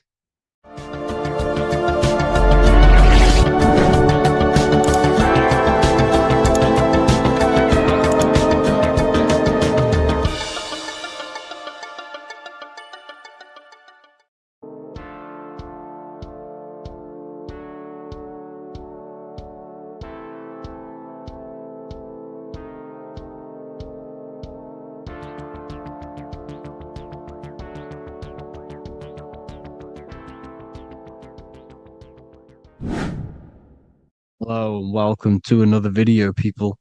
Before we start, please like, comment, and subscribe if you wish to see more content. Today we're going to be talking about the mental universe and how everything is mental. This is the #1 law on the Kabbalion. If you've never read that book, it's called The Kabbalion. A very good book. It's the first law because this is the most important thing you need to understand. Is how everything exists within the mind. Behind every single one of these eyes is the same consciousness expressed in different bodies. The mind is what gives perception to what you're experiencing. Behind every single one of these eyes is the exact same consciousness, but the brain that they inhabit is giving them a different perception, a different being, a different body. Now, this is the difference between humans and animals. Humans possess a advanced consciousness, an advanced mind that gives us the ability to be aware of ourselves mentally, physically, and spiritually. We can reflect on ourselves. When a dog looks in the mirror or an animal looks in the mirror, it doesn't know what it's looking at. It doesn't realize it has a consciousness. It can't reflect on itself. It can't say, I want to improve in this area. It doesn't have that consciousness. We have a divine consciousness. Take away the N for divine, and you get with a D, put it with a D, you get divide, because we have a divided two-way consciousness. An animal only has one. However, it's still the same mind. We're all mind. We're all mental. We all exist within the mental plane. Look at this person walking. The body, the brain, is sending electrical signals through the 12 cranial nerves, which the 12 disciples that spread the gospel of Jesus, right? You have 12 cranial nerves in your brain. There are 12 disciples which spread the gospel of Jesus. Jesus represents the mind, the intelligence, the invisible intelligence that we all are, the same intelligence, the same exact consciousness, which then sends a command into the brain. Then the brain sends these 12 electrical signals through the 12 cranial nerves to control the rest of the body through the nervous system. This person walking is not, the body is not walking. The mind is telling it to walk. And the brain is it's a supercomputer which is decoding these demands given to it by the mind. Because the pineal gland will have something to do with the ether, because the ether is physical and non-physical. The mind is sending the commands through the ether to the pineal gland, which is then getting broken down into electrical codes within the brain and sent throughout the nervous system to control the body. And this is why in the Sims simulation, because the body's the simulation, it's a false reality. It's the fake reality. It's not the real you. You are formless. There is no form. But the third dimension is a dimension within your mind. Matter, mind, light is all a product of your mind. It's all in the mind. Now, this is why the Sims has this green little diamond on top of the head. Because this is you. This is your invisible intelligence controlling the character. Okay? It's controlling the character. And this character is in the world. Your consciousness isn't in the world. The world exists within you, but the body is a vehicle for that realm that you land in. When you have a dream, your mind transcends this body into another body, duplicates your body into another unite. Unite is one. We're all one. It's all one universe, expressed in many different ways, infinitely. And the vehicle that you land in is the body to operate in that realm. This is the all-seeing eye, as you see here. The eye, this is all the intelligence. This is the ball of consciousness, God, expressed in different bodies. We're all this same one in different bodies, as you can see here. And this intelligence is expressing infinitely throughout the universe. An infinite universe. There's no beginning, no end. There was no beginning of the universe. There is no end. It's infinite. Always has and always will. But the mind is what gives you the ability to explore the universe, to make perception of it. We are God in disguise. We are God in disguise. We are God in flesh. But the body can become attached to the mind, can become attached to the body if the mind is not aware of itself. When the mind is that blinded by matter,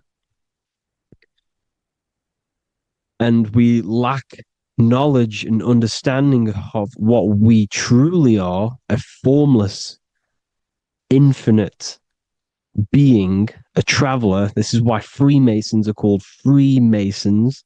Mason means traveler. Free. You're a free traveler because your consciousness is a traveler of the universe. When we lack understanding, our mind bounds to the body because we don't separate the body with our different layers of consciousness. When we separate them and identify that we are mind, body, emotion, you then can apply this knowledge to when you want to astral travel and explore the different realms of your mind, because the mind is the universe. People, this is what we need to understand. The mind is the universe. I am you and you are me. This is the Egyptians showing you this. The Ankh is the symbol of life. This is the one ball of consciousness, mind, giving it the Ankh life to all the different life forms. The cows, the birds, the snakes, and the big Ankh given to the humans, because the humans are the most intelligent. we have the most advanced consciousness. We have the most advanced consciousness. This is why the one is giving a big onk to the humans here. Here you see again, this is not the sun. This is also showing onk giving out its life to all things infinitely.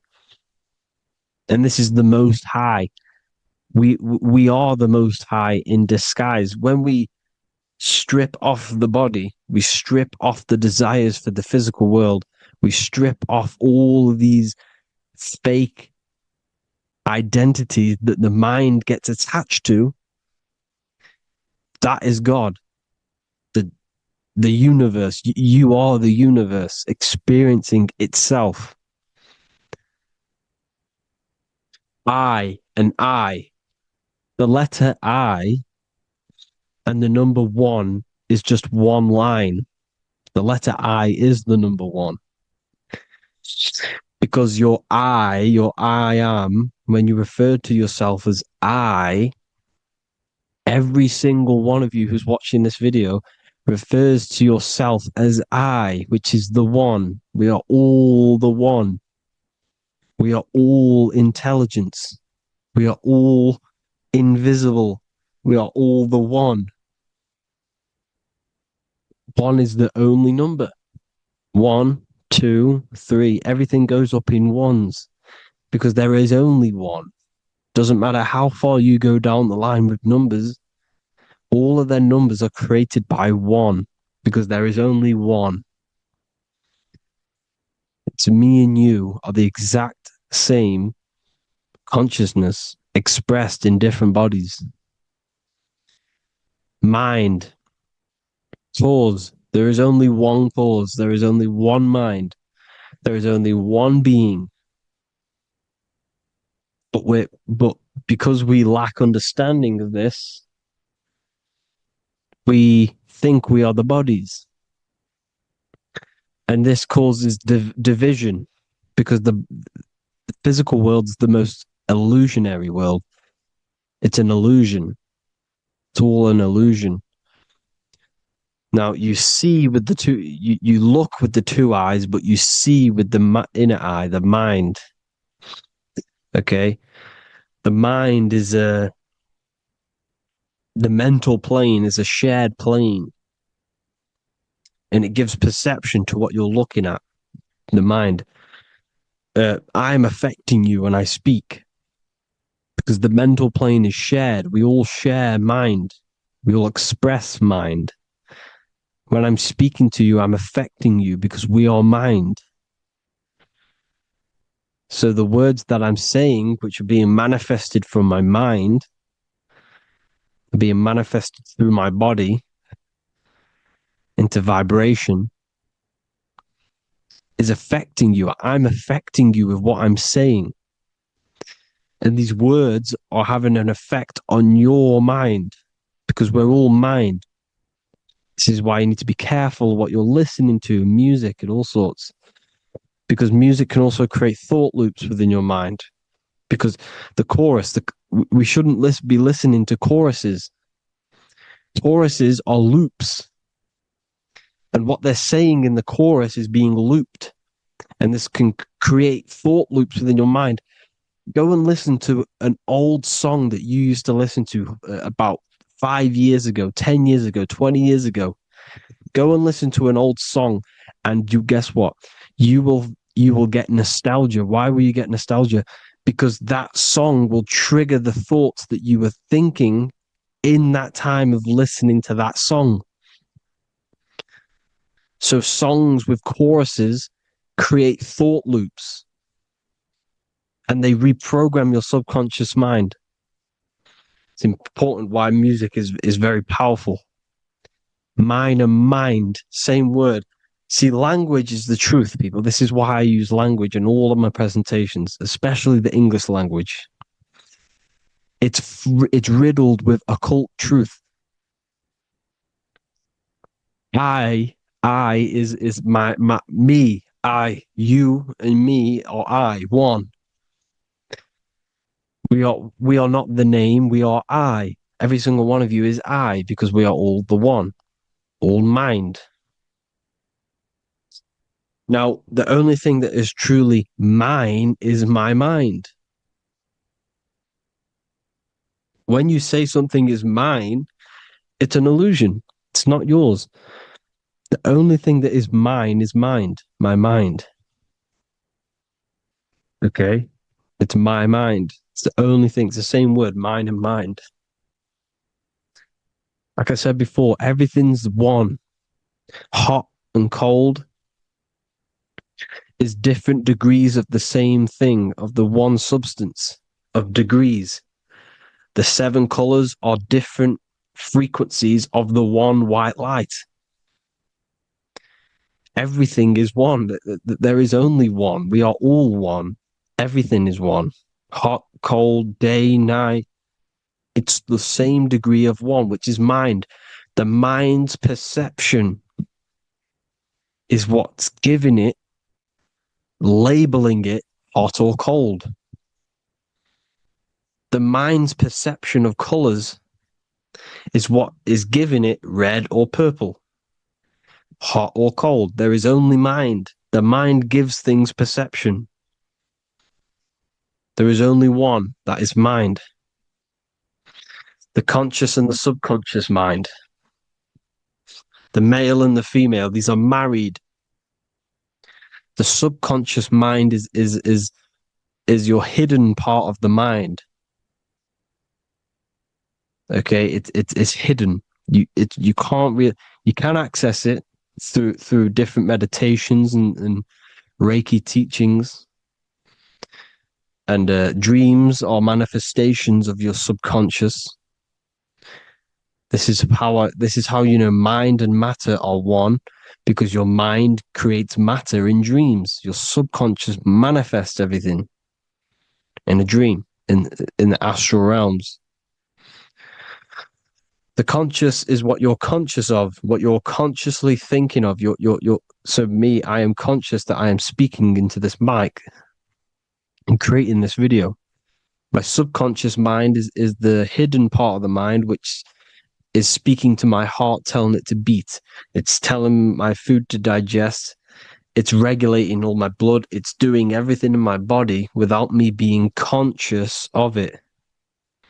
Without me being conscious. The subconscious is the feminine. The conscious is the male. The Bible, of course. Proverbs 12:4. Helpful, not helpful, an excellent wife is the crown of her husband, but she who brings shame is like rottenness in his bones. In the same way, husbands should love their wives as their own bodies. He who loves his wife loves himself. You can take that physically, you can take that literally, or you can take it metaphysically. See, the Bible's written in such a way where you can take it as your level of realization. He who loves his wife loves himself. If you love your subconscious, if you love yourself, you speak good about yourself, because your subconscious takes everything literally. If you say, I hate you to someone, your subconscious does not know the difference between me and someone else. It only thinks me, me, me. Why? Because mind is the only thing that exists. You are mind, I am mind. If I say, I hate you, you're saying that to yourself. Your subconscious picks that up and says, I hate myself. And that's telling your subconscious that's what you want. Because your subconscious manifests 90% of your behavior. The programs within your subconscious. Tying your shoelace is a program. You don't need to be conscious of it. You can just do it because it's a program. It's deeply interwoven in the subconscious. Driving your car, texting on your phone. You don't have to think about what letter. You just do it because you know where the letters are. It's a program. Therefore, if you look after your subconscious, they are a married couple. It's your wife. Your subconscious is your wife. And it manifests 90% of your daily basis thought patterns actions, behaviors, emotions, all the things that all the trauma that you've experienced is stored within your subconscious, which is affecting you. So let's say you were in a car crash 10 years ago, and you had a really traumatic event, you really hurt yourself, and you had a very, very, very strong emotion that you felt of pain. That will still affect you today. And why? Because it will manifest into your behavior. How? Well, you'll be cautious of what cars to go in and who. You'll be cautious because of that event that stored within your subconscious, because of that feeling you felt was so painful and so strong. It's still manifesting into your behavior today. For example, you won't go in certain cars, you won't go with certain drivers. The subconscious stores everything, all your memories, the programs, and everything. So if you trick the subconscious, that's how you manifest your life. If you trick the subconscious, you already have something. And therefore it will manifest into your life, into your behavior, thoughts, and actions. This is why the golden rule is to treat others like you want to be treated. Because I am you and you are me. We are all subconscious. We all have subconscious. Whatever I do to you, I do to me. Because my subconscious picks that up and thinks I'm speaking to me. Mind is very powerful. Whatever I do to you, I do to me. Treat others like you want to be treated. The golden rule. That is the only rule we need in this realm, in the universe. If everyone understood this rule and how the subconscious works and how karma works, we'd live in heaven on earth, the Garden of Eden, the golden age. As a man thinketh in his heart, so is he. Proverbs 23:7. Where your heart is, there will be your treasure. Your heart's the emotions. This is the storehouse of emotions. It is where you feel emotions. You have to let your emotions move through you, not become you. You can't let your emotions become you. Or except be like the sky and let them pass through you. Be like the clouds and the stars passing over. Let them pass through you. Do not let them become you. And this is how emotions can take over your mind. We are driven by, when a man is driven by emotions, he has no self to control. You must control the mind, because the mind can be corrupted. Because your thoughts are electrical in the brain. Your thoughts come from the mental plane. So how the mind works is that you place your attentions on something in the mind, and infinite information just flows in. Think about it. When you think of a certain topic, as soon as you think of that topic, information comes flying into your mind. Different ideas, ping, ping, ping. It's all connected. It's why we call it a mindset, because your mind sets itself to frequencies. And when we think of something, we tap into that frequency, and just the universe, the mind, the mental plane just flows in information based on that frequency and that thought. The universe is just information. All of the information out there, nothing is new. It's all there. You just have to tap into it. You can tap into these different thoughts, and it's all there. Everything already exists within the mental plane. You don't think anything. You receive thoughts. We all share the mental plane. We affect each other. I'm affecting you. Listening to me is affecting your mental plane, your mind. The physical plane is the lowest plane. It's the world of effect. Everything you see in the physical plane is the effect of mind. Like I said, the person walking is the effect of their mind telling the body to walk. The physical plane is the lowest dimension of your mind. Mother Earth. We are in a mother. We're in the womb still. The earth is feminine. It looks after you. It provides you with food for free. It grows on trees with water. It's Mother Earth. It's the womb. The dome above your head is your mother's belly. Okay? Is your mother's belly. You're in the womb still. You're forever in the womb because your mind's constantly expanding. Because when the baby's mind figures out that there is a reality outside of its mother, it starts to hear the people on outside of its mother, what does it do? It figures a way out of the mother, and it becomes born again in the water, in a hospital, into the other world. It's the same with our minds. When our minds figure out there is other worlds beyond this physical, we explore them. The astral plane, for example. You figure a way out of the body. Because when you're the firmament, look at the word firmament, meant at the end. Firm is firm, something strong, something like a rock is firm. If your mind is firm like a rock, you will be stuck under the firmament. So, for example, people who are very programmed and can't think outside the box, they have a firm mind and they'll be stuck under the firmament because your mind is the only thing that's keeping you under the firmament. It's the only thing. When you're doomed, doom is dome. This is the dome, which is your head.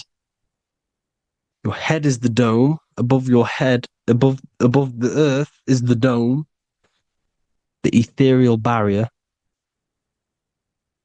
But that's just an external manifestation of your head. You don't leave the earth, you leave your body to leave the earth. Because your body is the earth. It's a dimension within your mind. So when you're doomed, you're domed. Your reality is your level of realization.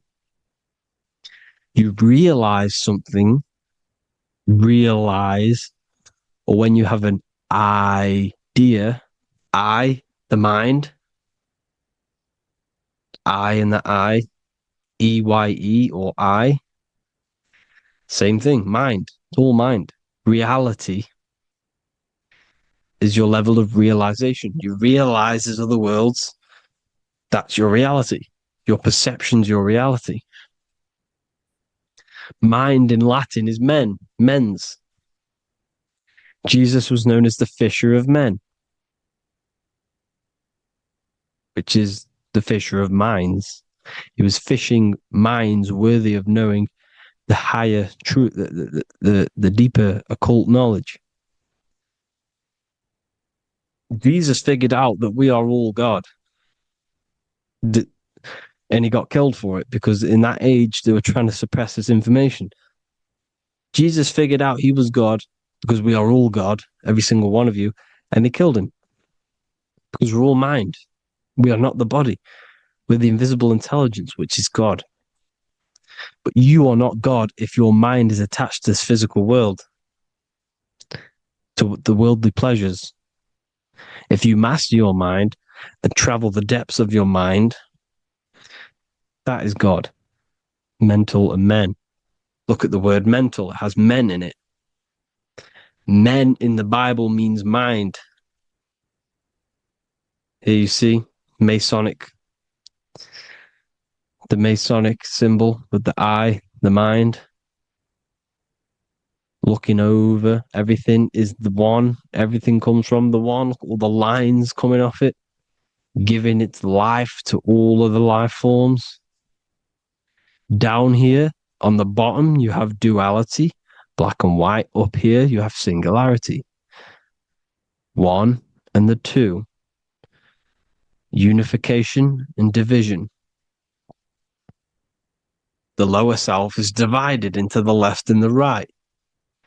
So the Bible even says, I forgot what verse it is, but it says, it's better to go through life with one eye than to have two and be cast into the fiery abyss of hell. I'm not sure what verse it is, but you can research it yourself. It's better to go through life with one eye, to be unified consciousness, dimension. No brainer. The language tells you the truth, people. Dimension. The dimensions are in your mind. Entertainment. Entertain the mind. Disappointment. It's all in the mind. Environment. The environment that you are in is a product of your mind. Within, rearranged spells high twin. Within is your mind, and your external world is mirrored from the decisions you make in your mind. Advertisement, commitment, it's all mind, everything is mind. Everything. So, this is important. The collective thoughts and collective beliefs. The collective, because we all share the mental plane. And because of this is why we are in a weakened state of consciousness at the moment. Because the collective thoughts and the collective minds overall are asleep. And they don't believe in anything. You see, everything is true within the mind. You think of something, it is there instantly. You think of a chair, it's there in your mind. You think of anything, it's there instantly. So everything's true within the mind. Anything can happen in the mind. Anything can happen on the physical plane if the collective consciousness, the collective minds, believe it to be true. This is why back in the days, in the ancient days, you look at all the old world stuff, you see all this crazy technology, and it's because as a collective, as humanity back then, they believed that they had much more open minds. Therefore, the things manifested in the physical world were a lot more out of the box, so to say, compared to today. For example, magic is not as powerful today because the masses don't believe in it. It's still powerful, don't get me wrong, but if the masses believed, or if everyone knew magic could be real, because it is, anything's real in the mind, it would be a lot more powerful. You see? So and what they're trying to do is create a hive mind worldwide. They're trying to make one religion, an external God. What happens when you worship something external? You give energy to it, because where attention goes, energy flows. Where your mind gives attention to, energy goes there. And when we all believe in external gods and give our worship and our power to these external things, we all give energy to it, which will manifest as a demon in the astral planes. It's a hive mind. They're trying to make a hive mind to summon our energy. Trying to summon our energy. And it through mind, through collective thoughts. The hive mind. They want one religion, one government, one currency, one belief system. And that will create a hive mind, which will limit our consciousness, which will limit what we can do in the physical world. Because if everyone doesn't believe in certain things, it cannot happen, because it's all in mind. Mind is so powerful. I am you and you are me. I hope you all enjoyed this video, people. If you haven't already, join the Wisdom Academy. The Wisdom Academy, we have many occult lectures just like this one. Also, we have just launched Mindwave Hub. If you want genuine frequencies genuine binaural beats, because the ones on YouTube, the ones on Spotify, Apple Music, they're all tuned to A440 hertz, which shuts down the right hemisphere of the brain. If you want to gain access to your true consciousness, your mind, you need to balance the two hemispheres and balance the chakras. You can do that externally by listening to binaural beats. If you want true frequencies, true binaural beats to hemisync the chakras, hemisync the brain, to gain access to the different dimensions of your mind, well, you can gain access anyway, but it's going to help you if you're trying to learn this. Join Mindwave Hub. The link will be in the description. Listen to the binaural beats, meditate to them, listen to when you go to sleep. They'll massively benefit you. Thank you all, people. Hope you had an amazing, lesson. Hope you learned a lot. And please subscribe. God bless you all.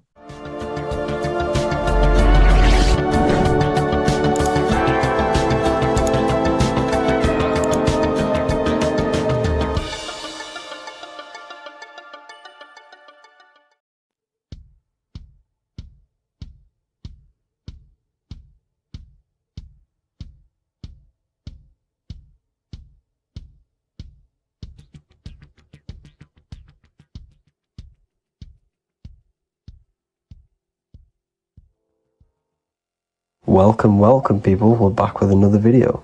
I will now be keeping track of my YouTube and trying to upload every week. In this video, we'll be talking about the chakras.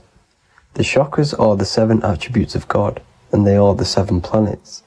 These are literally vortex portals within us that connect us to these vices and characteristics of God. Each one of these energy centers are a spinning wheel of energy which controls the cells and organs in that particular area of the body. For example, it's literally a mini brain for that area of the body. Each chakra has a vice which you need to turn to a virtue in order to climb up through the system. They work like a stairway system. You have to go through each chakra in order to unlock the one above. This process is turning matter into spirit as you descended from spirit to matter. Saturn is Satan, that's why it's the lowest chakra, and that's why the devil is red, because red is the lowest vibrational color. When you are in these lower states of consciousness, you are in your animal nature. This is your physical side of your nature, and you are mainly being driven by your animal instincts, or your ego. Moving back to your higher self or your spirit self is not an easy process, it takes a while. However, with discipline, consistency, and motivation, you can achieve this, and this is what the ancients called Christ consciousness. Once you have achieved this, it is basically a state of mastery of the mind. You no longer lust for the lower animal nature things. Now, let's start with the root chakra. This is located at the base of your spine, and you can feel this chakra by tensing your anus. This energy center is in control of your survival needs, your vitality, stability and security. Now, if this chakra is unbalanced, you will feel insecure, fear, anxiety, unstable, low self-esteem, anemia, over or underweight, and constipation. In order to balance this chakra, you need to feel grounded, embodied, stable, calm, centered, a sense of safety and trust in yourself and the world around you. The next chakra is the sacral chakra, which is located around the belly button area.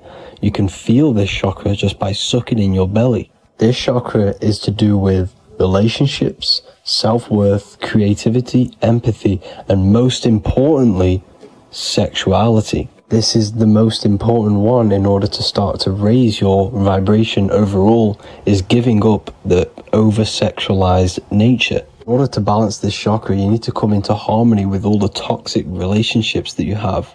Get rid of the fear, the anxiety, the isolation, and 100% get rid of the over-sexualized nature. Lust is one of the most lowest vibrations you could possibly feel. It is literally manifesting hell. In order to work on this chakra, you need to feel self-worth. You need to do creative things, empathy, healthy relationships, and 100% being confident. The next chakra is the solar plexus. This is to do with personal power, will, metabolism, eating, happiness, and your self-esteem and self-identification. You can feel this chakra just above your belly, below your ribs, and you can suck in this area. If this chakra is blocked, you will feel lack of confidence, difficulty in manifesting your desires, low self-esteem, misuse of power, misuse of dominance, weak will, and shame in yourself. Biggest one for this chakra is overeating, as it's to do with metabolism. If you are overeating, you are literally unbalancing a lot of your lower chakras, not just the solar plexus. In order to work on this chakra and balance it, you want to have a positive self-identification. You want to feel happy, a happy self-esteem, effectiveness to people, not overeating, and a strong willpower. Now for the heart chakra, one of the most important chakras. Chakra is to do with love, understanding, trust, hope, openness, compassion, balance, and forgiveness. The most important because your heart is the tree of life in the body. It is the center of the toroidal field. It is the most powerful chakra. Your heart is 5,000 times stronger magnetically than your brain. Once you have hit the heart chakra and you start surpassing the heart chakra, you are now turning matter into spirit, as the lower three chakras are dense and physical, and the above the heart chakra are turning to spirit. As you can see already, this is a hard and long process of working on yourself physically and internally. The symptoms of a blocked heart chakra would be lack of love or too much love, difficulty to accepting or giving love, lack of compassion, loneliness, and lack of emotional fulfillment. Finally, a lack of connection with a divine or to nature.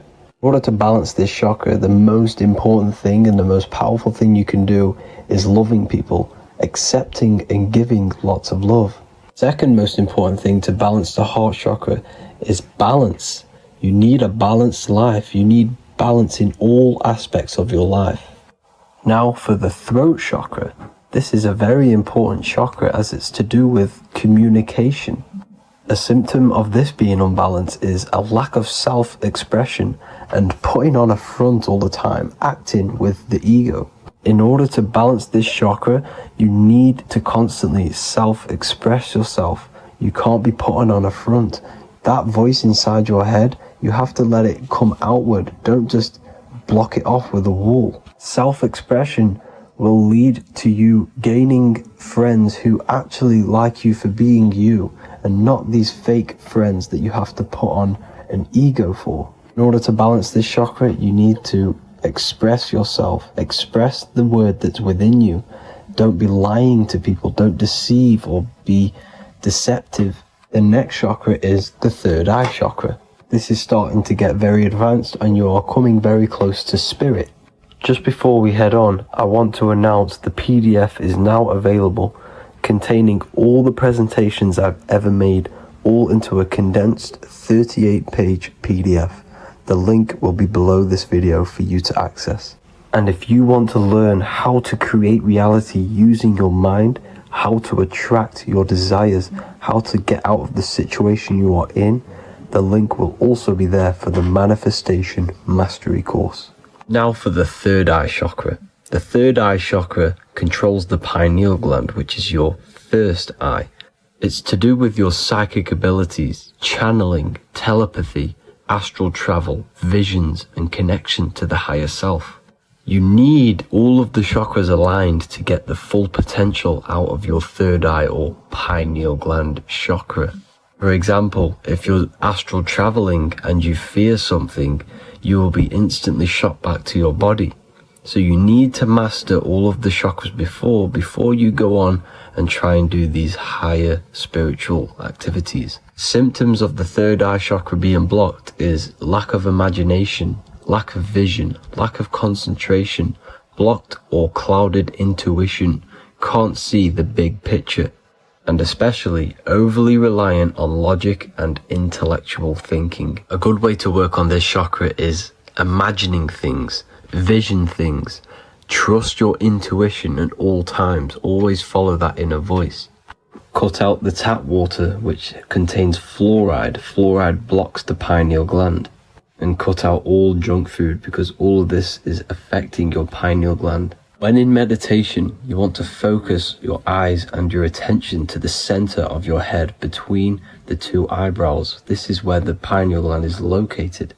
This will help and awaken the pineal gland over time when you keep doing these meditations. Finally, for the crown chakra, this is to do with universal consciousness, all-knowing, enlightenment. Chakra is blocked by being cut off from spirituality, plagued by the senses, being tricked into the five senses and being tricked into thinking you are the body.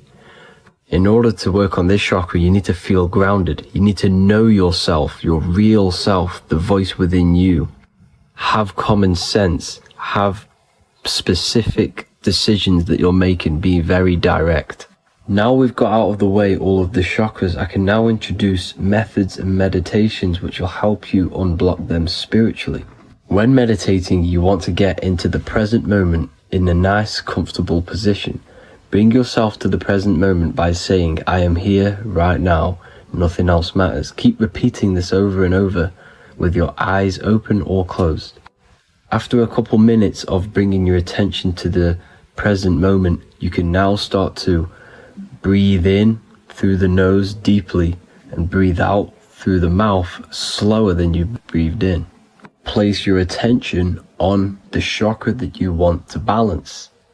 Think of a high vibrational emotion like love, and think of this while placing your attention on that chakra. You can do this exercise every day for 10 to 20 to 30 minutes. The longer the better. Another practice you can do is by chanting the Bijis for each chakra. They are here starting from the root chakra all the way to the crown chakra. Or you can chant the 7 vowels. There are not 5, there are actually 7. A, I, A, O, U, M. A, I, O. This is the proper way of pronouncing the 7 vowels. These are so powerful because these are the only things that exist. It is literally the sound of God. By pronouncing them right, you can actually create a lot of power within you and align your chakras. That's it for this video, people. I'd appreciate a comment and a like to help the algorithm. I appreciate you all. Love and light.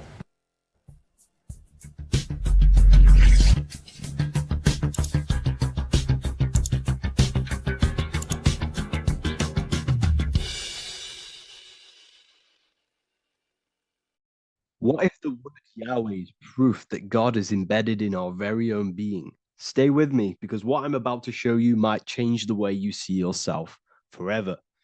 Today's topic is decoding the mystery name of Yahweh, the sacred name of God from the Hebrews. By the end of this video, you'll uncover the true meaning of the word Yahweh and how your connection to it unlocks your own personal power. When we look at the word Yahweh in Hebrew, we flip it on its side. We're actually looking at the human body. These are the legs, this is the torso, here are the arms, and here's the head. So if we actually switch this on its side, we see the human body.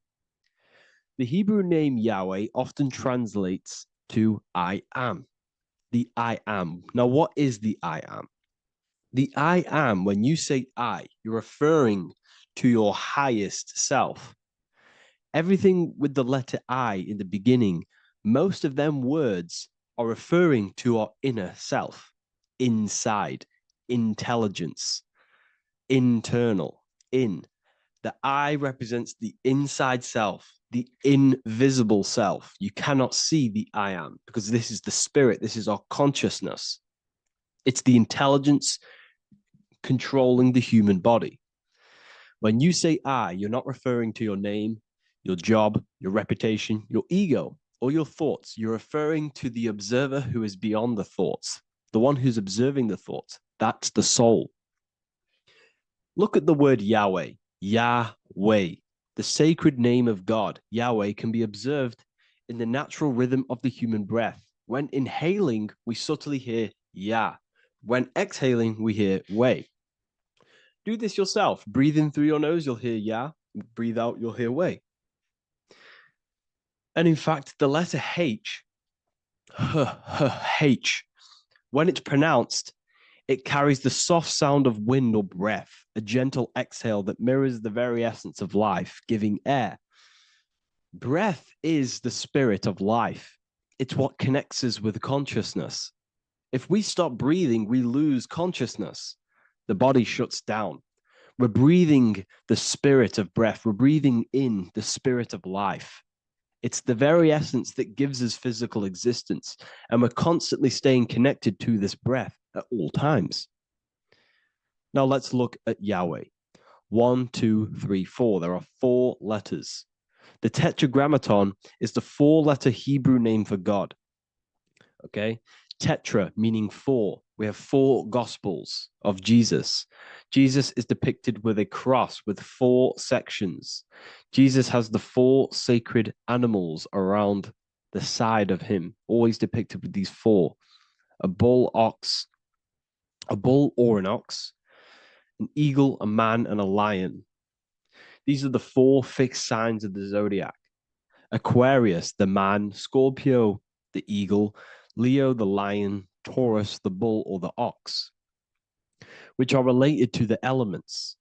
Leo is a fire sign. Aquarius is an air sign. Taurus is an earth sign. Scorpio is a water sign. These are the 4 elements. And the 4 elements correspond to the 4 bodies of consciousness, as we see here. This is fire. This is air. This is water. This is earth.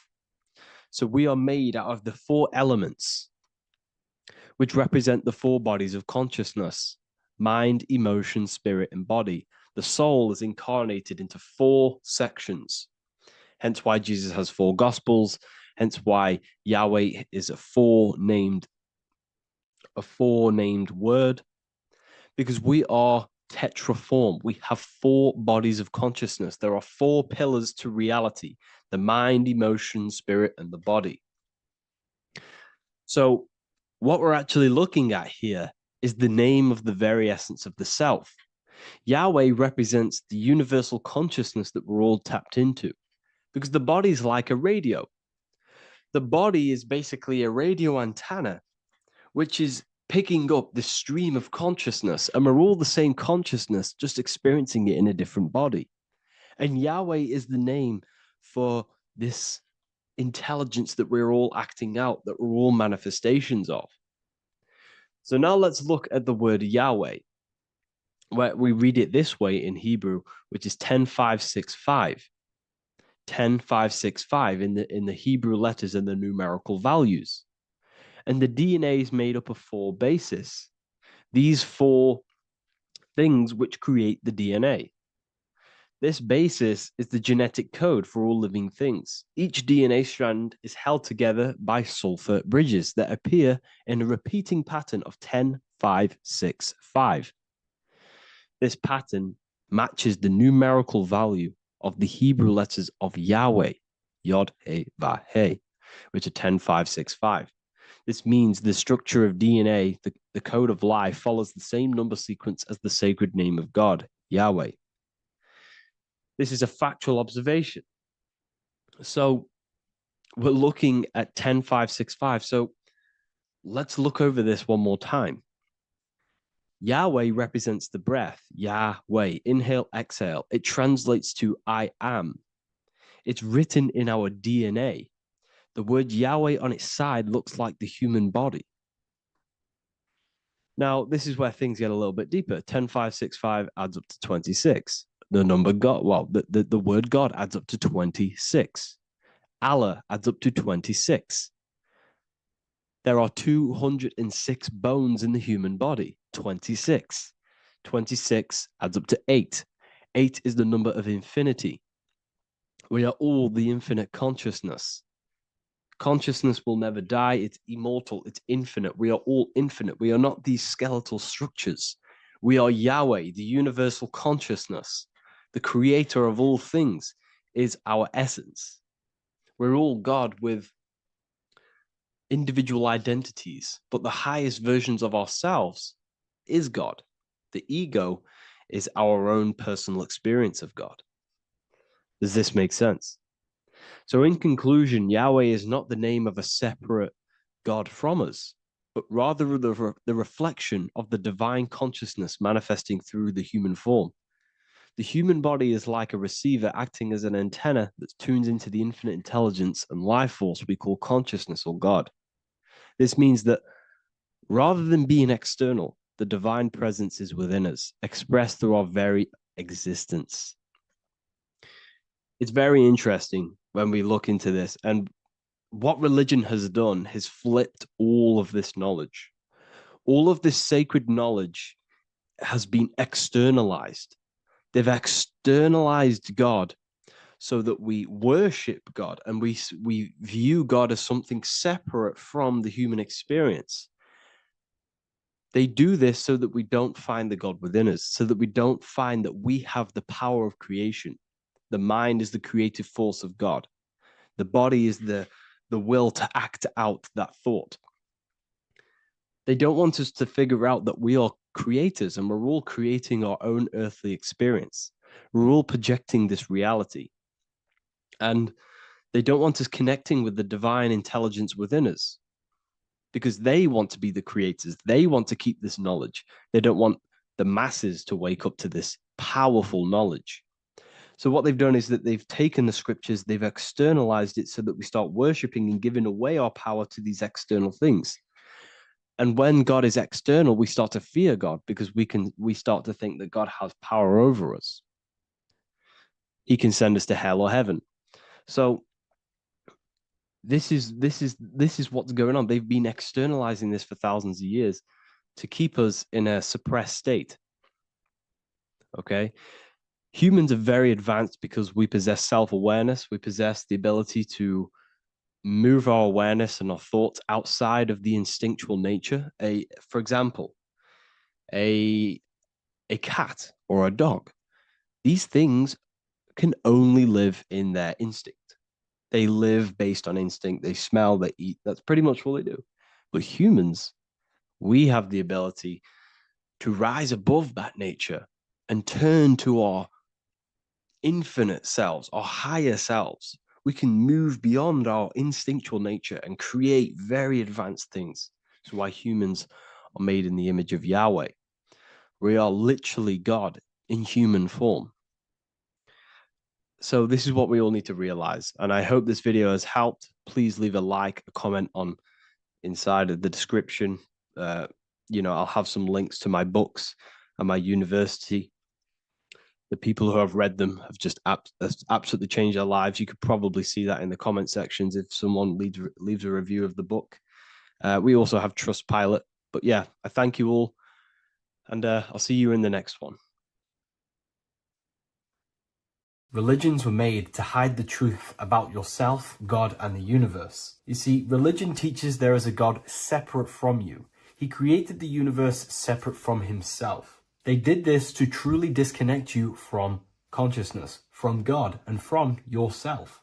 Now let me explain. It's going to be very difficult to understand this from a left hemisphere dominated perception. The left hemisphere sees everything individual.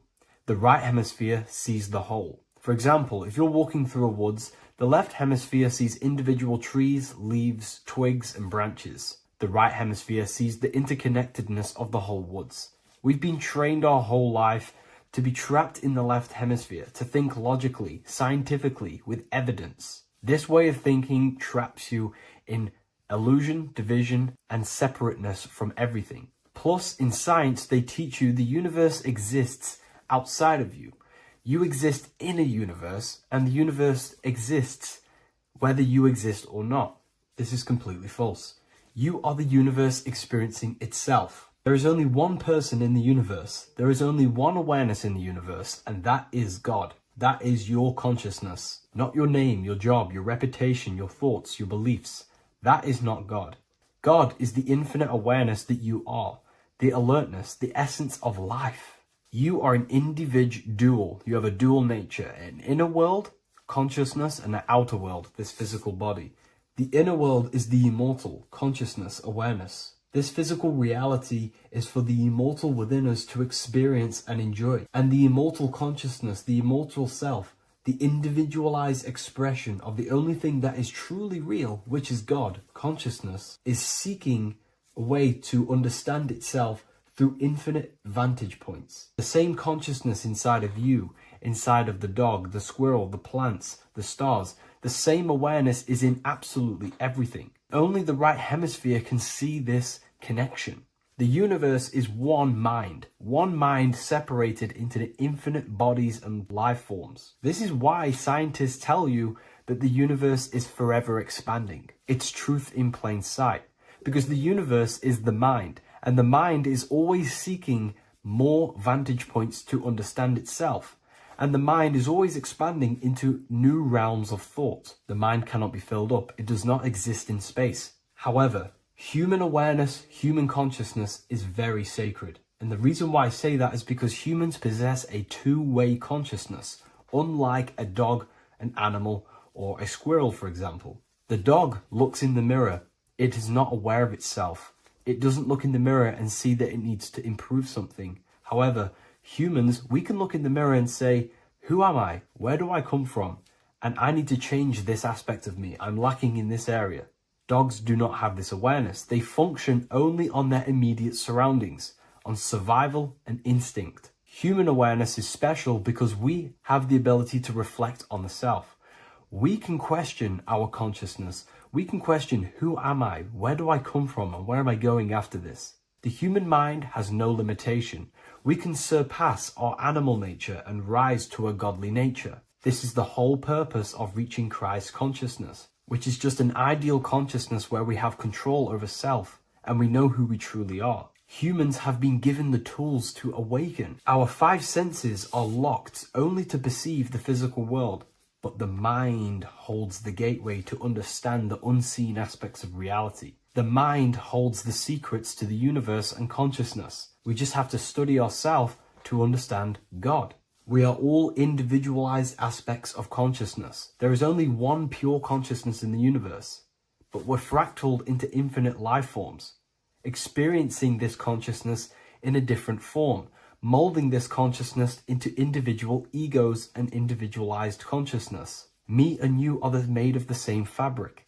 However, I have thought different things, believed different things, experienced different things, which has conditioned my consciousness to be my own individualized aspect of God. And that's what makes me, me, and you, you. God is the creative power within us to turn thoughts into physical reality, to create things. We are a creator. Each one of us is a miniature earth, creating and building in this physical 3D reality. Our consciousness holds power over the 3D reality. We can mold it and create anything we wish. However, we have been conditioned to live like an animal, living in our animal nature, eating, surviving, lusting, and these low-level desires keep us trapped from figuring out our creative power. This is why the ancients always depicted God inside of the brain. Even in ancient Christian artwork, William Blake, Anton Raphael, all depict God inside of the brain. Why is this? Because God is our creative power. The spinal column acts as a type of ladder of consciousness. If you just think about sex and act on sex, eating, consuming, and living in a survival animalistic state, then your consciousness is functioning on the lower end of the spinal column, where your reproductive organs are and your gut organs are to consume food. In order to activate the God within us and to us to truly know God, we have to be aligned with the God consciousness. We have to unlock the God within us so we can truly actually experience God and understand it. However, God exists beyond our personal consciousness, beyond our human identity. In secret societies, satanic rituals and satanic societies, they are seeking a way to escape the human identity through ritual work, meditation, and trance-like states. A trance-like state is like the state that you enter just before you fall asleep, where there is no thought present in your mind, because you are not the mind, you are the observer, you experience the thoughts.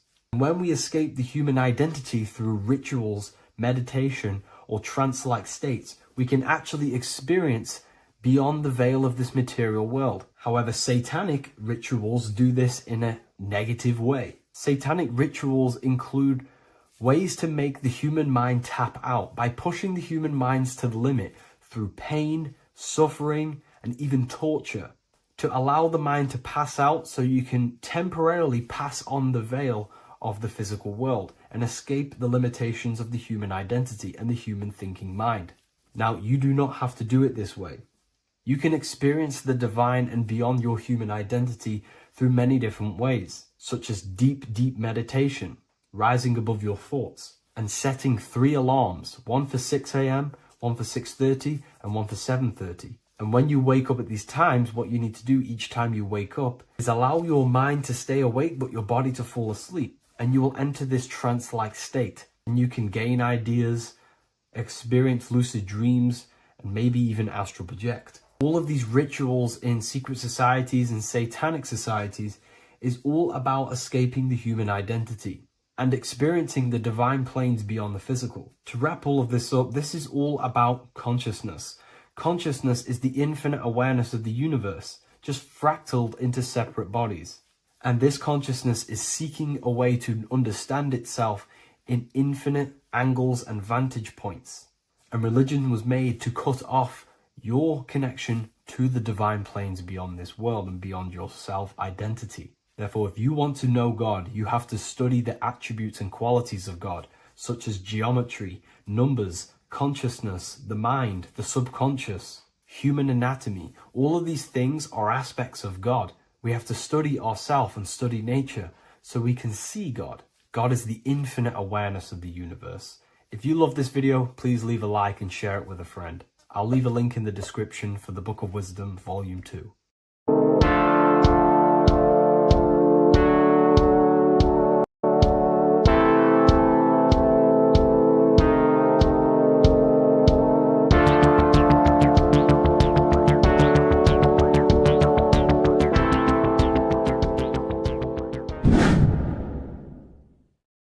What is good, people? We're back with another video, and today we're talking about the chakras. Let's jump straight into this because I know there's been a lot of requests for this video. So let's jump straight into this. So you have 7 chakras, right? 7 chakras, and these chakras are feeding off your electromagnetic field, known as your aura. This is both positive and a negative pole, male and female, right? This electromagnetic field is made out of electric and magnetism, and together they come as electromagnetic. Now, your chakras, the word chakra just means wheel, spinning wheel, because that's what they are. They are spinning wheels of energy. They do not exist on this physical plane. They exist on the etheric plane. Okay. Now, these energy centers are known to regulate your emotions, and each energy center controls the organs and cells in that particular area of the body. So, for example, your sacral chakra will control the cells and organs of your sexual reproduction area. Okay, the navel chakra or solar plexus will control the digestion in your body. Same with the heart, same with the throat, right? So they are like mini brains for each center of your body. They run along up the spine, but notice the crown chakra exists outside the body. It's just above the head. Now, this process of the chakras is obviously the 7 colors of the rainbow, starting from red, which is the lowest vibrational color, all the way to violet, which is the highest vibrational color. This, like I said, these energy centers are feeding off your electromagnetic field. So if these chakras are unbalanced, they are taking too much energy from your electromagnetic field, making it weaker. Now, this is the North Pole. As you all know, the Earth is flat, and we live inside of a giant torus field, and the North Pole is the Earth's heart chakra. And this is why the aurora borealis or the northern lights, whatever you want to call them. That's why they are green, and they are being emitted from this center point of the earth because it's symbolizing the heart chakra, which is green, right? Now, you do work your way up to these. However, this is a torus field. You are a torus field. You have different layers of this torus field, right? And you need to balance all of these chakras, but you can't move up these chakras until you open the one below it. So it's like a stairway. You can't go to your solar plexus without going through your sacral. You see? So you have to work up these. However, you have to work up these and then live from the heart, because the heart is the center of the torus field. It's the balance between male and female poles, positive and negative poles.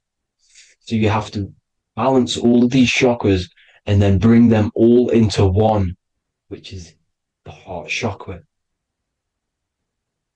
Now, they exist on the etheric plane. They exist on the etheric plane, and the etheric plane is a layer of the material plane. It's the one higher than the material plane. And then after the etheric plane, it melts into the astral plane. So they exist just between the physical and the astral aspect.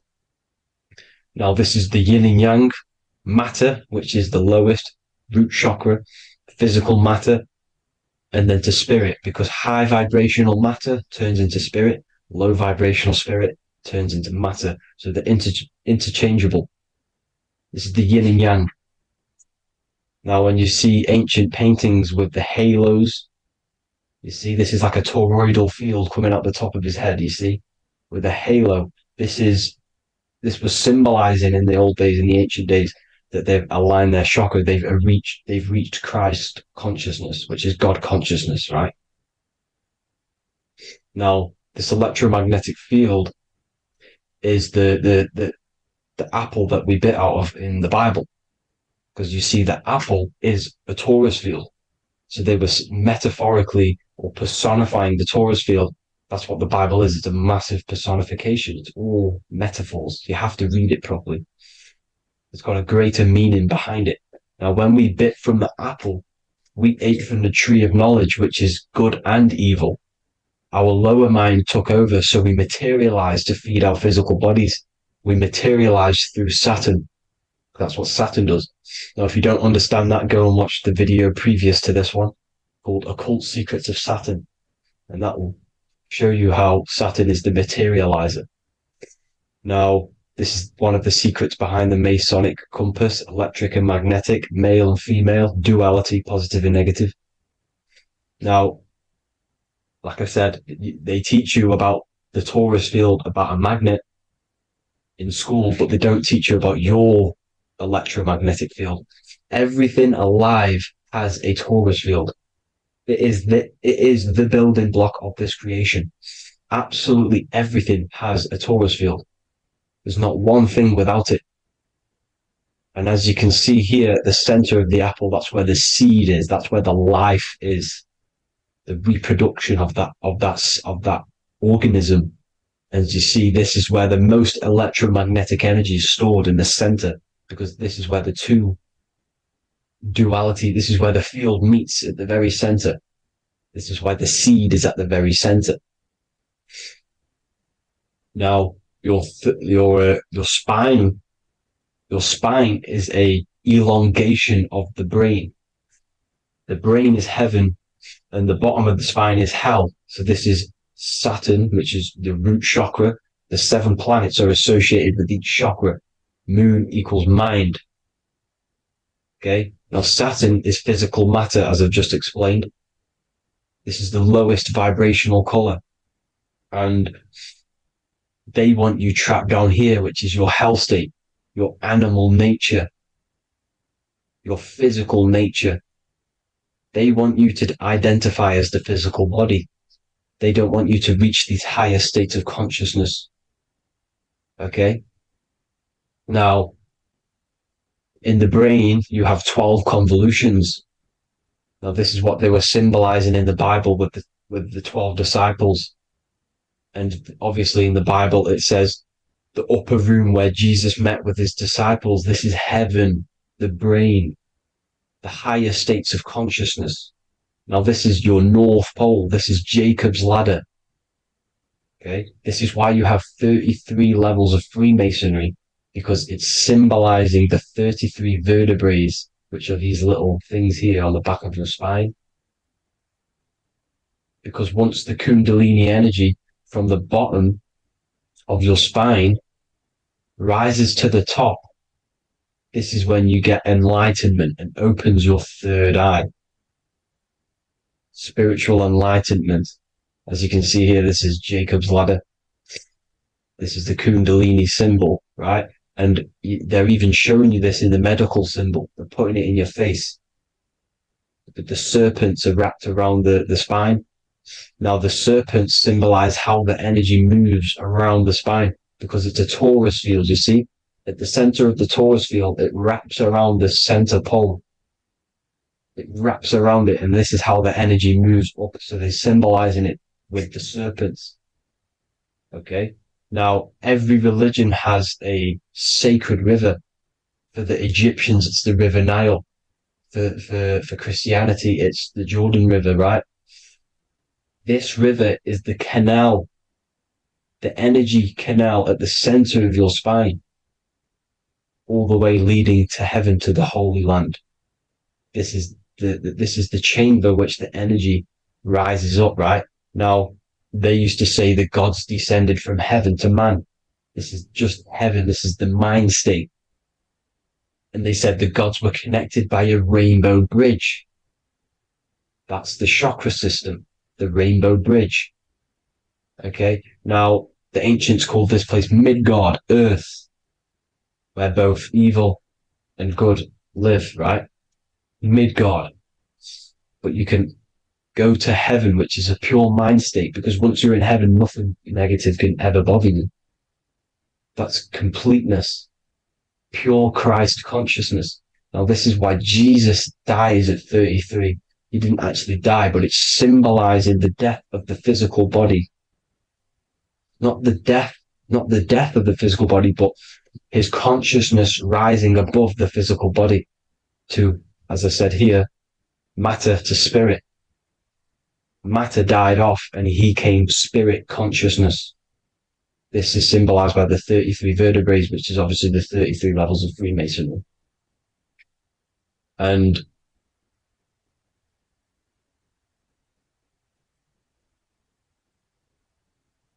now the pineal gland, which is at the very top of this Jacob's ladder, or the River Jordan, the canal, your 33 vertebrae on your spine.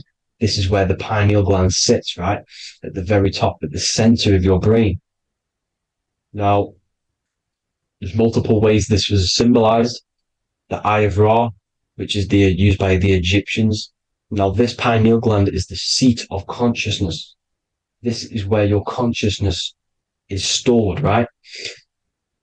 And the ancient Sumerians used the pine cone, hence why it's got the word pineal gland, the seat of the soul consciousness. It produces DMT, dimethyltryptamine, which is known as the spirit molecule. And the pineal gland is wrapped in microcrystals, and we all know crystals transfer frequency and energy. Now, radios use crystals. A radio is a frequency transmitter, turning a frequency into a frequency that we can hear with our ears, right? Because all the radios are actually playing right now in your ears. However, our ears can't pick it up, so the radio transmits it into a frequency that we can hear using crystals. So this is the power of crystals, and this is what our third eye is wrapped in, crystals. Now, this third eye is not actually your third eye, it's your first eye. When you're being materialized in your mother's womb, this is the first gland that is produced and everything's built around it, because it is the consciousness. It is your consciousness. Your consciousness never dies, ever.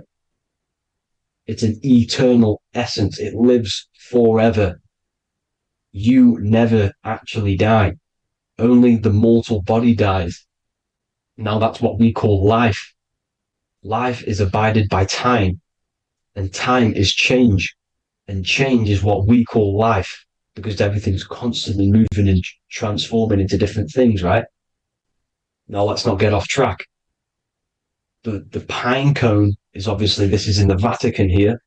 The pine cone is symbolized as the pineal gland, pine. And this is the opened pine cone. The opened pine cone means, or symbolizes, the awakened man, the awakened third eye. But the ones here, which the Sumerian gods are holding, these are shut pine cones, symbolizing the unawakened man. But let's not get confused, people. These gods were not gods. They are human beings just like you. They reached Christ consciousness. They are nothing more special than you. They just had the ability to reach Christ consciousness. And obviously their knowledge was far more intelligent than ours, far more advanced than ours. They knew the truth about this reality to the depths. Now, the ancient Hindus had a goddess called Kundalini, which is said that she descended by the means of a ladder or a cord from heaven, which is symbolizing the spinal cord. Now, this is what hickory hickory dock, the mouse went up the clock and came back down. This is all these stories, like Santa as well. Santa comes up and then down the chimney. This is symbolizing the Christ oil. There's an oil which is produced in your pineal gland, right? And this oil travels down the spine. And once it's down on the spine, you must have to raise your consciousness, just like I said, with the chakras. You have to raise your consciousness, raise your vibration to heat up this oil and turn it into a gas.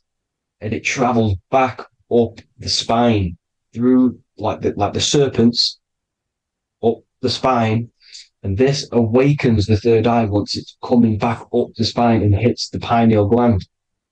This is the secret behind Santa and hickory hickory dock, because Santa comes down and feeds the presents and goes back up the chimney, and he lives in the North Pole, the positive pole.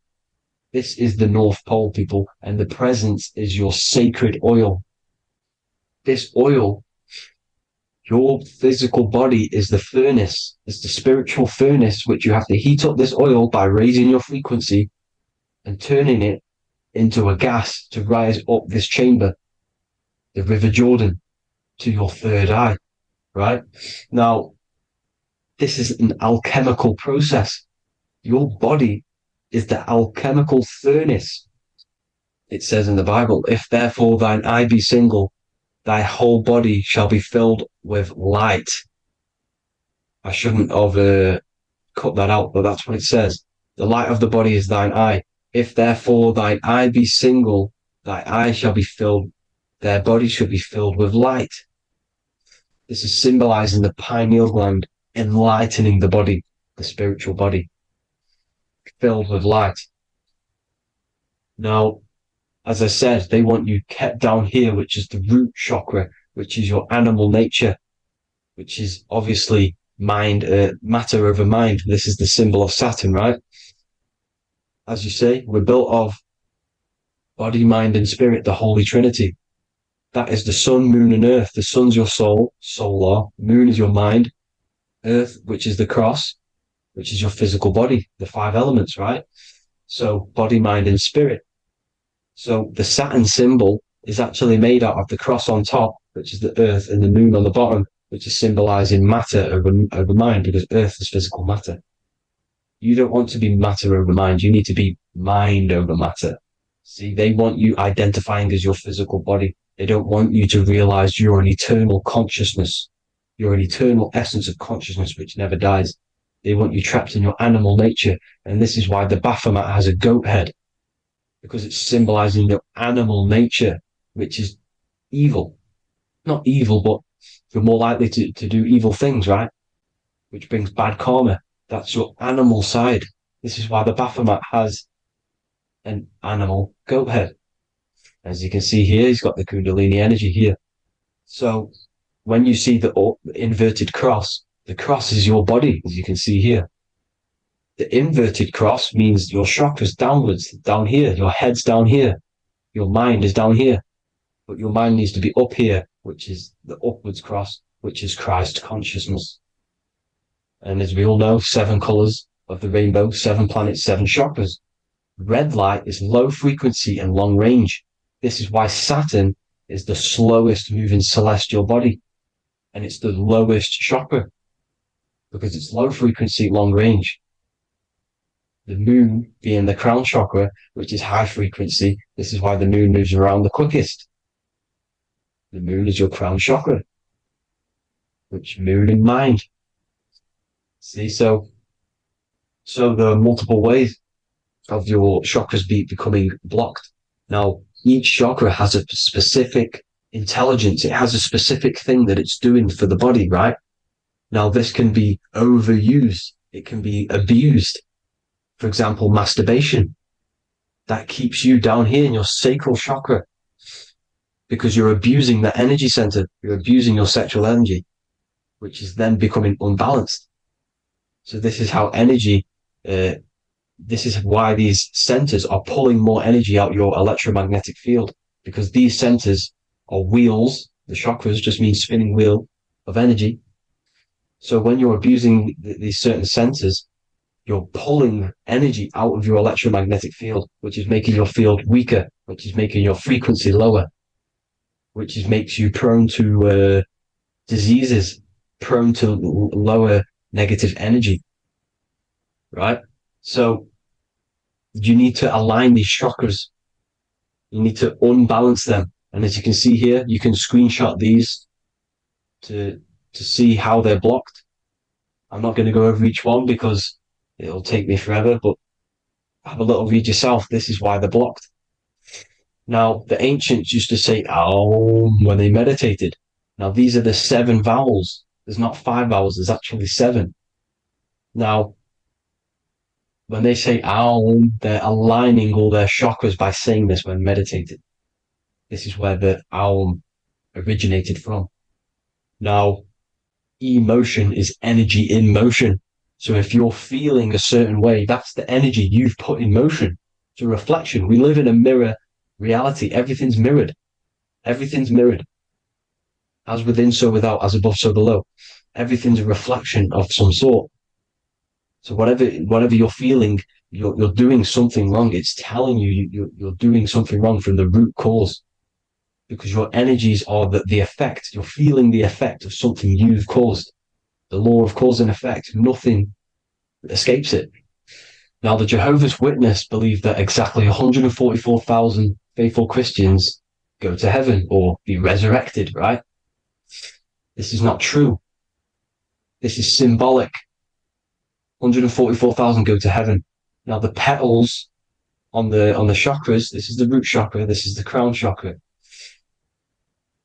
Now, if you add up the first 5 chakras, the petals, add up the petals on the first 5 chakras, you get 48. And then you get to the third eye, which has 2 petals. 48 times 2 equals 96. 96 plus 48, which you got from here, equals 144. The last chakra has 1,000 petals. Times 144 times 1,000, you get 144,000. This is a frequency. This frequency is the frequency of the ascension up your chakras. This frequency is a high frequency, which turns that oil into gas, which rises up the spine, activating your third eye. Right? So this is all the religions are all symbolic for this sacred secret of Christ consciousness. As it says in the Bible, the kingdom of God is within. It's not out there, people. You must look within yourself. You are God. You are a spark of his consciousness, infinite consciousness, right?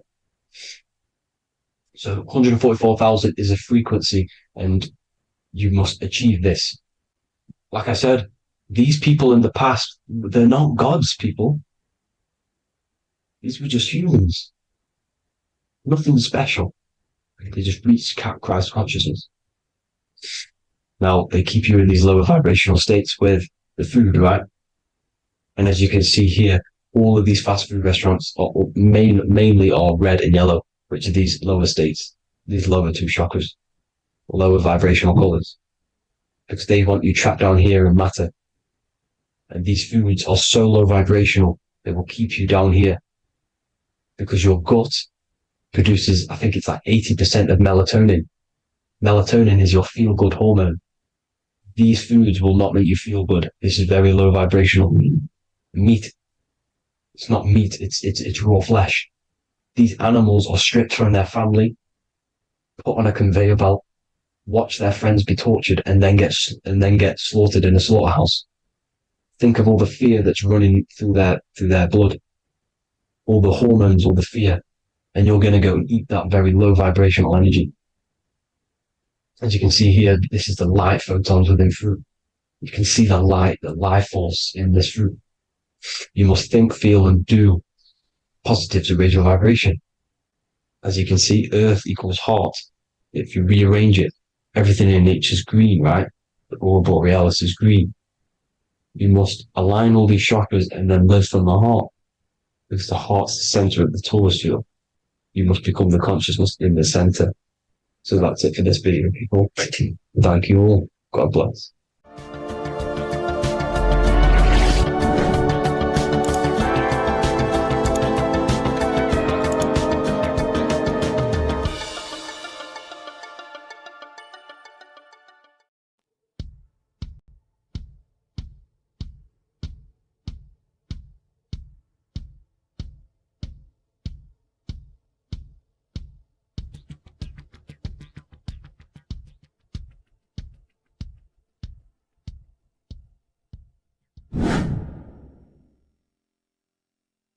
What is good, people? How are we all doing? Today we're going to be talking about the different planes of existence, the occult side of the world, the things they don't teach you in school. And of course, you can only find that on this channel, so welcome. So you need to understand is that your consciousness moves through these different planes of existence, these different states of consciousness, which make up all of you. Okay? They are all interlocked planes. They are all interpenetrated into each other. They are all one. They melt into the plane above and below. You see, each plane is a product of each plane. As above, so below. Now, the higher you go, the more fluid, the more dreamy, the less dense it becomes. The lower you go, the more denser it becomes, the more solid it becomes. The lowest plane is the physical plane, which you are obviously aware of. You are inside of the physical plane now. But while you are in this inside of this physical plane, you are indeed inside of all these other bodies which you have not awakened yet. You have to awaken these different bodies. You have these bodies. Okay? It's like a ripple effect. And the center is the most dense, the most solid. This is earth, heart, the heart of the ripple. And the lower you, the further you go out from the center, the more dreamy, the less fluid, the more fluid, the more less dense it gets until you're one with the all. You see? And this is what it's like. This is what this system is. It's like a ripple effect. Now, let's jump straight into the planes. First, you have the physical plane, made out of 4 elements. 5 elements. The ether is the mother of the elements. It's the womb of the elements. It's the 5th element. And it gives birth to the 4 other elements. 4 is stability. Tables have 4 legs, and this is why the ether gives birth to 4, because it's the foundation of the physical world. Fire, earth, water, air. They are not pure. Each one of the elements melts into the other one. For example, earth and water both share cold. Water and air both share wet. You see? They compose of each other. They melt, they mold into each other based off the vibrational state of the ether. That's what it is. The 4 elements are the vibrational states of the ether. Okay? So you have the four physical elements making this, you know, physical world. It's the lowest world. It's the world of effect. This world, whatever you see, whatever you experience, it's the effect. You can't change anything by manipulating this world. You got to manipulate the higher worlds to affect this world, you see? As above, so below. This is the lowest plane. It has three-dimensional. It's the third dimension. Space, height, and thickness. That's all it is. Front, backwards, upwards. You see, it's three-dimensional. We cannot perceive the hidden side, which is the interior of this existence. We cannot perceive the interior from our exterior view. We are looking into this world. Okay, this is the exterior view. We can't see what's inside of that. That's the fourth dimension, which is the next one. It's the most gross and dense plane. Four states of matter, the most slowest vibrational molecules exist in this plane. Above this plane, you have the ether. Okay, the word ether and either are the same thing, because either connects two scenarios in languages. I either support Manchester United or Liverpool. Either is connecting them two scenarios. The ether is doing the exact same, as you can see here on the planes of existence. It connects the astral world, which is very important, to the physical world. It's connecting these two worlds. So it's the ether. It's the ether. The ether is pure potential. Energy flows through the ether. It is pure energy, pure potential. Okay? The physical body is an exact copy of the etheric counterpart body. So every physical object has an etheric energy double. It's like a blueprint of that object. Every single object has an energy double, and that's the etheric double. Okay? The etheric body determines the shape of our physical body through its lines of force. All through life, it rebuilds and restores the physical body. Physical problems show up first in the etheric body, because as above, so below. You manipulate the higher planes, it will manipulate this plane. And this is why sorcery works. You know, contact with astral plane entities. We'll get into that a bit later. So the reason why we can't see this plane, this energy world, which is all around us, which we are inside of right now as we speak, is that the molecules that compose it are further apart than those of the physical plane, making it invisible to the two eyes. That we can't perceive it. Our eyes cannot physically suck in that sort of information, and our brain cannot decode it. This is why, you know, they brainwash us with all these programs to keep us asleep, to keep these other bodies we have asleep, so we don't find out about these other bodies, and is to make you believe that everything's just a material. Only the material world exists. They don't want you to know is that everything that you see is a result of something you cannot see. As above, so below. There are realities within this reality. This is what I'm breaking down now, these different planes, on how this reality works. So your etheric double is your energy body. You can see here the physical, etheric, astral. Astral is your spirit. The ether is a part of the physical plane. It's like just above the physical plane, but it's still part. But then the astral plane is completely separate. It's another plane, but they're all interlocked. Don't think they're apart. They're all interlocked. They're all one. They all melt into each other. The chakras that we have are inside of our etheric body. They are our sense of organs which tune us to the fourth dimension. These 7 chakras connect us to the astral world, the fourth dimension. Okay? They are points for the flow of energy from the universe / 7 planets, because the 7 chakras are your 7 planets, and the 7 planets are connected to the astral world. They are feeding these 7 centers in our body. They connect us to the universe, to our etheric counterpart, and then to us, supplying the physical body. Because the energy comes from above. As above, so below. These 7 centers, these 7 etheric chakras, are being supplied with energy from the universe, the 7 planets, the solar system. Then it supplies the physical body. You see? So, the ether is very important. And this is, you know, that the ancients understood the science of the ether, and they could harness free electricity from it, because it's all around us. The ether's all around us. And this is what they were doing. They were harnessing free energy using the ether. The astral plane, the fourth dimension, very important plane. Very, very important. We've all been there. Every single one of you has been there. Okay? The fourth dimension is unseen of what we see. It's the interior of the exterior that we see. We see the third dimension, but we cannot see beyond what's making this third dimension. This is the fourth dimension.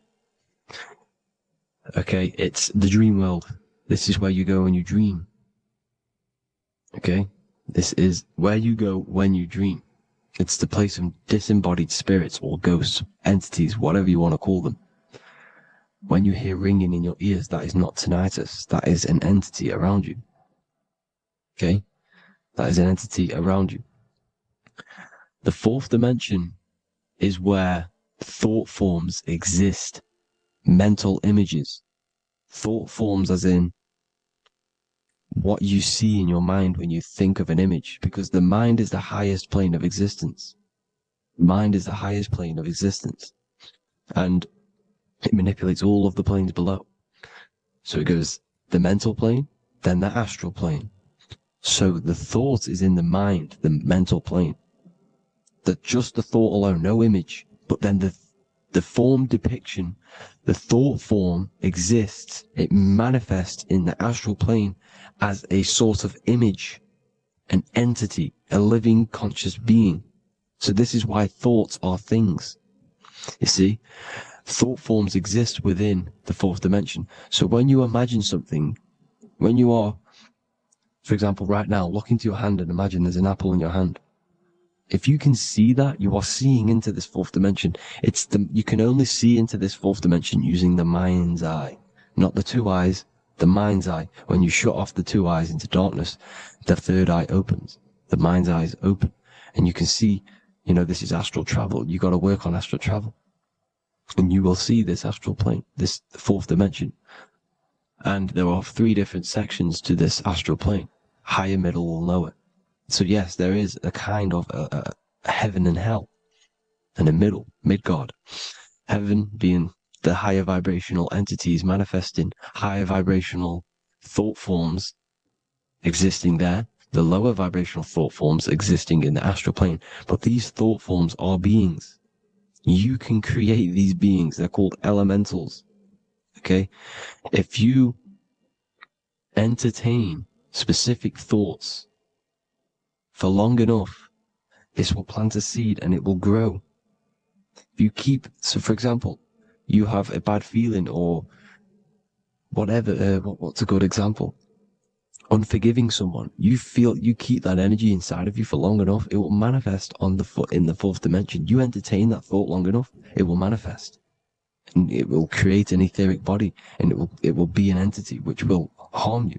It will feed off you, this low vibrational energy. Your mind is so powerful.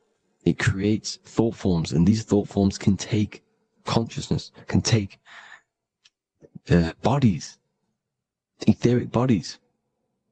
Now, that's why it's very important that you master your mind, master your thought patterns. So this fourth dimension is the astral world. So when you have a nightmare, this is the lower astral plane. You're in the lower astral plane. Whilst this physical body rests at night, your consciousness, you awaken this other body, your consciousness goes inside of this other body, whilst the physical body lays asleep. You see? So it's all inside of you. This is what you need to understand. You just haven't awakened these bodies yet. You can awaken them. You just got to awaken them. Okay? The next is the mental plane. This is the mind, the source, pure cause, pure motion. The most less dense, the most fluid. No form. There's no form to the mind.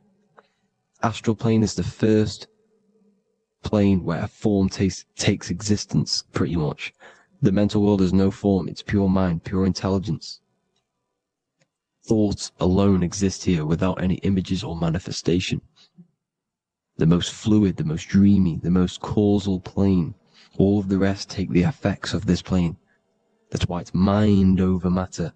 Your thoughts they create vibrations.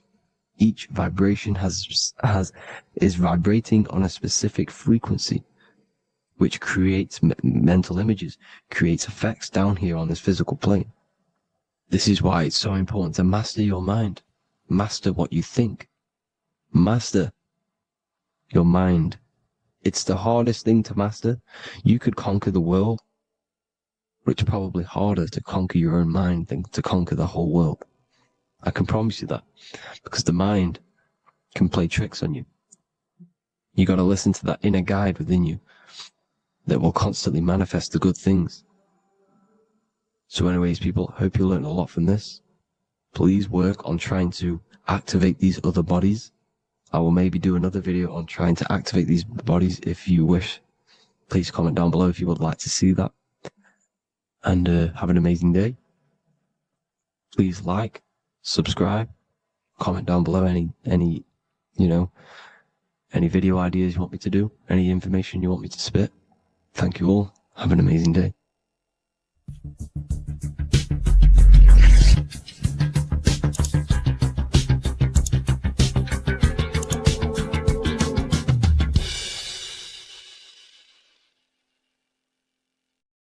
Geometry. This is the study of nature, of the codes, the mathematical codes behind physical reality. So today we're going to be going deep into geometry and the true esoteric internal geometry, the geometry that no one really talks about, and how geometry relates to human consciousness. So essentially, what we must understand when it comes to geometry, the basics of geometry is everything is vibration. And this vibration is vibrating on a certain frequency.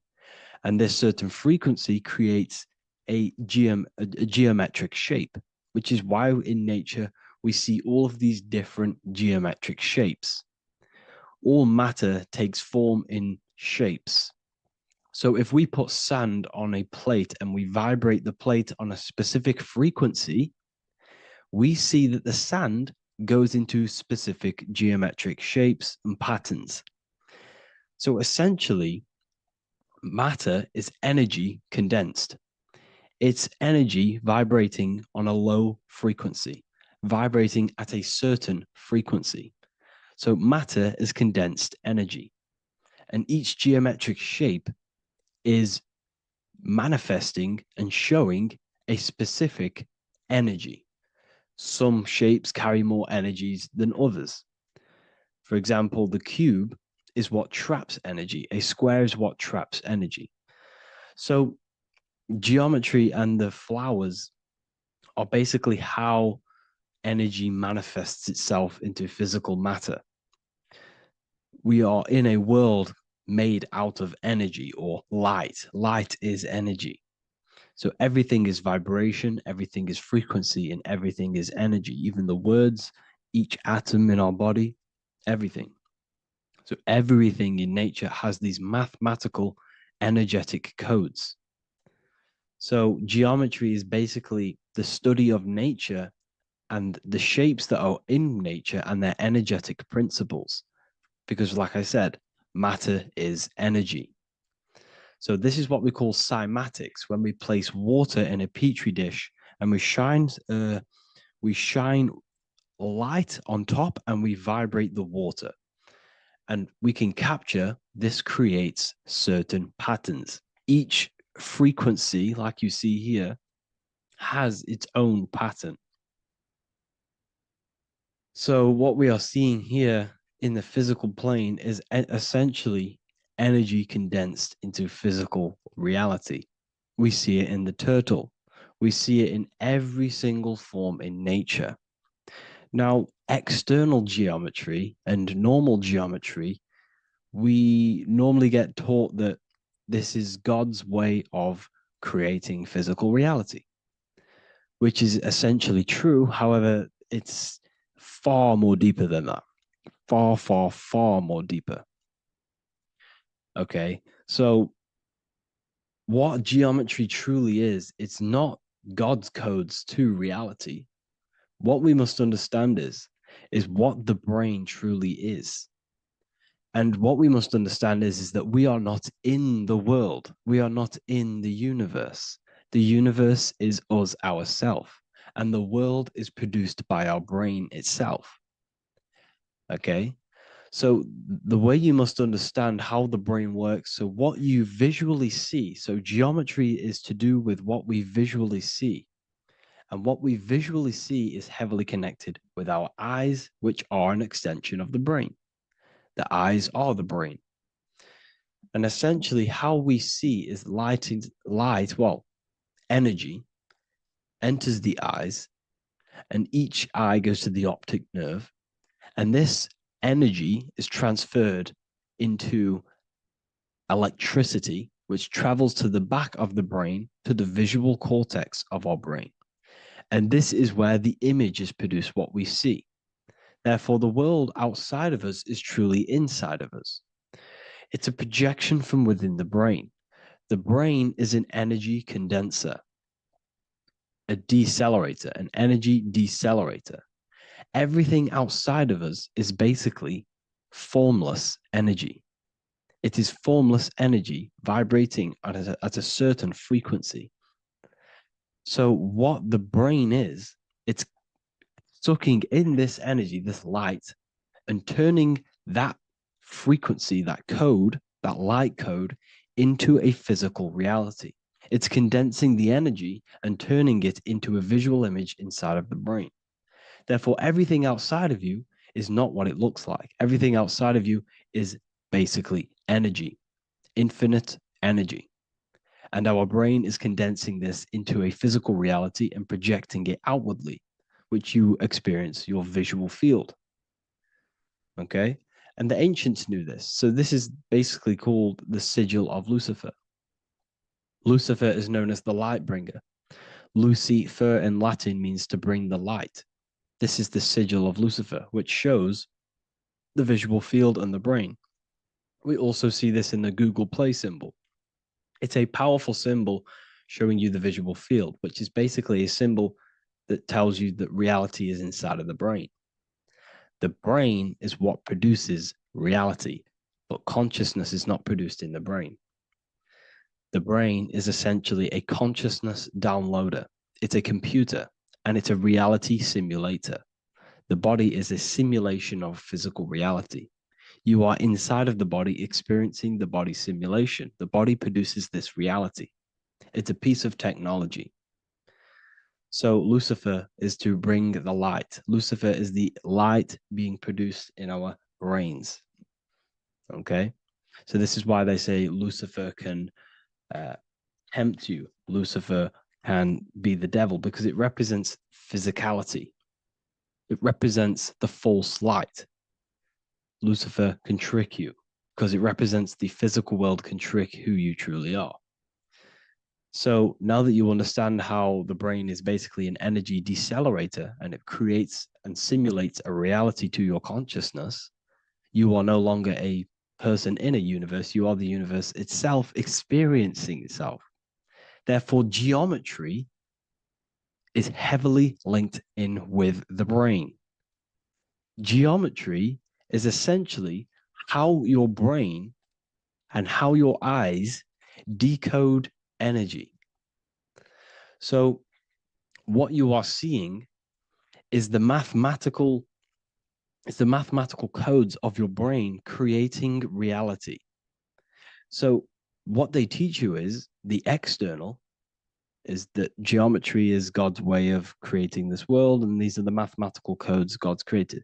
But now I'm telling you the internal. This is the truth. Geometry is how your brain mathematically condenses energy and light into a physical reality. So therefore, your brain is a computer program. So now geometry is nothing outside of you. Geometry is not something created by something else. It's created by your brain. Your brain produces these patterns through mathematical codes by breaking down energy into physical reality. And this is why you see geometry in everything around you. This completely changes your view on geometry. It's in your ear, it's in your face, it's in everything. Geometry is everything. Okay. So now that you understand this, now, as we were talking about the visual field earlier, the ancients knew about this. The ancient Egyptians knew about this. We can see this symbolism inside of the casket, the Egyptian casket. See, this crossover represents the visual field. This represents the back of the brain. This is the left hemisphere, the right hemisphere. And now some of the most simplest teachings in geometry is that straight lines are masculine and curved lines are feminine. And we even see this in the human body. The feminine human body is curvy and the masculine human body is liney. And even with the genital reproductive area, we have a line and a curve, 0 and 1, the binary code of all creation, 0 and 1, because that's basically all that exists. Nothingness and one, nothingness and God, nothingness and consciousness. That's all that exists. Now that I've told you that, the basics of geometry and the line and the curve and the feminine and the masculine, what do we have here? You see this stick here? This is a curve. And what's the right hemisphere? The right hemisphere is the feminine, the feminine energy, the feminine aspect of our brain. Then we have a straight line. This is straight lines. Now this represents the left brain.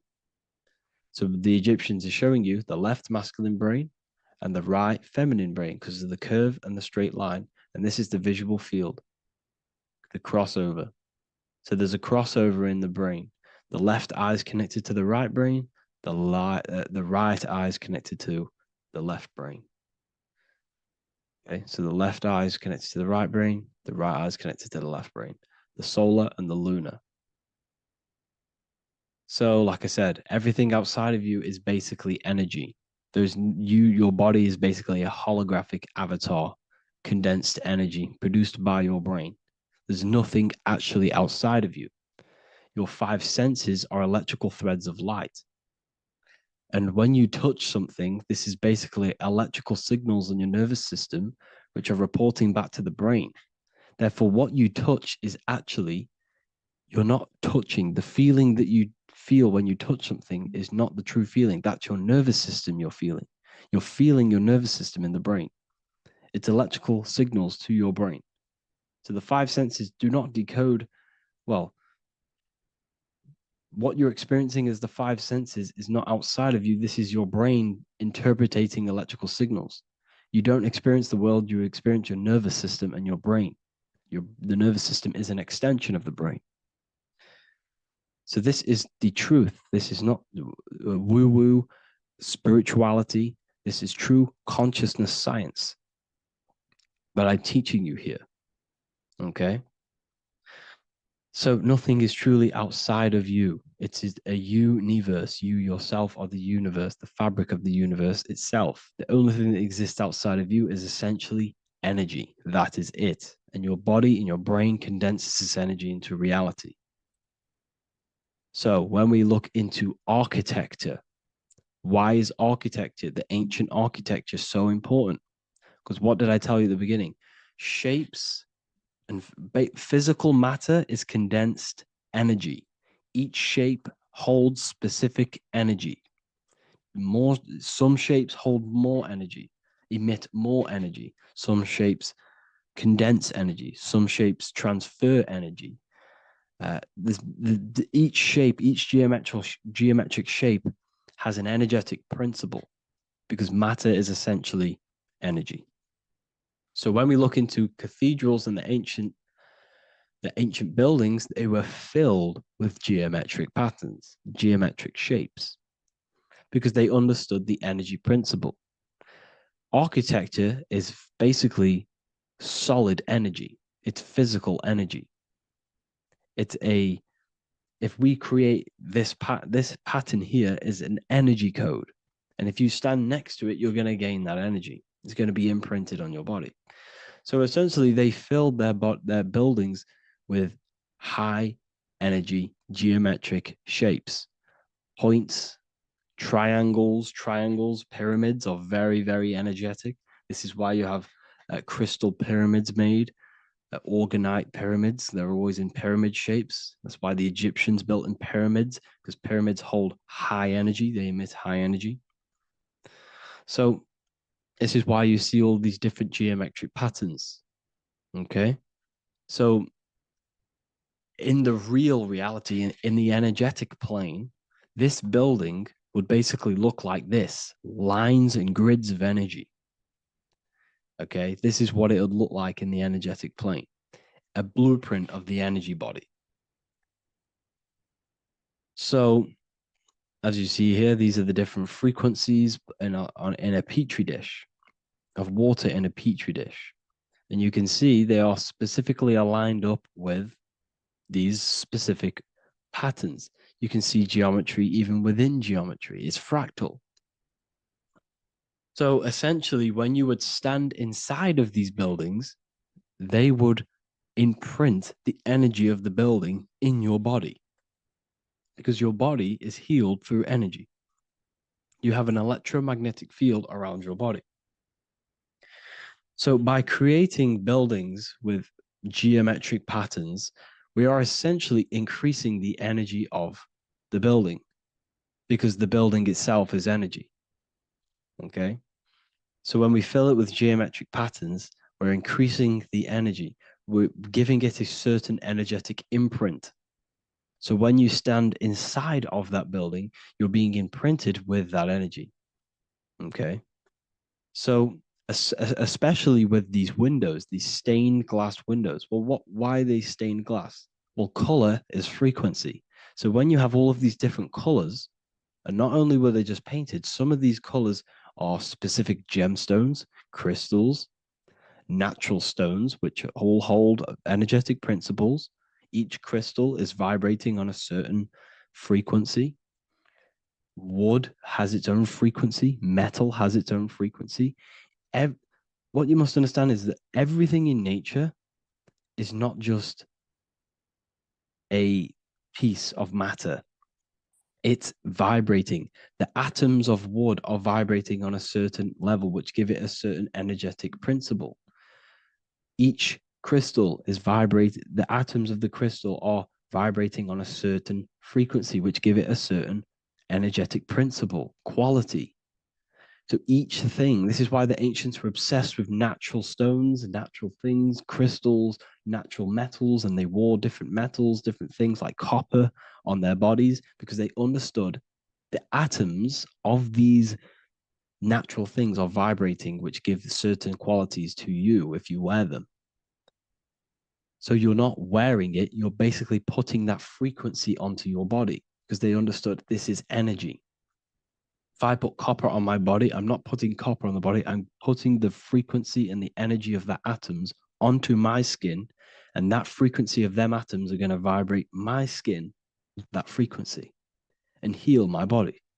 So this is why this is so important.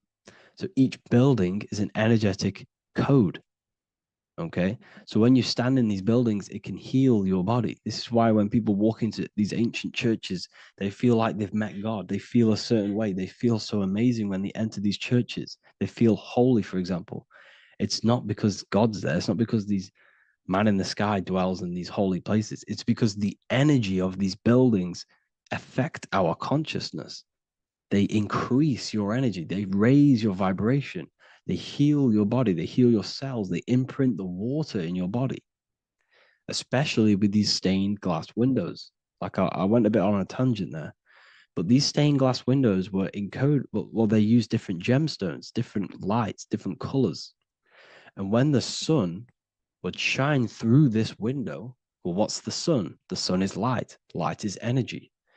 The sun's light would go through this filter of the window, of the crystals and the different gemstones and the different colors, and the sun's light would be encoded, imprinted with these crystals, with these colors and these natural glasses, which have healing energetic principles.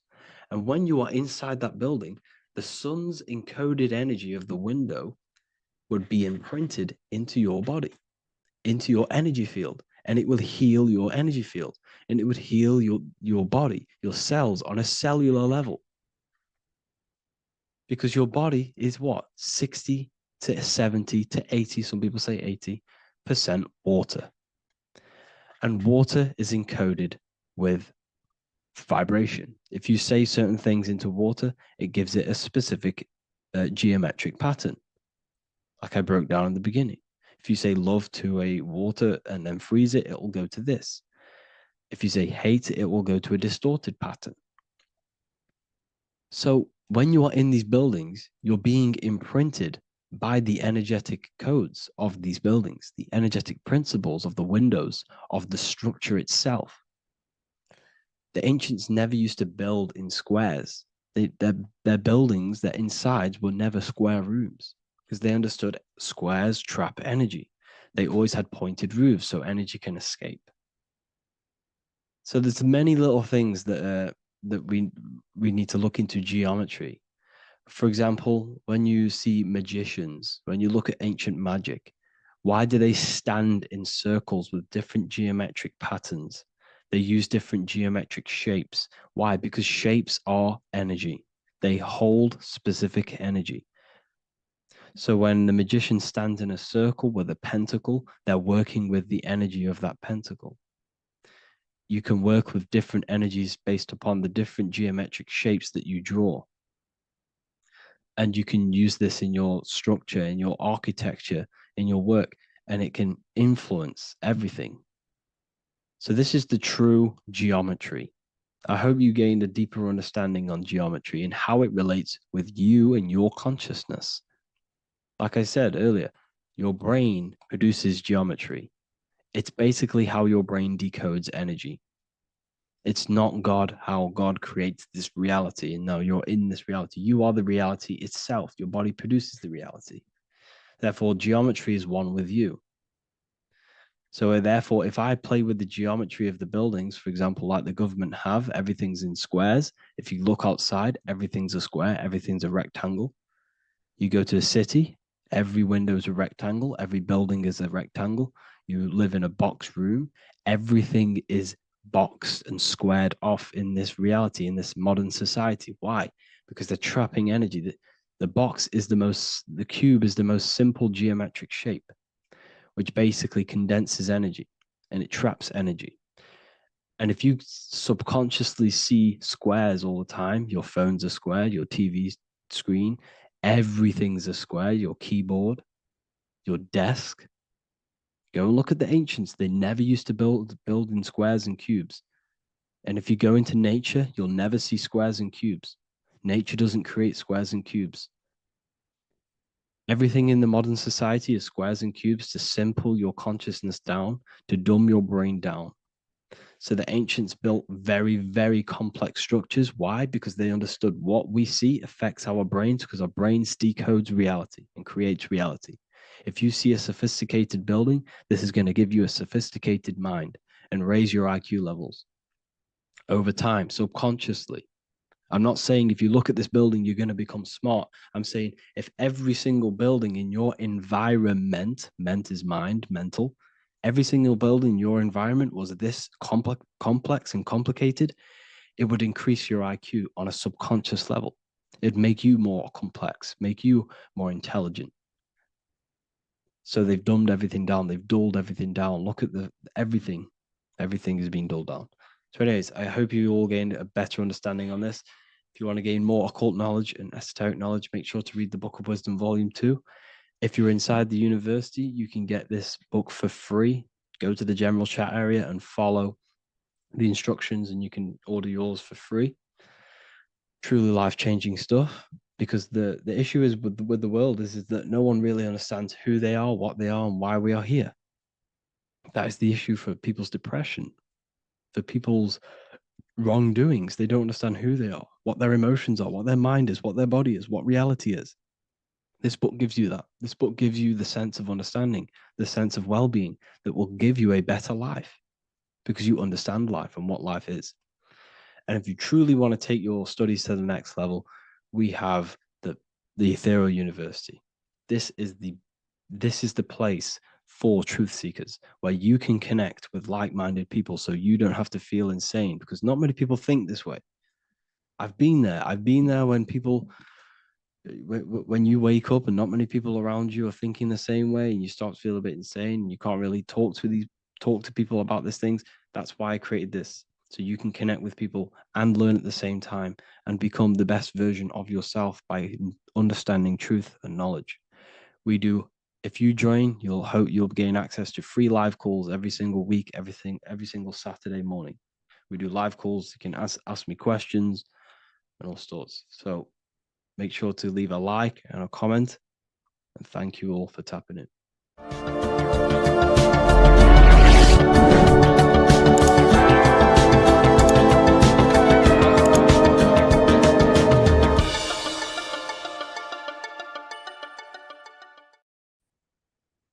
Lesson 2, planes of existence.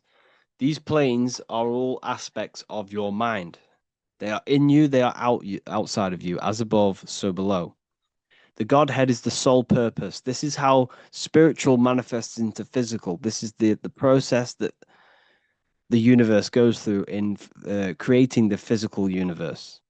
So it starts with the Godhead, the sole purpose, then the mind, then the astral, then the etheric, then the physical. Everything is mental. Everything exists in the mind. These dimensions are not separate. They're all dimensions within your mind. They're different vibrational states, pretty much.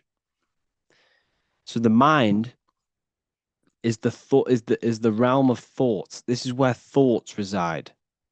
There's no form to a thought. It's invisible. There's no physicality to it. It's the most lucid. The higher you go, the more lucid it is. The lower you go, the more solid it becomes. Okay? So the mental plane is the most lucidic. So the mental plane is the thought alone. The astral plane is the imagination of the thought. This is where the thought forms manifest into some sort of form. Not physical form, but some sort of form, lucid form. Like dreams. Then it goes to the etheric, then physical plane. The etheric plane is the blueprint. It's like a blueprint of the astral and the physical form. It's basically the realm of energy. This is where energy is and frequency. And then the physical plane is where physical manifestations happen. So essentially, this physical world is a product and the world of effect. Everything goes through this is a world of effect. You can't change this world by manipulating it physically. You can, but it's not going to last long. It's not long term. This is where we get the saying as above, so below from. You change the higher planes, you manipulate the lower planes. If you manipulate the astral plane, you manipulate the physical plane. This is a mirror effect. You manipulate the mental plane, you manipulate all of the planes. So these planes are how things manifest into physicality. Everything starts in the mind, then goes through the astral. Now, the higher, middle, and lower astral are the vibrational states of the thought, because remember that the mental plane is the thought alone. So, for example, I'm going to give you an example now. This is a chair. Think of a chair. Don't imagine the chair. Just think of the thought of a chair. So you have the thought of a chair in your mind. Then now, imagine that thought. What form does it have? This is the astral plane. This is the imaginational plane. This is where you imagine things.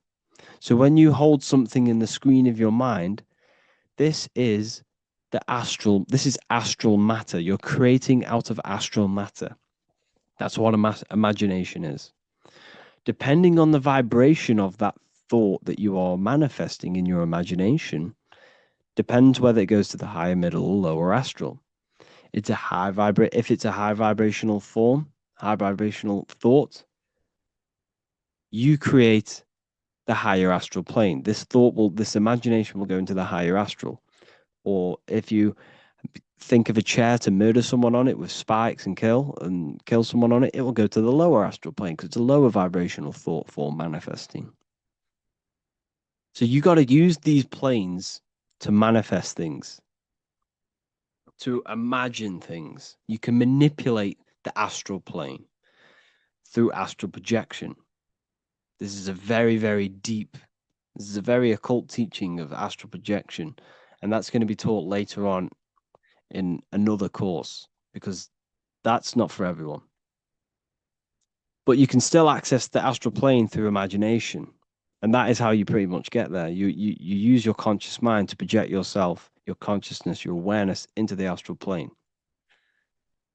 So if you manipulate these higher planes of existence, you manipulate these lower planes. As above, so below. You got to look up. But it all starts in the mind. Use your thoughts correctly. Use your thoughts. Use your imagination. Use your energy. And this will all combine to manifest something physical. Okay? So use these planes to manipulate this physical world, because whatever you do in these planes, you manipulate the lower planes. It's like a mirror. So that is the planes of existence. They all exist inside of you. They're outside of you. They're as above, so below, as within, so without. They are everywhere. They are inside of you. They're not separate. They're all aspects of your mind.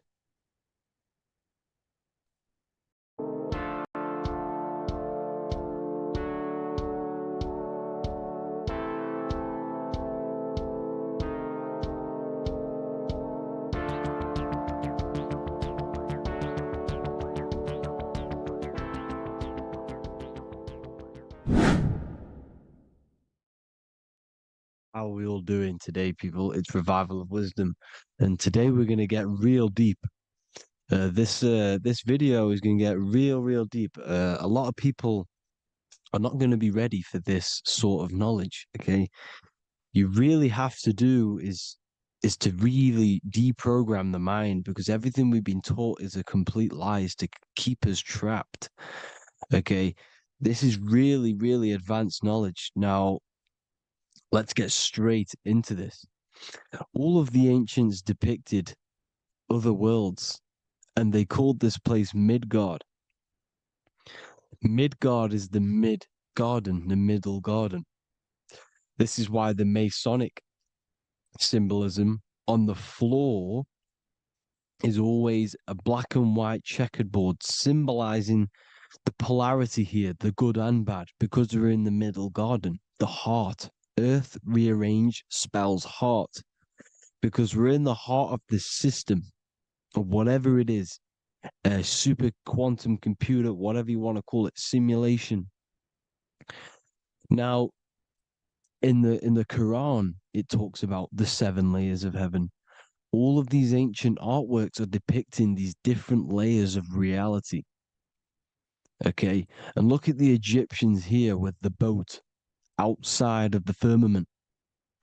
Boats travel on water, and this is exactly what the Masons are doing. So they're still using the same symbols. Why? Because it's the same knowledge, just hidden. The Egyptians have the same knowledge as the Freemasons. It's just hidden. Now, this cosmology that they're showing here, which is probably made maybe 100 years ago, this painting or artwork, is the exact same as the one we see here, with the arch, the boat. You know, it's similar, because the boat is symbolizing traveling these other worlds, because the ether is also symbolized as water, because if you look up at the stars through a telescope, it looks like it's water. It's shining through water, because this ether, whatever this substance is outside of this world, was symbolized as water. Okay, and look at all these ancient depictions showing these different layers of reality. Now, we are being trapped within this 3D dimensional world, which is the cube, the Saturn cube, because there are 6 sides to everything in this world: front, back, left, right, up and down. 6, which is the cube, because we're in the Saturn, Saturn's world. Okay, now always been depicted as a tree of life, the tree of the universe has always been depicted as this tree. Because let's get a bit deeper.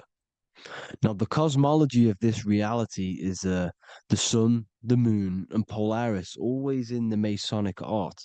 The sun, the moon, and Polaris, the all-seeing eye. If you go inside of the temples of the Masonic temples, they always have this star in the middle, shining light beams. Okay? Look here. The light beams coming from the big star in the middle, which is Polaris. This eye is God. It's God's light shining down from his abundance.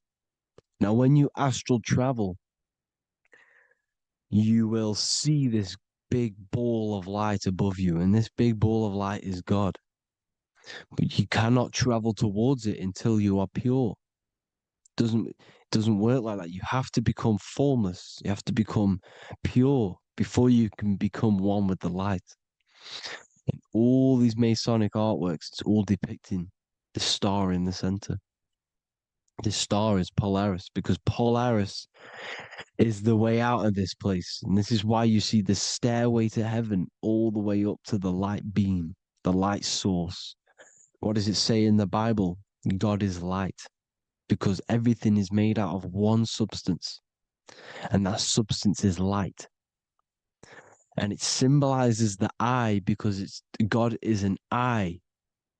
All things that are alive have an eye. And we all say, I am. We all see these realities through eyes. God is an eye.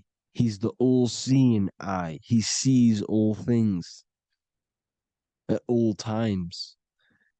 And he is projecting this light. And this light comes down to create all the different levels of the worlds. And this is what the two pillars symbolize the number 11. 11, the number 1, is just a vertical line. It's the one. It's a 1 point. 11 symbolizes the mirror nature of reality. Everything's mirrored. As above, so below. Now, the 11 also symbolizes openings, doorways. And as you can see here, an opening to the all-seeing eye. And you see here again, an opening to the stairway all the way up to the light. This light is the light of God in the astral worlds, beyond this world. Now, Polaris has also been symbolized as the UFO. They put the truth in plain sight. So, you know, in the films, how the UFOs suck people up. That's what Polaris is doing if you ascend beyond this world. If you do not ascend beyond this world, you will be reincarnated in this world. The whole thing is to outgrow this consciousness to the plane above.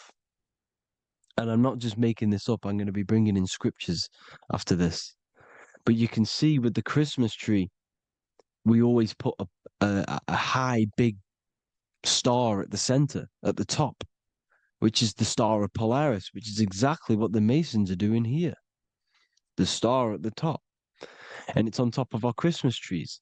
And all of these symbolize the other stars, because Polaris is the most high star. And all the other stars are wrapped around the firmament lower than Polaris. And that's exactly what the Christmas tree is. And it's a triangle. It's a triangle, just like light beams travel from one point in the triangle, just like the all-seeing eye. It's a triangle. The light is coming from one point and sending its rays downward. You see, it's kind of like you see here with the water. And the lower you go, the darker it gets, the more evil it becomes. And this is what the ancients would call hell. Now, this all-seeing eye is Polaris. And below Polaris is Mount Meru. the North Pole, the magnetic North Pole. The Tower of Babel, which is in the Bible. The etymology of the word Babel, Ba meaning spirit, which gives the ability to move the soul through the worlds, which is that's the ancient Egyptian description of the word Ba, meaning of the word Ba. You have the Ka, the Ba, the Ak, but the Ba is the one that gives the ability for the soul to move through the worlds. Your soul can't speak into a world without incarnating into it. Now, the Tower of Babel symbolizes Mount Meru because it's the word Ba is the spirit which gives the ability for the soul to move through the worlds. The Tower of Babel is the magnetic North Pole, Mount Meru, which gives the ability to move through these different worlds. And you can see the ancient Tibetans always showing this depiction of these different worlds coming from the center. Because we have to ascend our consciousness. It's not about how good you are to reach heaven. It's about how you expand your consciousness, you expand your mind. So they teach now that you have to be good in order to reach to heaven. It's about expanding the mind, expanding your consciousness to these different planes, these different realms. So that's what it's about. And Jesus was known as the fisher of man. Now, Jesus is a massive part of this. He was known as the fisher of man because he was fishing. He could have been fishing. He could have been one of these deities that had come down from these different higher realities and pull people up. So they would so they called Jesus the fisher of man. And he says unto them, follow me and I will make you fishers of men. So these deities that we see in the past, like Buddha, Krishna, Hermes, Thoth, Jesus, could all be these entities who were coming down to pick up the minds that were worthy enough to see the higher planes of reality. And this is why they called him the fisher of man. Now, when Jesus walks on water, there is a parable with Paul. And he says, but Jesus immediately said unto them, take courage, it is I, don't be afraid. He's talking about astral travel here. He's talking about leaving the body. Because when you leave the body in astral travel to see these alternative realities, you can't be afraid because fear is a bondage, which is what the Emerald Tablets talks about. Lord, if it's you, Peter replied, tell me to come to you on the water. The water. Come, he said. And Peter got down from the boat, walked on the water, and came towards Jesus. But when he saw the wind, he was afraid and began to sink. When you become afraid in astral travel, you sink back into your body. Lord, save me. So this is talking about Jesus pulling people up into different realities. And you can see the fish is the symbol of Jesus. Is another symbol of Jesus, a fish.